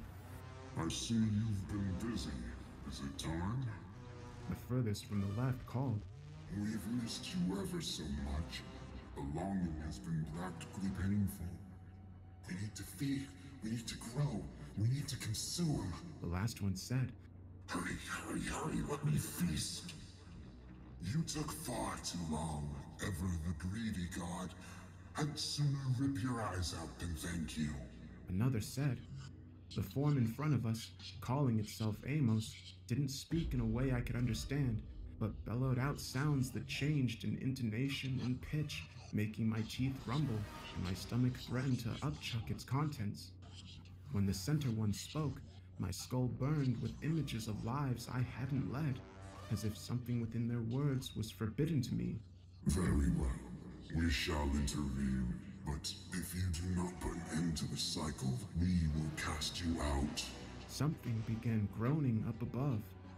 They were moving towards us, trying to break through. I panicked, looking around me at the carnage, Zunk being tended to by Nell, Wendy trying to rouse Eustace, and the world crumbling in front of me. I could do nothing but cower. I felt my chest tighten and my limbs grow weak as I succumbed to my fears. The void could have swallowed me up for all I cared. I was as useless could be. Then, I hear the click on the iPod one last time as a song began playing. Sal. I looked up from my knees and saw Nora's exhausted and bruised face in front of mine as she crouched down. Sal, I know you don't know what's going on, but I need you to trust me. Everything will be fine in the long run. I know what needs to be done. But you need to keep it together. And most importantly, you have to remember. Before I could even reply, blink, or react, she kissed me. She kissed me in a way I'd never been kissed before. The world fell away, and every aspect of my fear was eroded until nothing but serenity and love remained. It was an all-encompassing moment that sent a shockwave through my synapses and brought so much to the forefront of my mind that it made me dizzy. When she pulled away, I saw tears in her eyes and felt them in my own. Why was I crying? Every time we do this dance, it's always you that ends up on the chopping block. But when I got stronger, we knew it was gonna be different. I think we just pretended like this moment would never come, even when you didn't remember. I looked at you and knew we'd end up here one day. I wish I could have had a moment with you. The real you and me. But time's up and we're out of options. This is gonna rock your noggin, but I need you to watch, to pay attention, to remember that no matter what happens, I will always love you. She gently kissed my forehead, and I felt her lip tremble, a tear running down her cheek and onto my head as she got up and leapt down into the unfolding chaos below. Do you know what she's just done, Sal? Nell asked, looking over at me with a sense of pride I hadn't seen on her face before. She's just ensured everything changes. Don't look away. Don't falter. Watch. I did as I was told. I stood up and watched this amazing woman I was only beginning to recall walk towards the jaws of infinity, a slew of untold horrors reaching down to claim dominance over our world. And I watched her put a stop to it all. She broke into a sprint, dodging flashes of this forming mass's power until a shockwave knocked her back and the form stopped growing. It cracked, splintered, and broke away, revealing a tall, thin man hunched over and clutching his body in adulation. She leapt up and grabbed onto him, the black shadow I'd grown accustomed to seeing around her body now rapidly growing in size, the shadow pouring itself into her, and something in her hand, Alduin's eye, the one with the seal. I don't know what's gonna happen when I detonate this, but I hope it does the trick. This isn't goodbye, Sal. It's good luck. I love you. She took one last look at me before the remaining energy filled her body, glowed bright, and burst. The resounding blast knocked me back against the wall, and I lost consciousness. Everything was shrouded in darkness.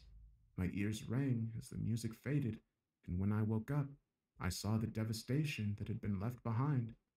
All that remained in the pit were 2 belts, neither of their champions holding them. It's been a year since that tournament of nightmares. Looking back on some of these notes and the broadcasts the NFC would send out to anyone paying attention, it's not gotten any easier to sift through the memories. But I know who I am and what my purpose is now. Nell left in the wake of the damage, and once everyone was safe, she said she'd return for the next tournament, but had her own story to finish up first. I wished her the best and missed her the moment she went out of sight. Wendy still shows up from time to time, says she's not gotten all the pieces of the jigsaw yet. When it comes to hotel inertia, says she'll be by my side when the time comes. Zunk still cooks for us, and Eustace DeColta turned out to be one hell of an ally when it comes to rebuilding, but once things were standing and ready, he said the Order of the Moth has the answers he needs, and he left before we could inquire further. I hope we helped him find some degree of peace amid such chaos, at least. Now, a new tournament is about to begin. 2 months from now, a team-based scramble to unify the NFC Abyss Championship and the Openweight Championship belts. Everyone is welcome, and that includes the best and worst of the bunch. One among them was a black envelope that I received a week ago, a sigil not dissimilar to the one on Alduin's eye sealing it shut with red wax. Inside was a date, time, and a warning still ringing in my ears now when I prepare to compete in my first ever NFC tournament. Wendy, Nell, and Eustace dutifully by my side as we prepare for the untold horrors from all realities. I know who I am now. I remember what I'm capable of. I will see Nora again if it's the last goddamn thing I do. That warning does nothing but motivate me to climb to the top with my team, claim those belts, and get my wish. To bring Nora back and demolish the monsters that took her, mocking me with their note. We do not regret, we do not wait. We will break the cycle, repent. But we each took a section and wrote our own declaration of war, of violence, of things to come, adding in our own jab that has become synonymous here with violence, victory, and a desire for vengeance. We do not forgive, we do not forget. We will break your spirit together. Glory to the NFC.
Okay, you made it to the end of the video. Hello again. My name is TJ Lee. I am the writer behind the NFC that you just listened to. I was the voice for several of the characters. I can't remember all of them. JJ Watson, Miroslav Zanaya, Eustace DeColta, Rex Chug, Malthus, and Mr. Stairs, I believe, were the main ones. I also directed the voice cast and brought in everyone that you hear aside from the amazing Ronnie and Romnex, of course. And Ronnie was kind enough to give me the floor for the end here. If you're not interested in this, I don't blame you. But if you want to hear a little bit more about the cast, a little bit about the story, and a little bit about the books, then stick around. I'm just gonna go through some things here. It is 7 in the morning, the day before this video goes up, and it is insane to think that Ronnie and I started this journey just over a year ago. We started planning for this. It was the biggest undertaking either of us had ever taken, but I think the end result was totally worth it and is unlike anything else out there, aside from our existing work and Rom's existing work. And it's really cool to do this right as the Bar series hits 1 million views, so thank you so much for that. So I'm just going to run through some of the cast and let you know where you can find everybody, and just highlight some of their work. I'll address a couple little things and go through where you can get the rest of the content, and that'll be it. And some of you may already be sleeping just listening through this, some of you may not care, that's okay, but for those of you who do stick behind, I appreciate it. So first and foremost, let's thank the big man.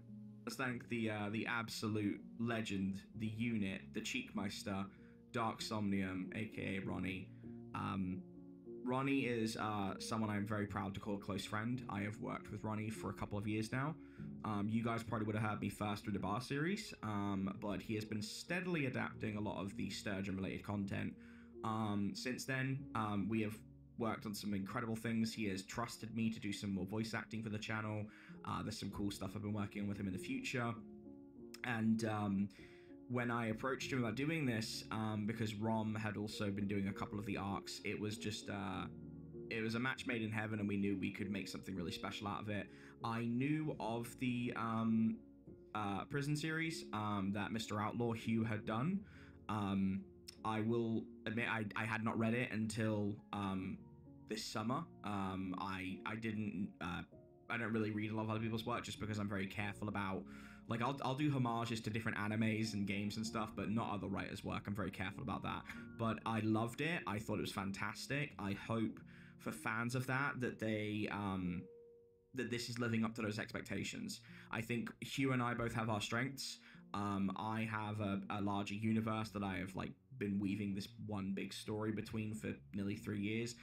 Hugh had a really good understanding of power levels and stuff, and I just loved it.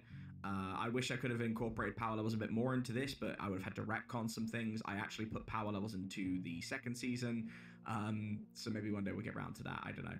But yeah, I just wanted to say that right off the bat before I go into more with Ronnie, that this is not scripted, so sorry, but that is something I am fully aware people are going to compare to. I don't mind.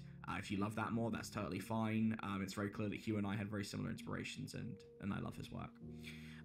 Ronnie is one of the most kind, conscientious, and just generally wonderful human beings that I've ever worked with. I have been very privileged to work with a lot of cool people on YouTube, and a lot of the narrators have been fantastic to me.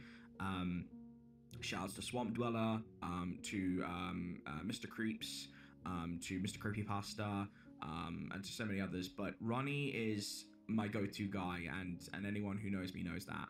I get so excited to work with Ronnie because of the sound design he puts in, the sound effects he puts in. I'm sure a lot of you already know this, but I can't stress to you how much passion he puts into it. And that's not to say other narrators don't do that, but Ronnie writes all the music. He puts just an ungodly amount of himself into this work, and it shows every time that he puts anything out. And he has helped me out more than you guys will probably ever know. And I am very grateful for his friendship in this business, both on the writing side of it and the YouTube side of it. It's very hard to find genuine friends. Both him and Rom, who I'll get to in a minute, are just incredible people. Ronnie did a great job with the theme songs that you're hearing, with the sound effects and playing Sal Sabota.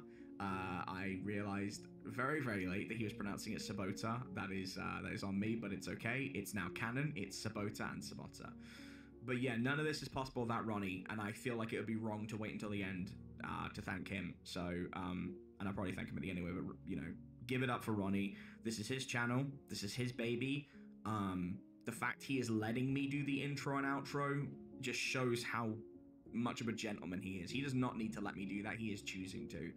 And I hope it's not coming across like I'm taking the spotlight, because even though it's my work, it doesn't exist without him. This adaptation doesn't happen without him. So please give all your love to Ronnie and support everything he does. So next up, Romnex playing Nora fucking Zane, playing the small role of Faye and Elizabeth Seymour Williams. Rom and I, we became friends around the same time that I met Ronnie, and Rom was a big fan of my work, and she produced what is still one of the most beautiful adaptations of my work in The Last Sin Eater, and she also did Tortoises and Towers before that. Just another unbelievably talented young woman that I get to work with, and I know personally, and we have a lot of fun talking about anime and gaming, and you know, I love hearing about her passions. Rom is just, again, much like Ronnie, such a passionate human being, and when I was directing her to bring out a little bit more of the anger, the fire that you hear, especially in those finals, it was so cool, because I remember Rom was worried about yelling too loud and, you know, just being considerate, and I just said, no, just go for it, just do it from the gut. And if anyone was ever born to be a voice actor, it's Romnex. And yeah, I hope you guys love that as much as I did. And obviously, if you're here, you already know about Romnex, but please go and check out her channel, check out everything she's done, not just my shit. There's other work out there that's much better than my own, and I can't wait to work with her again. Okay, so with those two that we already know, we're going to go into the rest of the cast. So we have to start with, I mean, everyone's a standout performance, but we have to go with the one that everyone's probably going to be simping for, which is Alduin von Trier's voice actor, Autumn Ivy. Autumn is just becoming such a huge name in the horror space, and is such a gifted voice actor. I am very, very lucky that I can call them a friend and a colleague, and it was by chance that we became colleagues and friends. And the moment that I met them, I knew that they would be good for Alduin, who I already had written and designed this 2 years ago, so I didn't know Autumn at the time. But if you know Autumn, if you haven't seen Autumn, go and check out their Twitter, which is at xxautumnivy_XX. They are an absolute unit, and it's like they were built to play that role. And I work with Autumn on a couple other things, namely the dark side of YouTube, and we have a lot of fun over there as well, and we work on chilling and other cool stuff. But it was such a pleasure to bring Autumn into this, and they shined just so remarkably. And it is for me, as someone who is non-binary, it's cool to work with someone else who's non-binary. In fact, this whole cast is a multi-racial, multi-ethnic, multi-sexuality group, and I'm very, very proud of that, because it was by design.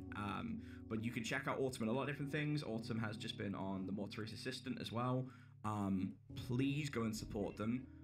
They are someone that I firmly believe will only get bigger and better as time goes on. Okay, next up we have Dodge playing Madam Nell Lockwood, and I know some of you are going to ask this, so I'll put this in here now, but like, originally on Rom's channel, Nell was voiced by Rom because it was her channel, so naturally we did that, but because I knew I was bringing this to an audience with a lot more people, you know, potentially 1 million, 2 million, representation was really important to me, and I recognize that for some of you it may not be, and you know, some, hopefully not many, will think I'm placating people, but Nell is a black woman, and I wanted a black voice actor to play her on a large stage. But I also knew that I wanted Rom to play Nora, because that is a role that that Rom would fit perfectly. So it wouldn't have made sense to have Rom talking to herself. We had so many people to voice, so many cast members, that it just made sense to get everybody diverse and you know get a real sense of variance, which for you guys is probably the first time since the Bar series that we've done it to this degree, and I hope it's enjoyable. Dodge is an unbelievably studious voice actress, and you can check her out on YouTube. I can't believe she doesn't have more subscribers, honestly, but it's Dodge the Grave on YouTube, and her Twitter is at Dodge the Grave YT. I think she did an amazing job, and I can't wait to work with her again. Next up is the voice of Abaddon the Destroyer and Kwang Zhao, a voice that you guys may remember from the Bar series. Who's the worst, most despicable person you can think of? Jeffrey Dahmer, Ted Bundy, Louis Garavito, Pol Pot? Of course, you can make your own arguments for any of them, or anybody else for that matter. Yet, all of these people have one thing in common. They're human. Preposterous people try to act like monsters, either due to lofty, ridiculous ideals or some primal urge to revolt against society as a whole. It's quite the bizarre phenomenon, yet none of these admittedly sick people have truly fallen into the abyss. Perhaps they've stared down into it, dipped their feet in it, but none of them have taken the plunge as a whole. Despite their efforts, they weren't able to separate themselves from their inherent humanity. But that's a good thing. And that's why they were relatively easy to take down. The bad news is that every once in a while, special cases will arise. In our circles, we call these individuals the Void People, or just Voids. Individuals so far gone that they can hardly be considered humans anymore. The cause behind entities like this? Well, I wouldn't know. Nobody really does. Maybe they were born with that latent potential. Maybe they underwent some obscure supernatural transformation. Maybe their experiments gone awry. Aliens from another planet. Shit, maybe they're literal demons from hell. Brought here by some fool who just had to conduct some fucked up ritual. Who the hell knows? The only detail that matters is the fact that they exist. And dealing with them is more than a bitch. I'm sure you're familiar with the concept of maximum security prisons. Places where drug kingpins, terrorists, prolific serial killers, etc. are sent. The places meant to contain the worst among humans. Well, those are a joke compared to where the Voids are kept. At a pair of undisclosed coordinates, built in the underground of a tiny island somewhere deep in the Atlantic, there exists a prison unlike anything you could imagine. We simply call it the Chasm, a penitentiary for pure, unbridled evil. A collective evil that would surely yield humanity's extinction in a couple of months if it were allowed to run rampant in the world. Let me emphasize this a bit further. The individuals that require being held there are not merely criminally insane, they are criminally, absolutely out of this universe fucking bonkers. Of course, you wouldn't know any of this, would you? The government would probably sacrifice 1,000 children before they divulge a single detail about the place to a person without high enough clearance. But you know, that's just how they are. Before I came, there were exactly 32 being confined there, save for 2 that were still being actively pursued through the Brazilian underground and Russian tundra, respectively. That was about all of them in the world. At least, we assumed that was all of them. Can't really be sure about anything these days. Each holding cell was fortified to hell, specifically designed to counter and contain the respective void they were holding. If they managed to escape, there were 8 drones armed with Gatling guns, blades, grenades, and rockets waiting for them within a larger chamber. If they managed to break through that, then 20 guards in mechanized suits would have to step in. However, everybody understood the futility of that protocol. Those guards were getting slaughtered in seconds, regardless of the void that they went up against. Maybe minutes if they were really skilled. I'm not entirely sure why any of us regular guards are stationed here at all. Bureaucracy, I guess? Who knows what the government's thinking? If the situation were ever to get too drastic, then there was really one feasible countermeasure in place. A last resort, so to speak. The higher-ups would call in something known as Task Force Void Nova Hammer, or TFVNH for short. I've never seen them in action before, nor do I know much about them. Not that I really want to, though. If you ever find yourself witnessing them in person, that must mean you're having a bad, bad day. So, why am I disclosing all of this uber-classified information that would either get me killed or thrown in the deepest hole conceivable for the rest of my short life? Well, I'd estimate that there's about a 90% chance that I'm going to die by the end of today. And even if I do make it out of this fiasco, my life's never really going to be the same. So, fuck it. Here we go. My day started out more or less normal. I was part of the unit guarding somebody named Jim Henninger. Well, that was his real name. It doesn't evoke a lot of fear, does it?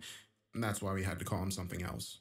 Standing at 5'7", 171 centimeters, 135 pounds, or 61 kilograms, we were all required to memorize their physical stats.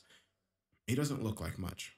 However, if you ever find yourself in the same room with him, no matter how big and tough you are, you're going to get dissected or something. The main danger surrounding him stems from the fact that he seems to be able to teleport on will. 1 second you'll be staring at his dark, lifeless eyes, and after one blink, he'll disappear in a cloud of black haze, only to end up breathing right down your neck. For that reason, there's got to be at least 10 sets of eyes on his monitor at all times. There's no way around it. If he's not being watched, he will escape.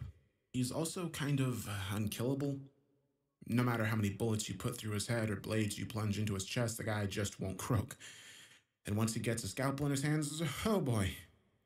Of course, he's just one of the 32, and comparatively speaking, on the tamer side. With that said, my guard shift ended without any incident. Routine stuff. Following that, I went on break in the lunchroom with my buddy Sandhu. Our conversations were usually pretty dry, but at least I can talk to the guy. It's hard to get along with any of the other guards. They're all just weird in one way or another. Anyway, lunch was usually the most enjoyable part of a working day in the chasm. What I didn't enjoy was the blaring fucking alarm and the deafening, repeating automatic voice blasting the word "breach" that went off as I was about to take my chili out of the microwave. I could see Sandhu's face drop at the disturbance. "Are you fucking kidding me?" he mouthed. Now, I'd only ever experienced one minor breach up until that point, and it was from the surgeon. I guess none of us were paying any attention that day. He made it about 8 miles off the coast using a stolen boat, racking up a total body count of 145 in his wake. It took 3 full days to wrangle him back, and 4 more weeks to fix all the damage that he'd done to the infrastructure. That was all just one prisoner. If we were dealing with 3 or more, then our combined efforts as guards wouldn't have stood a semblance of a chance. There had only ever been one major breach in the chasm's history, in which 8 voids had broken out nearly simultaneously. It was also apparently the only time that TFV and H had to step in. This was all around 12 years ago, long before I became a guard myself. The aftermath of that? I don't have enough clearance to know, but I'm willing to bet that it was nothing fun. We did have a breach procedure. It was a lengthy document outlining exactly what we were supposed to do and where we were supposed to go. I've read it before, and it's fucking garbage. It's essentially predicated on the idea that we're cannon fodder, and that we're obligated to do whatever we can to contain the prisoners. If anybody actually followed the procedure, they'd die instantly. "Well, what the hell are we supposed to do?" somebody asked. They only got shrugs in response, except for Sonson, that is. I fucking hated Sonson. The guy seemed to believe that his life's an action movie, and that he's the invincible main protagonist. "Are y'all fucking pussies?" he screamed at the top of his lungs with a stupid grin plastered across his face. "We never get any fucking action. Let's fucking go!" Before anybody could stop him, he picked up his rifle and swung the door open like the giant fucking dumbass he is. Since the alarm was blaring, we could barely hear anything that was going on outside the corridors. For that reason, we were all rather shocked upon seeing Morgie the Corgi standing right outside. Imagine some guy walking around wearing a dirty, giant, creepy dog costume. Now imagine that guy is 7'2", with a voice that's simultaneously deep, raspy, and childish. That's Morgie the Corgi for you. I could see the bravado leaving Sonson's face the moment he laid eyes on the abomination in person. We'd only ever seen him through a screen before. I always hated it when people tried imitating dogs, but hearing it coming from Morgie was a bit different and a lot worse. Before Sonson could even put his finger on the trigger, his head was mashed into pulp. Morgie began pouncing on other guards, effortlessly crushing limbs with his oversized paws. He'd switched between running around on his feet and crawling on all fours. The last thing I saw before running out of the break room was Morgie forcing the remaining horrified agents to play fetch with him using a stray arm. But of course, it's not like I managed to escape anywhere better. The entire place was in a fucking tizzy. The squad leaders were frenetic, attempting to scrap together some kind of suppression force. I couldn't understand why they were so delusional. Are we guards supposed to be badass? Fuck yeah! Due to our field prowess, we are specifically selected from the existing pool of CIA agents and military personnel to be dropped into this godforsaken place. Put us against a trafficking militia, terrorists, etc., we'll smoke them. But what we can't deal with are things that aren't supposed to exist in the first place.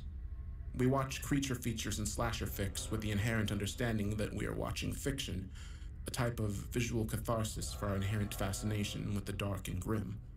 It's not supposed to be real, and we have no idea how to act once we find it standing right in front of our faces, not even us so-called elite agents. Like I said, I'm not sure why they even bothered keeping guards in the chasm to begin with. These were the thoughts that ran through my head as I bolted through the hellish corridors. At one point, I stumbled upon a crowd of guards leering over some rails. Shockingly, they didn't seem concerned in the slightest. What the hell are you guys looking at? I asked them. A guard I recognized as Fenton turned around. Oh, this is gonna be sick. He grinned, gesturing for me to look below. I didn't even know where I was going, so I didn't realize that I'd wandered into the level right above the weight room. It was a sprawling gym with an abundance of the best equipment attainable, but there was one guard that used it the most, Branko Petrovic, a Serbian-American whose oversized frame hardly makes any fucking sense. I swear, when I first met this guy, he couldn't have been over 7 feet. He's around 8'2", or 249 centimeters now. I'm not quite sure what kind of bizarre experiment they ran on him, but they sure as hell overdid it. He was in the middle of overhead pressing what appeared to be an ungodly amount of weight when one of the escaped voids wandered into the weight room floor. It was Luz, standing at 6'2", 188 centimeters, 205 pounds, 93 kilograms. Like all the other prisoners, the guy was a complete mystery. His mostly bare body was comparable of that of a bodybuilder's, save for the hundreds of gnarly scars decorating his skin. The more disconcerting part of his aesthetic was the fact that he only had one half of his face. The other consisted of his exposed skull, with some kind of red electrical current running through his cranial bones. He had the same current running through his hands, which allowed him to savagely electrocute whatever organic material he touched, quickly rendering it into a pile of steaming black mush. I guess that my fellow agents didn't bother reading up on the prisoners they guarded because Branko never stood a chance. It didn't matter if you were superior to Luz in terms of strength. One touch and you were gone. The only practical way of taking him down was by using ranged weapons, and even then, that task was easier said than done. Branko grunted like the dumb meathead he is, before grabbing an Olympic weightlifting plate and chucking it like a frisbee at Luz. It connected, seemingly shattering his ribs, but it wasn't nearly enough to take him down. As soon as he rushed forward, the fight had been decided. Branko attempted to tackle him, a mistake so horrible that his whole body began twitching as his skin made contact with Luz's fingertips. The electricity spread through his giant frame, causing his vitals to shut down within seconds. In no time at all, he was reduced to a heaping mass of scorched flesh on the floor. He didn't even have time to scream. I could see the respective faces of my stunned colleagues drop as they witnessed what they likely deemed an improbable outcome. Idiots, that's what they were. But truth be told, I was also an idiot for even bothering to stay. Not long after, the sounds of cracking bones and heavy footsteps began emanating from an adjacent walkway. Along with the rest of the agents, my gaze shifted toward what was sure to be another incoming menace. The locked metal door to the corridor was suddenly dented from the other side. A big fucking dent, mind you. It only took one blow to blast it off its hinges completely. Standing at 6'6", 198 centimeters, and 242 pounds, 110 kilograms, and arriving in a haze of blood, guts, and limbs was the slasher-flick-esque killer, colloquially known as Wirehead. In congruence with his name, his entire head, save for a single eye, was wrapped in rusty barbed wire. He wore a decrepit old leather jacket and jeans, complete with a large pompadour on top, like an 80 or whatever high school delinquent. Everyone's main concern was the weapon in his hands, a large iron bat wrapped in the same barbed wire on his head. If you didn't die from the impact, unlikely, the subsequent infection would surely get you. And don't ask us why we didn't take his weapon away when we contained him. We did, but somehow, some way, he got it back. These things really can't be helped. What the hell is going on? I thought. Breaches happened, sure, but it seemed as if every fucking void had somehow escaped. How is that possible? In any case, I couldn't afford to think deep into it at the moment. As Wirehead began moving down the mystified agents in his way, I found myself accidentally making eye contact with Luz from below. I nearly had a heart attack as I began pushing through the crowd, even though I was implicitly certain of the fact that no other location within the chasm would have been much safer. I was still being driven ahead by my fight-or-flight responses, away from that immediate threat. It was kind of funny. I'd been through so many life-or-death scenarios that my reaction to adrenaline coursing through my veins had been dulled. Well, it sure as hell got invigorated today. I guess that I wasn't paying attention to my surroundings because right as I was about to climb a staircase, I felt an oversized arm slam into my chest, knocking me over in the process. I looked up to see another guard, Sade, leering down at me. Sure, I was happy it wasn't one of the voids, but Sade wasn't much more pleasant. What are you running for? He shot me a smug grin. This is a breach, isn't it? Why don't we do our jobs here and fix it? Oh, fuck off! I spat at him before trying to duck past. No luck there. He caught me by the collar and slammed me to the wall. He certainly had the weight advantage. Still, I didn't practice hand-to-hand combat just to be ragdolled by some asshole. I slammed my elbow down into his wrist, which managed to loosen his grip. I followed up with a knee to the stomach and attempted to strike his neck, but then he caught my wrist mid-punch. Nice moves, he said, with an obnoxiously sarcastic tone. He took his palm and rammed it into my chin, nearly causing me to black out. In the meantime, Wirehead was getting closer. I guess we'll have to take this up another time, he said. Somebody's got to work around here. I had no idea what he was thinking trying to take on one of the voids, but I wasn't trying to see his delusions through in person. Still in pain from his palm strike, I pulled myself up and began running once more, all while the sounds of carnage escalated around me. But there was a glaring issue. I had no idea where I was going. The exits were surely going to be blocked off from the outside. Do we have some kind of safe room? I thought to myself. No, of course we didn't. We were entirely expendable.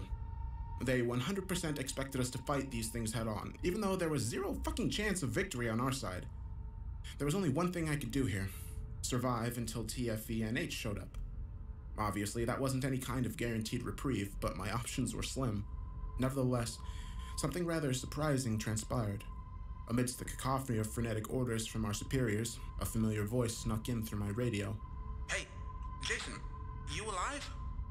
It was Sandu. I picked up my radio and isolated his transmission. Yeah, where are you, man? Block C. Got lucky and found something weird. It might save us, though. Come on. Obviously, there wasn't much information there, but it was better than running around aimlessly. Thankfully, Block C was fairly close, so I was able to make it out without running into another void. However, when I got there, it was still as chaotic as ever. I swiveled my head around, trying to spot Sandu. I yelled into my radio, but his response was drowned out by everything around me. As I searched, I began sensing a perplexing, sinister pressure that made it feel as if I were sinking into the concrete beneath me. I hardly had to guess the source. It was Diaxec. 9'5", 287 centimeters. I don't know how much he weighs. Diaxec was comparable in appearance to something you'd see in the corner of your room during sleep paralysis. A hulking, faceless figure wearing a sweeping black robe that jerked around in unsettling movements as he, or she, who knows, walked. I wasn't sure how exactly he killed people, mind you. As soon as anyone got within a certain distance to him, they'd freeze in place and begin bleeding from their eyes, and then they'd just stay that way forever. Obviously, that wasn't something I was looking forward to. As I looked ahead, I could see some unfortunate guards already getting caught in his death zone. In an attempt to avoid a similar fate, I turned the opposite direction and began running. Then, I nearly shit myself. Standing about 10 feet away was the undead Nazi. 5'8", 173 centimeters, 143 pounds, 65 kilograms. His name essentially told it all.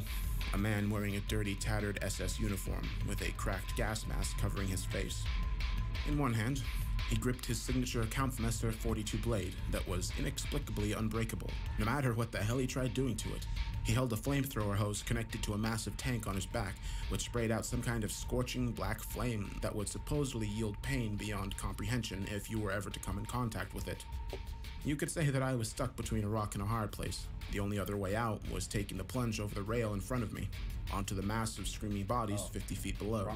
Before I considered simply saying my prayers, I felt a hand tug at my sleeve from the side, giving me another heart attack. But this time, it was good news. For once. I looked over to see Sandu, poking his head out from what appeared to be some kind of hidden door in the wall. Let's fucking go! he whisper-shouted before pulling me in. He closed the door behind him, plunging us into complete darkness. "What the hell is this place?" I asked, hardly expecting a detailed response. Sandu illuminated his face using his phone's flashlight. "I couldn't tell you, but it's fucking crazy." I could hear the Nazi beginning to spray his flamethrower from out in the corridor. I suddenly wondered whether or not Diaxic's power would apply to the other voids. In any case, it was better not to be in such close vicinity to them, so I followed Sandu. He led me down some kind of hidden hallway. The walk was rather long, maybe about 8 minutes, and I eventually found myself in what appeared to be some kind of surveillance control room. It was still dark, but there was an array of monitors giving off enough light to comfortably navigate around. But here's the strange thing. The place looked kind of haphazard. No chance it was being used by the higher-ups. The monitors were scattered around, connected by a mess of wires to multiple outlets spread throughout the room. There was only one chair. "I guess this is beyond explaining?" I said. "Yeah, no shit, huh?" Sandu replied, before gesturing towards the monitors. "Check it out. What the fuck did we just find?" I took the suggestion, letting my eyes drift over the screens. What I saw would have been normal in any other scenario. Each monitor was streaming a different section of the prison, all displaying the utter carnage that was going on outside. The guards were being ripped to shreds, some tried fighting, most were running, but what they had in common was the fact that they were all being utterly obliterated by the voids. I could see the surgeon giving somebody a forced lobotomy, grinning like hell while doing so. At the same time, Morgie was chewing on a severed head like a toy. But then I caught something interesting on a screen below. It was Wirehead and Luz staring each other down. That's when a rather obvious revelation hit me. Of course the voids weren't only going to kill the guards, they were sure as hell going after each other as well. That much should have been apparent from the beginning. I grinned, feeling some kind of obscure hope creeping into my system. That hope was only bolstered when I saw the Nazi utterly dousing Diaxic with a relentless wave of black flames, with the latter struggling to move forward as a result. I guess these bastards can be hurt after all, I thought to myself. But of course, my hopes were merely transitory. I wasn't going to kid myself. Even if only one void was left standing at the end of everything, that just meant it'll be the strongest one of them all. And we can't stay in here forever. At this point, my future is uncertain at best. Maybe I'll get lucky, maybe not. But in the meantime, I suppose I'll just enjoy the show, see how things turn out.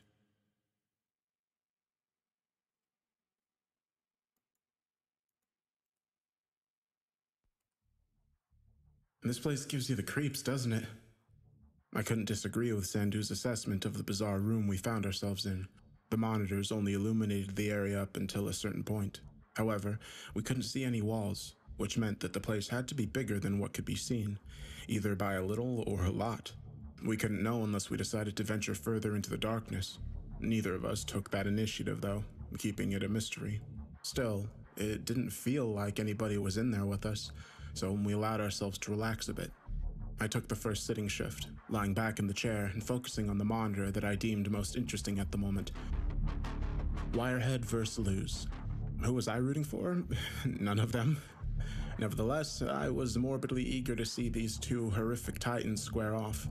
Amongst us guards, we'd created an unofficial tier system, ranking each respective void in terms of estimated threat in comparison to each other. The tiers went as such: Tornado, weakest; Tsunami, Hurricane, mid; Earthquake, Asteroid, highest; Imminent death, get fucked up. They were also divided into subdivisions: high, low, mid, etc. With that said, Luz was around a high tornado, while Wirehead was a mid-tsunami. A glaring difference between them, but not enough that would make it impossible for Luz to win. "Want to make a bet?" I asked Sandu, half joking. He chuckled. "You know my luck's cursed, but I guess if we don't make it out of here alive, then my debt's null anyway." Luz was more of a defensive combatant, so it wasn't surprising when Wirehead initiated the conflict. He twirled his bat around, still with remnants of guard flesh clinging on it, in a near mocking fashion at Luz. He was a delinquent after all. Luz hardly reacted, of course. That's just the way he was. In response, he stepped forward, electricity flickering through his hands and up to his forearms. Wirehead followed suit, unleashing a big swing at Luz's head, which he managed to intercept with one of his forearms. Nevertheless, the wires still pierced his skin. Wirehead followed it up with a headbutt. This time, it connected with the flesh of Luz's face, slicing him up rather gruesomely. But despite his seemingly grievous injuries, he remained unwavering. That was the thing about Luz. He was incapable of feeling any pain. Like I said, his exact origins remained a mystery, but the one thing that we knew about him for sure was the fact that he hailed from some kind of ancient clan residing in the Arctic Circle. In fact, he was the sole survivor of an incident that decimated his village, and he was hungry for revenge against the unknown force that did it. After taking the headbutt, Luz was now in striking range. He formed his fingers into an arrow shape and drove them into Wirehead's solar plexus before electrocuting his insides. Wirehead quaked in pain as he swung his bat in a frenzied rage, just about demolishing Luz's ribcage. No reaction from him, though. Instead, he took his other hand and wrapped it around Wirehead's neck. Any normal person would have succumbed to Luz's electrical shocks after a few seconds, but of course, Wirehead was no normal person. Despite blood pouring out of his chest wound and the skin of his neck beginning to bubble, he picked up Luz by the throat and slammed him over the steel railing. He fucking broke his back. Even without a sound, the mental audio of the spine snapping reverberated throughout my mind. Unsurprisingly, Luz didn't bat an eye. Wirehead went in for the kill, tossing Luz's body onto the ground before smashing it until it resembled nothing more than a mess of bloody pulp and broken bones. But somehow, he was still alive. Among the gruesome pile, I could see an eye blink. Once Wirehead had exhausted himself from his relentless swinging, Luz took his chance. Using his one arm that hadn't been smashed to bits, he crawled over and grabbed Wirehead by the foot before scaling him up to his neck. Once there, he drilled his fist into Wirehead's forehead, utterly shredding his hand in the process. In the end, it was worth the sacrifice. He was able to electrocute Wirehead's brain, finally causing the behemoth to drop. "So, I guess he won?" Sandu said. "I guess." I had my own reservations about calling Luz's performance a victory. By the end of it, all of his limbs and his spine had been shattered, and not an inch of his body wasn't hosting a series of deep cuts. The good side of his face had also been chipped away to the skull, leaving only his eye and half of his nose intact. And yet, he didn't move with a hint of desperation or concern, calmly crawling away from the scene using his one mangled hand. I could still see the current flowing through it as well, a telltale sign that he was ready to pick up another fight. "Nice comeback victory," Sandu said. "I don't see him making it far, though. Not as a tornado tier. Yeah, but we made all that shit up. It's not like it means anything," I responded. Truth be told, I was nearly rooting for Luz at the end there. Something about his resilience resonated with me, as bizarre as it may seem. I scanned the rest of the monitors. While Wirehead and Luz were squaring off, the undead Nazi had burnt Diaxec to a crisp. On another monitor, Morgie playing around with a void corpse that I recognized as Death Shadow. He chose his own name. 3 down, I muttered to myself. "Fuck, we got a big one coming up," Sandu announced. I followed his eyes to a monitor near the bottom of the room. He was right. This one was going to be good. Standing at the opposite sides of the kitchen were Trench, 6'3", 190 centimeters, 330 pounds, 150 kilograms, and Senju, 5'10", 177 centimeters, 148 pounds, 67 kilograms. Trench was a silent entity dressed entirely in ancient-looking deep-sea diving gear, except for the head, which remained without a helmet. However, you couldn't get a glimpse of his face regardless, and that was due to the fact that his features were completely distorted. So much so that if you tried focusing on the details, all you were getting was a nasty migraine. On top of that, he was invisible in person. Let me explain. If you were standing in front of him, you wouldn't be able to see him. The only way to get a glimpse of him was through secondary means, cameras, mirrors, etc., which made him all the more dangerous. As for how he killed people, it was either by brute force, using his monstrous strength, or B, his death aura, as us guards have dubbed it. Similar to Diaxis' zone, once you were in his close vicinity, you'd feel an astronomical amount of pressure and get crushed on the spot, comparable to what you'd feel standing at the bottom of the ocean, but that's only if Trench wills it. Sometimes he'll turn off his oars and simply punch somebody's head off. For that reason, he was in the mid-hurricane tier. As for Senju, he was basically a psychotic, demon-possessed martial artist with supernatural levels of speed, strength, and agility. He apparently trained in the Wraith style, or the technique beyond human comprehension, whatever the hell those were supposed to mean. When he gets serious, his eyes will roll into the back of his head, and black veins will begin bulging out from underneath his skin. At that point, he'll be moving so fast that his motions become impossible to keep up with visually, and a single punch from him will be enough to completely vaporize a human head. But in all honesty, he's one of the least malicious voids out of the bunch. If you're weak, like us gods, he won't even spare you a glance, granted that you stay out of his way. The only thing that he's really looking for are strong opponents to fight. But when he can't find one, he starts to get antsy, and then problems emerge. We've pegged him at a low hurricane. Can Senju even see Trench? Sandu asked. I guess so, I responded. The question was worth asking, but I wouldn't have been surprised if Trench's aura and invisibility simply didn't work on him at all. That seemed to be the case since Senju decided to strike first. He rushed forward at an unfathomable speed, directing what must have been hundreds of strikes in succession at Trench. However, none of them fazed the obscure diver. I could see Senju's lips curling into a psychotic grin at the fact. He certainly found what he was looking for. The floor beneath him cracked as his eyes turned white and his grotesque veins began bulging. If we couldn't see his strikes before, it was beyond impossible now. He rushed forward, unleashing a maelstrom of lightning-like punches, elbows, and kicks against Trench. This went on for about 5 seconds before he was stopped in his tracks. Trench had grabbed him by the throat, still not looking any worse for wear in the process. I could see Senju mouth something to the effect of, "What the fuck?" before he was tossed into a metal fridge. It certainly appeared as if Trench was too much of a tank for him to handle. Nevertheless, Senju got back up and cracked his shoulders into place while blood leaked from his mouth, and then he seemed to let out a shriek. Crazy fucker. I thought to myself, what the hell did it take for somebody to become like this? At that point, he'd seemingly given up on the technique entirely. Instead, he grabbed a handful of kitchen knives and began chucking them at Trench. While none of them pierced the suit, one of them managed to stick in his distorted head, which eventually dealt some damage. Trench flinched before taking the knife out and throwing it back at Senju, who in turn caught it effortlessly.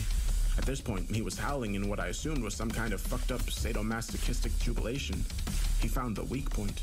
Senju rushed back at Trench, knife in hand, before slashing away at his face. Spurts of vicious, dark blue blood stained the kitchen floor, along with Senju's face. Soon enough, the knife snapped, and Trench threw a desperation punch at Senju's temple. He managed to block it with his forearm, although I could see his bones cracking from the impact. He leapt back, as his arm hung limp to his side, dodging a follow-up haymaker. Throughout everything, a grin remained plastered on his face. His veins were bulging out so hard that I found it hard to believe they weren't going to completely burst altogether. With one arm, Senju lifted a metal table and swung it to the side of Trench's head, nearly taking it off in the process. He wasted no time, grabbing a large frying pan and pouncing at his incapacitated opponent, knocking them both over in the process. He then took a position atop Trench's body, furiously slamming the pan onto his face. Martial arts, huh? I could hear Sandu mutter. After what must have been 250 blows, the pan broke.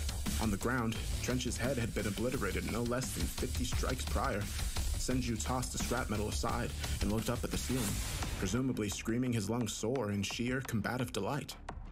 Well, apparently our tier system means fuck all, I chuckled. Despite the morbid scene unfolding in front of us, Sandu shared a laugh with me. We were at the point where the absolutely absurdity and danger of the situation was beginning to fade from our senses. Hell, I suppose we were enjoying ourselves, as fucked up as that may sound. We kept watching as Senju got up and stumbled around, evidently disoriented from both his injuries and successive fits of fighting spirit-induced rage euphoria. He took about 4 steps before his head exploded, throwing the two of us watching for quite the loop. Another figure stepped into frame, whom we recognized as Satan Bot, 6'1", 211 centimeters, 535 pounds, 243 kilograms. I felt a shiver crawl down my spine upon seeing him, somewhat snapping me back into reality. Despite his comical name, Satan Bot had to be one of the most frightening voids out there. I just couldn't understand what the fuck he was supposed to be. His body appeared to be robotic, but moved in ways that were too fluid for even the most sophisticated android. Like legitimate metal flesh. It was honestly maddening to look at. On top of that, he literally resembled the fucking devil himself. Reddish black, scaly skin, metallic shell. A mouth full of exposed, razor-like teeth, rectangular, slanted crimson eyes, a pair of large mechanical wings, and a long tail ending in something that resembled a three-pronged spear to boot. For whatever reason, he also had a rocket launcher atop his right shoulder and a Gatling gun connected to his left hand. No, these were not mechanical modifications. They were literally connected to his body. He was unanimously considered to be one of the most dangerous voids residing in the chasm, rated at a high earthquake. Even if Senju was at his full strength, he wouldn't have stood a chance. "Oh shit," Sandu commented. "I was hoping he didn't escape." "Well, let's not worry about him for now," I said, turning my attention to another monitor. What my eyes landed on next was an utter massacre. Sitting atop a pile of guard bodies that must have eclipsed 6 feet was Hugo Wright, aka the Brutal Bishop. 6'2", 189 centimeters, 200 pounds, 91 kilograms. Like his name indicated, he was dressed in a traditional vicar-priest outfit. The only difference was the fact that the cross he wore on his neck was fashioned out of blades. The man himself had long, sweeping black hair and about 14 bags under both of his dead blue eyes. It was unclear to us what his real motivations were. It's not likely he really followed the rules of any religion on Earth. Despite his outfit, he just went on long rants about the sin of natalism and the futility of existence, and how to reach a state of sanctity, we must first reach a clean state. Basically, he wanted to kill every sentient being on Earth and then himself. He wasn't all talk either. He was certainly strong. We rated him at a low hurricane. After praying to whatever fucked up deity he worshipped atop his pile of corpses, he slid down and began stalking the corridors for more victims to fulfill his holy objective. Who he came across next couldn't have been more perfect. Kale Silva, aka Vampire Cop, 9'5", 175 centimeters, 176 pounds, 80 kilograms. Kale was rather interesting, being that he was one of the most cooperative voids. In fact, he was the only prisoner that willingly turned himself in. His backstory was interesting as well, and one of the few we actually knew about. He used to be a prolific, merciless Brazilian cop who patrolled the most dangerous parts of Rio. It was so much so that he earned a reputation amongst the criminal underground as the Reaper.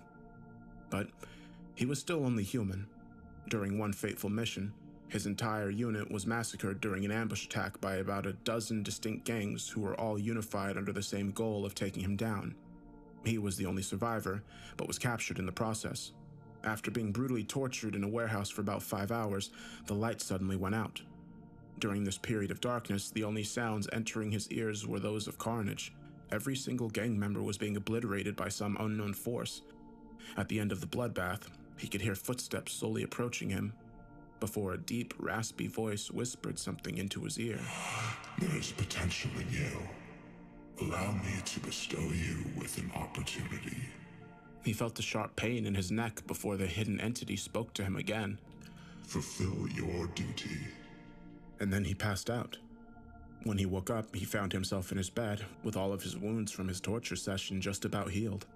All wounds except for one, a bite mark on his neck. His appearance had also changed drastically. Pale skin, dark eyes, and fangs. He'd heard about the stories, but could hardly comprehend that he'd become one himself. While he couldn't handle being exposed to the sun anymore, he found himself with supernatural speed and strength, which he used to brutalize criminals at night as a vigilante. However, it didn't take long for him to go too far. One night, he went into a frenzy, breaking into the house of a suspected rapist and killing everybody inside. Everybody, including the rapist's innocent mother and daughter. His resolve in regards to justice had never wavered, remaining strong no matter what he went through. For that reason, he could hardly live with the guilt on his conscience, and walked to the police station he used to work at, turning himself in to his former colleagues that all thought he was dead. Of course, the news spread quickly. That's when the CIA stepped in and transferred him over to the chasm. He put up no resistance. In fact, he deemed the chasm a place where he 100% belonged. Safe to say, he was a rather bizarre case. We still put him at a low hurricane, same as Hugo. On the monitor, I could see Kale's lips moving. Wanting to hear what he had to say, I began looking around to see if I could get some audio. It didn't take too long for me to find the volume control panel, which was located right under the middle desk. Thankfully, whoever set up this weird place took up the liberty of labeling each switch with its respective monitor. I turned the volume up right in the middle of Kale's spiel. Dangerous scum. I'm gonna have to dispose of you all before it's too late. Hugo's face remained expressionless. Scum. An apt description of the ones residing in this place. But I understand that you are also a man wrought with unforgivable sin. I'll treat you no differently. He responded. Kale chuckled. I wouldn't expect you not to. He took a provocative fighting stance. Come on, Englishman. Let's settle this. Hugo put a hand on his blade cross before muttering another prayer to himself. He looked up at Kale, his eyes now a deep crimson. The atrocities I commit are only in the pursuit of ultimate holiness. I hope you can understand. Kale grinned. Yeah, I get it. Crazy people are crazy. As he finished the sentence, he rushed forward in a quick blur, sinking his fangs into Hugo's neck. In turn, Hugo grabbed Kale's head and twisted, snapping his neck in what had to be the most gruesome manner feasible, before plunging his fist into his chest. For the first time, Hugo grimaced. What's wrong with your heart? He asked, before retracting his hand, revealing several burn marks. Kale twisted his head back into place before shooting Hugo a bloody grin. I couldn't tell you, buddy. They traded blows for a few more minutes, pummeling each other into oblivion. While Kale was certainly more skilled and had more tools at his disposal, Hugo possessed more raw power. Eventually, it came to a standstill. Kale had suffered upwards of 20 fatal injuries, forcing his regeneration abilities to brink. Hugo was bleeding all over and had about 6 bone fractures, an eye gouged out and an ear ripped off. You're pretty fucking annoying, aren't you? Kale rasped out. Hugo bent over, coughing up a mouthful of blood. Likewise. In the meantime, the confrontation had drawn an audience. Coming in from an intersecting corridor was Infernal Gladiator. 6'7", 200 centimeters. 285 pounds, 129 kilograms. He was a high hurricane. Imagine an extremely buff zombie that was perpetually burning, clad in ancient gladiator armor. That was him. In one of his hands, he gripped a gigantic flaming sword, and in the other, he had 2 leashes, both holding respective voids at the neck, crawling at his feet like dogs straight from hell. One was the Freak, 6'10", 208 centimeters, 253 pounds, 115 kilograms. A slouching humanoid monster with strange flickering eyes and a grin that wrapped around its entire head. The other was the humanish centipede, 6'4", 193 centimeters, standing height, 372 pounds, 169 kilograms. A centipede-like creature that had a vaguely human face covered in 6 eyes, with an iron muzzle obscuring the mouth area. It crawled on 10 colossal veiny arms. They were both mid-tornado tier, not incredibly powerful. They were merely simple, aggressive beasts that possessed nothing but primal bloodlust and strength that was comparable to 3 wild bears put together. For that reason, they were easily converted into disposable weapons by the much stronger and more intelligent gladiator. Fucking hell! Kale said upon seeing the trio. That's fucking disgusting. Bloody abominations, Hugo said. Nothing but creatures that stain this earth. They both looked at each other and nodded, an explicit sense of mutual understanding between them. I suppose that a few of the voids teaming up should have been inevitable. Oh boy, this is heating up, I said, turning towards Sandu. He didn't respond at first, instead looking as if he was trying to focus on something that wasn't the screen. What the hell's the matter? I asked him. I think there might be somebody else in here. Don't turn around, just keep watching, pretend like you didn't hear it, he replied, hardly above a whisper. It's not like I had to pretend. Hear what? I thought to myself. Nevertheless, I had never seen Sandu more serious. I turned my attention back toward the monitor while forcing my ears to be alert. About 10 seconds later, I heard it. It was soft for sure.